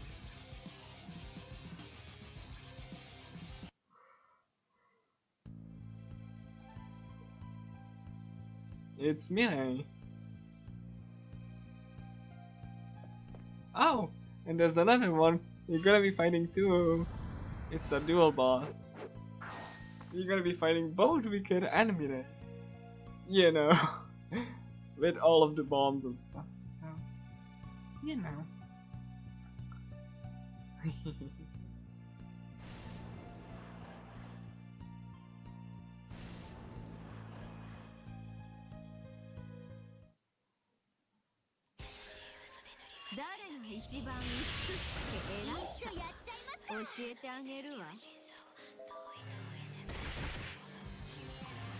So my first course of action is to like hit them both, and I can do that.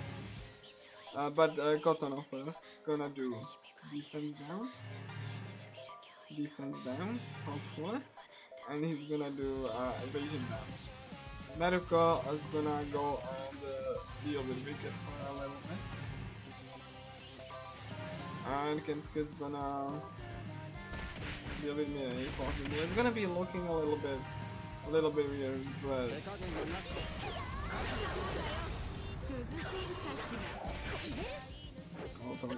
oh gosh, I'm gonna miss my chance. Probably not. Let him die. I will be back. Wicked is debuffed, now Mirai, and hopefully I will get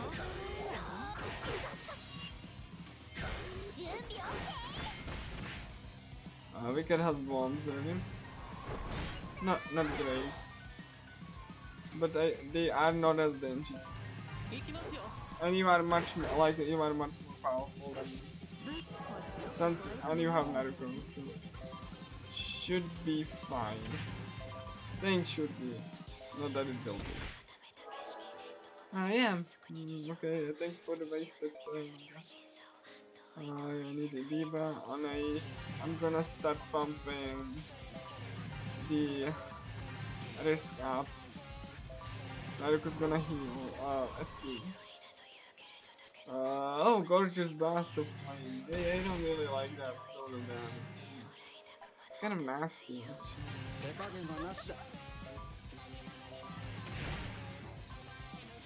We haven't seen this in her post life, but she can absolutely do it.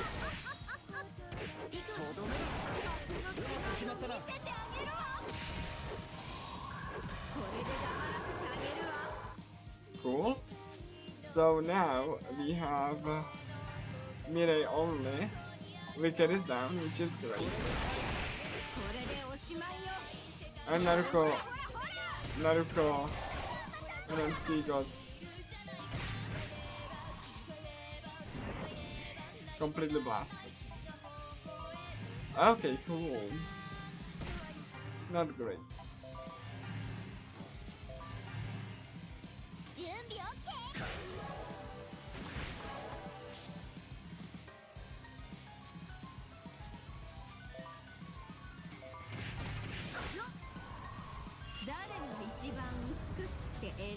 I need to heal Naruto, I'm sorry. Naruto needs to heal the most. And we're gonna do that, hopefully it will hit. Because I want to make sure. I need to heal my... Okay, cool. Now we should be ready for the grand finish. Though of course I need to position myself correctly.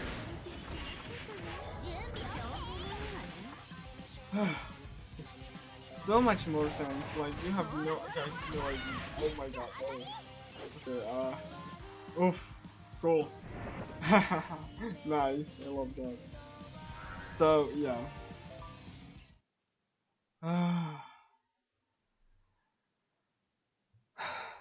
So final boss time. Are you guys excited? Are you guys excited? Are you ready? Are you actually ready?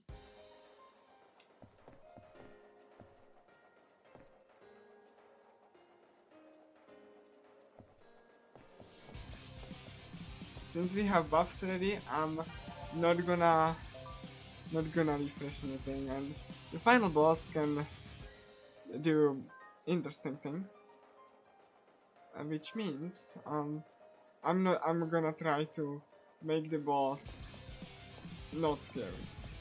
Oh yeah, this is this is an entrance to the Sorrow Gate, and the area where Tornis is called Tower of Grief.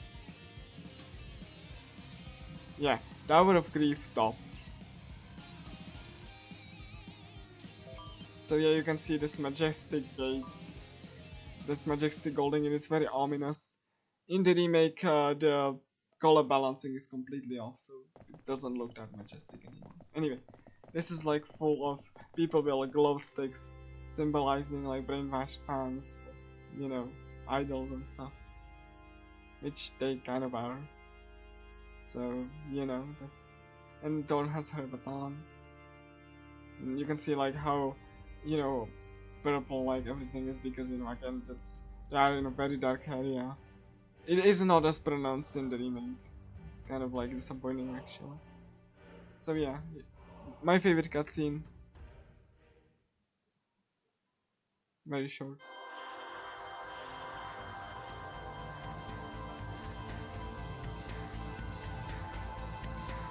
You could see how tormented like the Vocaloid was, like she was like, and you could notice that the veil that she had is now red, because she was completely absorbed by the negative emotions. So that's a nice little detail. Obviously that detail is not in the remake. Neither is that cutscene. They do the cutscene in engine and you don't see her expression. So Thorn is like guarding the gate. I'm gonna eliminate you if you want to be destroyed. 帰宅部活動開始だ So Thorn, the Started Happiness remix. The plan is to have her aggro against the others on Diva.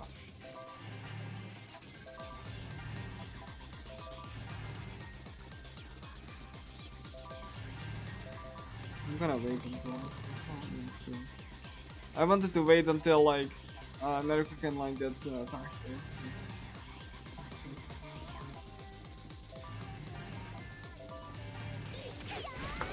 手加減はなしだ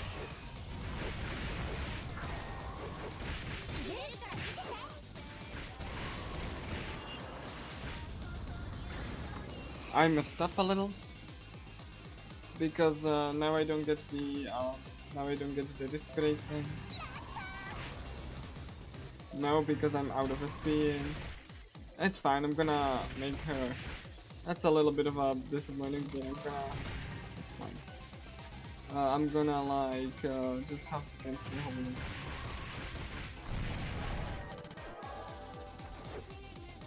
She has like these little like large lances. Do I have my debuffs up?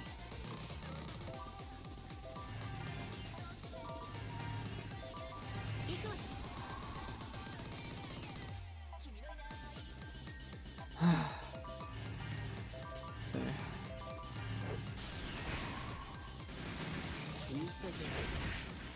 I'm waiting for Kensuke to be ready so that he can use.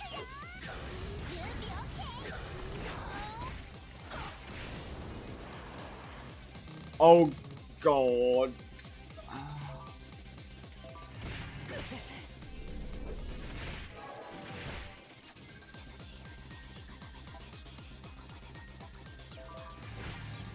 I'm gonna miss that again. Oh my god, yeah. Rip my attack,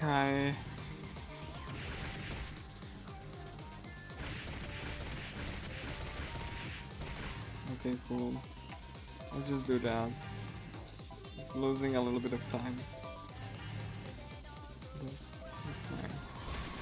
Yeah, the ultimate attacks are like kind of a double edged, especially with Naruto. Like, you know, if you mistime that, then you get completely screwed out of the quick kill.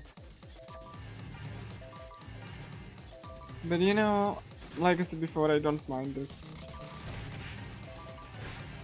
I love this game all the same.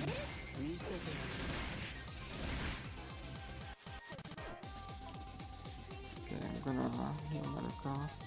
She's oh no, can't spoil.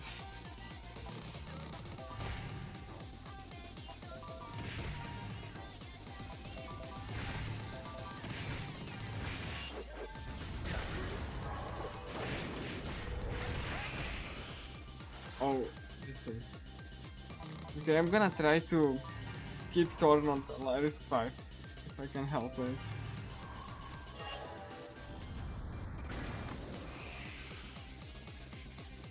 I want to heal Naruto, but I just don't want. I don't want Thorn aggro onto Kotono. Which will be a little bit disappointing. Double EXP boost. EXP, not EXP. 覚悟してくれ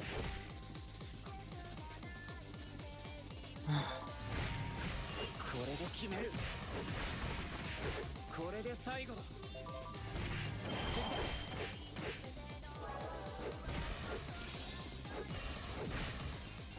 とどめだ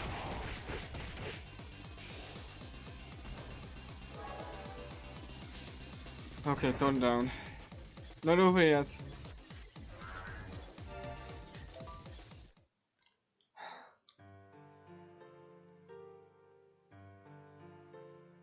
And Thorn just chooses to. She's been, or I should say he. That's like his friend that took a form of Ichika as a form of punishment for Shogun. He chose to do what he should have done, like in his words, should have done before. He cast himself down to his death and died, which is something the sequel also retconned.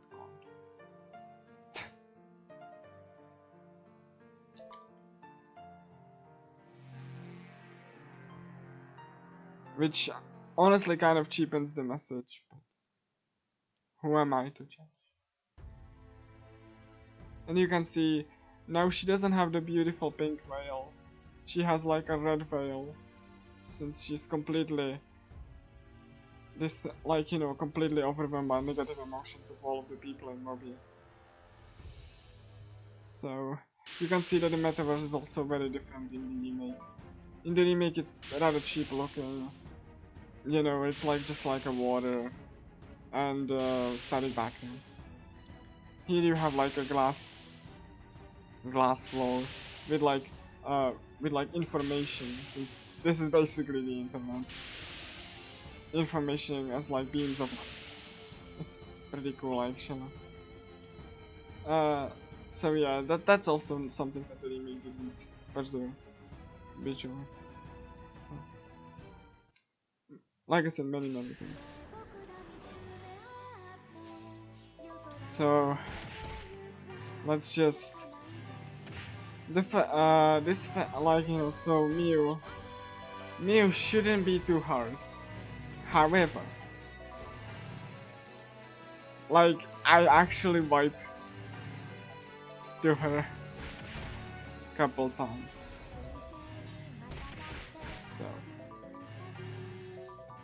and it really sucks when you are like at the end of the run and then you just throw it.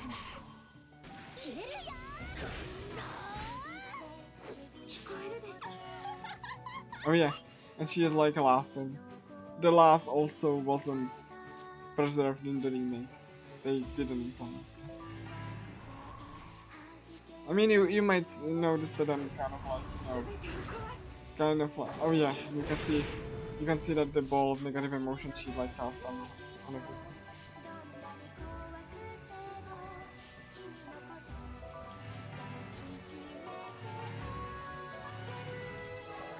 Normal attack. Naruko's gonna do also normal attack. I didn't want to risk to be pushed, because that blows us down.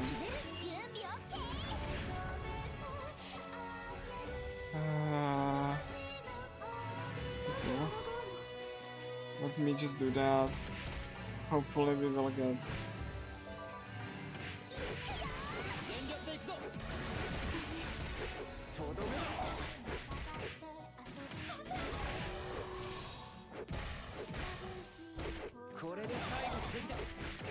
Good.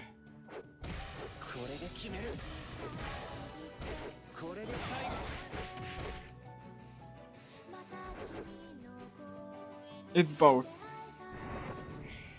It's both a tactics game and both both an action game. It's both. This game is actually both. The remake is like more of a traditional JRPG, because yeah, both and neither, something like that. Yeah. It's like a mix between action and like tactics.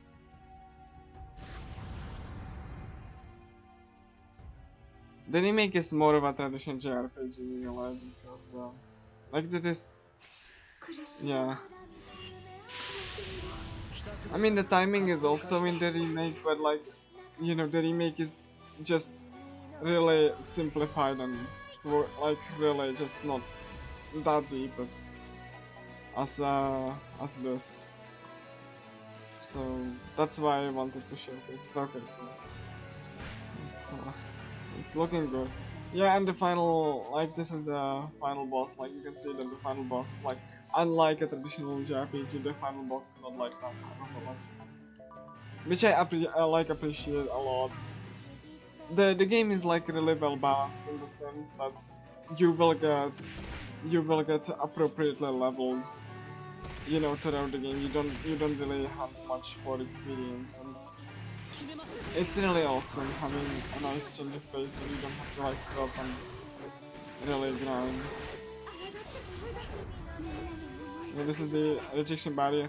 Like, this is the only, like, you know, this is the only game, what, in the series, quote unquote, that you can, like, you know, really like look at the, and about the tactics, you can just see how many like buffs and debuffs are active, and you can also see if they are about to expire or not.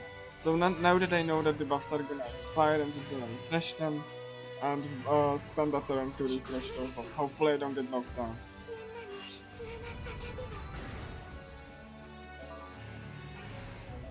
So I get like SP down, which, yeah, and she can laugh like this.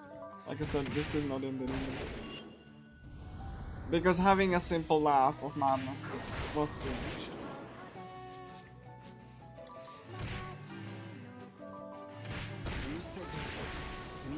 And Naruto died, okay. That's... oh gosh. Well...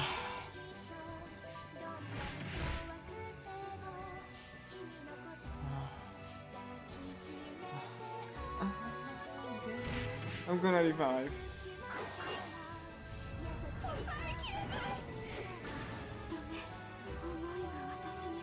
And you can see that she's like, you know, holding her head because she is really hurting, bottling the negative emotions inside her. You can see that she has like a negative, like a animation, which the animation is in the remake, but look, good luck seeing those. The whole remake is just like in top down, so you don't really see much of the animations and stuff. So, you know.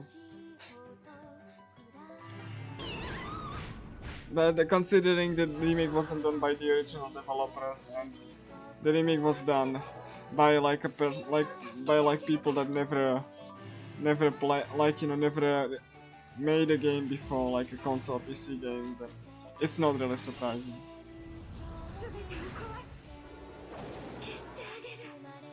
And why were they chosen?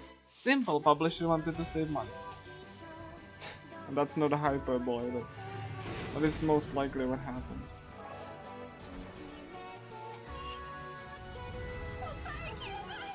Oh my gosh. Please give me time to recover. Oh yeah, you can see that this attack, she has like a butterflies in front of her now corrupted veil. And that attack was not preserved in the remake.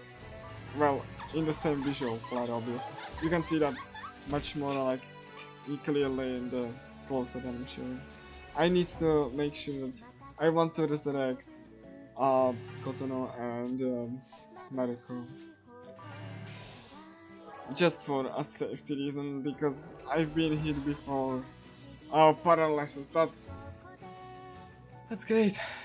Paralysis is a status effect that doesn't exist in the remake or in the sequel, and it causes you to just not take damage.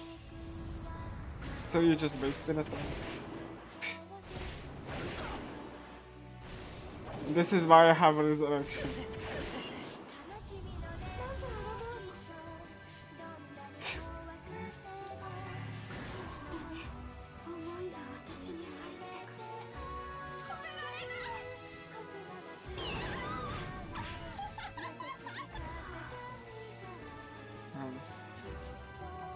Okay, my part is dead. I just have to hope that I will be able to resurrect two of them.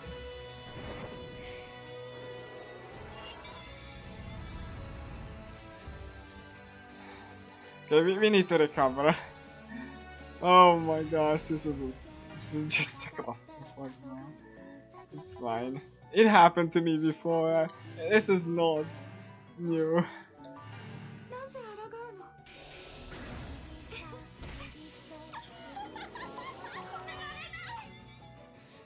This is not unexpected.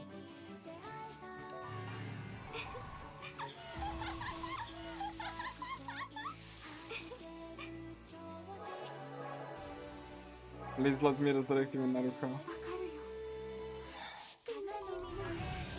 I need to recover from this.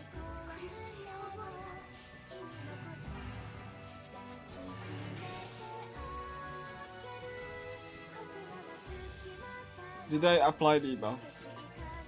Did not.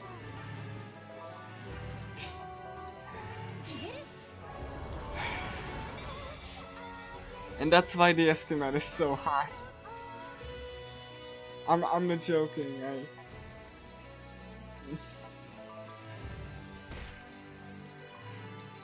That's exactly why.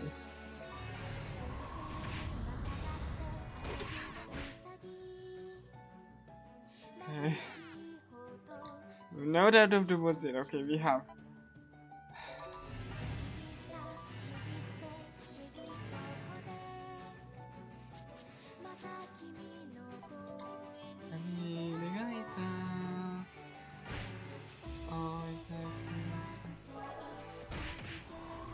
Come on, no, don't kill Katana, please.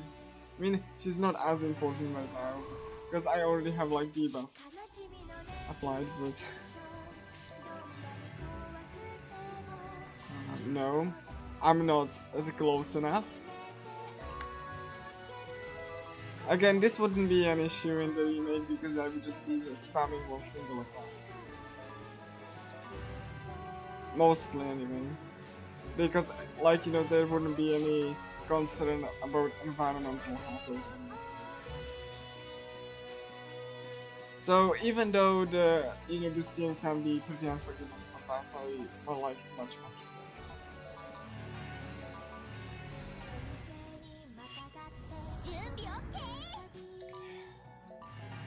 Healing. And the reason I'm doing Kensuke is because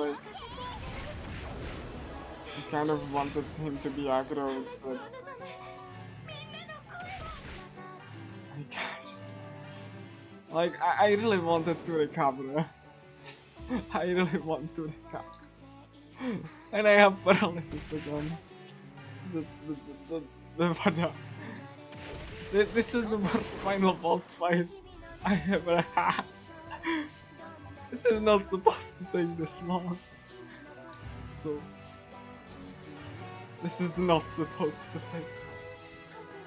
I got good at it in the early game, and the late game the game is just like screwed.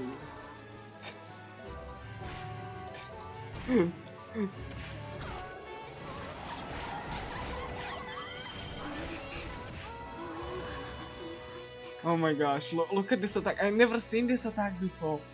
And I never heard like the line like, I'm sorry everyone. Because you normally don't get to this point where she completely stumps you. And yeah, there are flowers down, so I need to make sure they go like fast, you know? Ah, oh god! What is that attack? I never seen that before. Because I usually like defeat her before this happens.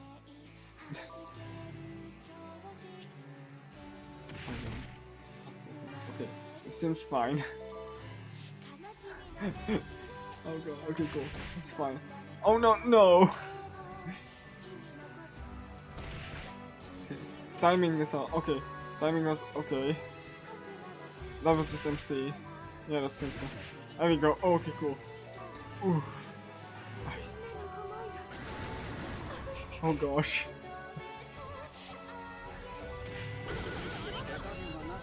Oh my god.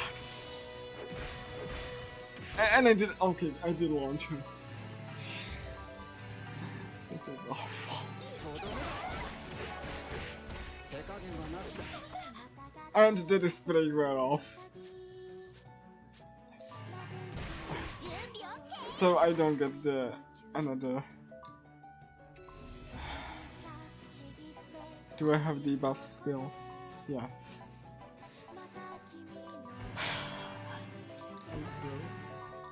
What a roller coaster, really.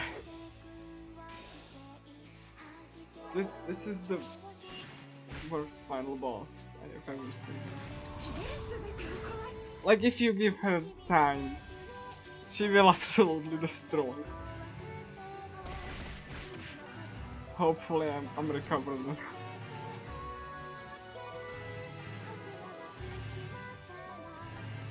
I'm not risking it because I don't want Naruto to die.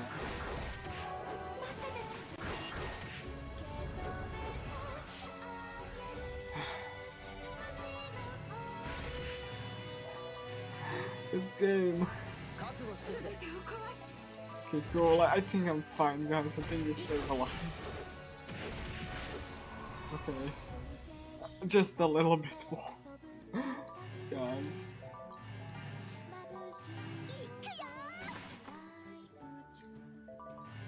Gets still paralyzed. Time will be after I deal the after you see fade in the victory screen. There we go. She's dead. So time will be once the final victory screen like time. Oh my god. It was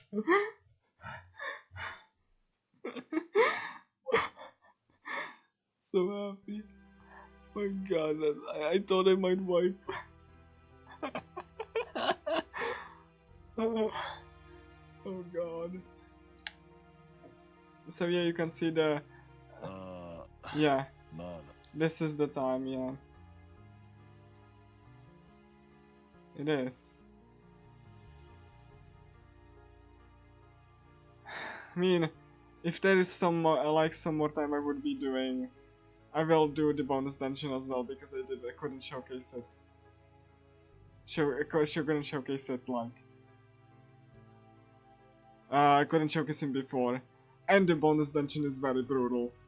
There's gonna be some grinding, so if you would allow me, I would love to do it. If you want to do like if you want me to do the bonus dungeon. Okay, yeah, this is the credits. I'm gonna take this time to the bonus dungeon might take me just enough that I can actually hit the estimate. I'm not joking. The grind is dangerous. The boss fight takes an hour to 2 hours.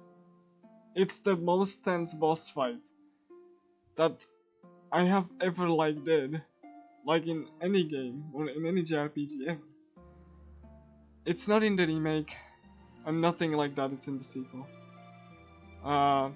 Yes, but give it the category post-game dungeon, echoing obsession. Or like beat echoing obsession. I'm gonna you know, the category should be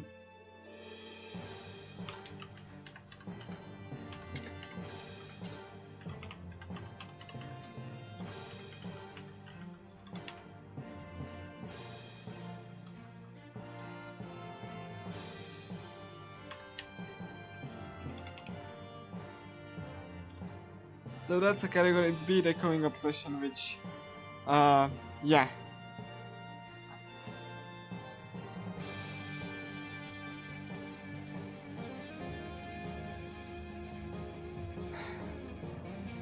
So yeah, that was the any percent go home collab. I'm waiting.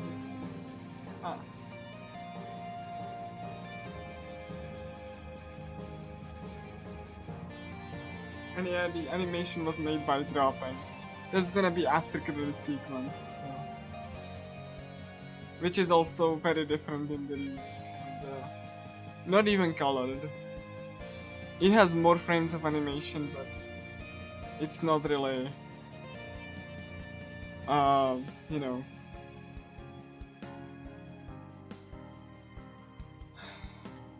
it's not really like a very well done ending sequence, so I'm just gonna get all of these people to show on the credits, and then we're gonna go and beat the bonus dungeon I couldn't showcase before.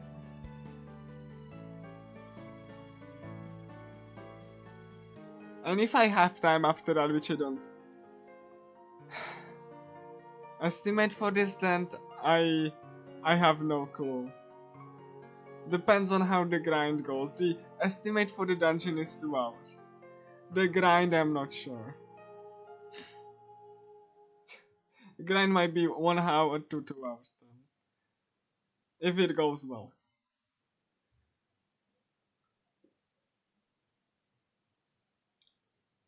Anyway, let's enjoy the ending sequence.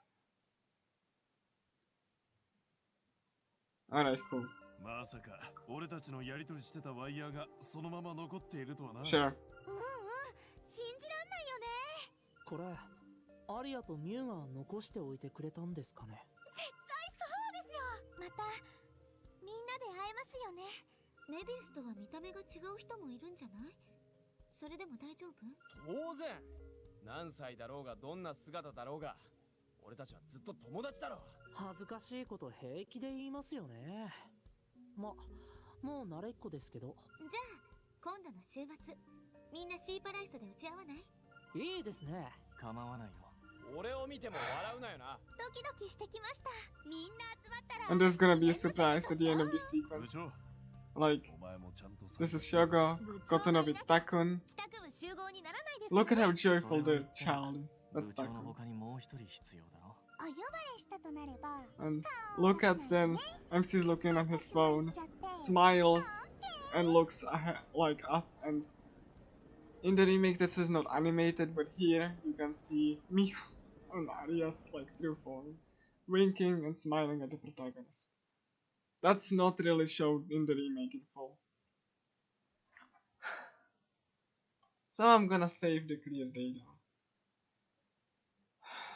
What a journey. What a journey. I'm gonna save it here. And if you allow me, then I'm gonna go and, you know, go and take some bathroom break. I really need it. And it will be very short, and once it's gonna be over, I'm gonna start the echoing obsession, so give me a sec, please. I actually need a bathroom break. So, yeah. I'm very happy overall how the, okay, cool. Be right back. I'm gonna keep the title screen here, but yeah.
Hello.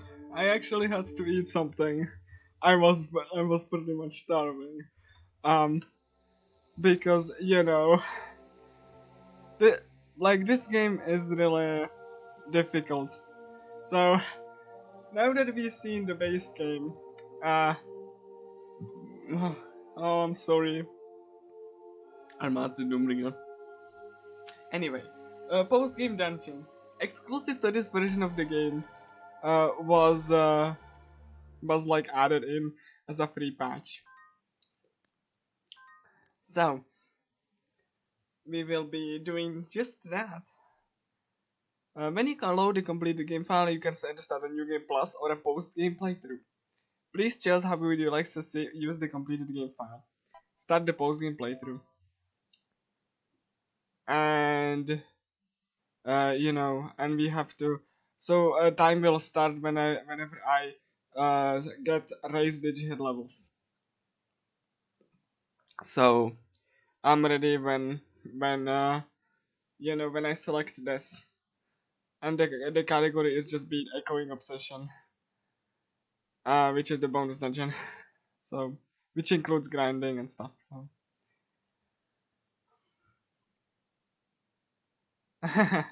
Nah, they have like, because they are like have a digital avatars and stuff. But yeah, I get that. So yeah. So when I select this, then yeah, okay. 3, 2, 1, and go. So okay, cool. And that's the timer starting. So echoing obsession, bonus dungeon in this version of the game. So the story has been created, but there's more to discover. The story has drawn to a close. However, time has been altered, allowing you to continue your journey from a point right before you finish the main story. You might finish the story again anytime you like, but this was myriad other mysteries still lurk undiscovered. The causality link, the ultimate schema, unknown skills, hidden dungeons and foes. The abyssal heart of Mobius yet awaits. So, bonus dungeon. We will be using this handy little feature called World Rewards. World Reward is the ultimate bonus and content that you can earn by cooperating and interacting with other users. Basically, get words. Nice memes there. Thanks, man. So yeah. So this is basically like, you know, you just like, they have a certain drop rate from if you just beat an enemy, and they drop a word. We won't be like, I'm not gonna you know, do anything like that, but I'm gonna input this this like word. Hopefully I have it correct. I should. There we go. So we unlocked this bonus dungeon. Unlike the remake, however, these bonus dungeons are actually dungeons. So, you know, so that we have the dungeons actually correspond to the area. This bonus dungeon we will be grinding in, because there's no way you will be able to clear that without grinding. Like, you might, but I mean, maybe. I'm not sure. I'm not sure if it's how much dance are you talking about, but yeah. Let's just go here. We're gonna go to, yeah, we stay in school. We don't have to go anywhere. And we're gonna go to a specific place to grind. The grind is gonna be incredibly dangerous, and I need at least 3 levels on everyone, so I can survive, you know,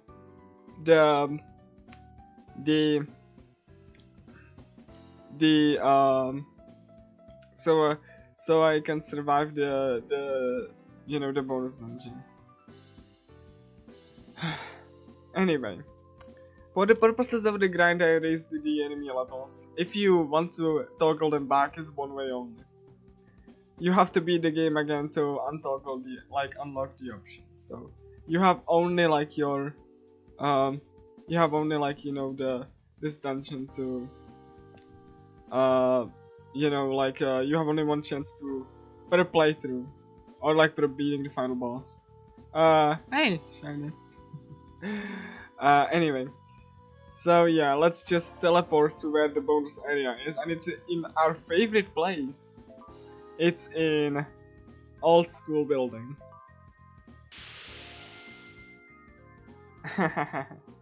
And here we're gonna be grinding. So if you like, you know,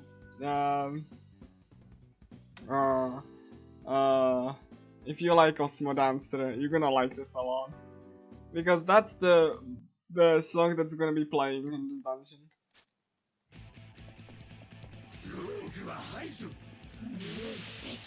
I'm not gonna try to like beat the enemies here,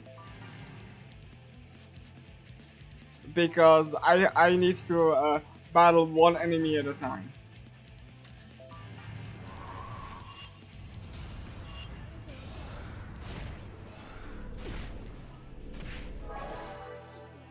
So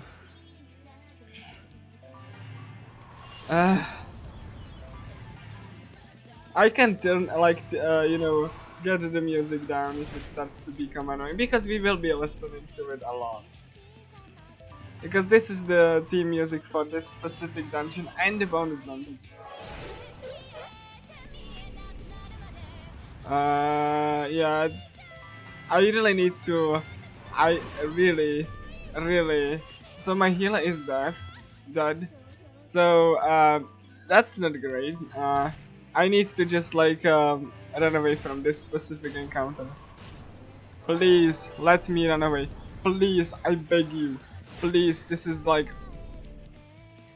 This is awful. This is actually awful. I hate this. I hate this a lot. I hate this so much.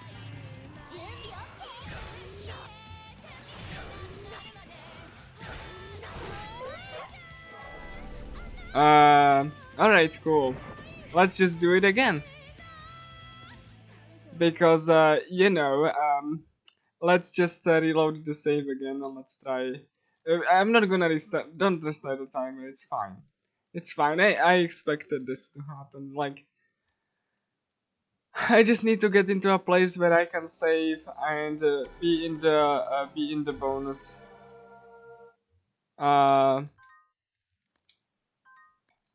Yeah. Optimus Prime, if you want to play this, be forewarned that the remake plays very differently than from this game. And it's actually not as, how to put it? Well, it's not as, it's basically GTA definitive levels of care. Need to unlock the dungeon again. The remake, that is. I played this a lot, like, you know, I explained this a lot over the course of this run, but yeah. And I'm not even hyperboling. You know, the remake has this like very careless levels of care. So yeah, the remake is very different from this. The bonus dungeon is not existent in the remake, and the bonus dungeons that I just unlocked are just a single dude in a place. They are always the same, you know, like always the same music, always the same location. It was very much haphazardly implemented, and the remake actually had to patch like 1/3 of the game in, because the publisher for both this game and the remake forced a very, you know, very bad, like, you know, and very strict deadline. So be forewarned that the remake plays very differently from this game.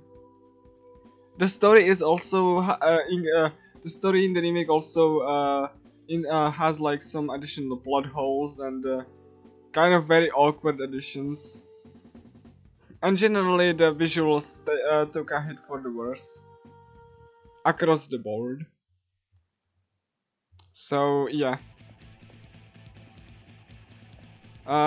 Like, if you're gonna be playing the remake, you're not gonna be playing this game. For example, this area, this old school building is not dark in the remake. It's supposed to be, but it is not as like, you know, because the remake was made by a developer that didn't make a game before, like a full game. Like the remake was their first project. First proper project, and they were given like a really tight deadline. They remade the whole game from scratch because the original developers didn't give them the engine. So it's no surprise that the remake turned out that way did.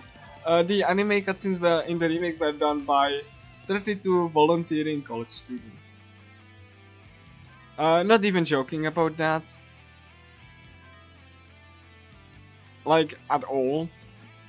It's exactly what happened, because they list them individually in the credits. The anime cutscenes for this game were done by an animation company that's no longer exists. Was dropped in, and they animated like a bunch of other animes. So the quality is like, even though they are lower budget, the quality is still there. I need to make sure that I don't. I want to get only like an enemy that's like close to my level, and it's preferably gonna be kited alone. So yeah. So this game sadly will be probably only on the beta, with no hope of porting. And like I said before, the original developers were capable of doing the port. The publisher just said no. So, you know, that's basically what it was. So, like, it was really sad what happened to this game, but, you know, that's why I'm like showcasing. I showcased the remake, I'm showcasing this game, and I'm gonna showcase the sequel, which was from the same developers as did the remake. So the sequel is a little bit better, but it's not really as much of a interesting game, or even very balanced game for that matter. So you know, and you know, that's fine. Like people, like, you know, you might enjoy that, but it's really not something that, like, the sequel is so badly balanced that for some bosses you don't even see their attacks, and I'm not even joking. For some bosses you just don't see their attacks because you kill them so fast that they don't do anything, like at all. And some bosses are so badly programmed in the sequel that they just don't do anything at all if one of the attacks gets interrupted. It's a very, like, we went from something that was somewhat competent like this game. It was more than competent actually, to something so cheap that, you know, that they couldn't even be bothered to balance everything, like balance the game correctly for you know, the story playthrough, and the post game is just awful. In both the remake and in the sequel. So be forewarned, if you're gonna play the remake, it's not gonna be at all the same experience. Like, there's so many differences between this and the remake, it's not even funny. A lot of quality of life improvements are missing because the developers actually you know, worked with like incomplete version of the game, because the publisher what most likely happened is they took the rights from the original developers while the game was still being in development. Think about that. Anyway, or it was like shortly after release, but either way the remake didn't get, it wasn't really improved. It was improved in the same way that GTA did, which, you know, at a first glance, yeah, it is, but the more you look into it, the more obvious it is how bad of a job it was.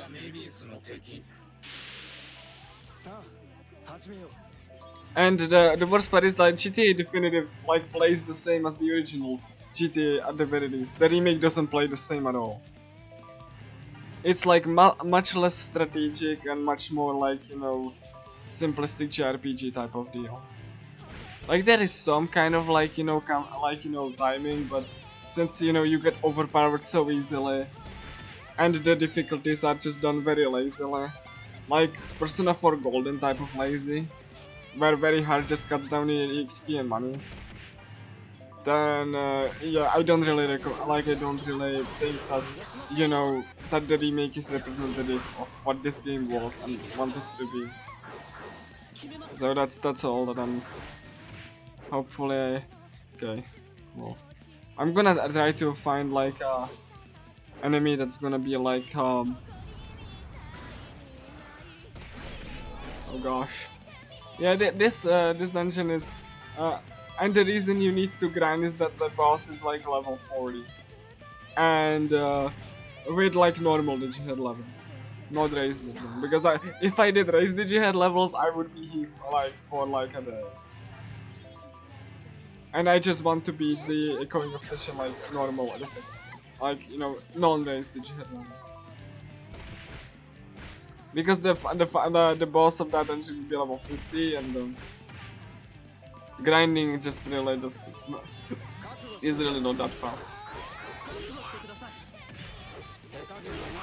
So yeah, I'm gonna like, you know, I'm gonna have like a lot of opportunities to talk about this game for people who want to know more about it. It's really funny because I first played the remake and I liked it a lot, and then I played this game and I hated it. But the more I spent time with the remake, I ended up like liking it so much more, and you know, like the general design that they wanted to go for. This game was made by 48 people, by the way.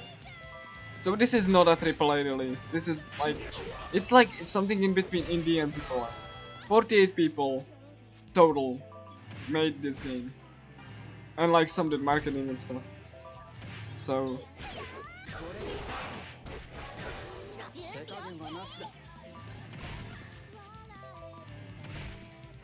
it's really impressive. Like they really tried to make this game really beautiful, but unfortunately the Vita stutters at points, especially when there are like a lot of enemies on the screen, because you know, it's not that powerful, and it has a lot of visual flair, as you can see, a lot of visual flair, and like you know, a lot of like sound cues and little touches.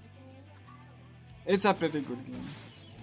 It's delisted, by the way, by the publisher, so only the remake is like, you know, officially available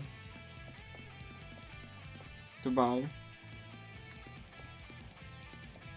Just like GTA Definitive.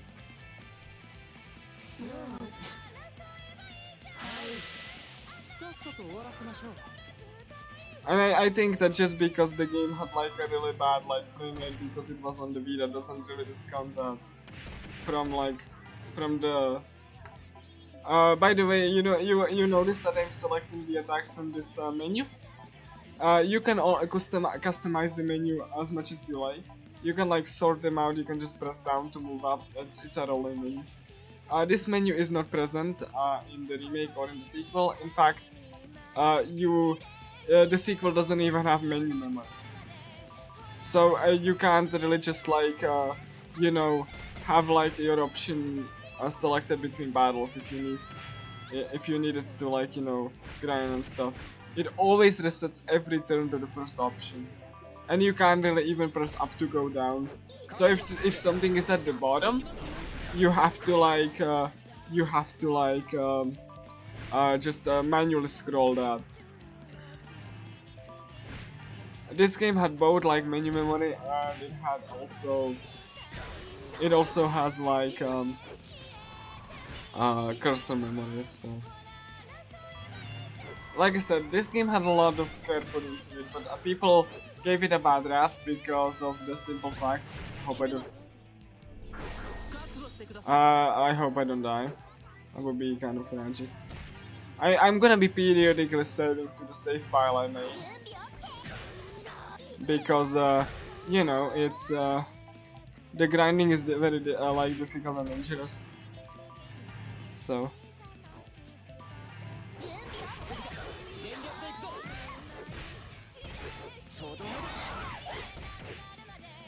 There are also boss rematches that you can do, you know, for additional equipment, but since this is not interesting, it's just basically fighting the boss. Again, I don't really think that's important to showcase. Okay, fine. Soon enough I'm gonna be able to start tackling more dangerous digiheads. Okay, Void Scream, So yeah, like the remake is fine, but like it's definitely not a game that is actually being improved in a meaningful way, and in fact looks jankier than the original game. Simply because it was the developer's first project, and the publisher didn't give them any favors in terms of budget or time. So you know. And the director is only interested in the story, so he didn't push for any of it. The director is so far, you know, just like interested in telling a story that he specifically wanted to add a feature in the sequel that doesn't help the gameplay in any way. In fact, it distracts you from the gameplay. Because he wanted to add music videos for every fight that you do in a dungeon. But you know, this is a game where you have to like pay attention to what enemies do.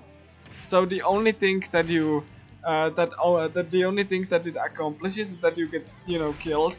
And if you want to enjoy the feature, you just have to play on easy or normal and press the auto button, completely removing the need to play the game like, you know, at all. And like that's kind of like complete against what this game was trying to accomplish. So, you know, like strategic gameplay. Like, in fact, the sequel starts with auto battle on, and it will stay between battles. Your menu options don't, there's no menu memory. There's no cursor memory in the sequel, but the auto battle stays on in between battles. So if you go in the sequel to a boss fight, oh yeah, turn order is random. The turn order is actually broken in the sequel, where it was functioning before, so much more in the original game. So the turn order is for, you know, just for nothing, because there's like tiny little variables that that you can't influence, and it's basically RNG, and it's so stupid. So some bosses, you go into a fight, you forget that you had auto battle, and then you die because the party members select commands before you can even react or turn them out auto battle off. But you know, this feature was important to persist between battles. Not menu memory, not cursor memory, but this feature was important along with the music videos. What a great way to add, like what great mechanics to add to a supposedly very unique and strategic game. If it was strategic, that is. Because these two features would be incredibly distracting. From, you know, like, because you need to pay attention what you are doing and what attacks you are selecting, what the enemies are doing, you know, your MP. This game gives you a lot of information that you need to actually do well. The remake of this game is also really bad in the fact that it doesn't tell you, oh my god, really? It actually kills Kotona. Are you actually serious? I might just do, oh my gosh. I might just do, if Ketsuke doesn't counter, I might just skedaddle from this fight. Oh my god, Kotono lived. Oh my gosh. She actually lived. What a legend.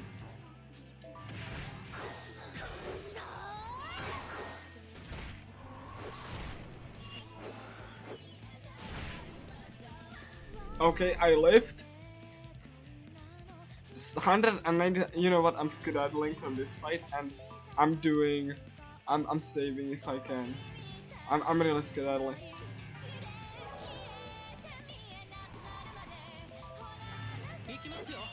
And this is just one enemy that's barely like leveled around me. So let me just go to the. Hold on.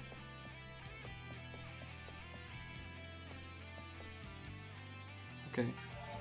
Okay, cool. I'm gonna save. I'm almost dead. Dying MC is game over. So, you know, you need to be careful. The remake changed that, so if every enemy, if every party member dies, you know, just mistake. The remake also removed MC to have resurrection, and you can't get new skills by equipment like in this game. So if your healer dies, you're like SOL.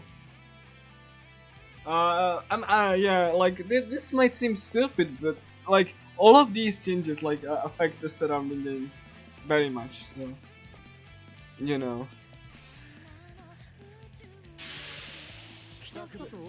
This is a very bold move. I really want to be out of this level so I can start tackling like more dangerous foes, because in order to grind you have to fight a foe that is above your level but not so far above your level so that your hit rate is affected. Because your hit rate is affected by level and by accuracy stuff. So you have to find a foe that is just enough level that you can beat it, but not like so high so that you can actually hit it. And this is why I... Oh god. Oh god. Oh god. Oh god. No. Stop. Stop. Stop. This is gonna be so bad. I'm glad I saved. I'm glad I saved. And this is why you don't want to go in a fight with 0 health. Yeah, you just die, and this this is not even the bonus dungeon yet. The bonus dungeon is a dude. It is. If you are not properly leveled, it's gonna kick your ass so hard. So that's why I'm doing this grind. That's why I'm saving a lot, because unlike the base game, the bonus dungeons are brutal. Especially with high level enemies. So, you know, and yeah, excuse the load times. It's on the Vita. I never had a chance to have a PC port. Thank the publisher for you. Who is also, I talked about this before, but the publisher also inserts himself as the developer, or itself as the developer, even though the developer is someone completely different. So yeah, if you see developer for you on Steam, it might not be true. Because on some games they have involvement, but they usually if there's something in English and on Steam, they usually are the publisher only, and they are pretty much the same mistake too, maybe even worse. They issue DMCA for songs on YouTube. You have to have a ridiculous blurb as a streaming requirement according to the guidelines. That it's actually copyrighted by Furious, so you can't forget about that. They are pretty awful as a publisher. They also develop games in Japan. I had no chance to see if they are actually good, but if I'm talking about the publisher, I'm talking about the executives. I don't think that the developers and people under. Oh my god, how did I live that? 33 HP, guys. 33 HP. How did I survive this? I don't even know. I almost died. Holy crap. And you see how you see why this grind is dangerous. 33 HP, by the way. So good. 33 HP. This game is great though. It's to the point that the grind is actually kind of enjoyable in a way, if you like this battle system, which I really do. It's very flashy. The remake is less flashy, even though it has more capable engine. You know, well, capable. It's not in the engine. It's basically in the developer's experience. Honestly. I'm gonna do the EXP boost now. EXP boost you can't pre-buff. You can't pre-buff in the sequel or in the remake, by the way. That's feature only. This game has a lot of.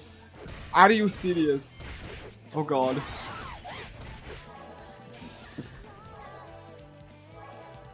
Okay, cool. I mean, I will get more experience, but it sucks. Because now I have to deal with this crap. And I'm just trying to level a couple of levels, just so I have a chance to do the bonus dungeon on a normal, you know, on a non-raised levels.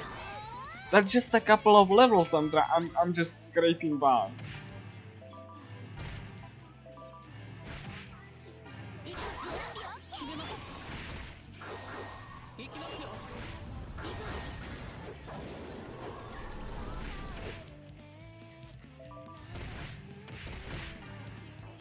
Okay,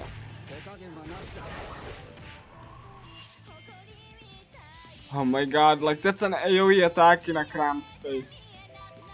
That's so good, guys. AoE attack in a cramped space. Like let's just kill it. Let's just kill it before it.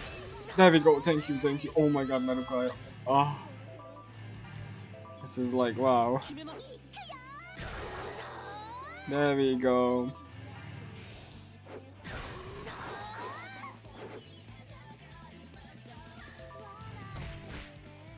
Like the sequel is pretty much like kind of like a chill speedrun, because most bosses don't do anything.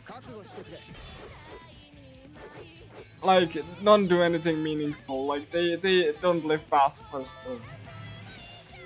Most of them. It's very ridiculous, and it goes against like the whole idea of this game.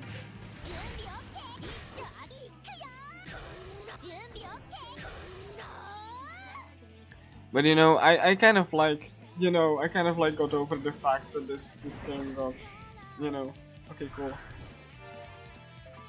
Okay, I got like, oof, this is, okay.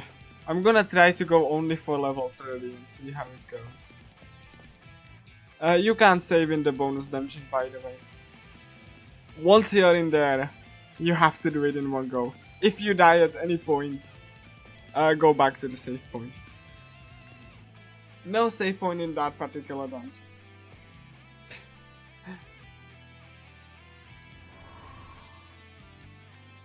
It's very much like the most brutal thing you can think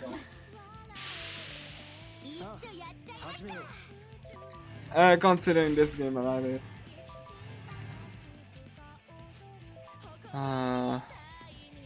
Okay, I'm gonna try to do EXP. Like, even like sure fights, quote-unquote sure fights as this can be devastating. If you just mistype, like misplay and, you know, just like mistype a command.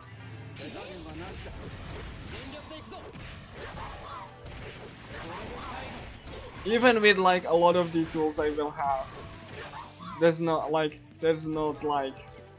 you know, a guarantee that I will be able to beat it.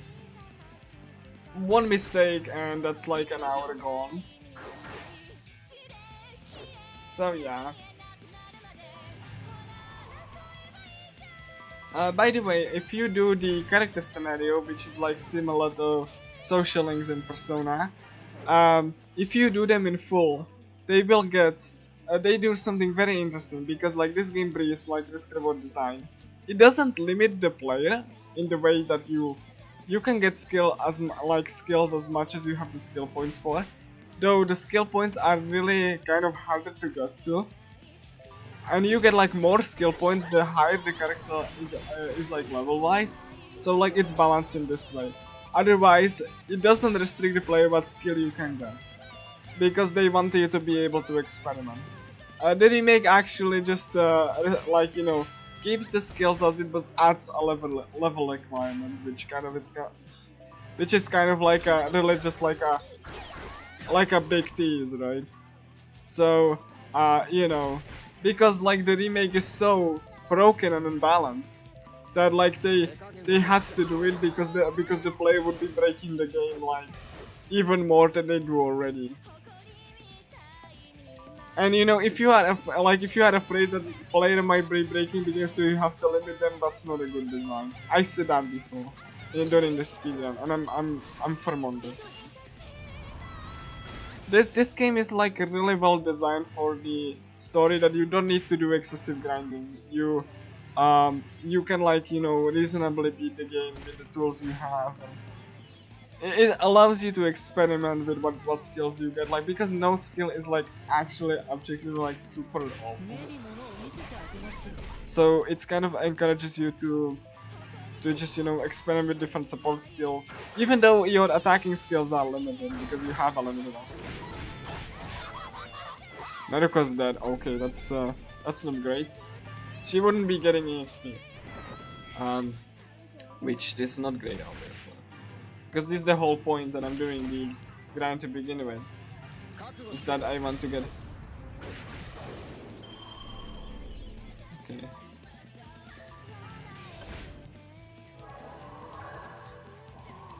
So yeah. Oh, reverse shot. Oh no, oh no. Okay, I need to resurrect. Yeah, that's fine.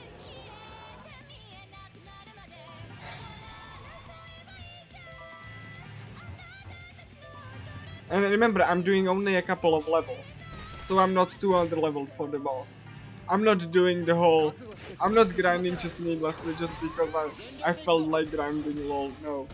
I'm just doing just enough leveling so I can have a chance to beat the bonus dungeon. It's gonna be very much tense, because I'm not gonna be over-leveled for this. So... Okay, I get 12 skill points for 2 people leveling up. So, okay, cool, I'm gonna get another level, which that's what I mean. You need to make sure that you fight an enemy that is like strong enough so that you can, like, you know, beat it, but not too strong enough so you can't really hit it.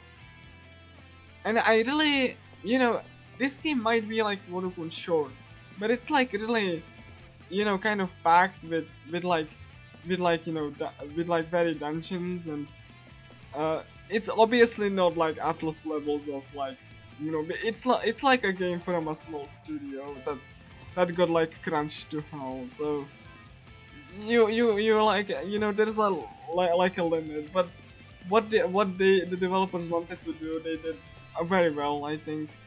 And you know, it's a really neat little game that unfortunately got dismissed by a lot of people because they see that it's not, that it advertises itself as Persona, but they compare it to Persona, realize it's not Persona, and it's all the frame rate, and it's like, okay, this is not Persona, that's bad.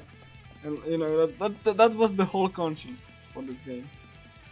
For like pretty much everyone. Like, I don't, like, people were like, I don't get how this game plays. It's too confusing. So, you know, the remake actually removed all of the things that made it interesting, so people are not confused, and people still very confused. So, you know, so all it achieved is that the remake like bombed on PC when it released, like sales-wise, because it got discounted by half. About a year before, like about a year after, about a half a year. Yeah, the character art was made by Oguchi.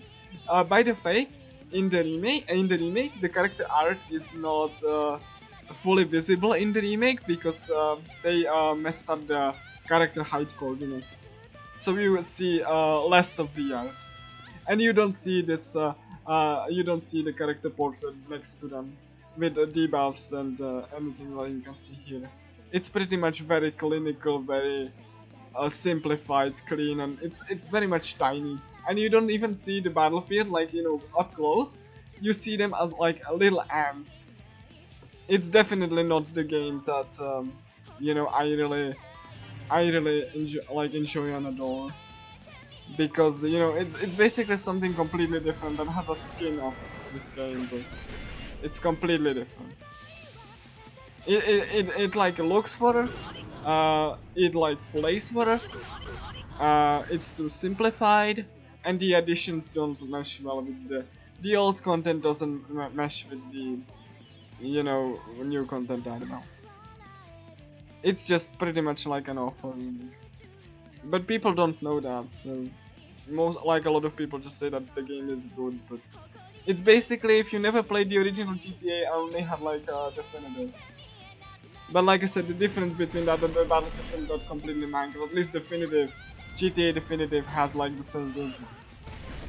Like it plays the same. Oh god, I need to escape, I need to escape, I need to escape, please. Oh my god. I hope I don't die.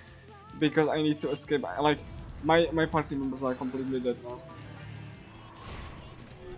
Oh god. See what I mean? I was trying, you know, trying to talk and like not focusing on the game, and I'm almost done. This wouldn't happen in the sequel. This wouldn't happen with the remake, because the remake just, you know, got everyone like the chance to escape. So, and you get fully healed after every battle. So, you know, so if you just are in a bad situation, just like run away.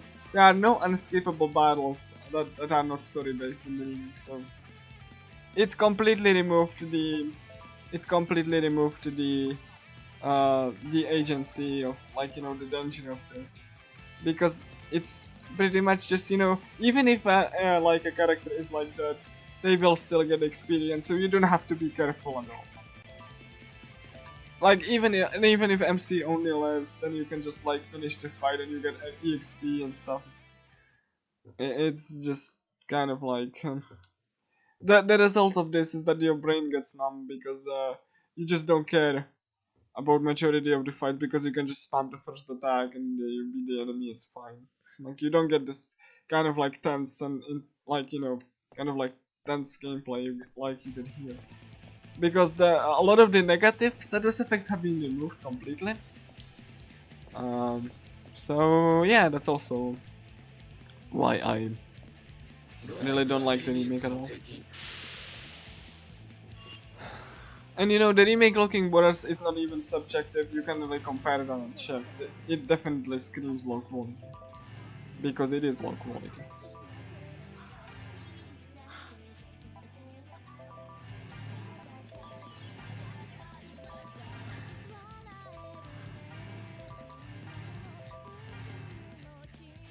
And normally, like I said, normally I wouldn't be too harsh, but because, you know, this is also a game from a small Japanese studio.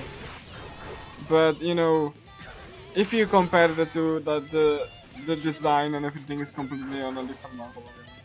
Because this was a game from a developer that knew how to make games and are experienced with multi-platform games. And the remakes developer only did the remake as a first project, like first really big project. So. And because the director didn't care about the gameplay or like how the systems work, then he was just like, okay, do it. He didn't really object to anything, because he had no idea how he wanted the game to actually play, which is very fascinating. But it's just telling that the director only wanted to tell a story, and you know, anything difficult in the way of the story might get in the way of the story. So it's simple, like, so the gameplay is simplified to the point that it really would be you know, better if the games were visual novels completely instead of RPGs, because there's like so little RPG in the sequel, and in the remake it's almost funny. Really. It's kind of like just. Okay, that's fine. Like I'm really paying attention to my health and like everything, because like I can die just very quickly, and this is not even the enemy I should be fighting that much, because I need to fight an enemy way higher level so I get more experience, but I need to get these enemies out of the way first, so I can only fight the enemy like one at a time. Because, you know, fighting two enemies with this party is just asking for, you know, like, it's basically a suicide mission. Okay, cool, the enemy is almost dead. Like, I'm really paying attention to everything that is going on. Like the attacks that are chaining together, it's very intense. So that's why I'm juggling between like chat and between like the game. I'm more focusing on the game anyway, because I need to. In the sequel, I don't really need to focus that much. And in the remake, I just press like the first attack go brrr. It's pretty much very much spammy and not at all like, you know, the developers of this game wanted to avoid the spam, so you actually have to mix and match the attacks.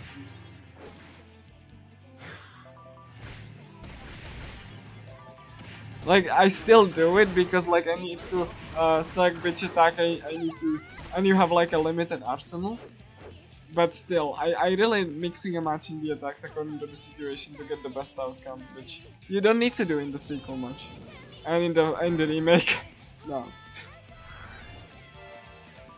Like that's the main appeal, at least for me in this game. I'm gonna go reverse shot mask. And this is why it makes the combat in this game really so interesting. You can really rest on your laurels. Like you need to, like, you know, buffs, yes, but then you have to make sure, okay, if I can't debuff, then I need to probably heal. Okay, I don't need to heal, so I need to refill my SP. And it's basically this, like, you know, constant assessment of any given situation.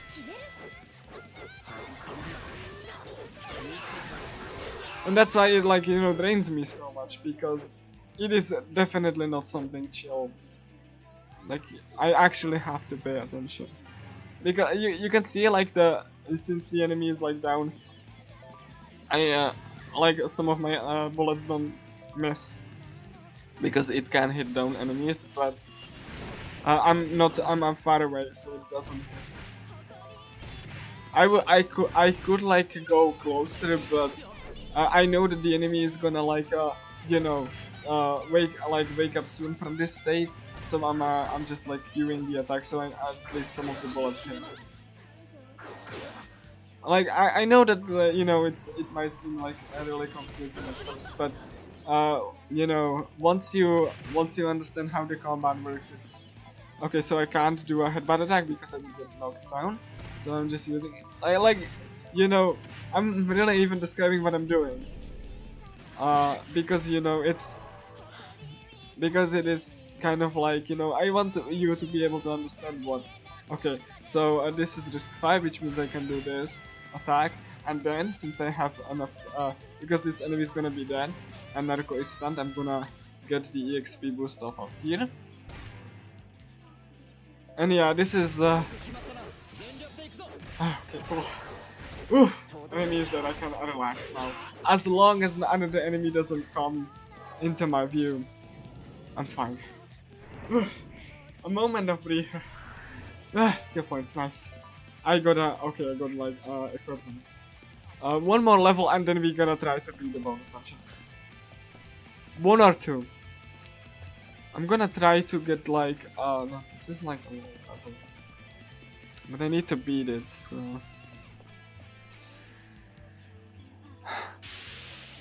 I'm really risking here because you know, if I die I have to reload the save.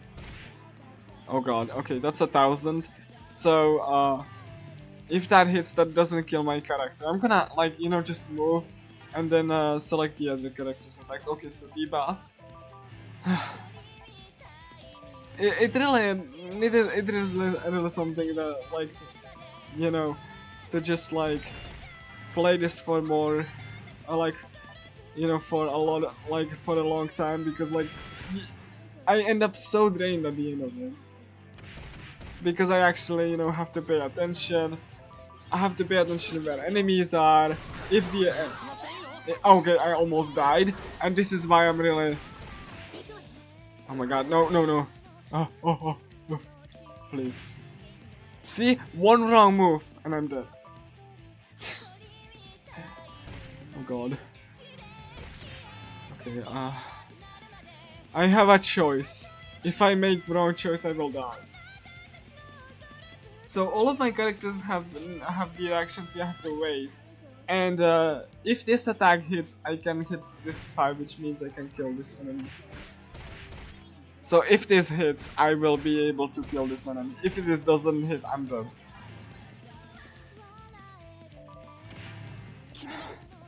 I'm saving the game. Oh god, no. This is not, no, stop. Please, don't.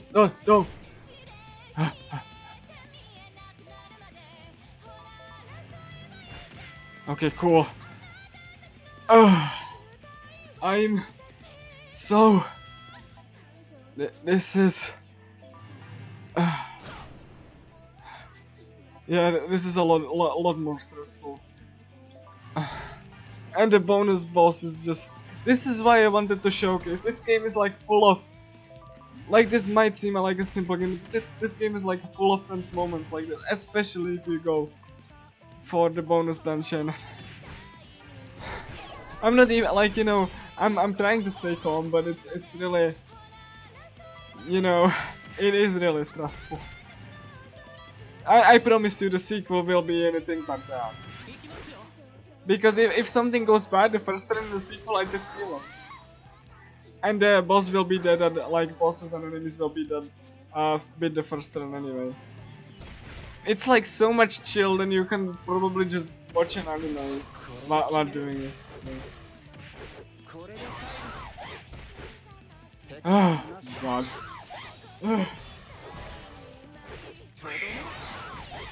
Okay. Now that we cleaned up, I have a choice. Do I save or do I not? Okay, cool. I don't even get that much EXP. Need one more level. I'm gonna save here. This is too much to... like, I'm stressed so hard. And yes, this is the best way to gain levels after after the main game. Because the enemies are like, you know, high level enough that you can hit them, but not too high levels so that you miss. Okay, 38, I think I can make this. Okay, please. There we go. Okay, 1. So it's a risk one, so I can't like get the ultimate move right away. I can do a barrier, but I mean I probably can if I... Do I have the barrier here? Or did I not get it? I think I did not get it. No, I didn't get it. It's fine. I'm gonna get like more accuracy from Naruto. I'm gonna get some more buffs. And hopefully... Okay. Then Kotano's gonna debuff, like always. And yeah, like... Oh yeah, oh god. Go. I might get my attack interrupted. Which, not great.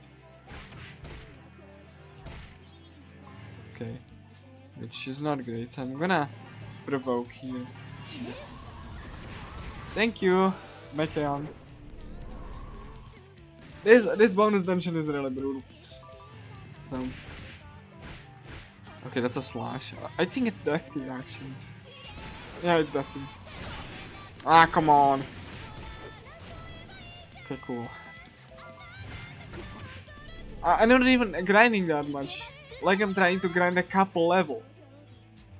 This is not like, you know, that I'm just... Oh yeah, my it's now complete crap. I'm healing my MC. I don't want to die. So yeah, it's very much... And you might think, you know, how can I enjoy this when it's so stressful? I mean, I do enjoy the fact that I have to think about my actions and think about my positioning. And the more that I played the sequel and the remake, the less I enjoy them for this reason that I don't have to. This is like looking pretty bad.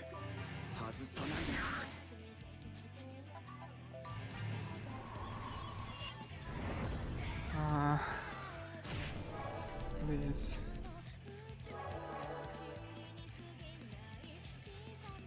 Okay, I'm gonna do this. Hopefully I will hit.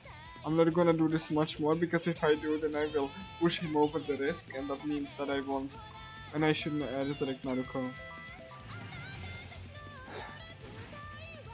Oh, come on! Come on, okay, it's fine. Okay, it's good.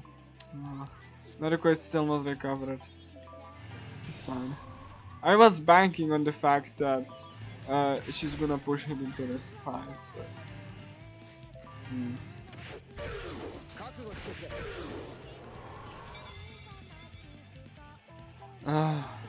if I like, if you know, if I won't be successful, I just probably like, you know, just like I have a prepared save so I can showcase it at the very least. On the lower level, it's gonna take like an hour either. But I need to be at least level 31 or 32.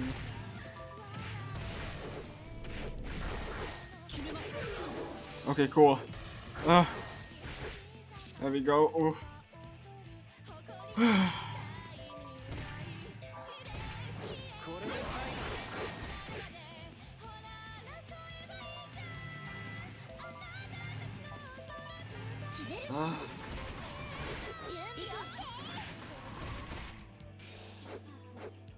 Okay. It's fine. Voids. Oh my god, no void scream. That's an AoE attack. I don't want that. Oh my god, are you serious? I'm out of SP. That's the danger of using AoE attacks. Ultimate attacks.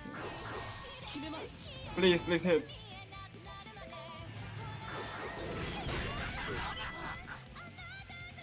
Oh my god. At least I didn't die.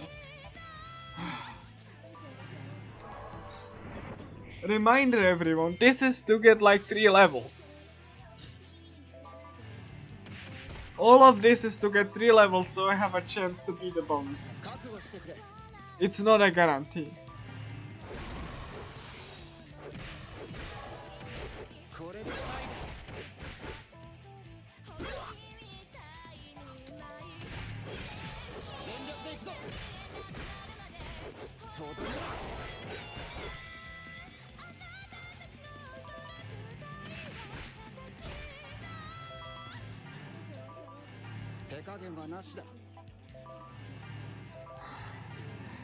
Like, okay, we beat it. Okay, how much XP do we got?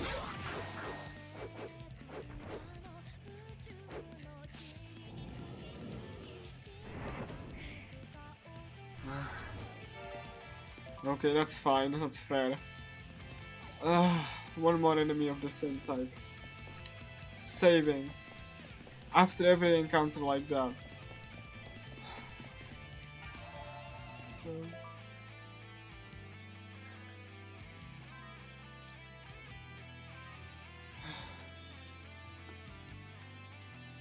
like I will get some levels on the encounter, on the dungeon encounters before the boss.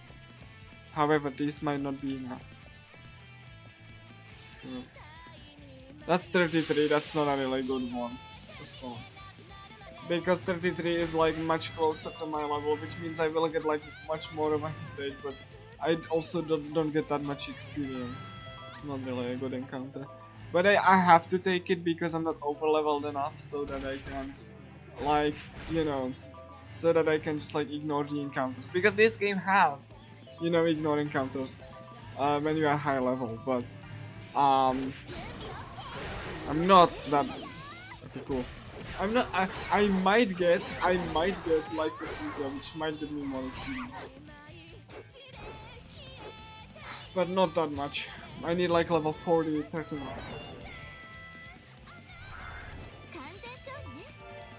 32,000. I mean that's fine. The 42. I think that's too much. I'm barely scraping for like. Sure. If I kill this in one hit, I like in first try. Rip first turn kill by the way. It's risk 1. And assault rate. Yeah, that's rip first turn kill. Like. So I will get probably a pittance like 1,000 or 1,000. I'm gonna take it just so I can like, you know, take this enemy away, but trying to like debuff first, but you have no idea how focused I am, guys. This is hyper focus mode. Koton is almost dead. That's also nice to see. Great. Oh my god, please. Oh, trick shot. On whom? Naruko may be dead. Okay, she's not dead. That's fine. Okay. I'm gonna risk. Oh my god, counter burst. Are you actually? Why this thing? Because counter burst just like the counter burst just like hits all around you, and it interrupts your attacks and the skill. Okay, do I get one? No, my SP is too low. I just need one like that. This is not gonna be a good experience, honestly. This is not gonna be a good experience at all. Did I get at least the defense down? That's fine. But Koton is probably gonna die, which I don't really want. Okay, cool.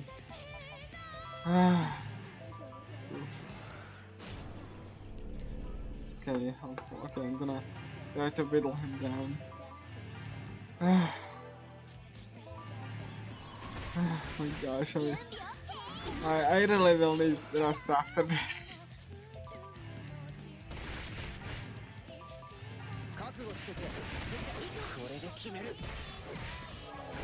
Ah, good. As long as other enemy doesn't join in.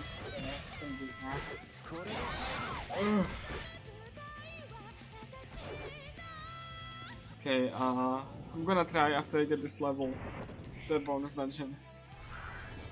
Okay, 460. 56, there we go.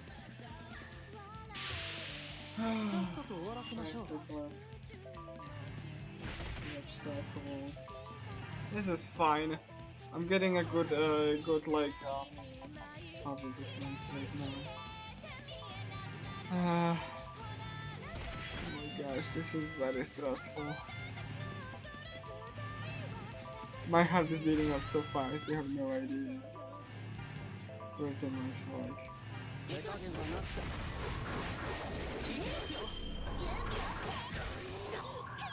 And these enemies are also good because they don't have like poison or reflect damage as much.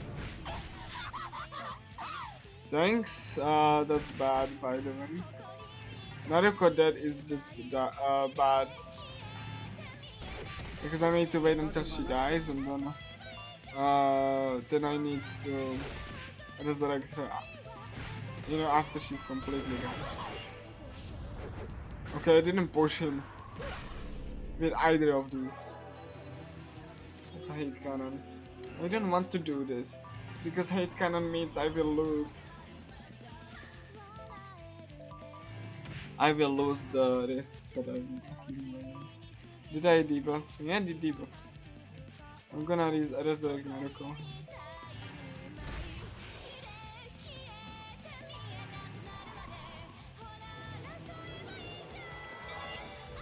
Sure, that's probably fine. You know, screw the camera, I'm not gonna... I mean, that's the point.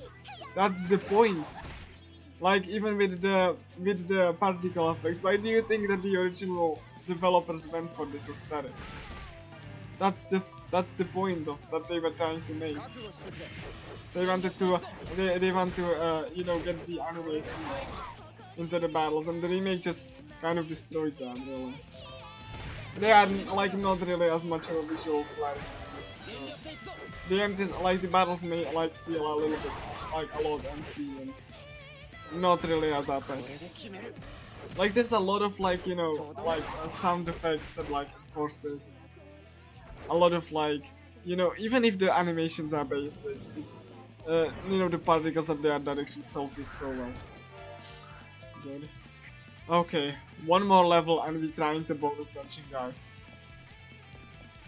If I fail, it's an hour down the lane. And if you're thinking I'm joking, I'm not. The bonus dungeon is that long and dangerous. as soon as I get this level, I'm trying this. I can't save, like, you know, I can't save after I enter the bonus dungeon, and I need to get the normal, you know, normal enemy levels, because the boss is gonna be so strong even without that. Okay, 42. That's too much for me right now. I'm thinking about like reloading, so like, I'm just waiting for the enemies to respawn. Hold on. I just want the stronger enemies. Oh, it's 42. 33. I don't want 2 enemies, that's the thing. I just want a single enemy. 30, that's fine. One more level and we're trying the bonus dungeon. Well, the one that I'm gonna level 30. I don't think it's gonna be enough. I think I'm gonna be like short, but you know, I'm willing to test this. I'm gonna get like 1 or 2 levels as I'm learning to, and yeah, it's gonna be as dangerous, you know, as this thing. So I'm gonna be behind like 3 levels or something. So yeah.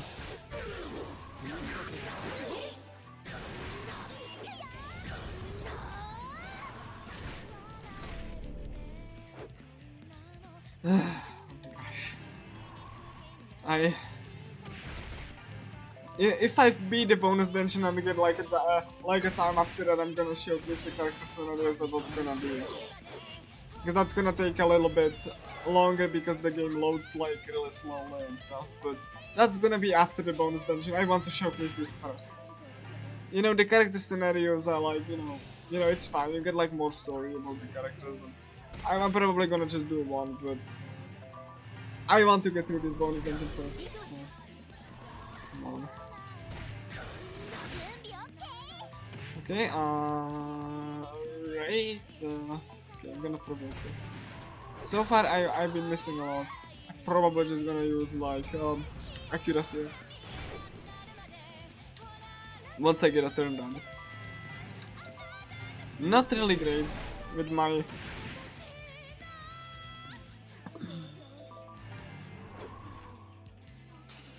yeah, like, you know, like with the anime feel, that's what the original developers were intending for it to do. So, okay, debuff first. Debuff.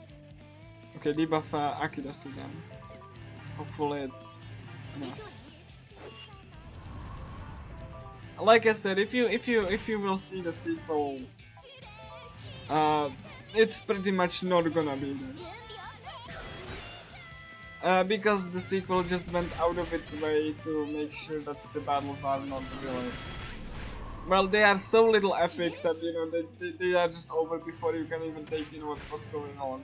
Because they were worried that, you know, that you might lose interest if you don't play the game in like, you know, in like the first dungeon or something, like in the second dungeon, so like, you know. Because like without using the system that that game has, the whole game is broken. It's pretty much not balanced for you to not use the system that it provides you. The overpowered system. Like that's so far away from this particular concept. I'm baffled that the sequel and the remake are part of the same series.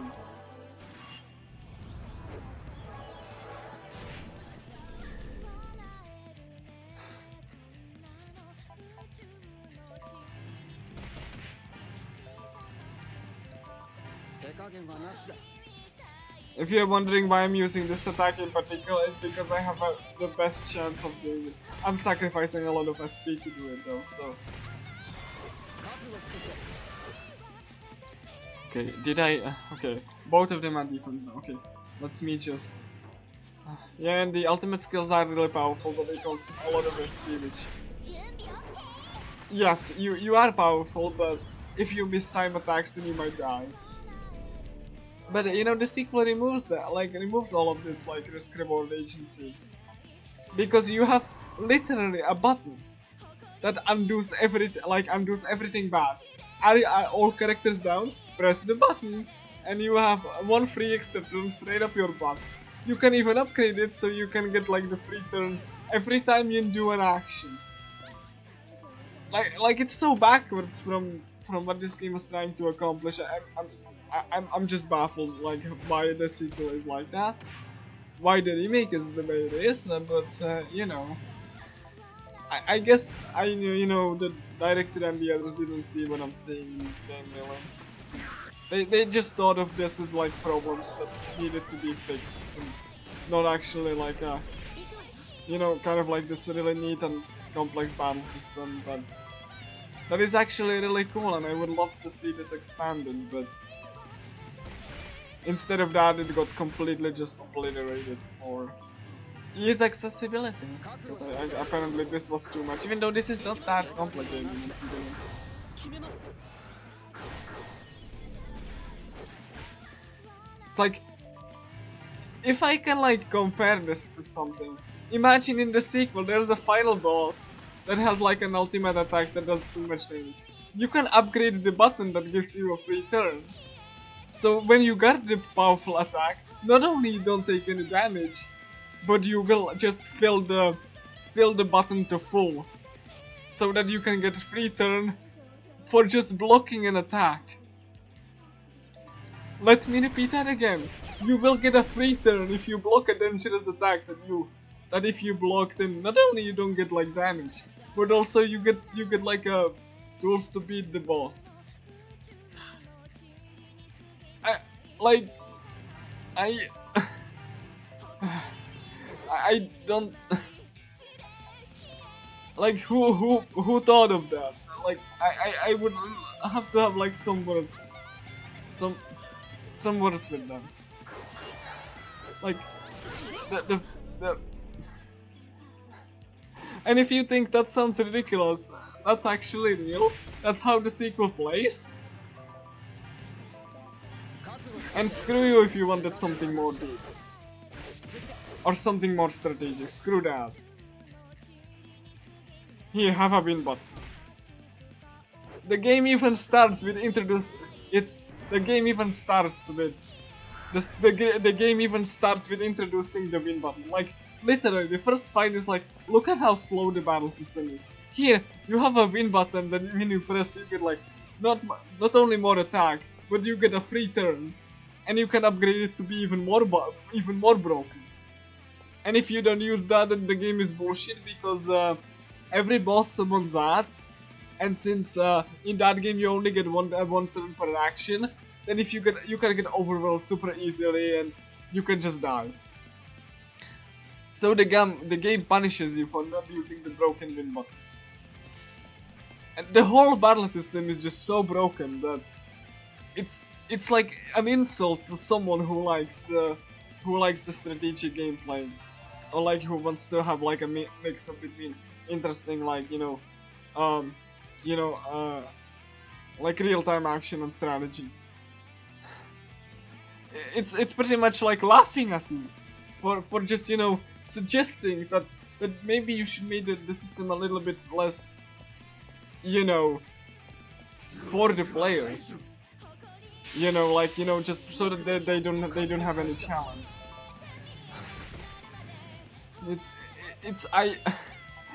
Like I said, and you guys think I'm joking. I'm joking. I'm just like exaggerating. No, absolutely not. Like once a thing was implemented, then the thing was not balanced around it at all. Like there's literally a character that has no downsides and does critical damage up the buff, which does 3 times damage. No downsides. Can buff itself for even more brokenness. Single character. Never leaves the party. You have the character for the remainder of the game. No downsides, by the way.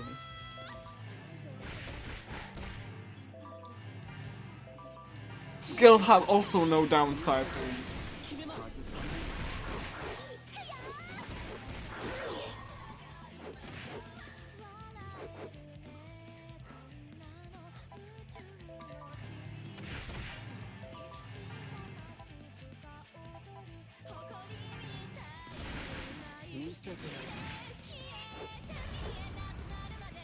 Yeah, this enemy is really...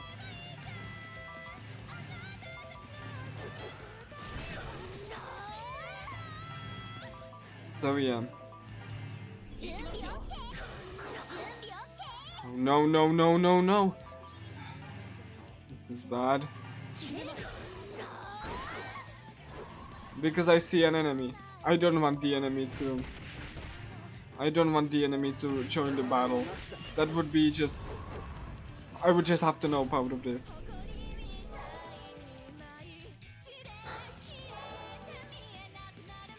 Like, this game is really intense. I'm really happy that I can showcase. Okay, I need evasion.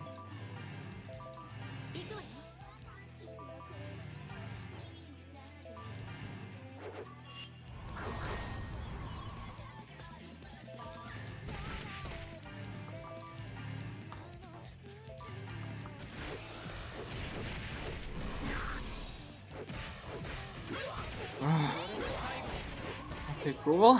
Fine now. Okay, cool. We're just whittling it down. And after this, I'm lowering the enemy levels and redoing bonus dungeon. I think I should be much higher level, but screw. I'm willing to test. It will be very difficult, but.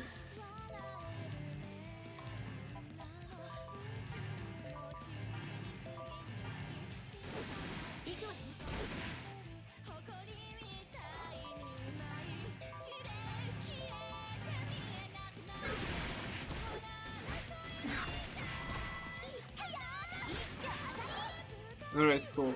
Will I get the level? I think I should. Okay. So, level 30.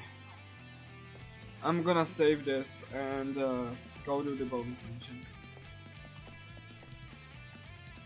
This is most likely not the level I should be at, but I'm saving here and I'm gonna save to a different save slot. Just because I want to see if I can actually do that. So. Anyway, bonus dungeon time. We toggle the digihead levels because there's no way I will be able to beat this with like upgraded like enemy levels. That's just no. And yeah.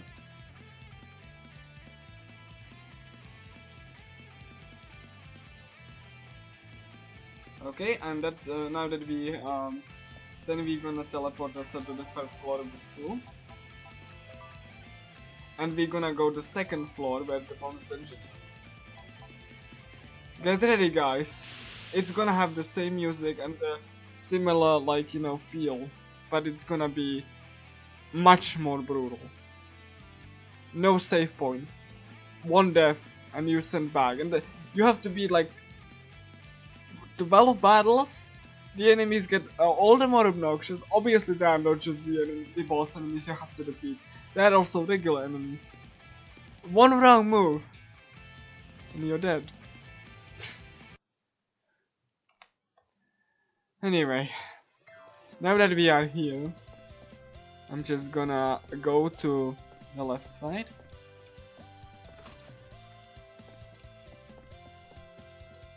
And yeah, the music is here because there is a musician remnant. As in, like, kind of, think of it like a soul of the musician that you fought here. That's why the music is here. Anyway. If I actually do this, this will be my biggest accomplishment. Because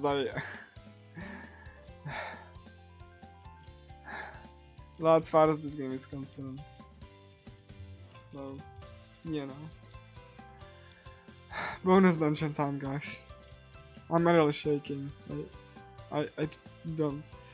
I have no clue if I will be able to beat this. No clue.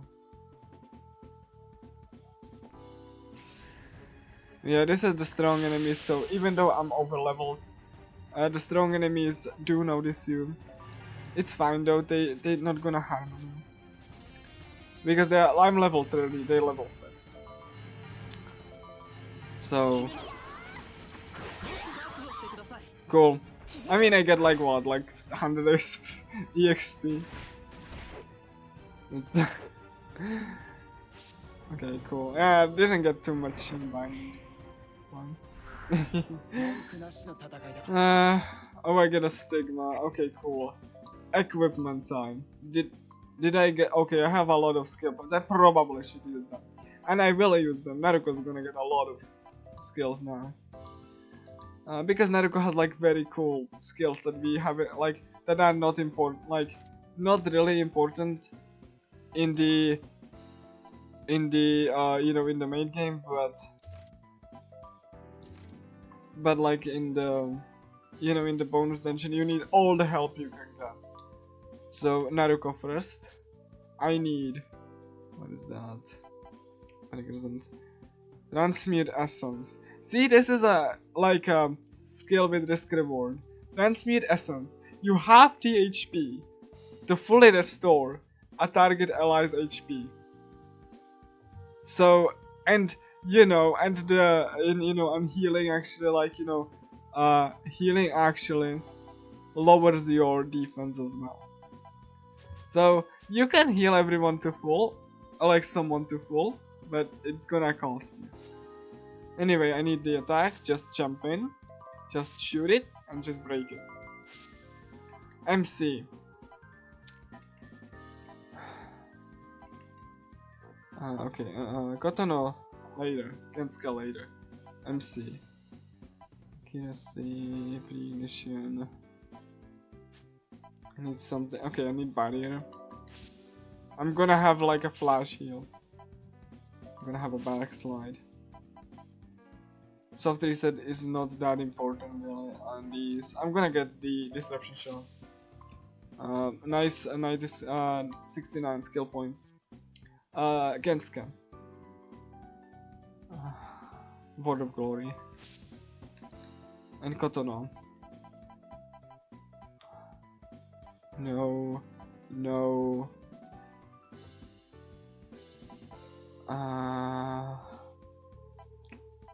I'm gonna go with Crown in Midnight. And I'm gonna go with Glue Shot. And Barrage Shot.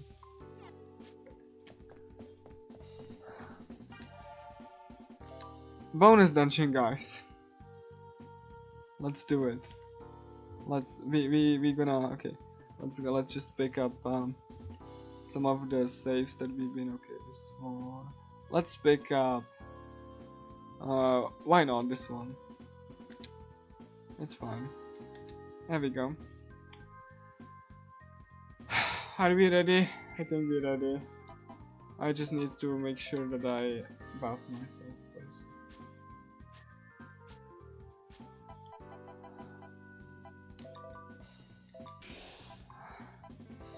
You have no idea how, like, you know, how terrified I am of this dungeon. But it's brutal, especially at this level. Okay, let's go then. The clubroom building is currently sealed off. Mew didn't create anything beyond this point. There shouldn't be anything here, but I feel like I'm barely sensing a musician's power. This worries me. It might be best if we leave it alone. Open the door. What? Are we really going inside? Yes. So here we go. 8 enemies total. First floor. 4 strong enemies next floor. Then the enemy guarding the door to the boss and the boss itself. What the heck? Where are we? This place feels strange. We have no idea what might show up, so be prepared for anything. I think it's mega hot scoop. Whatever it is, let's hurry. Here we go. I'm gonna be avoiding the enemy encounters.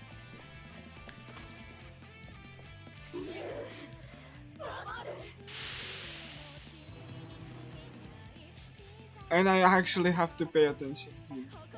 I'm gonna be glancing on the chat from time to time, but I need to focus and pay attention. This dungeon doesn't mess around.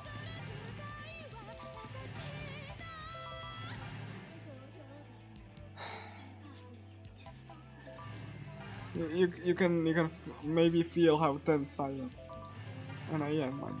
I'm very much. Okay, Kensuke. I'm gonna have him as a healer and you know, so that the enemy doesn't target himself. I can revive Kensuke. I can't revive himself.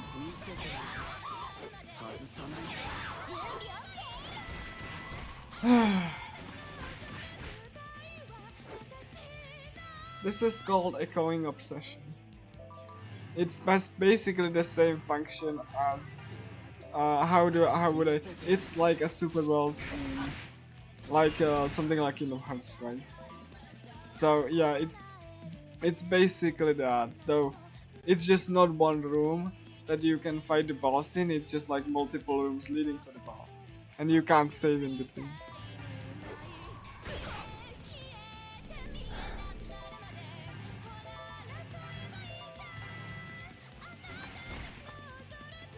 Like what I'm gonna be trying to do is that I'm gonna be trying to get the enemy to risk 5, but not over risk 5.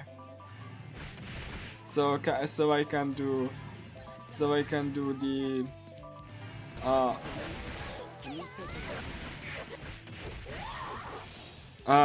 ultimate attack and hopefully defeat the enemy. I'm gonna also be trying to buff whenever possible. Here comes Katana's ultimate attack. Look at how beautiful it is. Look at these arrows. They despawn because, you know, memory limitations, but look at how beautiful this is. Oh, this is so beautiful. Like the art direction in this game is superb. Okay, cool. One enemy down. 11 to go.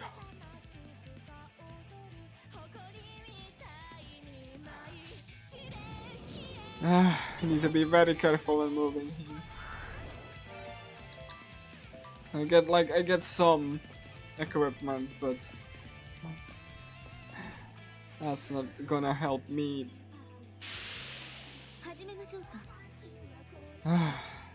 Like this first floor might seem easy. It kind of is, but then you get into the second floor and then you get to the boss and you want to cry.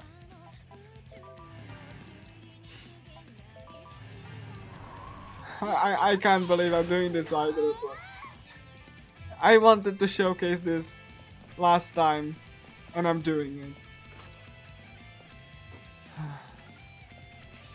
Okay. Like I said, I'm gonna try to commentate on this, but it's gonna be very difficult for me to focus if I'm gonna just commentate all the time, so I apologize if I get quiet. Right. I really want to showcase this. And I love this bonus dungeon, by the way. You know, it's pretty cool. It is actually really cool conceptual. It's just not like the same floor recycled over. Like all of the bonus dungeons have different like floor layouts and stuff, because, you know, even though it was like a free like update, they put time and effort.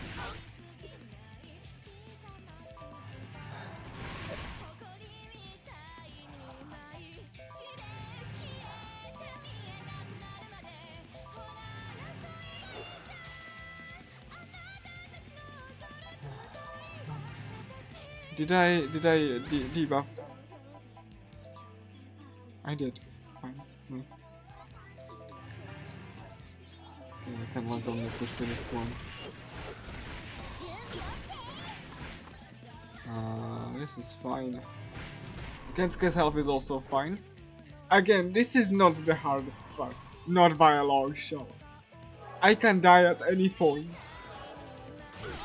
One wrong move or one wrong like positioning and I'm just dead.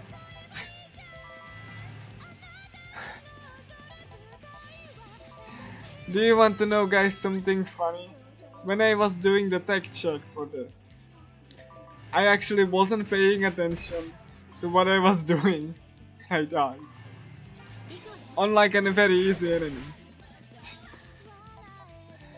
When I was like doing the tech check for the mic and stuff. Like, this game doesn't mess around. It's not hard as it like, you know, it's gonna like bullshit cheap shot you. Like some enemies can do that, but like, you know, that's basically RNG, but like it's not as prevalent. So, you know, it's basically you are given the tools to deal with, you know, any given situation. If you feel like you are, you know, constantly that, you just pre-buff before you engage in any encounter. And that's oh my gosh, you can tell that I'm so really tense. This is the second enemy, by the way. This is still fine. My hit rate is still fine. But I'm probably not gonna get mental on this match. I'm gonna see. Naruko's dead. That's not too concerning, because I'm not fighting this to get EXP. It sucks, yes, but I'm just not gonna be that much of concerned about this. Okay, did I get the World of Glory or did I not? Sometimes they cancel that after the film and all, but I don't think I... Oh no, that's Genocide Spirit. Rip Kensuke, that's... Oh god. Oh. No, and... Yeah, I can like run away from this encounter if things get dire, but I'd rather not. Okay, can I go away? Yes, I can. That's good. That's good. Can I provoke? Yes, I can. I can revive Naruko. Naruko is a glass cannon. She's very good, so that's why I'm using her. You know.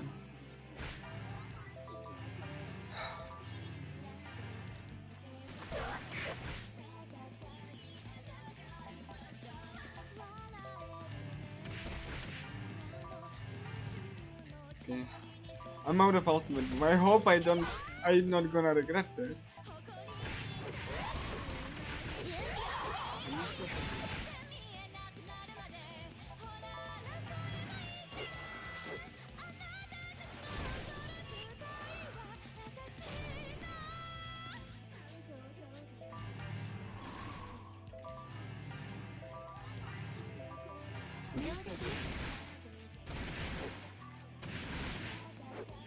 Okay, another enemy down. These are the easy enemies, by the way.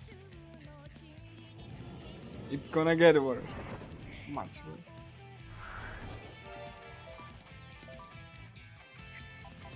Okay.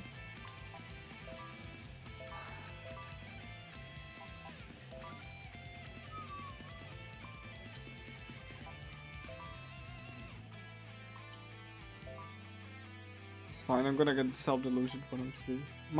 More MC.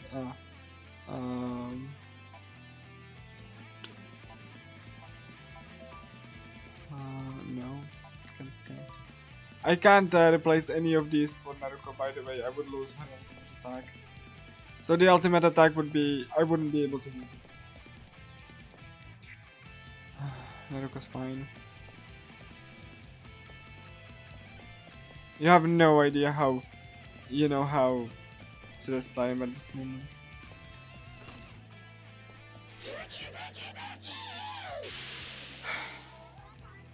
Soul trade.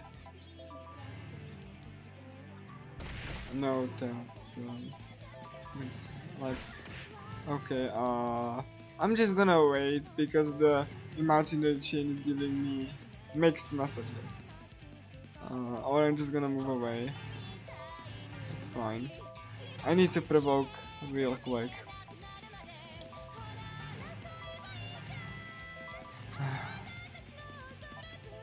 Okay, and shield.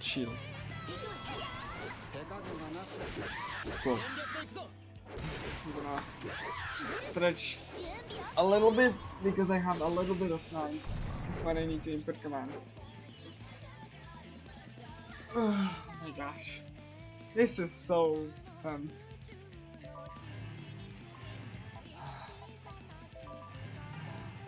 Okay, I feel like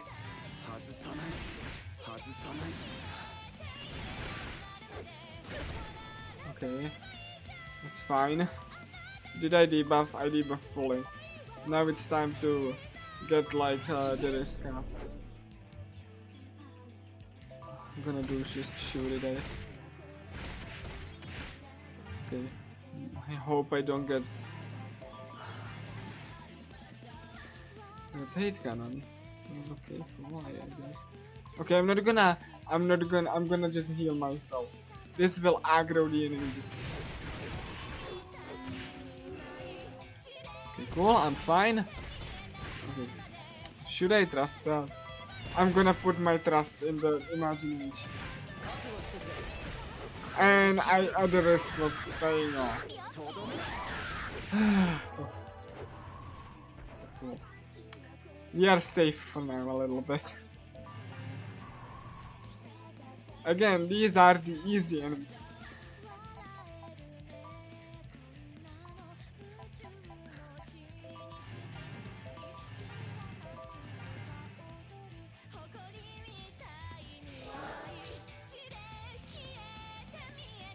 And yes, this is beatable.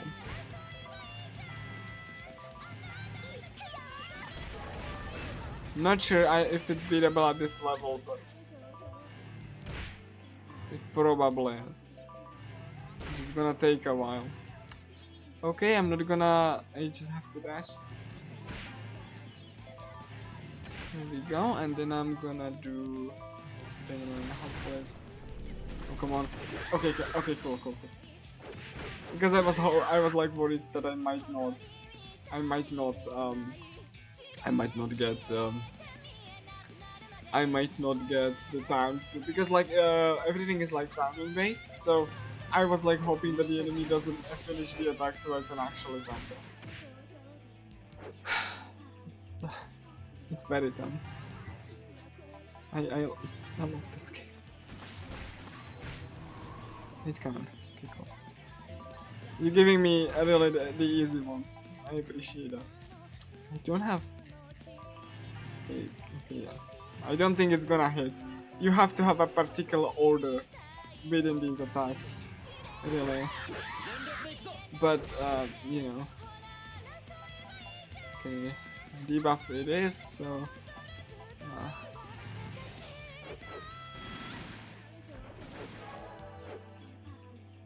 Miss.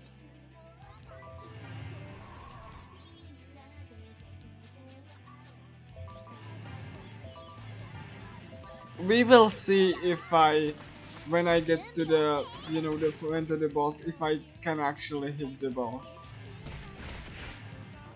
And if not, then I'm under level. I still think I am under level.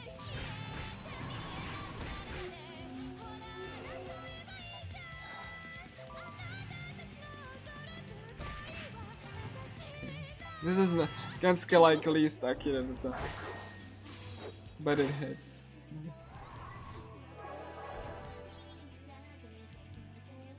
Ah.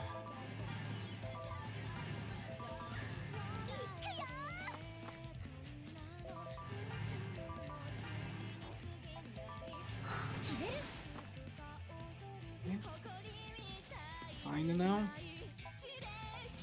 I just hope that I don't accidentally input the wrong command. Yeah, it's fine. Didn't really get the...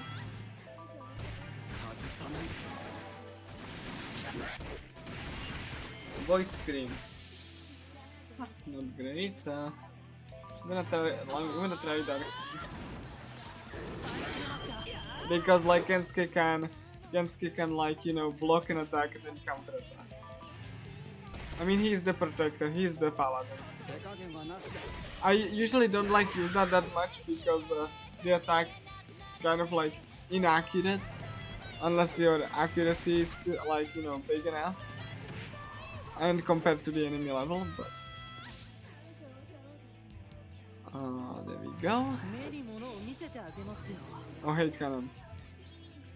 I don't have enough for hate cannon or anything rather.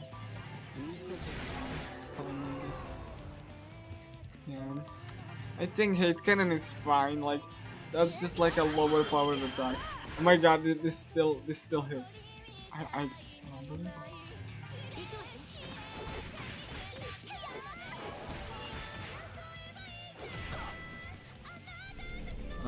Kensuke's health is at a half.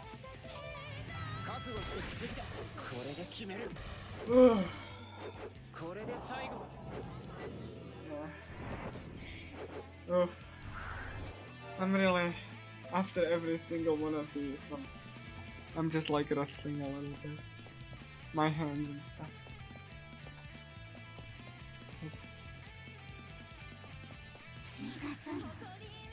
Please don't. Please let me run away from this. I don't want to die in this dungeon. This happened so many times. More than I could ever admit. Please don't let me. I don't really want to waste too much SP though. Thank you. I'm so thankful. Ah.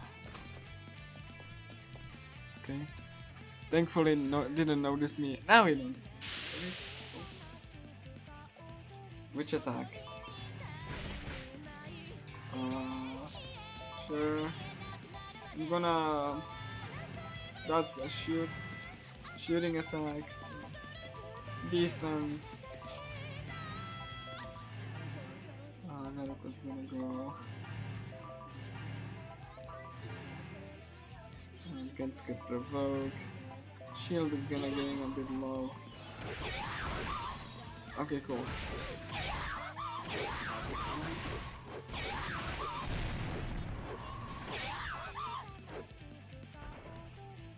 Kind of a really bad, you know, bad positioning here, but me just fine.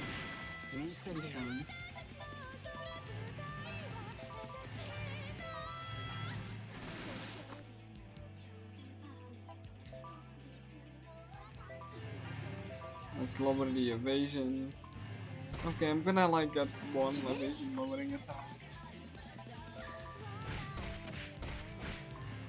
Okay, dark phase because it's counter burst. Ah, that was mean. That was very mean.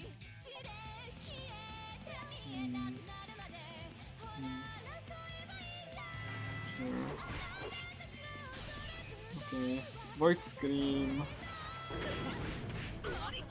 I need Kensuke to heal himself.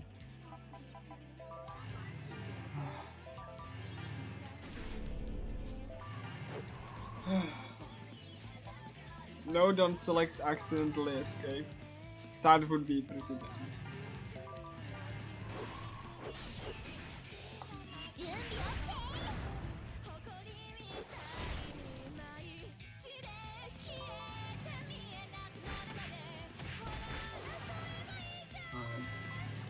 Okay, I'm gonna provoke.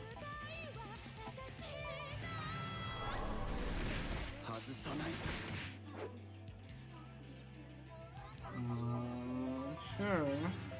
I hope it's not gonna put up shields. That would be kind of dumb.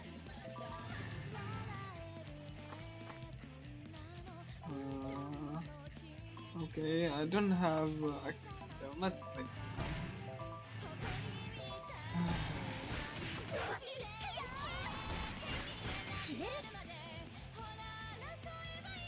Void screen. Okay, let's just.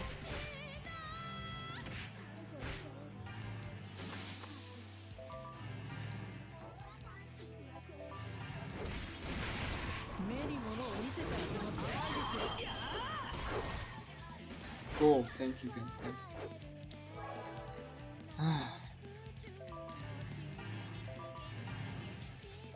And this is why you want Kensuke for this. Because he can actually keep the enemies at bay. And you can just... like, you know, keep on attacking with other people. Fine.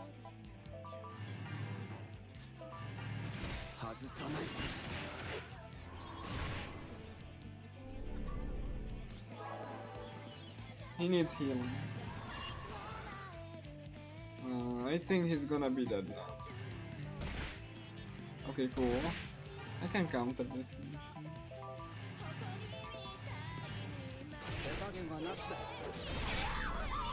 Cool. And then we're gonna go with just do it.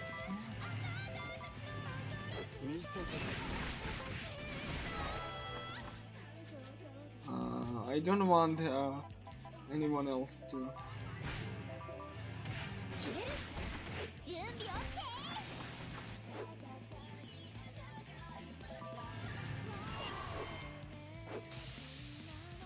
Oh my god, Kensuke might be dead now. I'm just gonna move away, he's gonna die, it's fine. That's genocide spread, that's gonna kill him, yep. Yep. I'm gonna revive Kensuke. It's fine.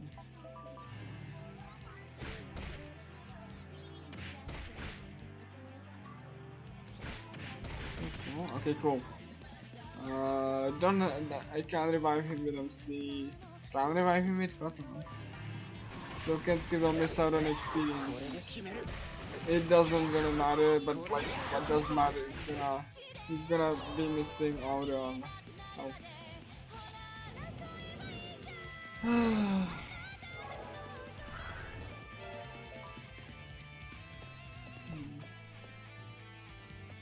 One, two, three, four, yeah, like.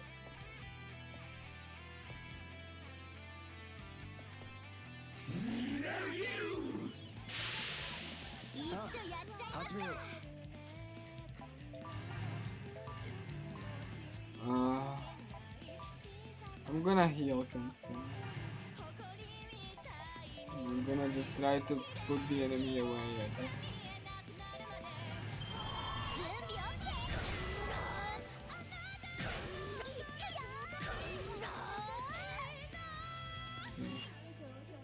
Okay, that's a death. Can I like do the attack before the enemy? Okay, I can, okay, cool. I still would like to, you know, move away from this because this is not an encounter I'm supposed to be fighting.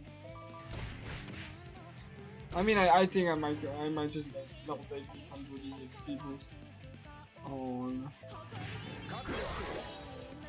because yeah, some of the attacks miss, so that's why I didn't get the. Thankfully, MC is like hidden away, so the enemy should not aggro.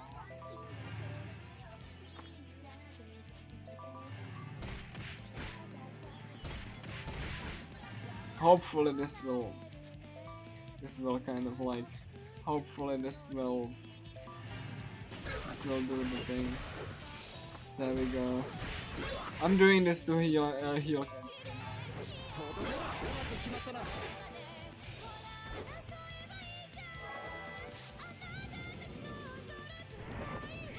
Cool. Okay. Now the enemy. Yeah.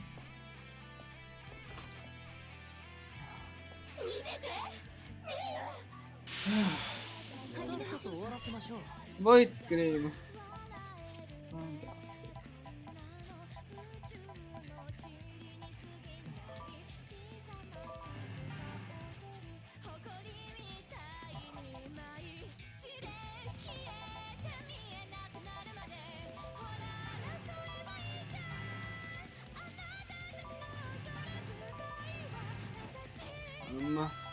Yeah, I'm gonna try to push risk and then do. I'm gonna try to cancel this first and foremost, and then I'm gonna.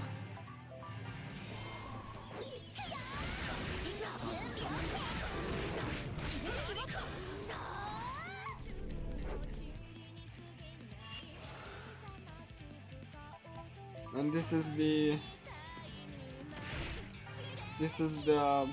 problem with relying on Naruko's like counter attack, because she might miss. You can. By the way, she has like more health from this skill. If she had normal health, she would not.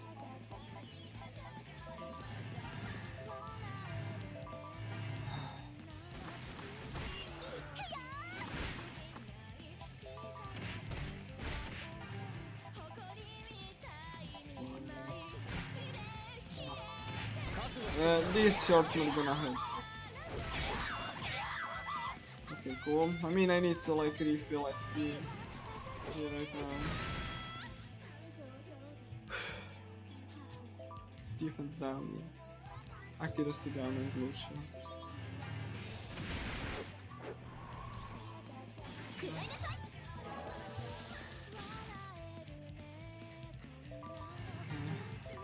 Let's not push to this. That would be kind of bad. Let's not assault right. Whom? Can spare?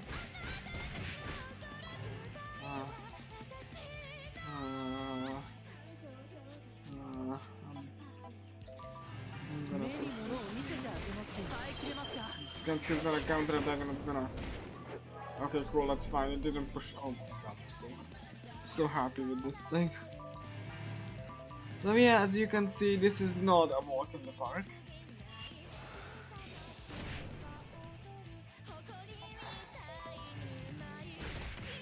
I need to be very methodical with my moveset.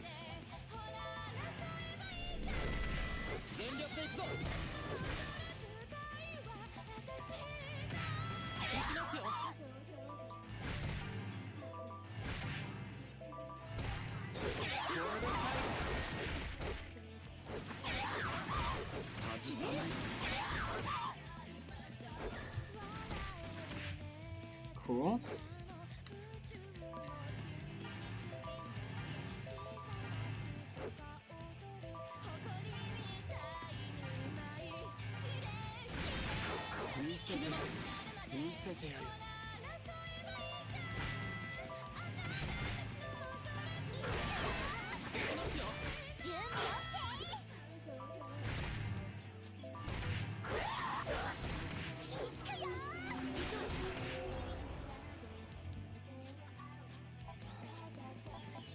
Okay, I need to dash. And I'm going to... I missed my chance here. Could have countered if I had the skill for it ready. But no. It's getting harder and harder to commentate.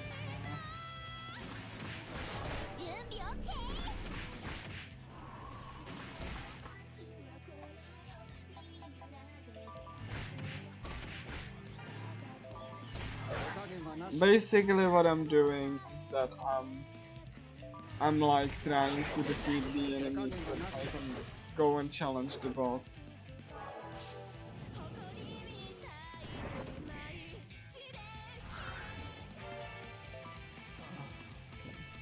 One, two, three.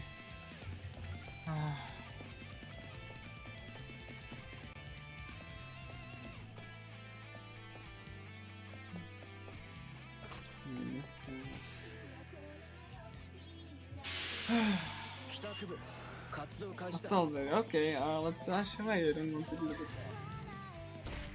Cool. Let's just do basic attack before I have anything to be, you know, before I can like debuff and stuff. Dash away. And then you do this. And then. Naruko, I'm gonna dash her away. Assault ready. No. Okay, cool.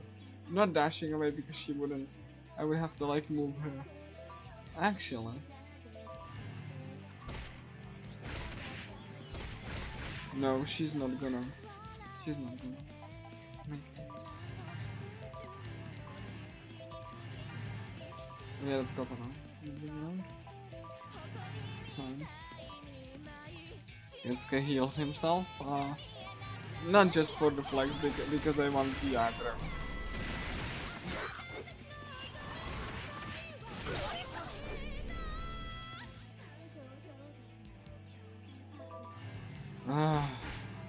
I'm starting to doubt that I have enough level to beat this. I'm really starting to doubt.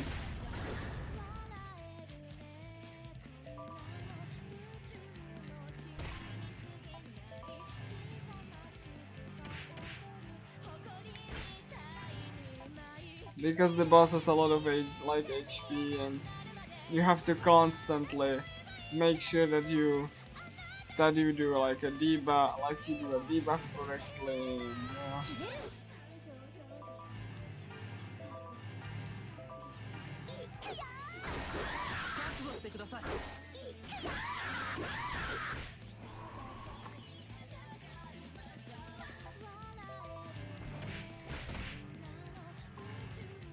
Okay, cool. That's fine. I'm probably gonna get some buffs once they start to run out. I'm just waiting because I need him to the enemy to wake, you know, to just like wake up so I can. No. Okay, let's just dash away.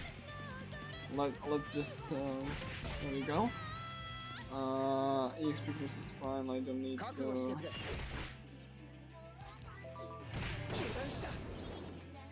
I ripped my free pack.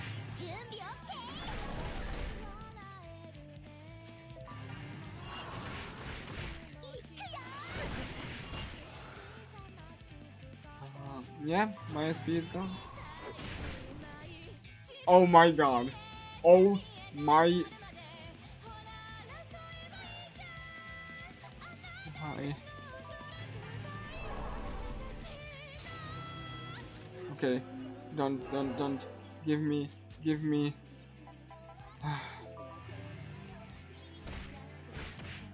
Oh god.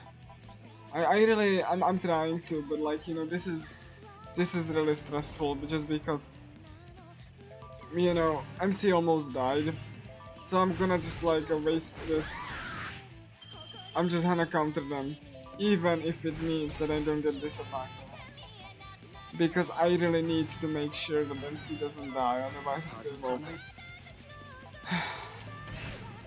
This might like look easy, it's not. It's like I said, it's anything but.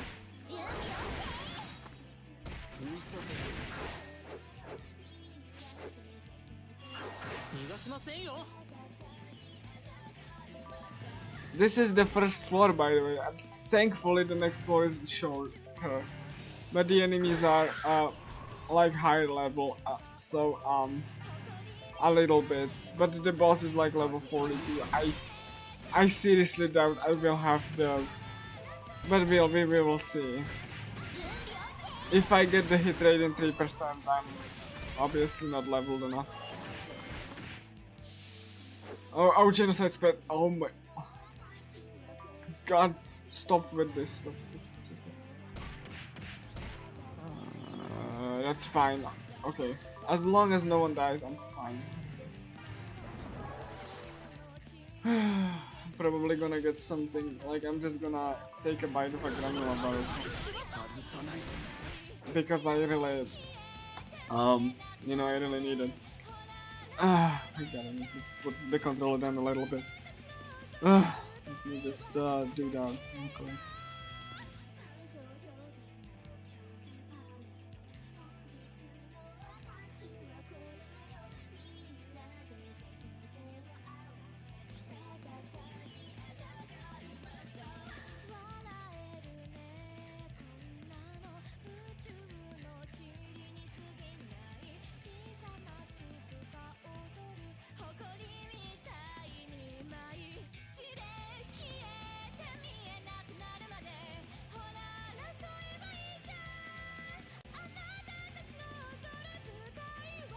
Okay, I took a bite of a granola bar. Let's continue. Oh, genocide spell. Is it still going on? Okay, I did not. It's not going well. Cool. I really hope it's gonna be enough. Like, if I'm getting like hit rate in the 3%, then obviously I'm not gonna.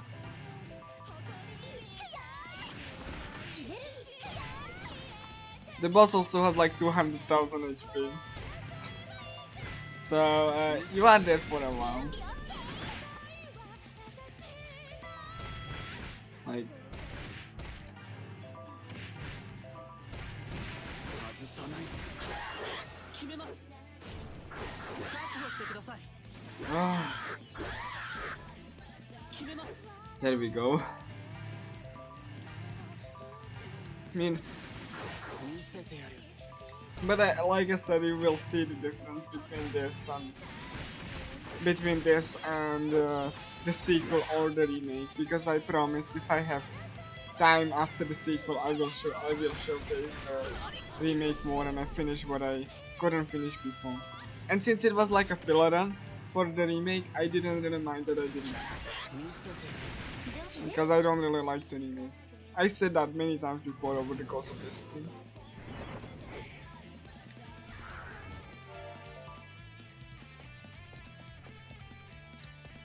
Okay, 1, 2, 3, 4, 5, 1, 2, 3, 4, 5, 6. Okay, oh no. Every enemy that I hit unintentionally is like a time loss. But, you know, I can't do anything about this and I just hope that I don't die.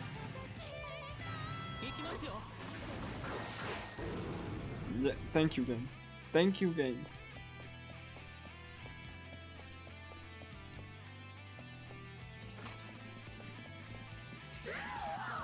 This is the Hello Frosty, I hope you had a good rest. I had like, you know, the stream dropped around the mid game, and then I'm currently doing the bonus dungeon, which is not in the remake, and I mean the hoe was funnier, but you know, yeah. Anyway, oh yeah, I mean, yeah, I mean I'm kind of tired too because this game is very focus heavy and intense. I had like I had like a soup earlier and you know, and a while ago I took a bite of the fucking bar. So yeah.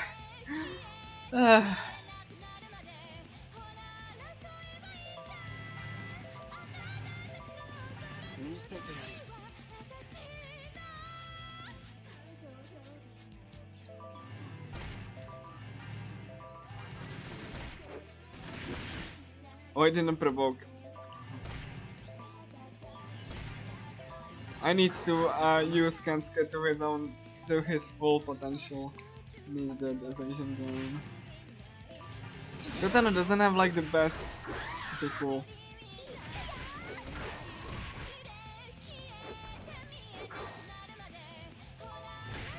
Like you want to finish with MC's ultimate attack, because MC's ultimate attack, when you time it right, does a lot of damage.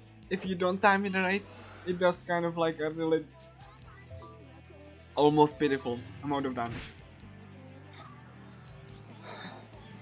So yeah. Okay, no, don't get the Astro.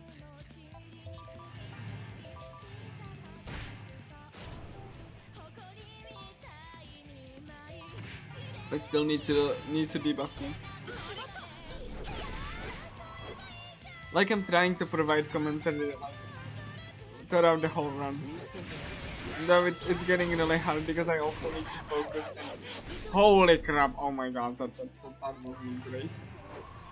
Again, I forgot to provoke, and that's my okay, hate cannon. I think I'm gonna tank that. I hope oh god. Okay, cool. Naruko needs to be resurrected. Not just for the EXP, but I really want to have a lifeline.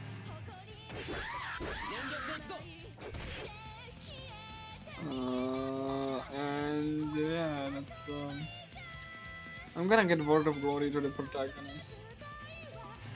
I mean, he like the buffs just are completely gone now. Fun.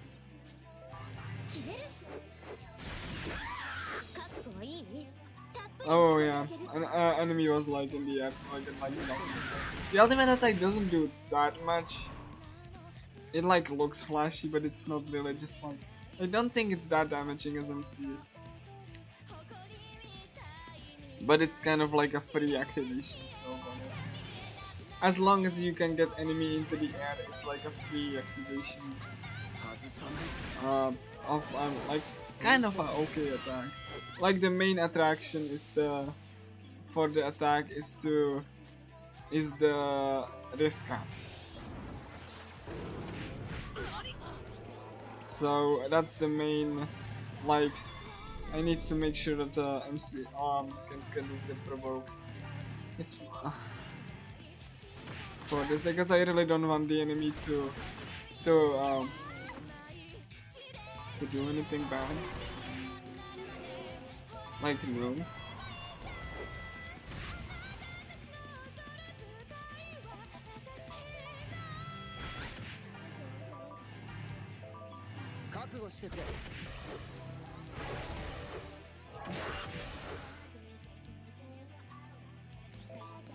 Whom?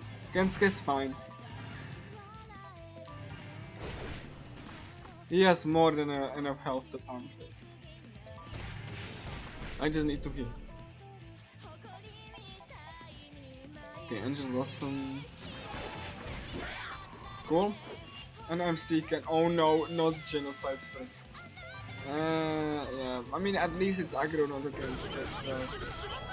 Gensuke can actually tank now. I mean he is the tank. So. That's why I'm having everyone. You know, no, it doesn't. Especially not in this dungeon. This game is no chill. This like the sequel is, the remake is. This game is not. Because this game I really wanted you to make sure that, you know, you fully commit to understanding the battle system. Another enemy down. Cool. I can put my hands around a little.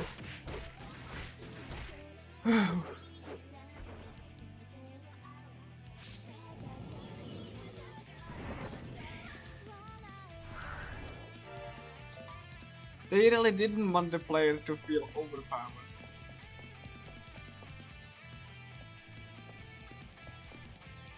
You know, so that they kind of like... I mean, you can still get strong, but... Unless you are way over leveled, you can't call any of this. And I think that's like the better way to enjoy this, really not being over leveled and just like, you know, okay, I forgot that my buffs ran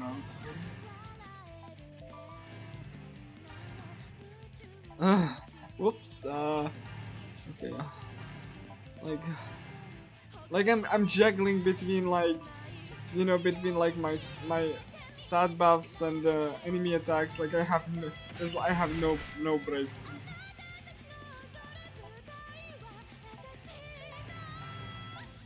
Because I need to pay attention to so many things going. Oh no, please. Okay, hit cam, that's fine. I think she's not gonna die from this. Okay, someone cancelled. Okay, cool.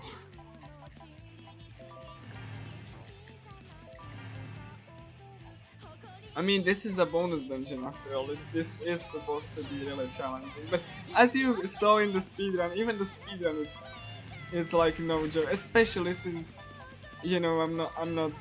Since you don't want to grind because grinding is slow.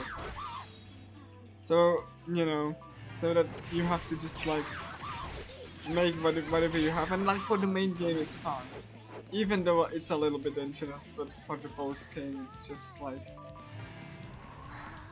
Unless you are over leveled, then prepare to suffer a lot.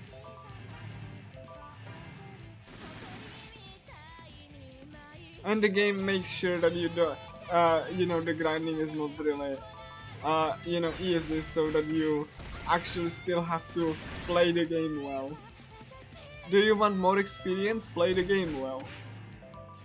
Don't die. This game doesn't really give you anything. Nice. Oof.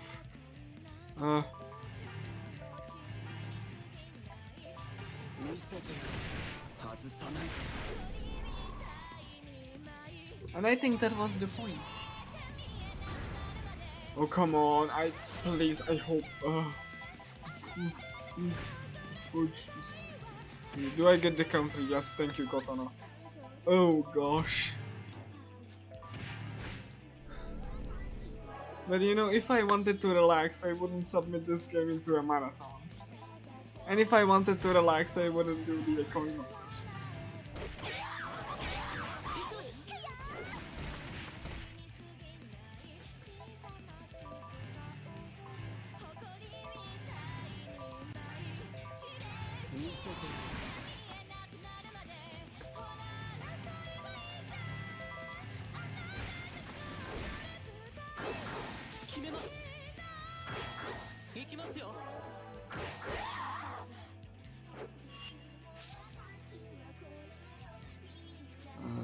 Okay, I think if I play my...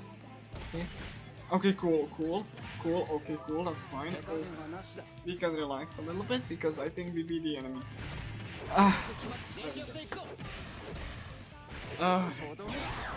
Another enemy down.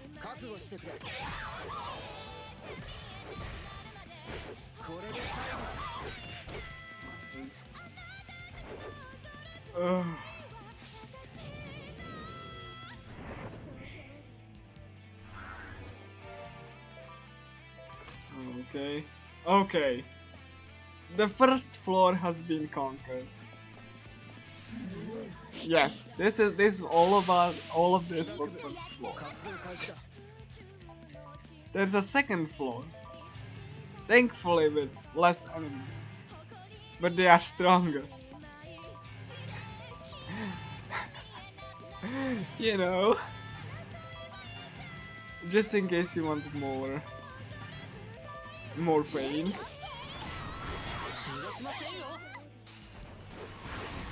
Okay. I'm not escaping right now, it's fine. Okay, hold on. Okay. I think MC doesn't die. I hope. There's no save point in between any of this. Unlike the other bonus dungeons, there's zero save. If you die, you do this all over again.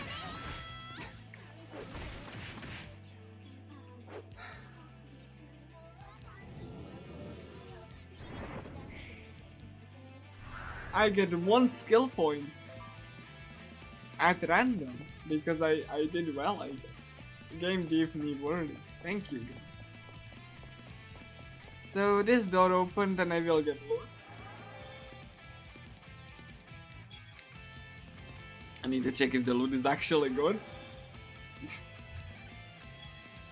Because that's not a guarantee that the loot is gonna be better than what I already have.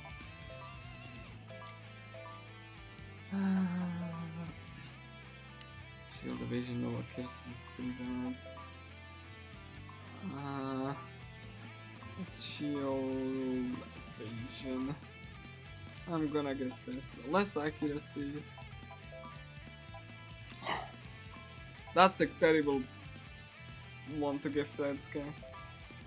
I'm gonna give this to Naruto down. Because Kensuke's not gonna do any attack. Which... No. I get like a loss of speed, that's not good. More accuracy though. 1 point of accuracy! How much do I lose? I lose quite a bit of health. Okay, I get this. This is like an upgrade. Less power. I'm fine with this. Fine. Accuracy, yes. Second floor, everybody. Thankfully with less enemies.